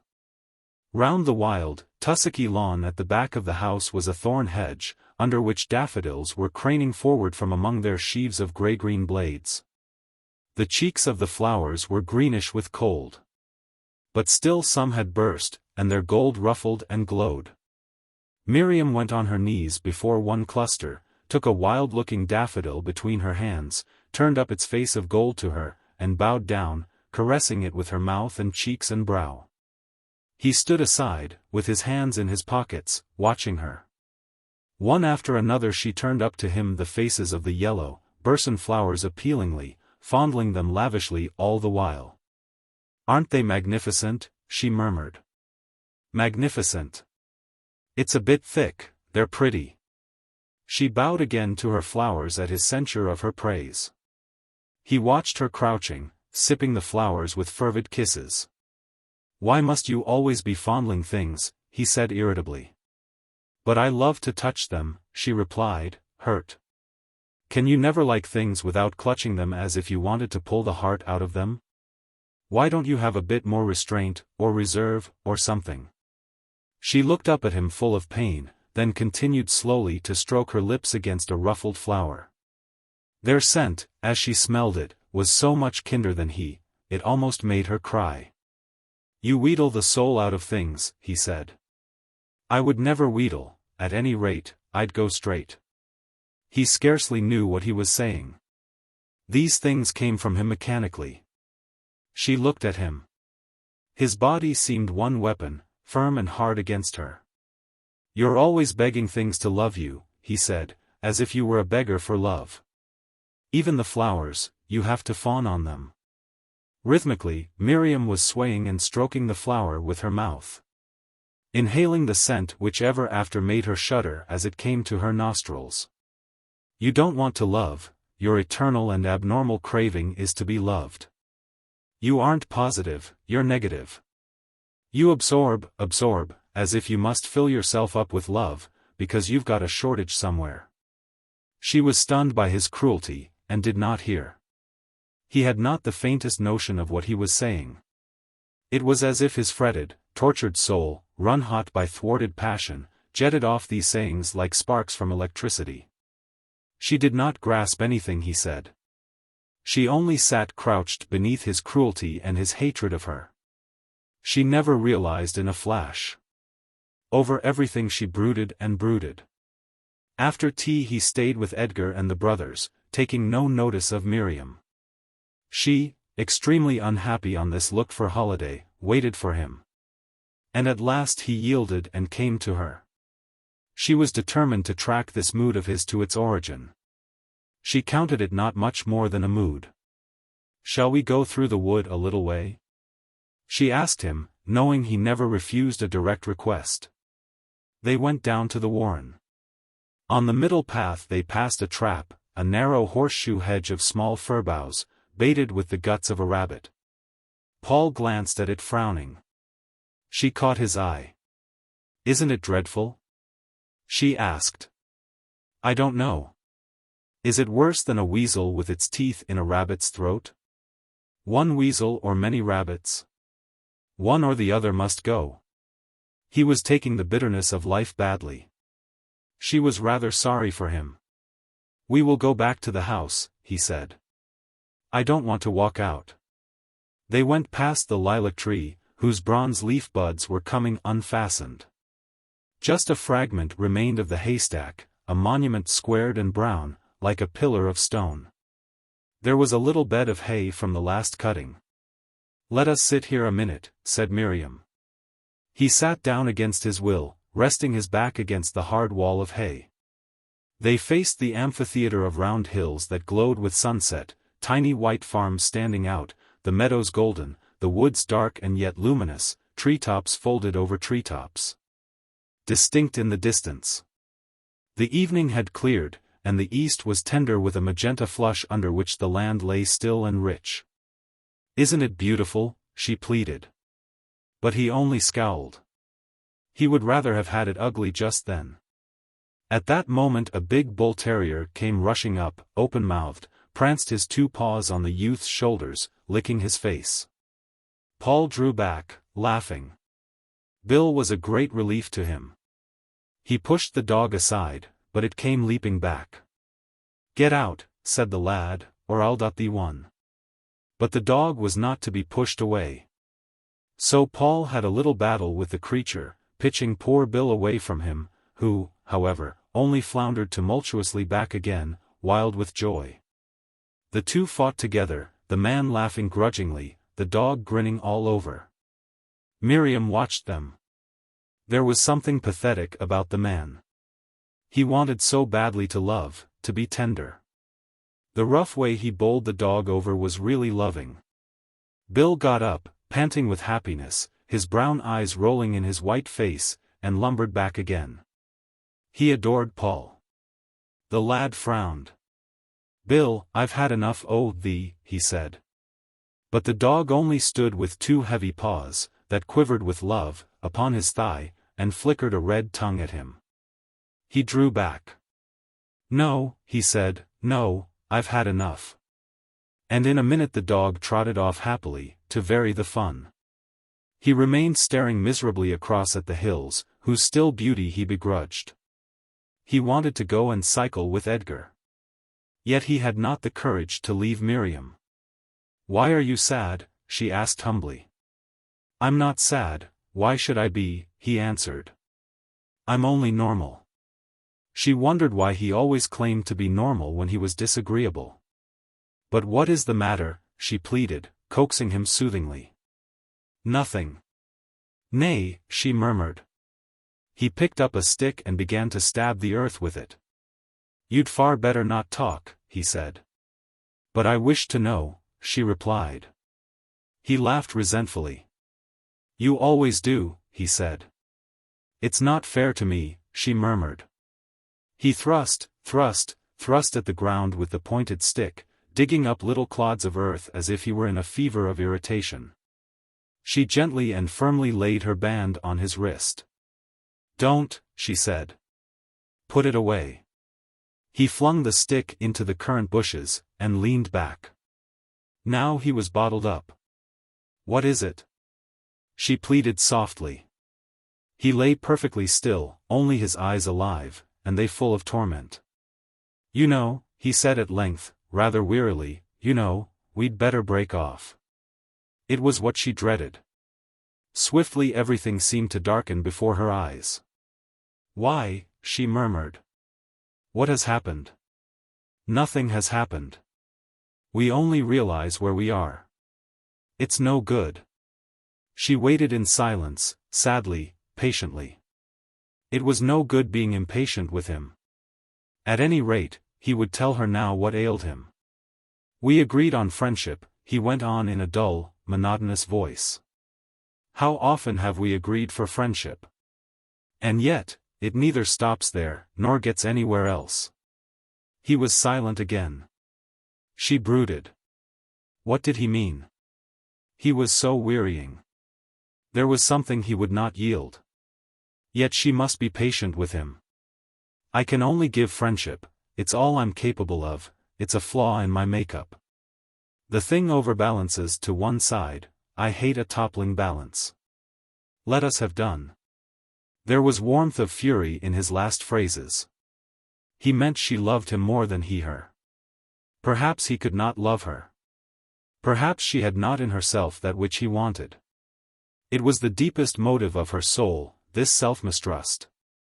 It was so deep she dared neither realize nor acknowledge. Perhaps she was deficient. Like an infinitely subtle shame, it kept her always back. If it were so, she would do without him.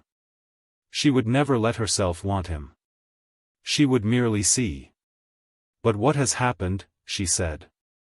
Nothing, it's all in myself, it only comes out just now. We're always like this towards Easter time. He groveled so helplessly, she pitied him. At least she never floundered in such a pitiable way. After all, it was he who was chiefly humiliated. What do you want? She asked him. Why, I mustn't come often, that's all. Why should I monopolize you when I'm not? You see, I'm deficient in something with regard to you. He was telling her he did not love her, and so ought to leave her a chance with another man. How foolish and blind and shamefully clumsy he was.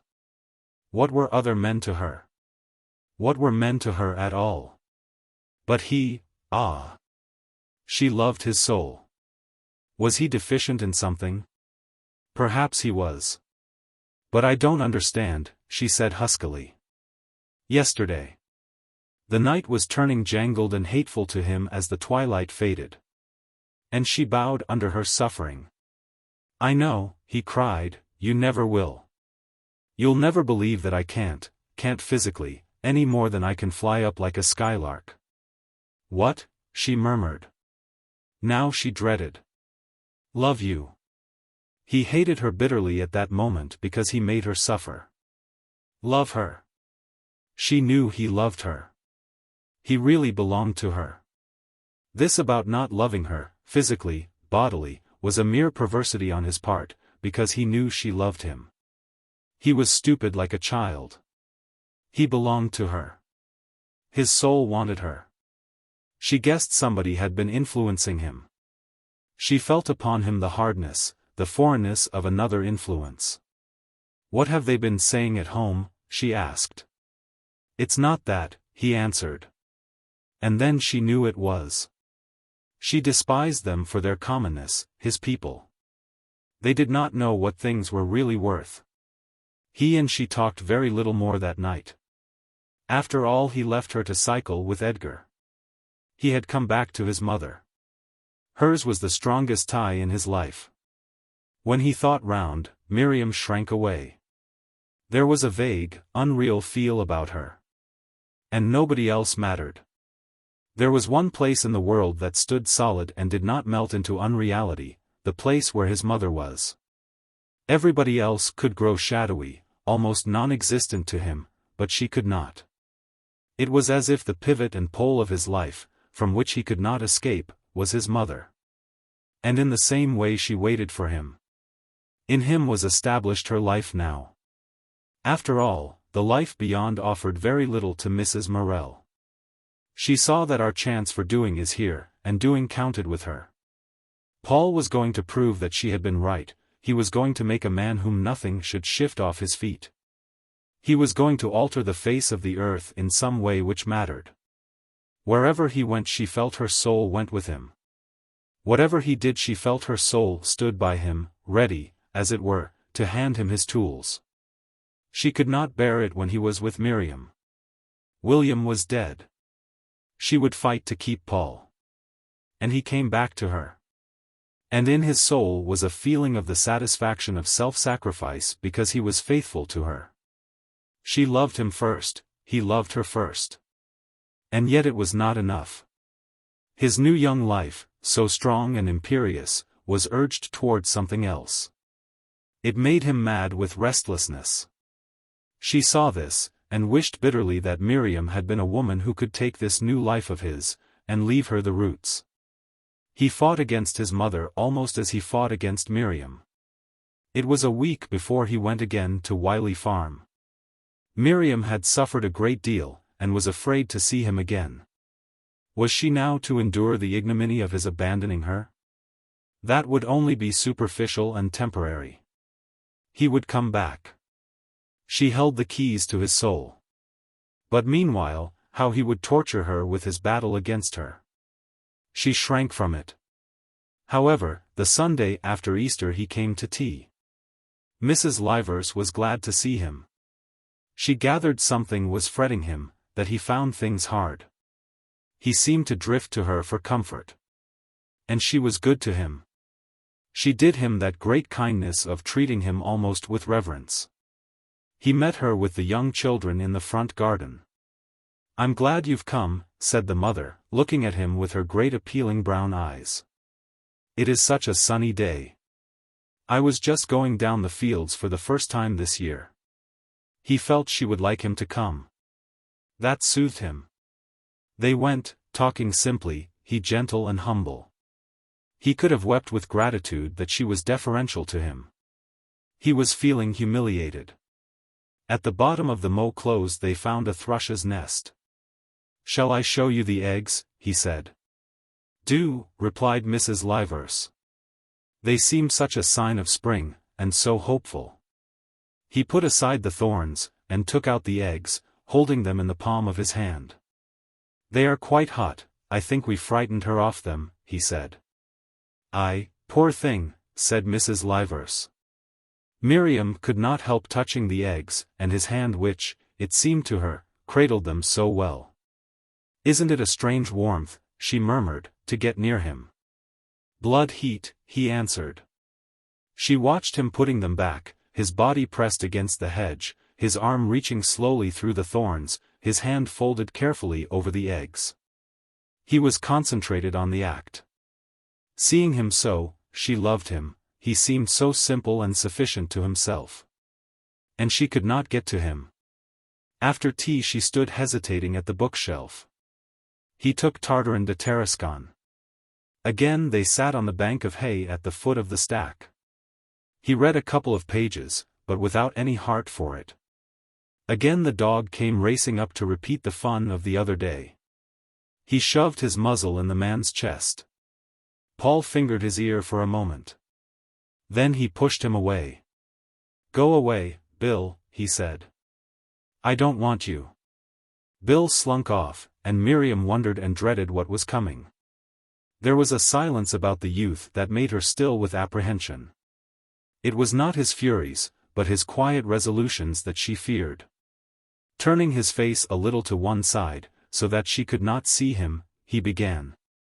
Speaking slowly and painfully. "Do you think, if I didn't come up so much, you might get to like somebody else, another man?" So this was what he was still harping on. "But I don't know any other men." "Why do you ask?" she replied, in a low tone that should have been a reproach to him. "Why," he blurted, "because they say I've no right to come up like this, without we mean to marry." Miriam was indignant at anybody's forcing the issues between them. She had been furious with her own father for suggesting to Paul, laughingly, that he knew why he came so much. "Who says?" she asked, wondering if her people had anything to do with it. They had not. Mother, and the others. "They say at this rate everybody will consider me engaged, and I ought to consider myself so, because it's not fair to you. And I've tried to find out, and I don't think I love you as a man ought to love his wife. What do you think about it?" Miriam bowed her head moodily. She was angry at having this struggle. People should leave him and her alone. "I don't know," she murmured. "Do you think we love each other enough to marry?" he asked definitely. It made her tremble. "No," she answered truthfully. "I don't think so, we're too young. I thought perhaps," he went on miserably, "that you, with your intensity in things, might have given me more than I could ever make up to you. And even now, if you think it better, we'll be engaged." Now Miriam wanted to cry. And she was angry, too. He was always such a child for people to do as they liked with. "No, I don't think so," she said firmly. He pondered a minute. "You see," he said, "with me, I don't think one person would ever monopolize me, be everything to me, I think never." This she did not consider. "No," she murmured. Then, after a pause, she looked at him, and her dark eyes flashed. "This is your mother," she said. "I know she never liked me." "No, no, it isn't," he said hastily. "It was for your sake she spoke this time. She only said, if I was going on, I ought to consider myself engaged." There was a silence. "And if I ask you to come down any time, you won't stop away, will you?" She did not answer. By this time she was very angry. "Well, what shall we do?" she said shortly. "I suppose I'd better drop French. I was just beginning to get on with it. But I suppose I can go on alone." "I don't see that we need," he said. "I can give you a French lesson, surely." "Well, and there are Sunday nights. I shan't stop coming to chapel, because I enjoy it, and it's all the social life I get. But you've no need to come home with me. I can go alone."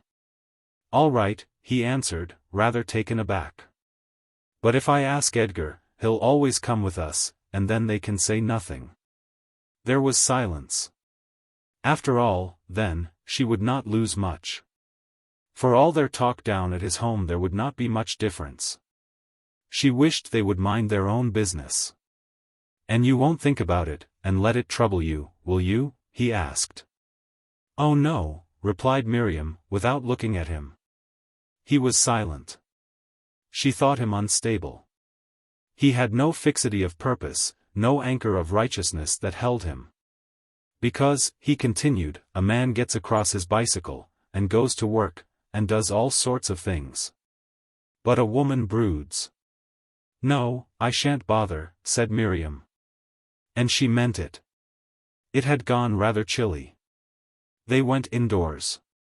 "How white Paul looks!" Mrs. Livers exclaimed. "Miriam, you shouldn't have let him sit out of doors.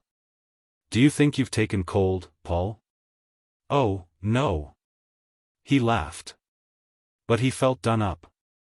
It wore him out, the conflict in himself. Miriam pitied him now. But quite early, before 9 o'clock, he rose to go. "You're not going home, are you?" asked Mrs. Livers anxiously. "Yes," he replied. "I said I'd be early." He was very awkward. "But this is early," said Mrs. Livers. Miriam sat in the rocking chair, and did not speak. He hesitated, expecting her to rise and go with him to the barn as usual for his bicycle. She remained as she was. He was at a loss. "Well, good night, all," he faltered. She spoke her good night along with all the others. But as he went past the window he looked in. She saw him pale, his brows knit slightly in a way that had become constant with him, his eyes dark with pain. She rose and went to the doorway to wave goodbye to him as he passed through the gate. He rode slowly under the pine trees, feeling a cur and a miserable wretch. His bicycle went tilting down the hills at random. He thought it would be a relief to break one's neck. 2 days later he sent her up a book and a little note, urging her to read and be busy. At this time he gave all his friendship to Edgar. He loved the family so much, he loved the farm so much. It was the dearest place on earth to him. His home was not so lovable. It was his mother. But then he would have been just as happy with his mother anywhere. Whereas Wiley Farm he loved passionately. He loved the little poky kitchen, where men's boots tramped, and the dog slept with one eye open for fear of being trodden on. Where the lamp hung over the table at night, and everything was so silent. He loved Miriam's long, low parlor, with its atmosphere of romance, its flowers, its books, its high rosewood piano. He loved the gardens and the buildings that stood with their scarlet roofs on the naked edges of the fields, crept towards the wood as if for coziness. The wild country scooping down a valley and up the uncultured hills of the other side. Only to be there was an exhilaration and a joy to him. He loved Mrs. Livers, with her unworldliness and her quaint cynicism. He loved Mr. Livers, so warm and young and lovable. He loved Edgar, who lit up when he came, and the boys and the children and Bill, even the sow Circe and the Indian gamecock called Tipu. All this besides Miriam. He could not give it up. So he went as often, but he was usually with Edgar. Only all the family, including the father, joined in charades and games at evening. And later, Miriam drew them together, and they read Macbeth out of penny books, taking parts. It was great excitement. Miriam was glad, and Mrs. Livers was glad, and Mr. Livers enjoyed it. Then they all learned songs together from Tonic Sol Fa, singing in a circle round the fire. But now Paul was very rarely alone with Miriam. She waited. When she and Edgar and he walked home together from chapel or from the literary society in Bestwood, she knew his talk, so passionate and so unorthodox nowadays, was for her. She did envy Edgar, however, his cycling with Paul, his Friday nights, his days working in the fields. For her Friday nights and her French lessons were gone. She was nearly always alone, walking, pondering in the wood, reading, studying, dreaming, waiting. And he wrote to her frequently. One Sunday evening they attained to their old rare harmony. Edgar had stayed to communion, he wondered what it was like, with Mrs. Morel. So Paul came on alone with Miriam to his home. He was more or less under her spell again. As usual, they were discussing the sermon. He was setting now full sail towards agnosticism, but such a religious agnosticism that Miriam did not suffer so badly. They were at the Rena vie de Jesus stage. Miriam was the threshing floor on which he threshed out all his beliefs. While he trampled his ideas upon her soul, the truth came out for him. She alone was his threshing floor. She alone helped him towards realization. Almost impassive, she submitted to his argument and expounding. And somehow, because of her, he gradually realized where he was wrong. And what he realized, she realized. She felt he could not do without her. They came to the silent house. He took the key out of the scullery window, and they entered. All the time he went on with his discussion. He lit the gas, mended the fire, and brought her some cakes from the pantry. She sat on the sofa, quietly, with a plate on her knee. She wore a large white hat with some pinkish flowers. It was a cheap hat, but he liked it. Her face beneath was still and pensive, golden brown and ruddy. Always her ears were hid in her short curls. She watched him. She liked him on Sundays. Then he wore a dark suit that showed the lithe movement of his body. There was a clean, clear-cut look about him. He went on with his thinking to her. Suddenly he reached for a Bible. Miriam liked the way he reached up, so sharp, straight to the mark. He turned the pages quickly, and read her a chapter of St. John. As he sat in the armchair reading, intent, his voice only thinking, she felt as if he were using her unconsciously as a man uses his tools at some work he is bent on. She loved it. And the wistfulness of his voice was like a reaching to something, and it was as if she were what he reached with. She sat back on the sofa away from him, and yet feeling herself the very instrument his hand grasped. It gave her great pleasure. Then he began to falter and to get self-conscious.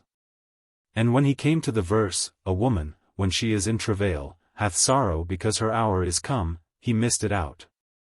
Miriam had felt him growing uncomfortable. She shrank when the well-known words did not follow. He went on reading, but she did not hear. A grief and shame made her bend her head. 6 months ago he would have read it simply. Now there was a scotch in his running with her. Now she felt there was really something hostile between them, something of which they were ashamed. She ate her cake mechanically. He tried to go on with his argument, but could not get back the right note. Soon Edgar came in.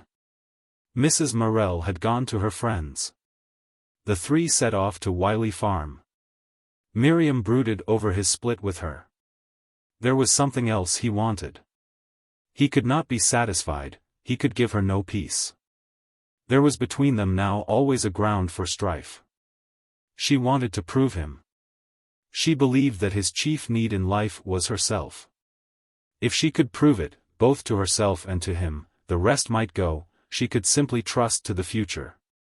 So in May she asked him to come to VIII Farm and meet Mrs. Dawes. There was something he hankered after. She saw him, whenever they spoke of Clara Dawes, rouse and get slightly angry. He said he did not like her. Yet he was keen to know about her. Well, he should put himself to the test.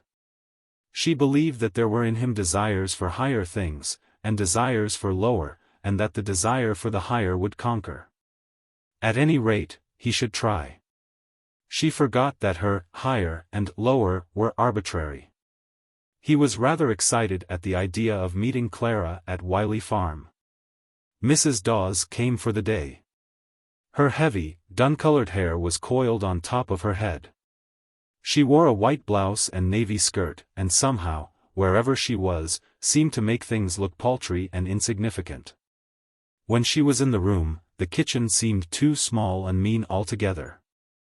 Miriam's beautiful twilighty parlor looked stiff and stupid. All the livers were eclipsed like candles. They found her rather hard to put up with. Yet she was perfectly amiable, but indifferent, and rather hard. Paul did not come till afternoon. He was early. As he swung off his bicycle, Miriam saw him look round at the house eagerly. He would be disappointed if the visitor had not come. Miriam went out to meet him, bowing her head because of the sunshine. Nasturtiums were coming out crimson under the cool green shadow of their leaves. The girl stood, dark-haired, glad to see him. "Hasn't Clara come?" he asked. "Yes," replied Miriam in her musical tone. "She's reading." He wheeled his bicycle into the barn. He had put on a handsome tie, of which he was rather proud, and socks to match.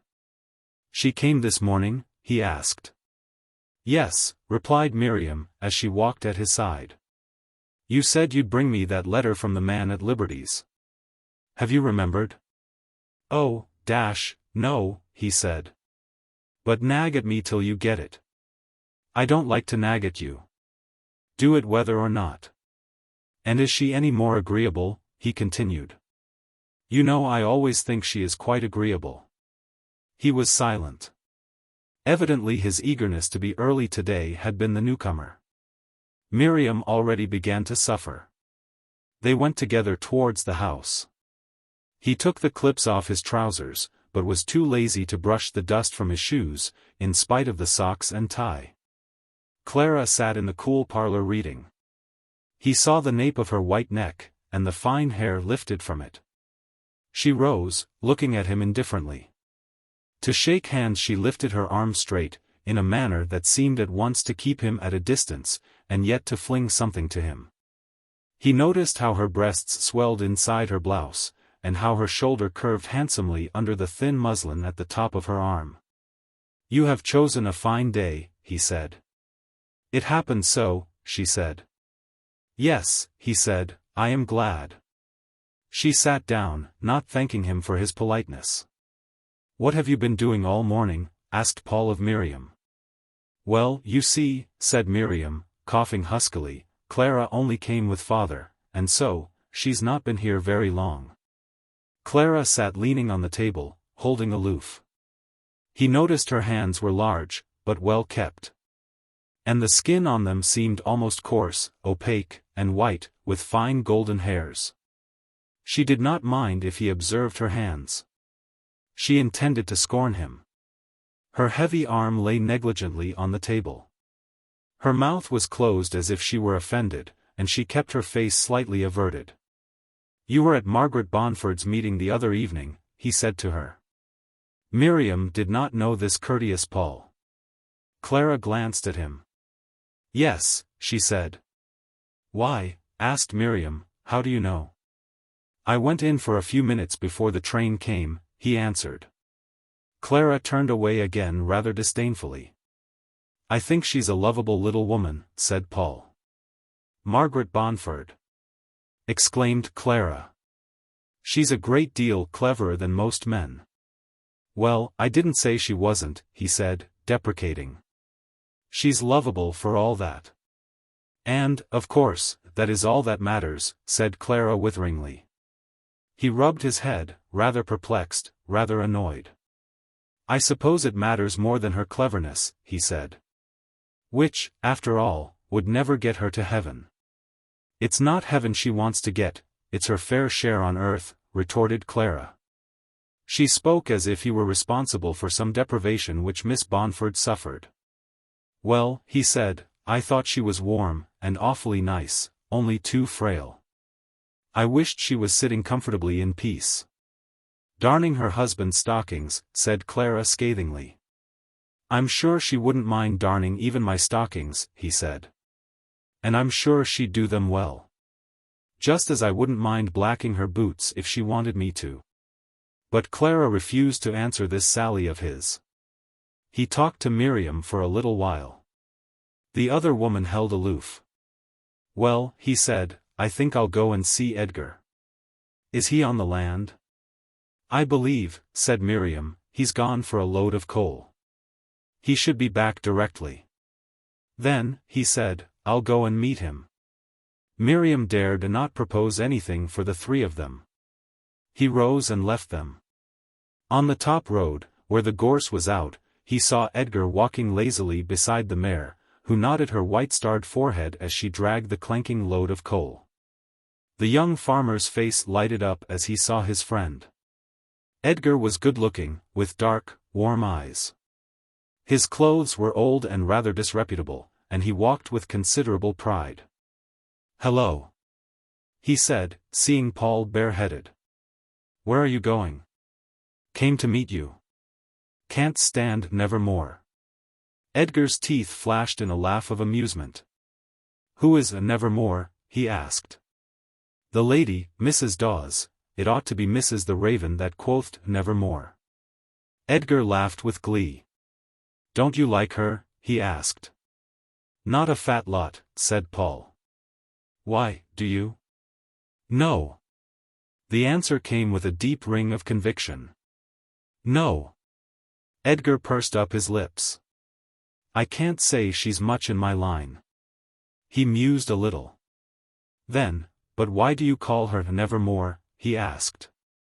Well, said Paul, if she looks at a man she says haughtily, Nevermore, and if she looks at herself in the looking-glass she says disdainfully, Nevermore. And if she thinks back she says it in disgust, and if she looks forward she says it cynically. Edgar considered this speech, failed to make much out of it, and said, laughing. You think she's a man-hater? She thinks she is, replied Paul. But you don't think so? No, replied Paul. Wasn't she nice with you, then? Could you imagine her nice with anybody? Asked the young man. Edgar laughed. Together they unloaded the coal in the yard. Paul was rather self-conscious, because he knew Clara could see if she looked out of the window. She didn't look. On Saturday afternoons the horses were brushed down and groomed. Paul and Edgar worked together, sneezing with the dust that came from the pelts of Jimmy and Flower. Do you know a new song to teach me? Said Edgar. He continued to work all the time. The back of his neck was sun-red when he bent down, and his fingers that held the brush were thick. Paul watched him sometimes. Mary Morrison, suggested the younger. Edgar agreed. He had a good tenor voice, and he loved to learn all the songs his friend could teach him, so that he could sing whilst he was carting. Paul had a very indifferent baritone voice, but a good ear. However, he sang softly, for fear of Clara. Edgar repeated the line in a clear tenor. At times they both broke off to sneeze, and first one, then the other, abused his horse. Miriam was impatient of men. It took so little to amuse them, even Paul. She thought it anomalous in him that he could be so thoroughly absorbed in a triviality. It was tea-time when they had finished. What song was that? Asked Miriam. Edgar told her. The conversation turned to singing. We have such jolly times, Miriam said to Clara. Mrs. Dawes ate her meal in a slow, dignified way. Whenever the men were present she grew distant. Do you like singing? Miriam asked her. If it is good, she said. Paul, of course, colored. You mean if it is high class and trained, he said. I think a voice needs training before the singing is anything, she said. You might as well insist on having people's voices trained before you allowed them to talk, he replied. Really, people sing for their own pleasure, as a rule. And it may be for other people's discomfort. Then the other people should have flaps to their ears, he replied. The boys laughed. There was a silence. He flushed deeply, and ate in silence. After tea, when all the men had gone but Paul, Mrs. Livers said to Clara. And you find life happier now? Infinitely. And you are satisfied? So long as I can be free and independent. And you don't miss anything in your life? Asked Mrs. Livers gently.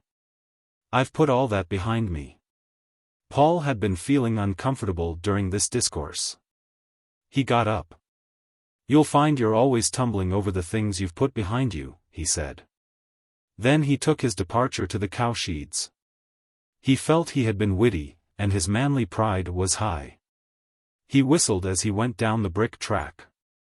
Miriam came for him a little later to know if he would go with Clara and her for a walk. They set off down to Strelly Mill Farm. As they were going beside the brook, on the wily water side, looking through the break at the edge of the wood, where pink campions glowed under a few sunbeams, they saw, beyond the tree trunks and the thin hazel bushes, a man leading a great bay horse through the gullies. The big red beast seemed to dance romantically through that dimness of green hazel drift, away there where the air was shadowy, as if it were in the past. Among the fading bluebells that might have bloomed for Deidre or Iseult. The three stood charmed. What a treat to be a knight, he said, and to have a pavilion here. And to have us shut up safely, replied Clara. Yes, he answered, singing with your maids at your broidery. I would carry your banner of white and green and heliotrope. I would have WSPU emblazoned on my shield, beneath a woman rampant. I have no doubt, said Clara, that you would much rather fight for a woman than let her fight for herself. I would. When she fights for herself she seems like a dog before a looking-glass, gone into a mad fury with its own shadow. And you are the looking-glass? She asked, with a curl of the lip. Or the shadow, he replied. I am afraid, she said, that you are too clever. Well, I leave it to you to be good, he retorted, laughing. Be good, sweet maid, and just let me be clever. But Clara wearied of his flippancy. Suddenly, looking at her, he saw that the upward lifting of her face was misery and not scorn. His heart grew tender for everybody. He turned and was gentle with Miriam, whom he had neglected till then. At the wood's edge they met Lim, a thin, swarthy man of 40, tenant of Strelly Mill, which he ran as a cattle-raising farm. He held the halter of the powerful stallion indifferently, as if he were tired. The three stood to let him pass over the stepping stones of the first brook. Paul admired that so large an animal should walk on such springy toes, with an endless excess of vigor. Lim pulled up before them. Tell your father, Miss Livers, he said, in a peculiar piping voice, that his young bosses as broke that bottom fence 3 days and runnin'. Which? Asked Miriam, tremulous. The great horse breathed heavily, shifting round its red flanks, and looking suspiciously with its wonderful big eyes upwards from under its lowered head and falling mane. Come along a bit, replied Lim, and I'll show you. The man and the stallion went forward. It danced sideways, shaking its white fetlocks and looking frightened, as it felt itself in the brook. No hankapankian, said the man affectionately to the beast. It went up the bank in little leaps, then splashed finely through the second brook. Clara, walking with a kind of sulky abandon, watched it half fascinated, half contemptuous. Lim stopped and pointed to the fence under some willows. There, you see where they got through, he said. My man's druv 'em back 3 times. Yes, answered Miriam, coloring as if she were at fault. Are you comin' in? asked the man. No, thanks. But we should like to go by the pond. Well, just as you've a mind, he said. The horse gave little whinnies of pleasure at being so near home. He is glad to be back, said Clara, who was interested in the creature. Yes, he's been a tidy step today. They went through the gate, and saw approaching them from the big farmhouse a smallish, dark, excitable-looking woman of about 35. Her hair was touched with gray, her dark eyes looked wild. She walked with her hands behind her back. Her brother went forward. As it saw her, the big bay stallion whinnied again. She came up excitedly. Are you home again, my boy? She said tenderly to the horse, not to the man. The great beast shifted round to her, ducking his head. She smuggled into his mouth the wrinkled yellow apple she had been hiding behind her back, then she kissed him near the eyes. He gave a big sigh of pleasure. She held his head in her arms against her breast. Isn't he splendid, said Miriam to her.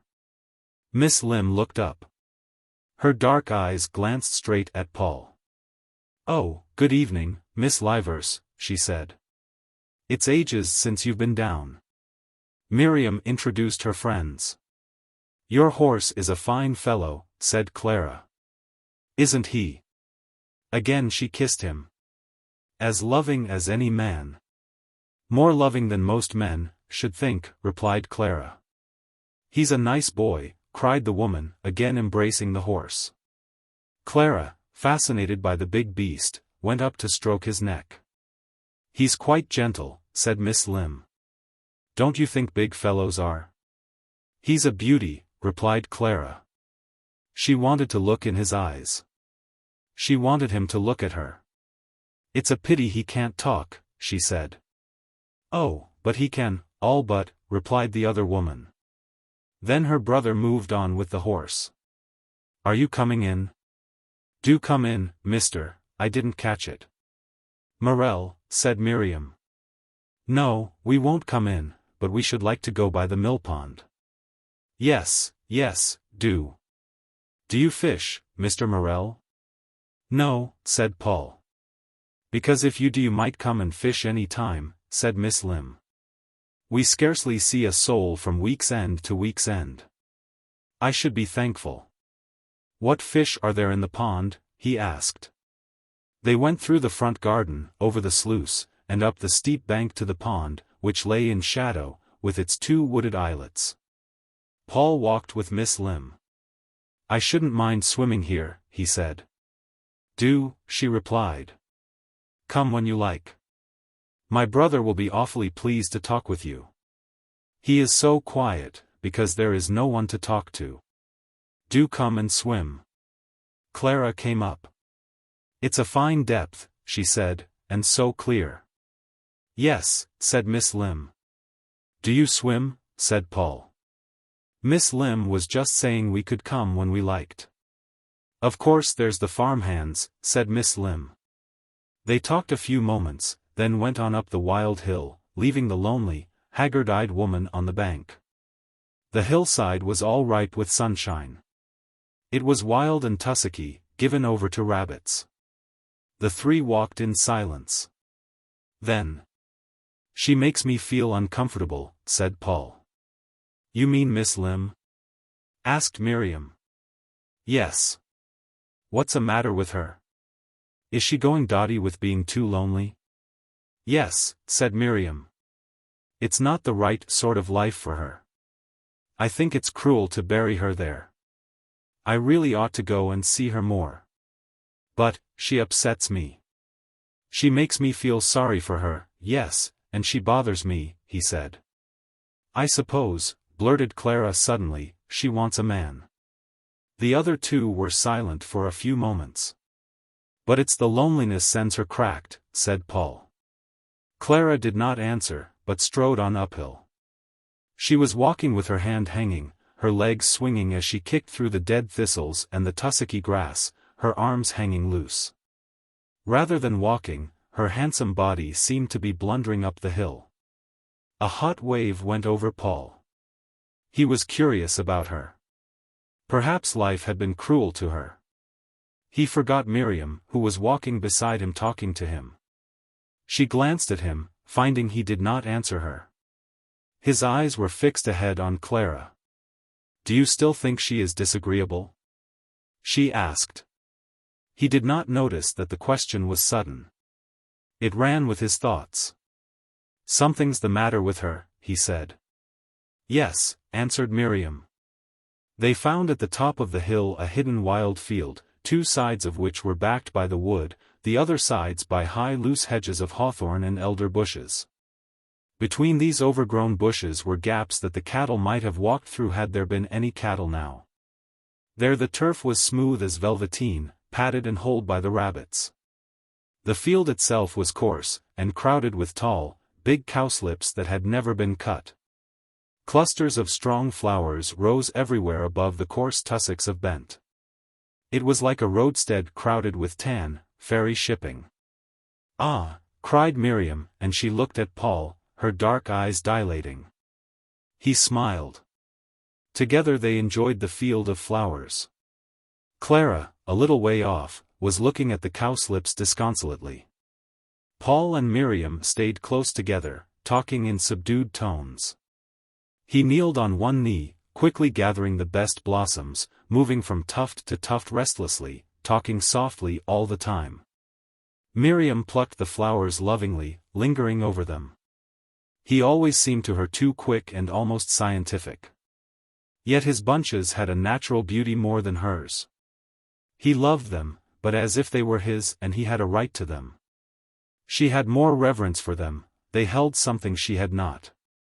The flowers were very fresh and sweet. He wanted to drink them. As he gathered them, he ate the little yellow trumpets. Clara was still wandering about disconsolately. Going towards her, he said. "Why don't you get some?" "I don't believe in it. They look better growing." "But you'd like some?" "They want to be left." "I don't believe they do."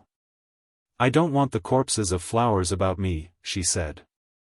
"That's a stiff, artificial notion," he said. "They don't die any quicker in water than on their roots. And besides, they look nice in a bowl, they look jolly. And you only call a thing a corpse because it looks corpse-like. Whether it is one or not," she argued. "It isn't one to me. A dead flower isn't a corpse of a flower." Clara now ignored him. "And even so, what right have you to pull them?" she asked. "Because I like them, and want them, and there's plenty of them." "And that is sufficient?" "Yes. Why not? I'm sure they'd smell nice in your room in Nottingham. And I should have the pleasure of watching them die. But then, it does not matter if they do die." Whereupon he left her, and went stooping over the clumps of tangled flowers which thickly sprinkled the field like pale, luminous foam clots. Miriam had come close. Clara was kneeling, breathing some scent from the cowslips. "I think," said Miriam, "if you treat them with reverence you don't do them any harm. It is the spirit you pluck them and that matters." "Yes," he said. "But no, you get M because you want M, and that's all." He held out his bunch. Miriam was silent. He picked some more. "Look at these," he continued. "Sturdy and lusty like little trees and like boys with fat legs." Clara's hat lay on the grass not far off. She was kneeling, bending forward still to smell the flowers. Her neck gave him a sharp pang, such a beautiful thing, yet not proud of itself just now. Her breast swung slightly in her blouse. The arching curve of her back was beautiful and strong. She wore no stays. Suddenly, without knowing, he was scattering a handful of cowslips over her hair and neck, saying, "Ashes to ashes, and dust to dust. If the Lord won't have you the devil must." The chill flowers fell on her neck. She looked up at him, with almost pitiful, scared gray eyes, wondering what he was doing. Flowers fell on her face, and she shut her eyes. Suddenly, standing there above her, he felt awkward. "I thought you wanted a funeral," he said, ill at ease. Clara laughed strangely, and rose, picking the cowslips from her hair. She took up her hat and pinned it on. One flower had remained tangled in her hair. He saw, but would not tell her. He gathered up the flowers he had sprinkled over her. At the edge of the wood the bluebells had flowed over into the field and stood there like flood water. But they were fading now. Clara strayed up to them. He wandered after her. The bluebells pleased him. "Look how they've come out of the wood," he said. Then she turned with a flash of warmth and of gratitude. "Yes," she smiled. His blood beat up. "It makes me think of the wild men of the woods, how terrified they would be when they got breast to breast with the open space." "Do you think they were?" she asked. "I wonder which was more frightened among old tribes, those bursting out of their darkness of woods upon all the space of light, or those from the open tiptoeing into the forests." "I should think the second," she answered. "Yes, you do feel like one of the open space sort, trying to force yourself into the dark, don't you?" "How should I know?" she answered queerly. The conversation ended there. The evening was deepening over the earth. Already the valley was full of shadow. One tiny square of light stood opposite at Crossley Bank Farm. Brightness was swimming on the tops of the hills. Miriam came up slowly, her face in her big, loose bunch of flowers, walking ankle-deep through the scattered froth of the cowslips. Beyond her the trees were coming into shape, all shadow. "Shall we go?" she asked. And the three turned away. They were all silent. Going down the path they could see the light of home right across, and on the ridge of the hill a thin dark outline with little lights, where the colliery village touched the sky. "It has been nice, hasn't it?" he asked. Miriam murmured assent. Clara was silent. "Don't you think so?" he persisted. But she walked with her head up, and still did not answer. He could tell by the way she moved, as if she didn't care, that she suffered. At this time Paul took his mother to Lincoln. She was bright and enthusiastic as ever, but as he sat opposite her in the railway carriage, she seemed to look frail. He had a momentary sensation as if she were slipping away from him. Then he wanted to get hold of her, to fasten her, almost to chain her. He felt he must keep hold of her with his hand. They drew near to the city. Both were at the window looking for the cathedral. "There she is, Mother," he cried. They saw the great cathedral lying couchant above the plain. "Ah," she exclaimed. "So she is." He looked at his mother. Her blue eyes were watching the cathedral quietly. She seemed again to be beyond him. Something in the eternal repose of the uplifted cathedral, blue and noble against the sky, was reflected in her, something of the fatality. What was, was. With all his young will he could not alter it. He saw her face, the skin still fresh and pink and downy, but crow's feet near her eyes, her eyelids steady, sinking a little, her mouth always closed with disillusion. And there was on her the same eternal look, as if she knew fate at last. He beat against it with all the strength of his soul. "Look, Mother, how big she is above the town. Think, there are streets and streets below her. She looks bigger than the city altogether." "So she does," exclaimed his mother, breaking bright into life again. But he had seen her sitting, looking steady out of the window at the cathedral, her face and eyes fixed, reflecting the relentlessness of life. And the crow's feet near her eyes, and her mouth shut so hard, made him feel he would go mad. They ate a meal that she considered wildly extravagant. "Don't imagine I like it," she said, as she ate her cutlet.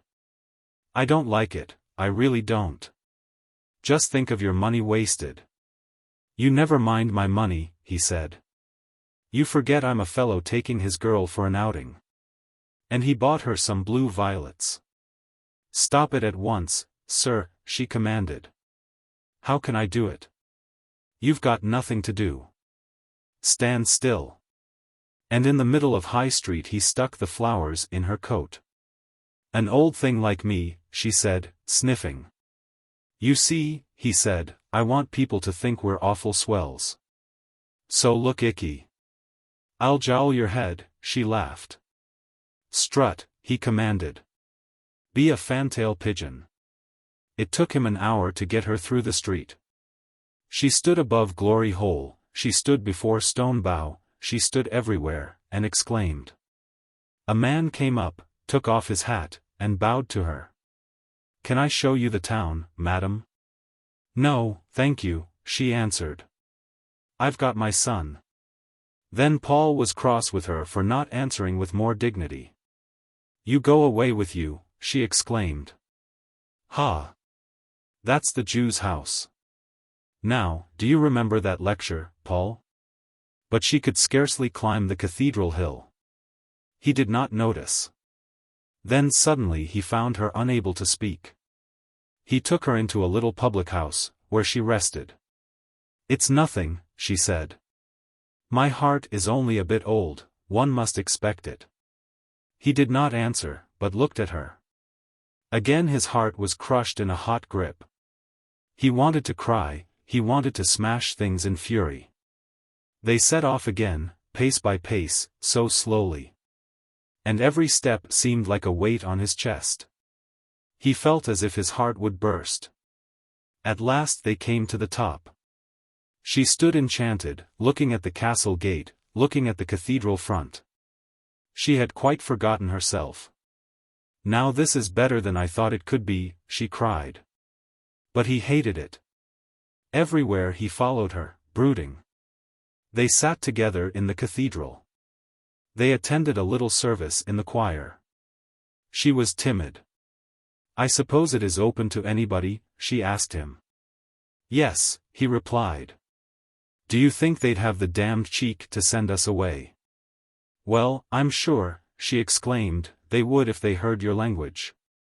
Her face seemed to shine again with joy and peace during the service. And all the time he was wanting to rage and smash things and cry. Afterwards, when they were leaning over the wall, looking at the town below, he blurted suddenly.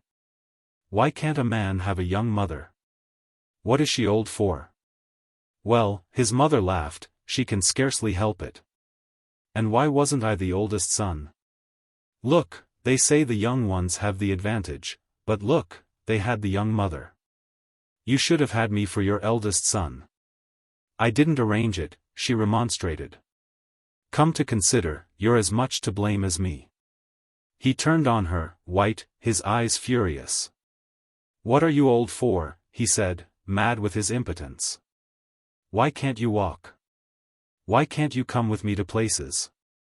At one time, she replied, I could have run up that hill a good deal better than you. What's the good of that to me, he cried, hitting his fist on the wall. Then he became plaintive. It's too bad of you to be ill. Little, it is. Ill, she cried. I'm a bit old, and you'll have to put up with it, that's all. They were quiet. But it was as much as they could bear. They got jolly again over tea. As they sat by Brayford, watching the boats, he told her about Clara. His mother asked him innumerable questions. Then who does she live with? With her mother, on Bluebell Hill. And have they enough to keep them? I don't think so. I think they do lace work. And wherein lies her charm, my boy? I don't know that she's charming, mother. But she's nice. And she seems straight, you know, not a bit deep, not a bit. But she's a good deal older than you. She's 30, I'm going on 23. You haven't told me what you like her for. Because I don't know, a sort of defiant way she's got, a sort of angry way. Mrs. Morel considered. She would have been glad now for her son to fall in love with some woman who would, she did not know what. But he fretted so, got so furious suddenly, and again was melancholic. She wished he knew some nice woman, she did not know what she wished, but left it vague. At any rate, she was not hostile to the idea of Clara. Annie, too, was getting married. Leonard had gone away to work in Birmingham. One weekend when he was home she had said to him, You don't look very well, my lad. I dunno, he said. I feel anyhow or nohow, ma. He called her ma already in his boyish fashion. Are you sure they're good lodgings? She asked. Yes, yes. Only, it's a winder when you have to pour your own tea out, and nobody to grouse if you team it in your saucer and sup it up. It somehow takes the taste out of it. Mrs. Morel laughed. And so it knocks you up, she said. I dunno. I want to get married, he blurted, twisting his fingers and looking down at his boots. There was a silence. But, she exclaimed, I thought you said you'd wait another year. Yes, I did say so, he replied stubbornly. Again she considered. And you know, she said, Annie's a bit of a spendthrift. She's saved no more than £11. And I know, lad, you haven't had much chance. He coloured up to the ears. I've got 33 quid, he said. It doesn't go far, she answered. He said nothing, but twisted his fingers. And you know, she said, I've nothing. I didn't want, ma, he cried, very red, suffering and remonstrating. No, my lad, I know. I was only wishing I had. And take away £5 for the wedding and things, it leaves £29. You won't do much on that. He twisted still, impotent, stubborn, not looking up. But do you really want to get married? She asked. Do you feel as if you ought? He gave her one straight look from his blue eyes. Yes, he said. Then, she replied, we must all do the best we can for it, lad. The next time he looked up there were tears in his eyes. I don't want Annie to feel handicapped, he said, struggling. My lad, she said, you're steady, you've got a decent place. If a man had needed me I'd have married him on his last week's wages. She may find it a bit hard to start humbly. Young girls are like that. They look forward to the fine home they think they'll have. But I had expensive furniture. It's not everything. So the wedding took place almost immediately. Arthur came home, and was splendid in uniform. Annie looked nice in a dove-grey dress that she could take for Sundays. Morel called her a fool for getting married, and was cool with his son-in-law. Mrs. Morel had white tips in her bonnet, and some white on her blouse, and was teased by both her sons for fancying herself so grand. Leonard was jolly and cordial, and felt a fearful fool. Paul could not quite see what Annie wanted to get married for. He was fond of her, and she of him.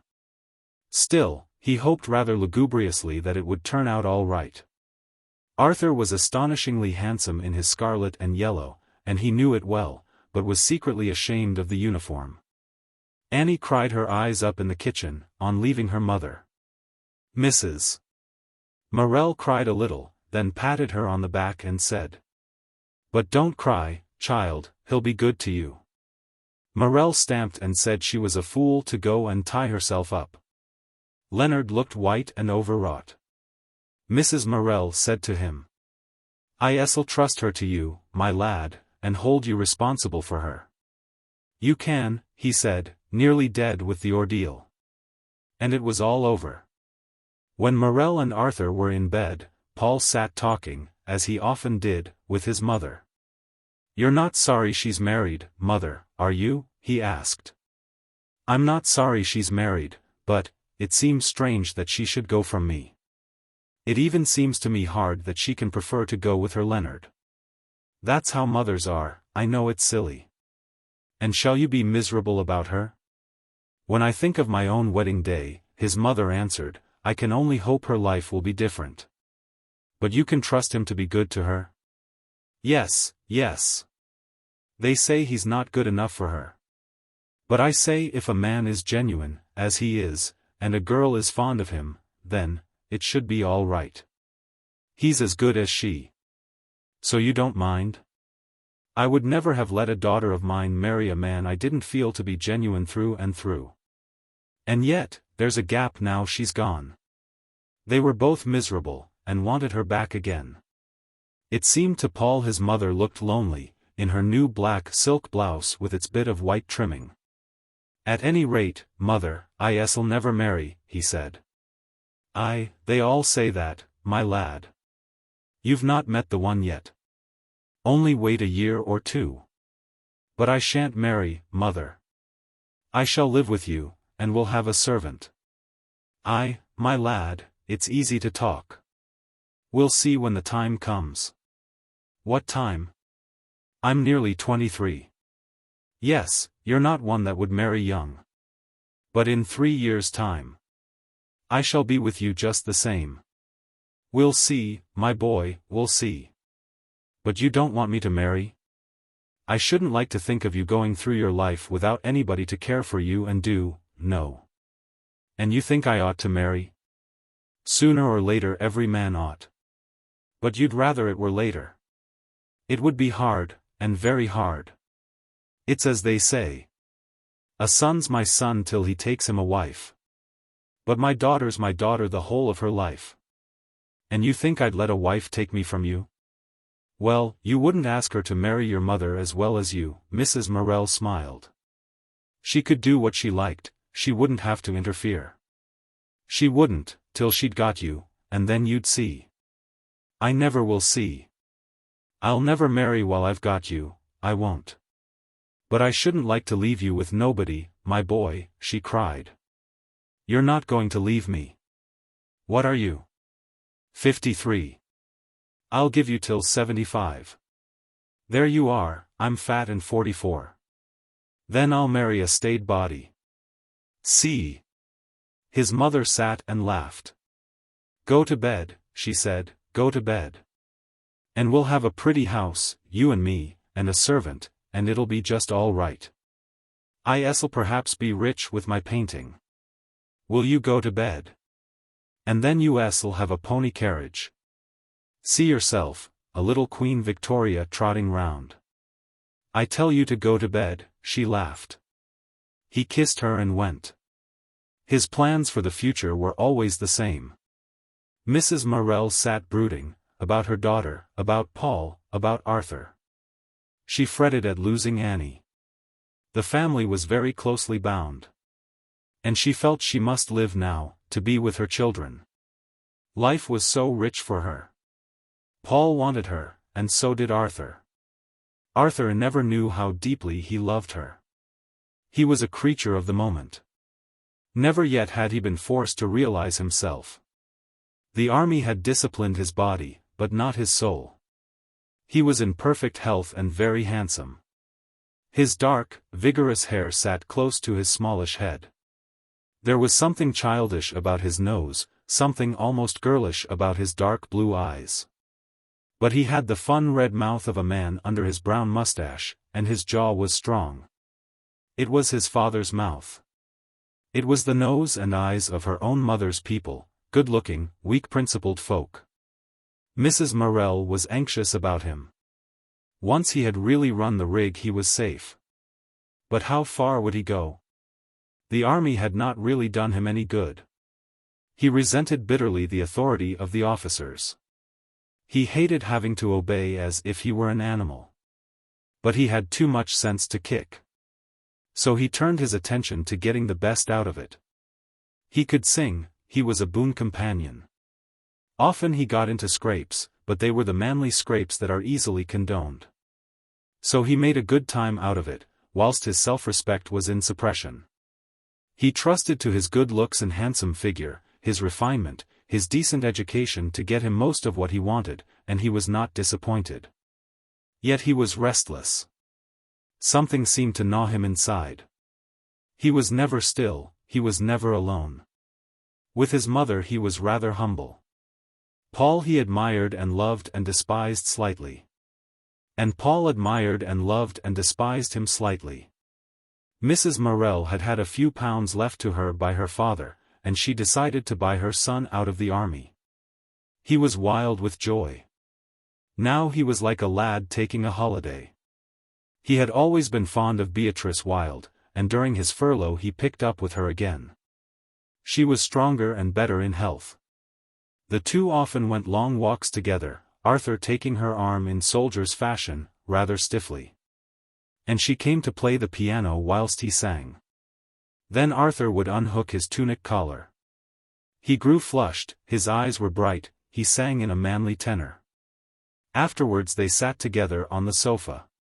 He seemed to flaunt his body, she was aware of him so, the strong chest, the sides, the thighs in their close-fitting trousers. He liked to lapse into the dialect when he talked to her. She would sometimes smoke with him. Occasionally she would only take a few whiffs at his cigarette. "Nay," he said to her one evening, when she reached for his cigarette. "Nay, the doesna. I'll gie thee a smoke kiss if ter's a mind." "I wanted a whiff, no kiss at all," she answered. "Well, and the slt hae a whiff," he said, "a long kiss." "I want a draw at thy fag," she cried, snatching for the cigarette between his lips. He was sitting with his shoulder touching her. She was small and quick as lightning. He just escaped. "I'll gie thee a smoke kiss," he said. "Th'art a nivy nuisance, Artie Morel," she said, sitting back. "Hae a smoke kiss?" The soldier leaned forward to her, smiling. His face was near hers. "Shauna," she replied, turning away her head. He took a draw at his cigarette, and pursed up his mouth, and put his lips close to her. His dark brown cropped mustache stood out like a brush.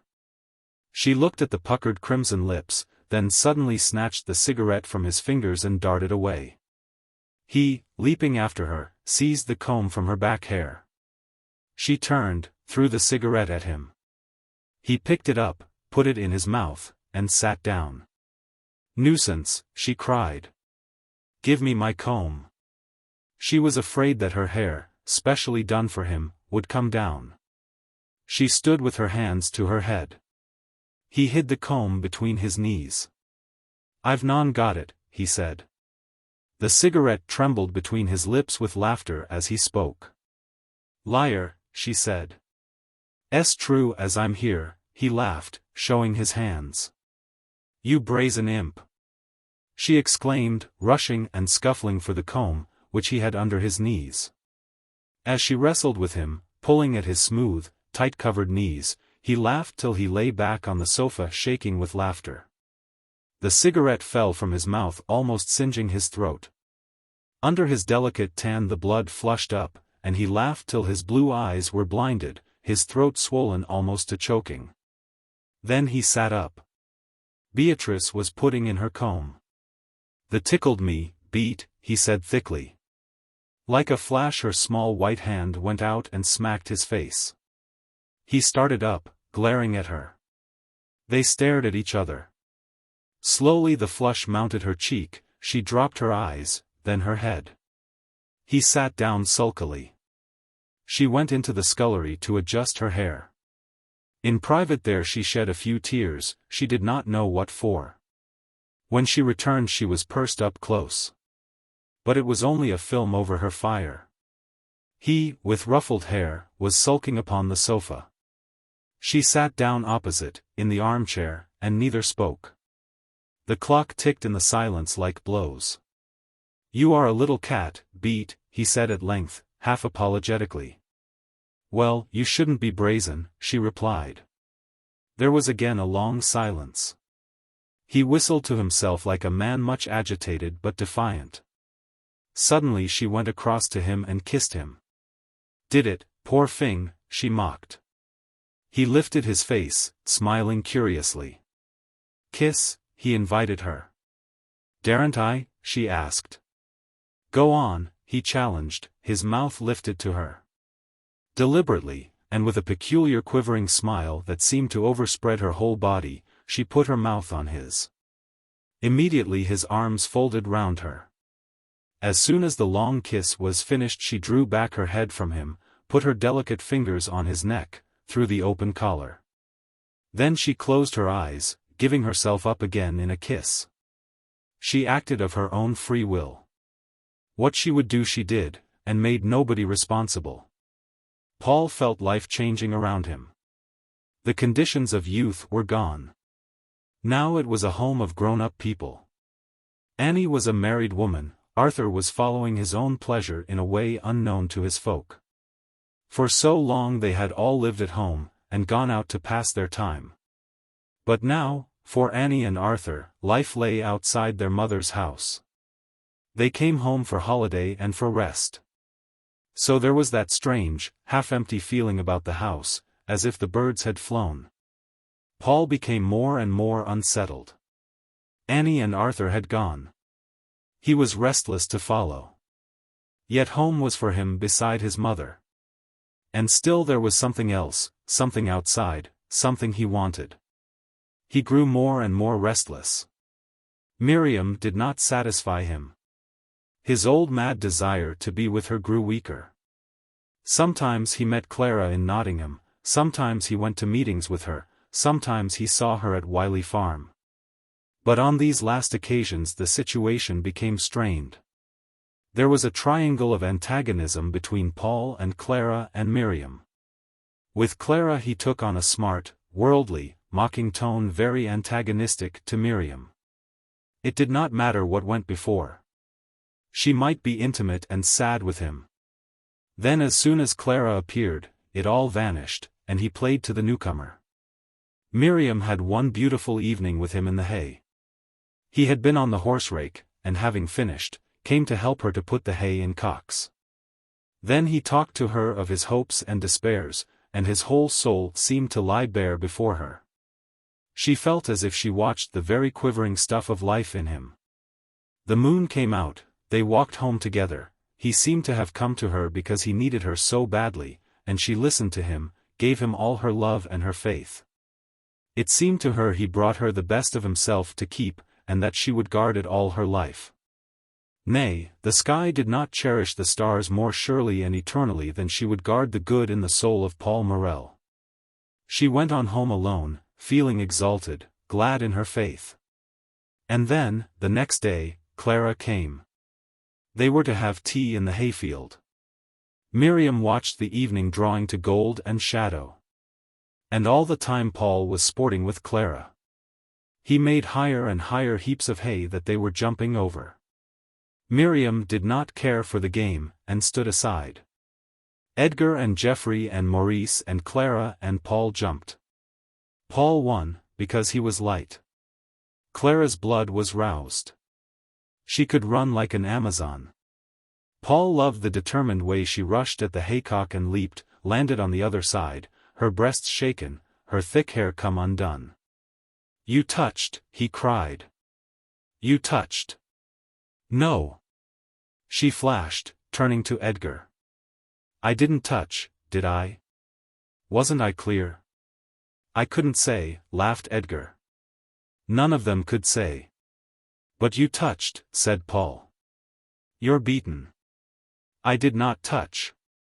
She cried. "As plain as anything," said Paul. "Box his ears for me," she cried to Edgar. "Nay," Edgar laughed. "I daren't." "You must do it yourself." "And nothing can alter the fact that you touched," laughed Paul. She was furious with him. Her little triumph before these lads and men was gone. She had forgotten herself in the game. Now he was to humble her. "I think you are despicable," she said. And again he laughed, in a way that tortured Miriam. "And I knew you couldn't jump that heap," he teased. She turned her back on him. Yet everybody could see that the only person she listened to, or was conscious of, was he, and he of her. It pleased the men to see this battle between them. But Miriam was tortured. Paul could choose the lesser in place of the higher, she saw. He could be unfaithful to himself, unfaithful to the real, deep Paul Morel. There was a danger of his becoming frivolous, of his running after his satisfaction like any Arthur, or like his father. It made Miriam bitter to think that he should throw away his soul for this flippant traffic of triviality with Clara. She walked in bitterness and silence, while the other two rallied each other, and Paul sported. And afterwards, he would not own it, but he was rather ashamed of himself, and prostrated himself before Miriam. Then again he rebelled. "It's not religious to be religious," he said. "I reckon a crow is religious when it sails across the sky. But it only does it because it feels itself carried to where it's going, not because it thinks it is being eternal." But Miriam knew that one should be religious in everything, have God, whatever God might be, present in everything. "I don't believe God knows such a lot about himself," he cried. "God doesn't know things, he is things. And I'm sure he's not soulful." And then it seemed to her that Paul was arguing God onto his own side, because he wanted his own way and his own pleasure. There was a long battle between him and her. He was utterly unfaithful to her even in her own presence, then he was ashamed, then repentant, then he hated her, and went off again.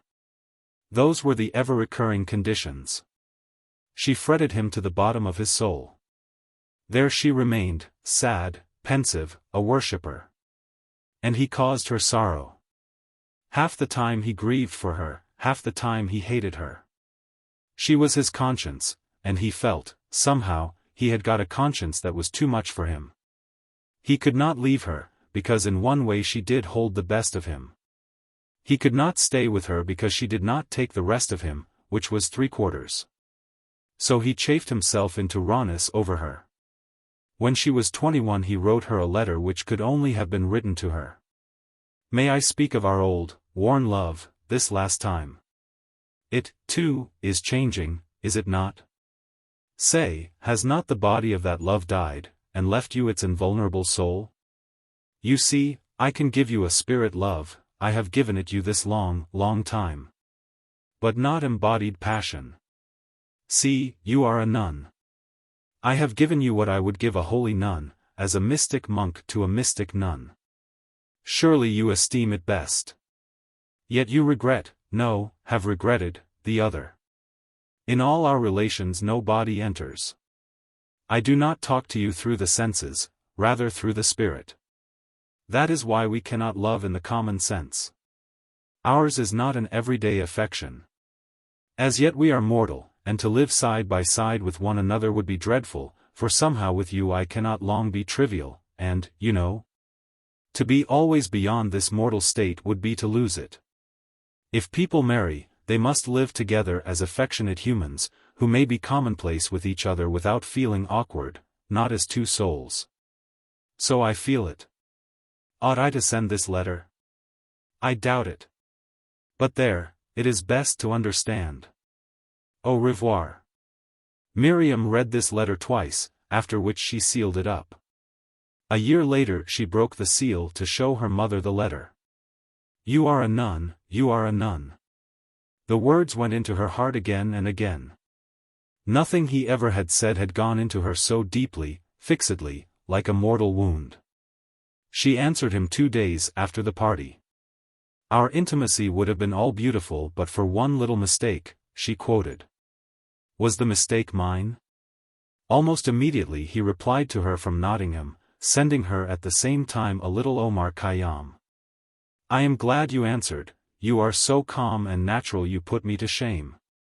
What a ranter I am. We are often out of sympathy. But in fundamentals we may always be together I think. I must thank you for your sympathy with my painting and drawing. Many a sketch is dedicated to you.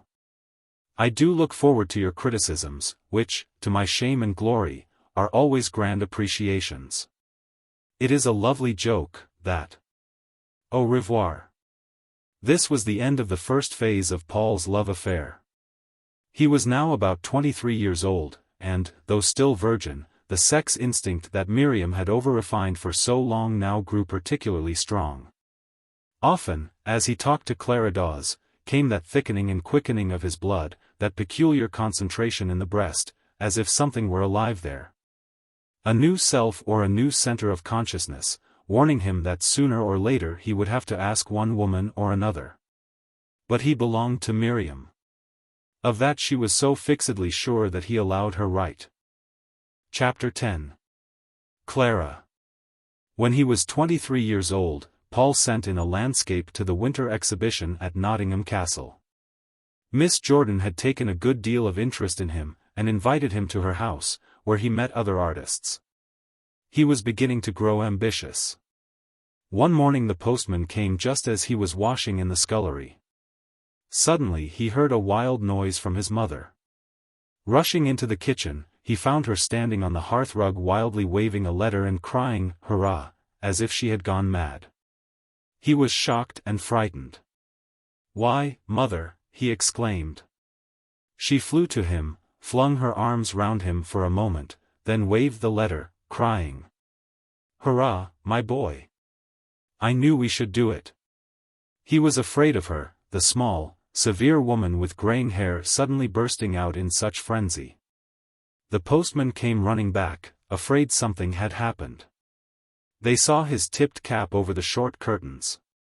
Mrs. Morel rushed to the door.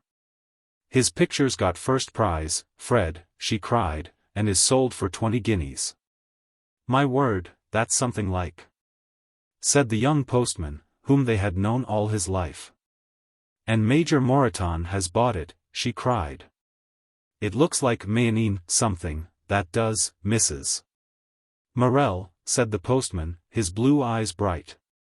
He was glad to have brought such a lucky letter. Mrs. Morel went indoors and sat down, trembling. Paul was afraid lest she might have misread the letter, and might be disappointed after all. He scrutinized it once, twice. Yes, he became convinced it was true. Then he sat down, his heart beating with joy. "Mother," he exclaimed. "Didn't I say we should do it?" she said, pretending she was not crying. He took the kettle off the fire and mashed the tea. "You didn't think, mother," he began tentatively. "No, my son, not so much, but I expected a good deal." "But not so much," he said. "No, no, but I knew we should do it." And then she recovered her composure, apparently at least. He sat with his shirt turned back, showing his young throat almost like a girl's, and the towel in his hand, his hair sticking up wet. 20 guineas, mother. That's just what you wanted to buy Arthur out. Now you needn't borrow any. It'll just do." "Indeed, I shan't take it all," she said. "But why?" "Because I shan't." "Well, you have £12, I'll have 9. They cavilled about sharing the 20 guineas. She wanted to take only the £5 she needed. He would not hear of it. So they got over the stress of emotion by quarreling.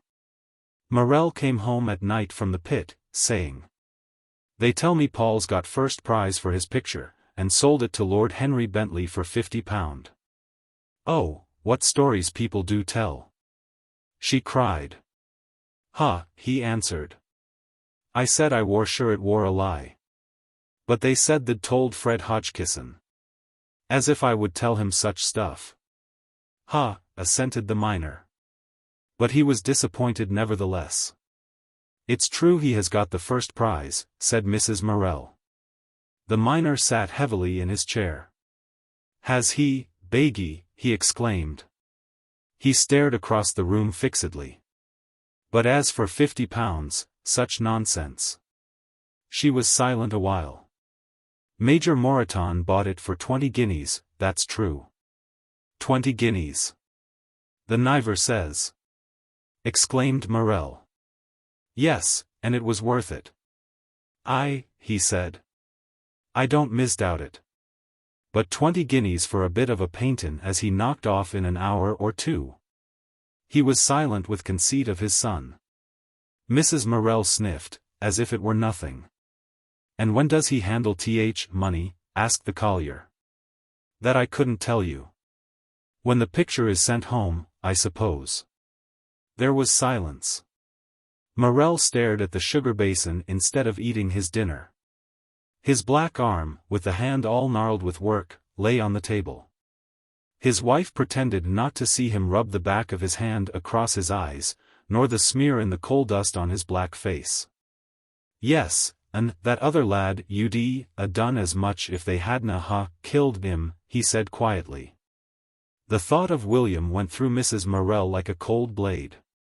It left her feeling she was tired, and wanted rest. Paul was invited to dinner at Mr. Jordan's. Afterwards he said, "Mother, I want an evening suit." "Yes, I was afraid you would," she said. She was glad. There was a moment or two of silence.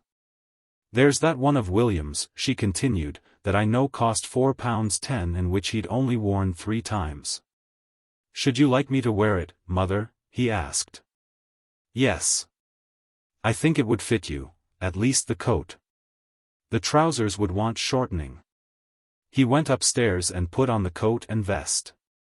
Coming down, he looked strange in a flannel collar and a flannel shirt front, with an evening coat and vest. It was rather large.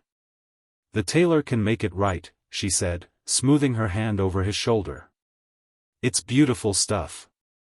I never could find in my heart to let your father wear the trousers, and very glad I am now." And as she smoothed her hand over the silk collar she thought of her eldest son. But this son was living enough inside the clothes. She passed her hand down his back to feel him. He was alive and hers. The other was dead. He went out to dinner several times in his evening suit that had been William's. Each time his mother's heart was firm with pride and joy. He was started now. The studs she and the children had bought for William were in his shirt front. He wore one of William's dress shirts. But he had an elegant figure. His face was rough, but warm-looking and rather pleasing. He did not look particularly a gentleman, but she thought he looked quite a man. He told her everything that took place, everything that was said. It was as if she had been there. And he was dying to introduce her to these new friends who had dinner at 7:30 in the evening. "Go along with you," she said. "What do they want to know me for?" "They do." He cried indignantly. "If they want to know me, and they say they do, then they want to know you, because you are quite as clever as I am. Go along with you, child," she laughed. But she began to spare her hands. They, too, were work-gnarled now. The skin was shiny with so much hot water, the knuckles rather swollen. But she began to be careful to keep them out of soda. She regretted what they had been, so small and exquisite. And when Annie insisted on her having more stylish blouses to suit her age, she submitted. She even went so far as to allow a black velvet bow to be placed on her hair. Then she sniffed in her sarcastic manner, and was sure she looked a sight. But she looked a lady, Paul declared, as much as Mrs. Major Moreton, and far, far nicer. The family was coming on. Only Morel remained unchanged, or rather, lapsed slowly. Paul and his mother now had long discussions about life. Religion was fading into the background. He had shoveled away all the beliefs that would hamper him, had cleared the ground, and come more or less to the bedrock of belief that one should feel inside oneself for right and wrong, and should have the patience to gradually realize one's God. Now life interested him more. "You know," he said to his mother, "I don't want to belong to the well-to-do middle class. I like my common people best. I belong to the common people. But if anyone else said so, my son, wouldn't you be in a tear? You know you consider yourself equal to any gentleman." "In myself," he answered, "not in my class or my education or my manners. But in myself I am." "Very well, then. Then why talk about the common people?" "Because, the difference between people isn't in their class, but in themselves.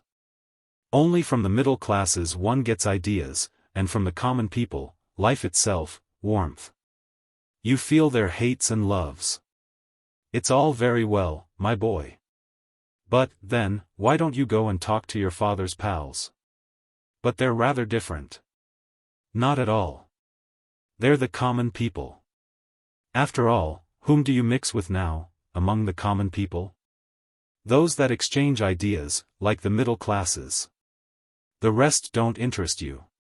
But, there's the life. I don't believe there's a jot more life from Miriam than you could get from any educated girl, say Miss Moreton. It is you who are snobbish about class." She frankly wanted him to climb into the middle classes, a thing not very difficult, she knew. And she wanted him in the end to marry a lady. Now she began to combat him in his restless fretting. He still kept up his connection with Miriam, could neither break free nor go the whole length of engagement. And this indecision seemed to bleed him of his energy. Moreover, his mother suspected him of an unrecognized leaning towards Clara, and, since the latter was a married woman, she wished he would fall in love with one of the girls in a better station of life. But he was stupid, and would refuse to love or even to admire a girl much, just because she was his social superior. "My boy," said his mother to him, "all your cleverness, your breaking away from old things, and taking life in your own hands, doesn't seem to bring you much happiness." "What is happiness?" he cried. "It's nothing to me. How am I to be happy?" The plump question disturbed her. "That's for you to judge, my lad. But if you could meet some good woman who would make you happy, and you began to think of settling your life, when you have the means, so that you could work without all this fretting, it would be much better for you." He frowned. His mother caught him on the raw of his wound of Miriam. He pushed the tumbled hair off his forehead, his eyes full of pain and fire. "You mean easy, mother," he cried. "That's a woman's whole doctrine for life, ease of soul and physical comfort. And I do despise it." "Oh, do you?" replied his mother. "And do you call yours a divine discontent?" "Yes. I don't care about its divinity. But damn your happiness. So long as life's full, it doesn't matter whether it's happy or not. I'm afraid your happiness would bore me." "You never give it a chance," she said. Then suddenly all her passion of grief over him broke out. "But it does matter," she cried. "And you ought to be happy, you ought to try to be happy, to live to be happy. How could I bear to think your life wouldn't be a happy one? Your own's been bad enough, mater, but it hasn't left you so much worse off than the folk who've been happier. I reckon you've done well. And I am the same. Aren't I well enough off? You're not, my son. Battle, battle, and suffer. It's about all you do, as far as I can see. But why not, my dear? I tell you it's the best. It isn't. And one ought to be happy, one ought." By this time Mrs. Morel was trembling violently. Struggles of this kind often took place between her and her son, when she seemed to fight for his very life against his own will to die. He took her in his arms. She was ill and pitiful. "Never mind, little," he murmured. "So long as you don't feel life's paltry and a miserable business, the rest doesn't matter, happiness or unhappiness." She pressed him to her. "But I want you to be happy," she said pathetically. My dear, say rather you want me to live." Mrs. Morel felt as if her heart would break for him. At this rate she knew he would not live. He had that poignant carelessness about himself, his own suffering, his own life, which is a form of slow suicide. It almost broke her heart.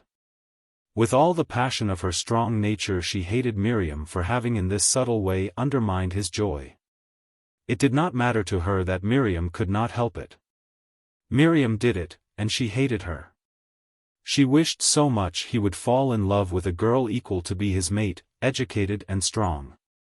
But he would not look at anybody above him in station. He seemed to like Mrs. Dawes. At any rate that feeling was wholesome. His mother prayed and prayed for him, that he might not be wasted. That was all her prayer, not for his soul or his righteousness, but that he might not be wasted. And while he slept, for hours and hours she thought and prayed for him. He drifted away from Miriam imperceptibly, without knowing he was going. Arthur only left the army to be married.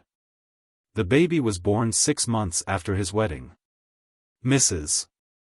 Morel got him a job under the firm again, at 21 shillings a week. She furnished for him, with the help of Beatrice's mother, a little cottage of 2 rooms. He was caught now. It did not matter how he kicked and struggled, he was fast. For a time he chafed, was irritable with his young wife, who loved him. He went almost distracted when the baby, which was delicate, cried or gave trouble. He grumbled for hours to his mother. She only said, "Well, my lad, you did it yourself, now you must make the best of it." And then the grit came out in him. He buckled to work, undertook his responsibilities, acknowledged that he belonged to his wife and child, and did make a good best of it. He had never been very closely inbound into the family. Now he was gone altogether. The months went slowly along. Paul had more or less got into connection with the socialist, suffragette, Unitarian people in Nottingham, owing to his acquaintance with Clara. One day a friend of his and of Clara's, in Bestwood, asked him to take a message to Mrs. Dawes. He went in the evening across Sneinton Market to Bluebell Hill. He found the house in a mean little street paved with granite cobbles and having causeways of dark blue, grooved bricks.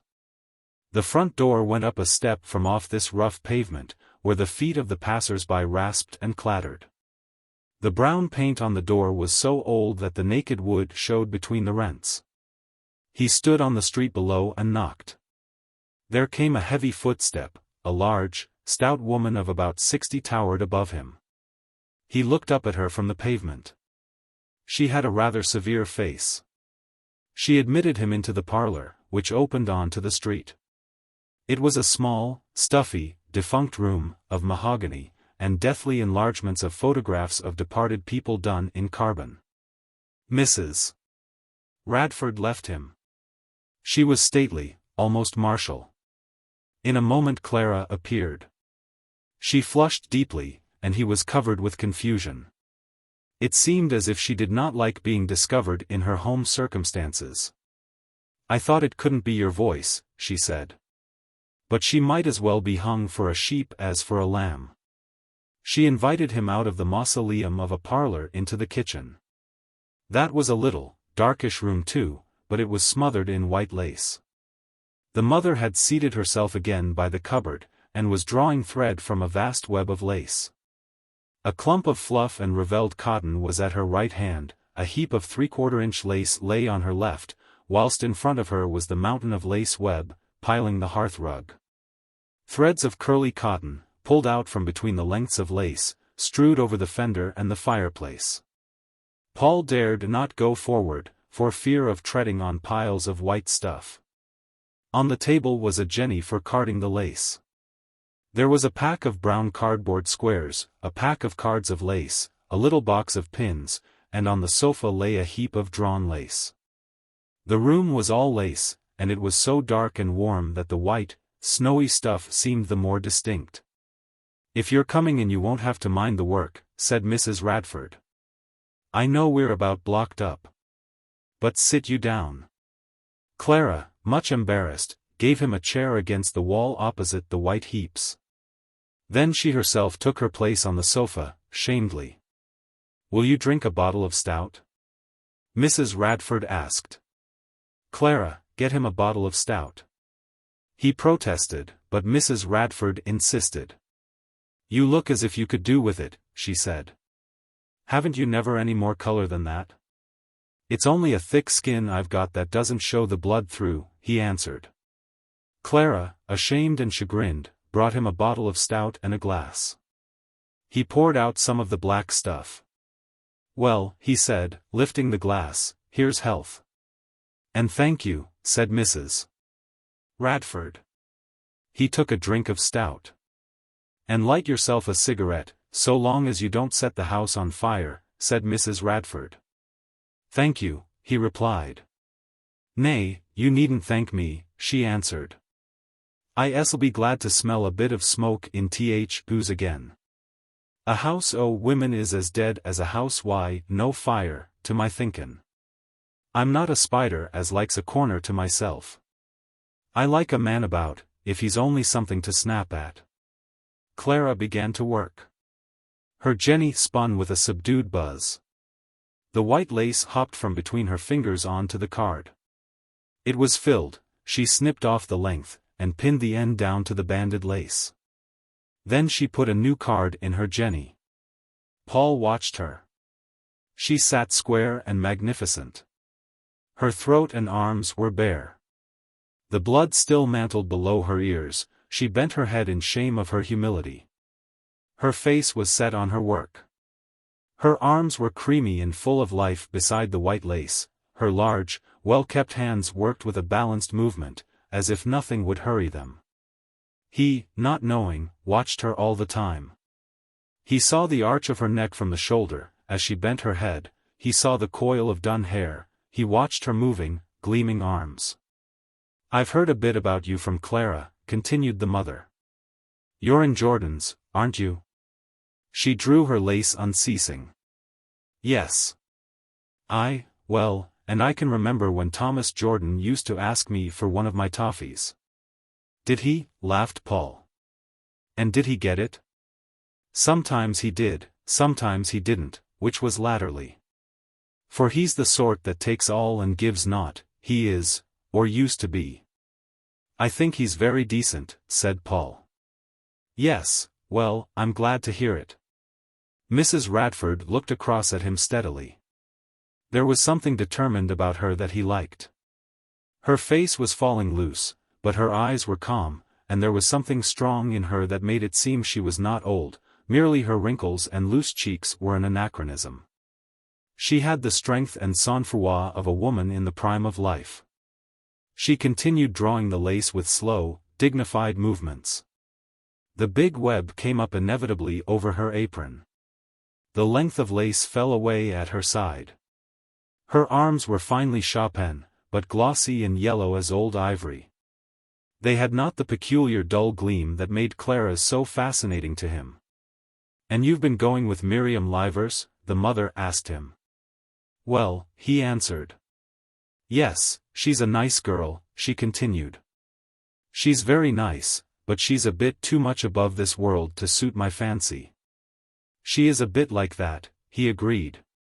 "She'll never be satisfied till she's got wings and can fly over everybody's head, she won't," she said. Clara broke in, and he told her his message. She spoke humbly to him. He had surprised her in her drudgery. To have her humble made him feel as if he were lifting his head in expectation. "Do you like jennying?" he asked. "What can a woman do?" she replied bitterly. "Is it sweated?" "More or less. Isn't all woman's work? That's another trick the men have played, since we force ourselves into the labor market." "Now then, you shut up about the men," said her mother. "If the women wasn't fools, the men wouldn't be bad uns, that's what I say. No man was ever that bad why to me but what he got it back again. Not but what they're a lousy lot, there's no denying it." "But they're all right really, aren't they?" he asked. "Well, they're a bit different from women," she answered. "Would you care to be back at Jordan's?" he asked Clara. "I don't think so," she replied. Yes, she would, cried her mother, thank her stars if she could get back. "Don't you listen to her. She's forever on that horse of hers, and it's back's that thin and starved it'll cut her in two one of these days." Clara suffered badly from her mother. Paul felt as if his eyes were coming very wide open. Wasn't he to take Clara's fulminations so seriously, after all? She spun steadily at her work. He experienced a thrill of joy, thinking she might need his help. She seemed denied and deprived of so much. And her arm moved mechanically, that should never have been subdued to a mechanism, and her head was bowed to the lace, that never should have been bowed. She seemed to be stranded there among the refuse that life has thrown away, doing her jennying. It was a bitter thing to her to be put aside by life, as if it had no use for her. No wonder she protested. She came with him to the door. He stood below in the mean street, looking up at her. So fine she was in her stature and her bearing, she reminded him of Juno dethroned. As she stood in the doorway, she winced from the street, from her surroundings. "And you will go with Mrs. Hodgkisson to Hucknall?" He was talking quite meaninglessly, only watching her. Her grey eyes at last met his. They looked dumb with humiliation, pleading with a kind of captive misery.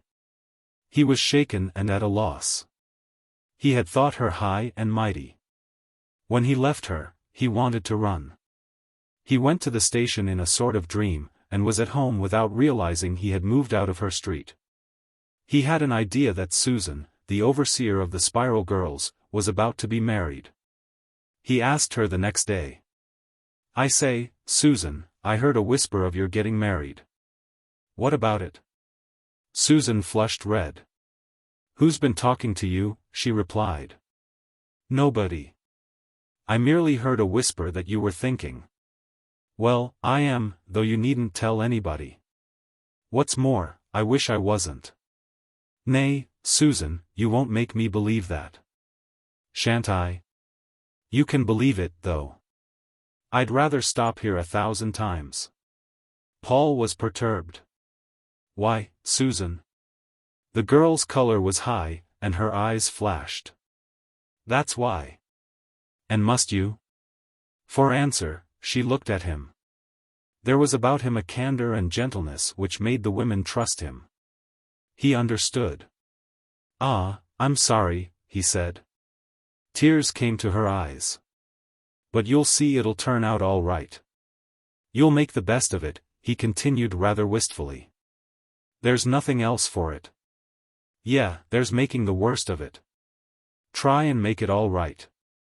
He soon made occasion to call again on Clara. "Would you," he said, "care to come back to Jordan's?"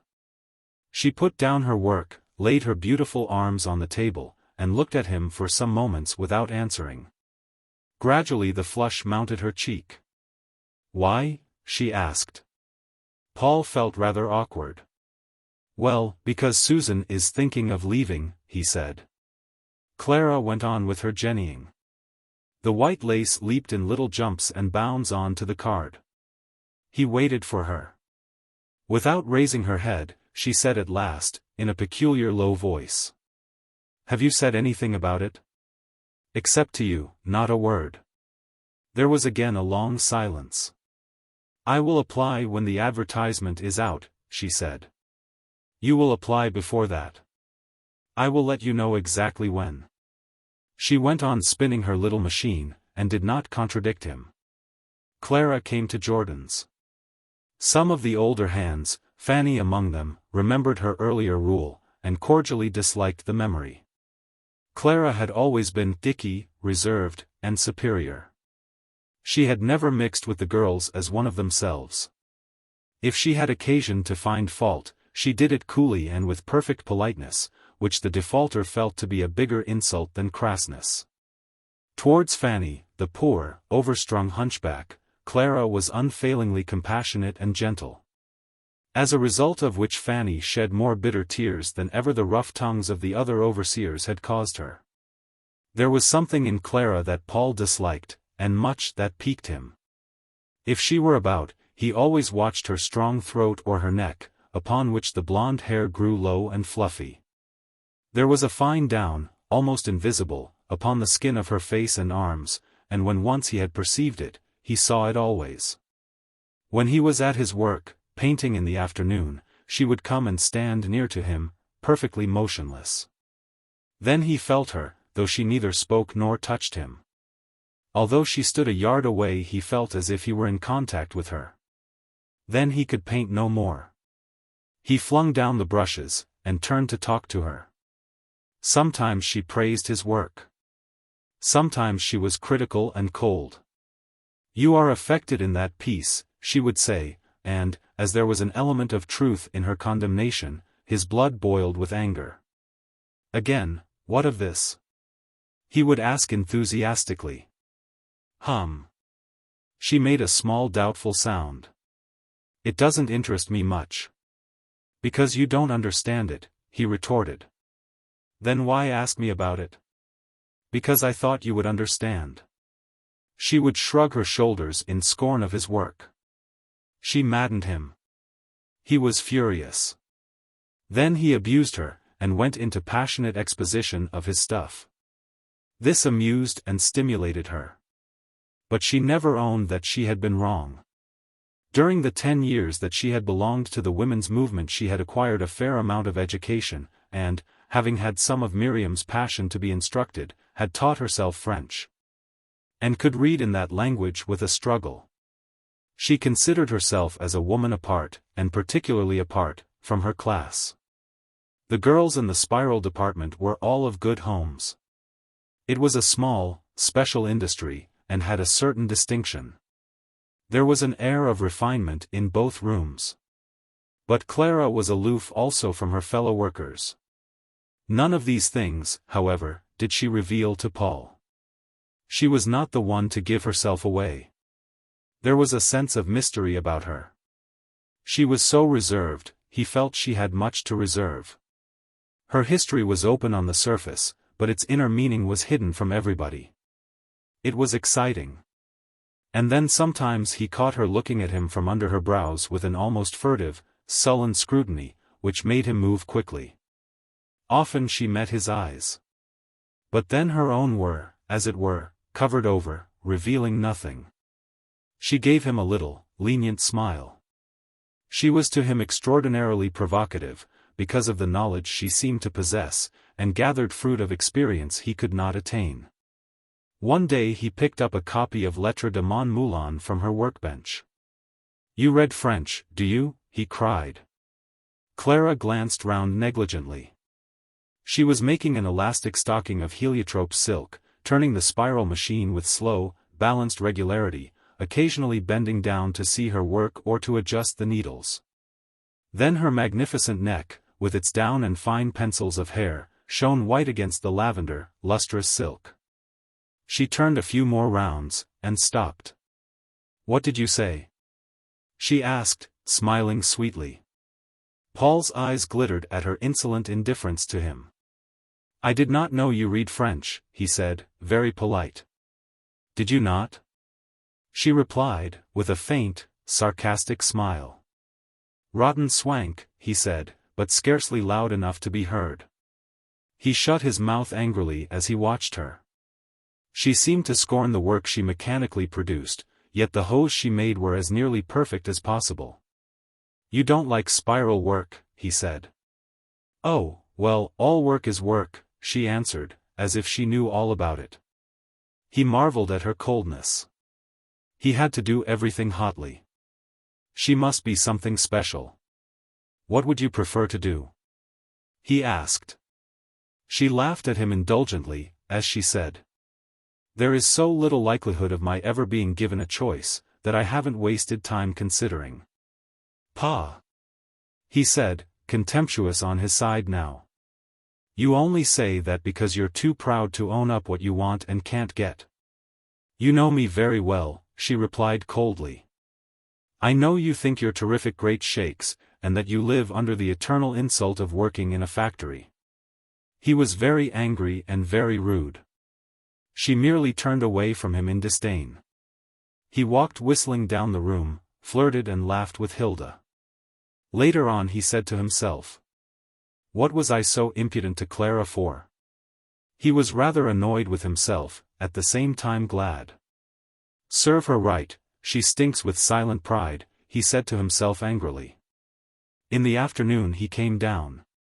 There was a certain weight on his heart which he wanted to remove. He thought to do it by offering her chocolates. "Have one?" he said. "I bought a handful to sweeten me up." To his great relief, she accepted. He sat on the workbench beside her machine, twisting a piece of silk round his finger. She loved him for his quick, unexpected movements, like a young animal. His feet swung as he pondered. The sweets lay strewn on the bench. She bent over her machine, grinding rhythmically, then stooping to see the stocking that hung beneath, pulled down by the weight. He watched the handsome crouching of her back, and the apron strings curling on the floor. "There is always about you," he said, "a sort of waiting. Whatever I see you doing, you're not really there, you are waiting, like Penelope when she did her weaving." He could not help a spurt of wickedness.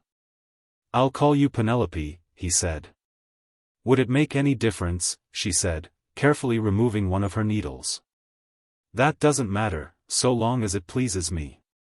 Here, I say, you seem to forget I'm your boss." "It just occurs to me." "And what does that mean?" she asked coolly. "It means I've got a right to boss you." Is there anything you want to complain about? Oh, I say, you needn't be nasty, he said angrily. I don't know what you want, she said, continuing her task. I want you to treat me nicely and respectfully. Call you, sir, perhaps? She asked quietly. Yes, call me, sir. I should love it. Then I wish you would go upstairs, sir. His mouth closed, and a frown came on his face. He jumped suddenly down. You're too blessed superior for anything, he said. And he went away to the other girls. He felt he was being angrier than he had any need to be. In fact, he doubted slightly that he was showing off. But if he were, then he would. Clara heard him laughing, in a way she hated, with the girls down the next room. When at evening he went through the department after the girls had gone, he saw his chocolates lying untouched in front of Clara's machine. He left them. In the morning they were still there, and Clara was at work. Later on Minnie, a little brunette they called Pussy, called to him. Hey, haven't you got a chocolate for anybody? Sorry, Pussy, he replied. I meant to have offered them, then I went and forgot them. I think you did, she answered. I'll bring you some this afternoon. You don't want them after they've been lying about, do you? Oh, I'm not particular, smiled Pussy. Oh no, he said. They'll be dusty. He went up to Clara's bench. Sorry I left these things littering about, he said. She flushed scarlet. He gathered them together in his fist. They'll be dirty now, he said. You should have taken them. I wonder why you didn't. I meant to have told you I wanted you to. He flung them out of the window into the yard below. He just glanced at her. She winced from his eyes. In the afternoon he brought another packet. Will you take some, he said, offering them first to Clara. These are fresh. She accepted one, and put it on to the bench. Oh, take several, for luck, he said. She took a couple more, and put them on the bench also. Then she turned in confusion to her work. He went on up the room. Here you are, Pussy, he said. Don't be greedy. Are they all for her? Cried the others, rushing up. Of course they're not, he said. The girls clamored round. Pussy drew back from her mates. Come out, she cried. I can have first pick, can't I, Paul? Be nice with them, he said, and went away. You are a dear, the girls cried. 10 pence, he answered. He went past Clara without speaking. She felt the 3 chocolate creams would burn her if she touched them. It needed all her courage to slip them into the pocket of her apron. The girls loved him and were afraid of him. He was so nice while he was nice, but if he were offended, so distant, treating them as if they scarcely existed, or not more than the bobbins of thread. And then, if they were impudent, he said quietly, Do you mind going on with your work, and stood and watched. When he celebrated his 23rd birthday, the house was in trouble. Arthur was just going to be married. His mother was not well. His father, getting an old man, and lame from his accidents, was given a paltry, poor job. Miriam was an eternal reproach. He felt he owed himself to her, yet could not give himself. The house, moreover, needed his support. He was pulled in all directions. He was not glad it was his birthday. It made him bitter. He got to work at 8 o'clock.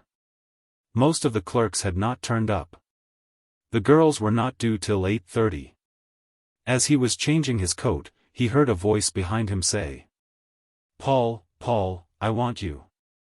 It was Fanny, the hunchback, standing at the top of her stairs, her face radiant with a secret. Paul looked at her in astonishment. I want you, she said. He stood, at a loss. Come on, she coaxed. Come before you begin on the letters. He went down the half-dozen steps into her dry, narrow, finishing-off room. Fanny walked before him, her black bodice was short, the waist was under her armpits, and her green-black cashmere skirt seemed very long, as she strode with big strides before the young man. Himself so graceful. She went to her seat at the narrow end of the room, where the window opened on to chimney-pots.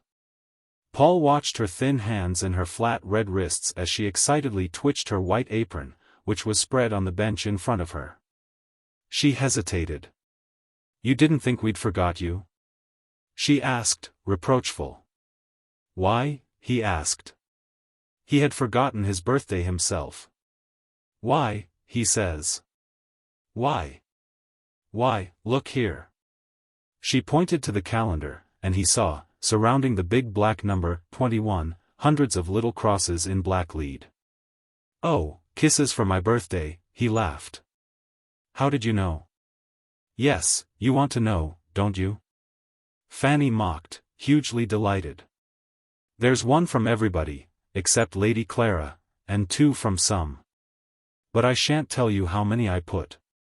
"Oh, I know, you're spoony," he said. "There you are mistaken," she cried, indignant. "I could never be so soft." Her voice was strong and contralto. "You always pretend to be such a hard-hearted hussy," he laughed. "And you know you're as sentimental." "I'd rather be called sentimental than frozen meat," Fanny blurted. Paul knew she referred to Clara, and he smiled. "Do you say such nasty things about me?" he laughed. "No, my duck," the hunchback woman answered, lavishly tender. She was 39. "No, my duck, because you don't think yourself a fine figure in marble and us nothing but dirt." "I'm as good as you, aren't I, Paul?" and the question delighted her. "Why, we're not better than one another, are we?" he replied. "But I'm as good as you, aren't I, Paul?" she persisted daringly. "Of course you are. If it comes to goodness, you're better." She was rather afraid of the situation. She might get hysterical. "I thought I'd get here before the others, won't they say I'm deep?" "Now shut your eyes," she said. "And open your mouth, and see what God sends you," he continued, suiting action to words, and expecting a piece of chocolate. He heard the rustle of the apron, and a faint clink of metal. "I'm going to look," he said. He opened his eyes. Fanny, her long cheeks flushed, her blue eyes shining, was gazing at him. There was a little bundle of paint tubes on the bench before him. He turned pale. "No, Fanny," he said quickly. "From us all," she answered hastily. "No, but—" "Are they the right sort?" she asked, rocking herself with delight. "Jove! They're the best in the catalogue." "But they're the right sorts," she cried. "They're off the little list I'd made to get when my ship came in." He bit his lip. Fanny was overcome with emotion. She must turn the conversation. They was all on thorns to do it, they all paid their shares, all except the Queen of Sheba. The Queen of Sheba was Clara. And wouldn't she join? Paul asked. "She didn't get the chance, we never told her, we wasn't going to have her bossing this show. We didn't want her to join." Paul laughed at the woman. He was much moved. At last he must go. She was very close to him. Suddenly she flung her arms round his neck and kissed him vehemently. "I can give you a kiss today," she said apologetically. "You've looked so white, it's made my heart ache." Paul kissed her, and left her. Her arms were so pitifully thin that his heart ached also. That day he met Clara as he ran downstairs to wash his hands at dinner time. "You have stayed to dinner," he exclaimed. It was unusual for her. "Yes. And I seem to have dined on old surgical appliance stock. I must go out now, or I shall feel stale India rubber right through." She lingered. He instantly caught at her wish. "You are going anywhere?" he asked. They went together up to the castle. Outdoors she dressed very plainly, down to ugliness. Indoors she always looked nice. She walked with hesitating steps alongside Paul, bowing and turning away from him. Dowdy in dress, and drooping, she showed to great disadvantage. He could scarcely recognize her strong form, that seemed to slumber with power. She appeared almost insignificant, drowning her stature in her stoop, as she shrank from the public gaze. The castle grounds were very green and fresh. Climbing the precipitous ascent, he laughed and chattered, but she was silent, seeming to brood over something. There was scarcely time to go inside the squat, square building that crowns the bluff of rock. They leaned upon the wall where the cliff runs sheer down to the park. Below them, in their holes in the sandstone, pigeons preened themselves and cooed softly. Away down upon the boulevard at the foot of the rock, tiny trees stood in their own pools of shadow, and tiny people went scurrying about in almost ludicrous importance. "You feel as if you could scoop up the folk like tadpoles, and have a handful of them," he said. She laughed, answering, "Yes. It is not necessary to get far off in order to see us proportionately. The trees are much more significant. Bulk only," he said. She laughed cynically. Away beyond the boulevard the thin stripes of the metals showed upon the railway track, whose margin was crowded with little stacks of timber, beside which smoking toy engines fussed. Then the silver string of the canal lay at random among the black heaps. Beyond, the dwellings, very dense on the river flat, looked like black, poisonous herbage, in thick rows and crowded beds, stretching right away, broken now and then by taller plants. Right to where the river glistened in a hieroglyph across the country. The steep scarp cliffs across the river looked puny. Great stretches of country darkened with trees and faintly brightened with cornland, spread towards the haze, where the hills rose blue beyond grey. "It is comforting," said Mrs.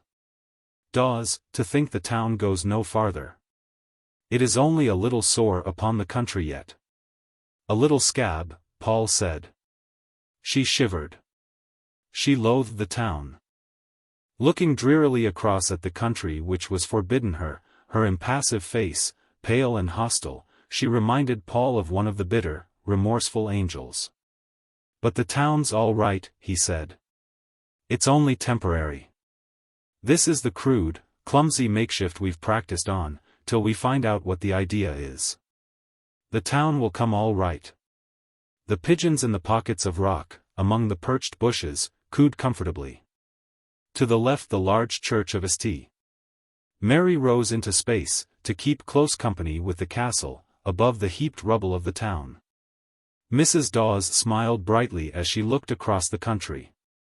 "I feel better," she said. "Thank you," he replied. "Great compliment." "Oh, my brother," she laughed. "That's snatching back with the left hand what you gave with the right, and no mistake," he said. She laughed in amusement at him. "But what was the matter with you?" he asked. "I know you were brooding something special. I can see the stamp of it on your face yet." "I think I will not tell you," she said. "All right, hug it," he answered. She flushed and bit her lip. "No," she said, "it was the girls." "What about M?" Paul asked. "They have been plotting something for a week now, and today they seem particularly full of it. All alike, they insult me with their secrecy." "Do they?" he asked in concern. "I should not mind," she went on, in the metallic, angry tone, "if they did not thrust it into my face, the fact that they have a secret." "Just like women," said he. "It is hateful, their mean gloating," she said intensely. Paul was silent. He knew what the girls gloated over. He was sorry to be the cause of this new dissension. "They can have all the secrets in the world," she went on, brooding bitterly, "but they might refrain from glorying in them, and making me feel more out of it than ever. It is almost unbearable." Paul thought for a few minutes. He was much perturbed.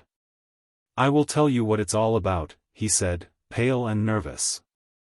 "It's my birthday, and they've bought me a fine lot of paints, all the girls. They're jealous of you." He felt her stiffen coldly at the word jealous, "merely because I sometimes bring you a book," he added slowly. But, you see, it's only a trifle. Don't bother about it, will you, because, he laughed quickly, well, what would they say if they saw us here now, in spite of their victory? She was angry with him for his clumsy reference to their present intimacy. It was almost insolent of him. Yet he was so quiet, she forgave him, although it cost her an effort. Their two hands lay on the rough stone parapet of the castle wall. He had inherited from his mother a fineness of mold, so that his hands were small and vigorous. Hers were large, to match her large limbs, but white and powerful looking. As Paul looked at them he knew her. She is wanting somebody to take her hands, for all she is so contemptuous of us, he said to himself. And she saw nothing but his two hands, so warm and alive, which seemed to live for her. He was brooding now, staring out over the country from under sullen brows. The little, interesting diversity of shapes had vanished from the scene. All that remained was a vast, dark matrix of sorrow and tragedy, the same in all the houses and the river flats and the people and the birds, they were only sharpened differently. And now that the forms seemed to have melted away, there remained the mass from which all the landscape was composed, a dark mass of struggle and pain. The factory, the girls, his mother, the large, uplifted church, the thicket of the town, merged into one atmosphere, dark, brooding, and sorrowful, every bit. Is that 2 o'clock striking? Mrs. Dawes said in surprise. Paul started, and everything sprang into form, regained its individuality, its forgetfulness, and its cheerfulness. They hurried back to work. When he was in the rush of preparing for the night's post, examining the work up from Fanny's room, which smelt of ironing, the evening postman came in. Mr. Paul Morel, he said, smiling, handing Paul a package. A lady's handwriting. Don't let the girls see it. The postman, himself a favorite, was pleased to make fun of the girl's affection for Paul. It was a volume of verse with a brief note, "You will allow me to send you this, and so spare me my isolation. I also sympathize and wish you well, C.D." Paul flushed hot. Good Lord! Mrs. Dawes. She can't afford it. Good Lord, whoever'd have thought it? He was suddenly intensely moved. He was filled with the warmth of her. In the glow he could almost feel her as if she were present, her arms, her shoulders, her bosom, see them, feel them, almost contain them. This move on the part of Clara brought them into closer intimacy. The other girls noticed that when Paul met Mrs. Dawes his eyes lifted and gave that peculiar bright greeting which they could interpret. Knowing he was unaware, Clara made no sign, save that occasionally she turned aside her face from him when he came upon her. They walked out together very often at dinner-time. It was quite open, quite frank. Everybody seemed to feel that he was quite unaware of the state of his own feeling, and that nothing was wrong.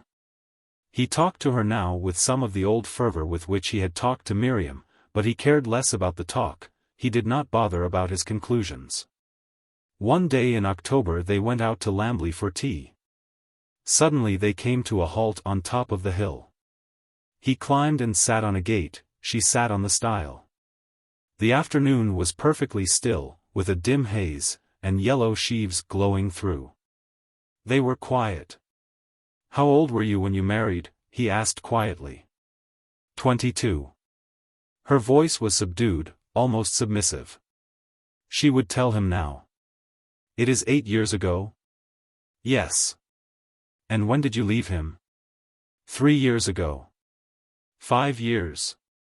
Did you love him when you married him? She was silent for some time, then she said slowly. I thought I did, more or less.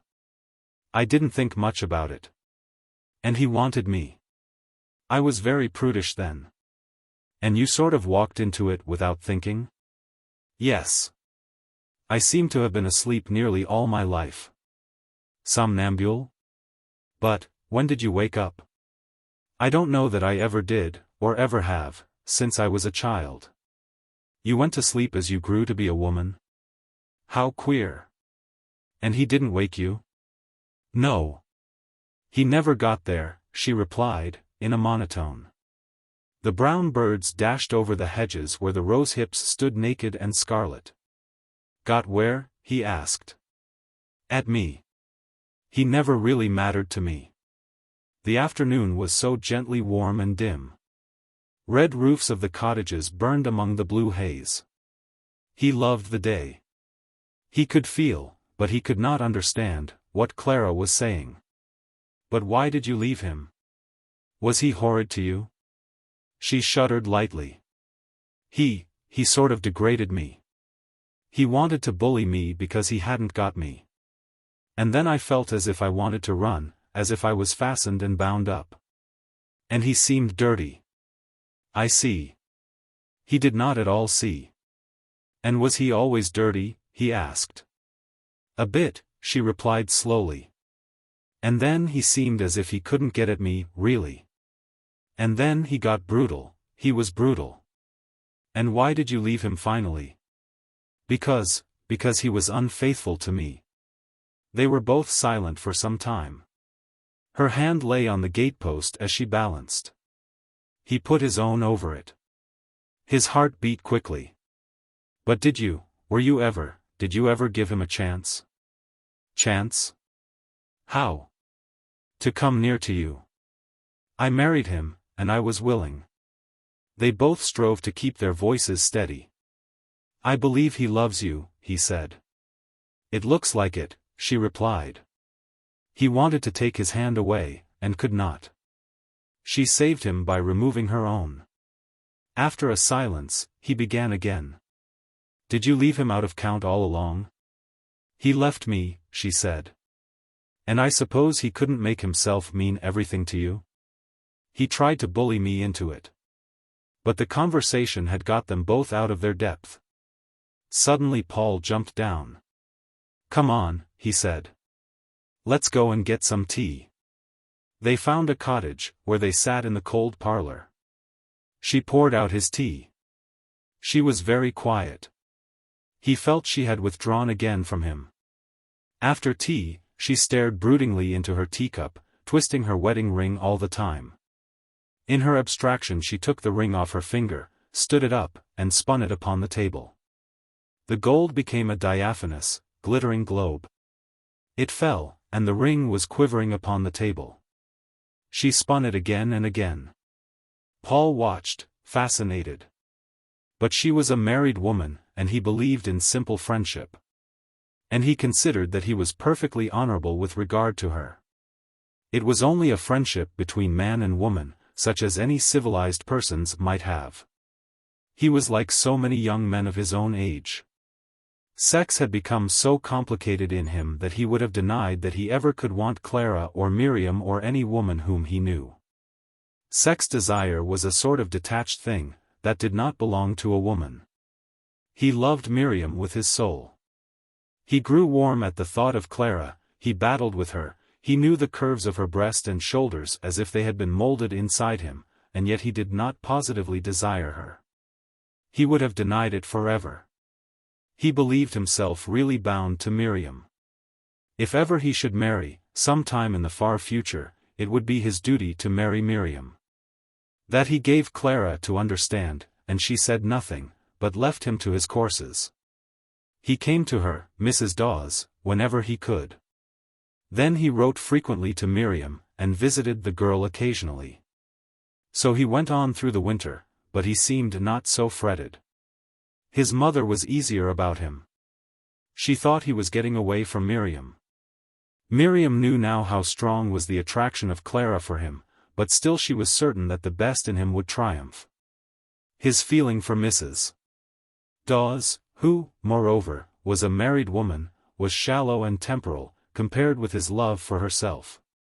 He would come back to her, she was sure. With some of his young freshness gone, perhaps, but cured of his desire for the lesser things which other women than herself could give him. She could bear all if he were inwardly true to her and must come back. He saw none of the anomaly of his position. Miriam was his old friend, lover, and she belonged to Bestwood and home and his youth. Clara was a newer friend, and she belonged to Nottingham, to life, to the world. It seemed to him quite plain. Mrs. Dawes and he had many periods of coolness, when they saw little of each other, but they always came together again. "Were you horrid with Baxter Dawes?" he asked her. It was a thing that seemed to trouble him. "In what way?" "Oh, I don't know." "But weren't you horrid with him? Didn't you do something that knocked him to pieces?" "What, pray?" "Making him feel as if he were nothing, I know," Paul declared. "You are so clever, my friend," she said coolly. The conversation broke off there. But it made her cool with him for some time. She very rarely saw Miriam now. The friendship between the two women was not broken off, but considerably weakened. "Will you come in to the concert on Sunday afternoon?" Clara asked him just after Christmas. "I promised to go up to Wiley Farm," he replied. "Oh, very well. You don't mind, do you?" he asked. "Why should I?" she answered. Which almost annoyed him. "You know," he said, "Miriam and I have been a lot to each other ever since I was 16, that's 7 years now." "It's a long time," Clara replied. "Yes. But somehow it doesn't go right." "How?" asked Clara. "She seems to draw me, and she wouldn't leave a single hair of me free to fall out and blow away, she'd keep it." "But you like to be kept." "No," he said, "I don't. I wish it could be normal, give and take, like me and you. I want a woman to keep me, but not in her pocket. But if you love her, it couldn't be normal, like me and you." "Yes, I should love her better then. She sort of wants me so much that I can't give myself." "Wants you how?" "Wants the soul out of my body. I can't help shrinking back from her." "And yet you love her." "No, I don't love her. I never even kiss her." "Why not?" Clara asked. "I don't know. I suppose you're afraid," she said. "I'm not. Something in me shrinks from her like hell, she's so good, when I'm not good." "How do you know what she is?" "I do. I know she wants a sort of soul union." "But how do you know what she wants?" "I've been with her for 7 years. And you haven't found out the very first thing about her." "What's that?" "That she doesn't want any of your soul communion. That's your own imagination. She wants you." He pondered over this. Perhaps he was wrong. "But she seems," he began. "You've never tried," she answered.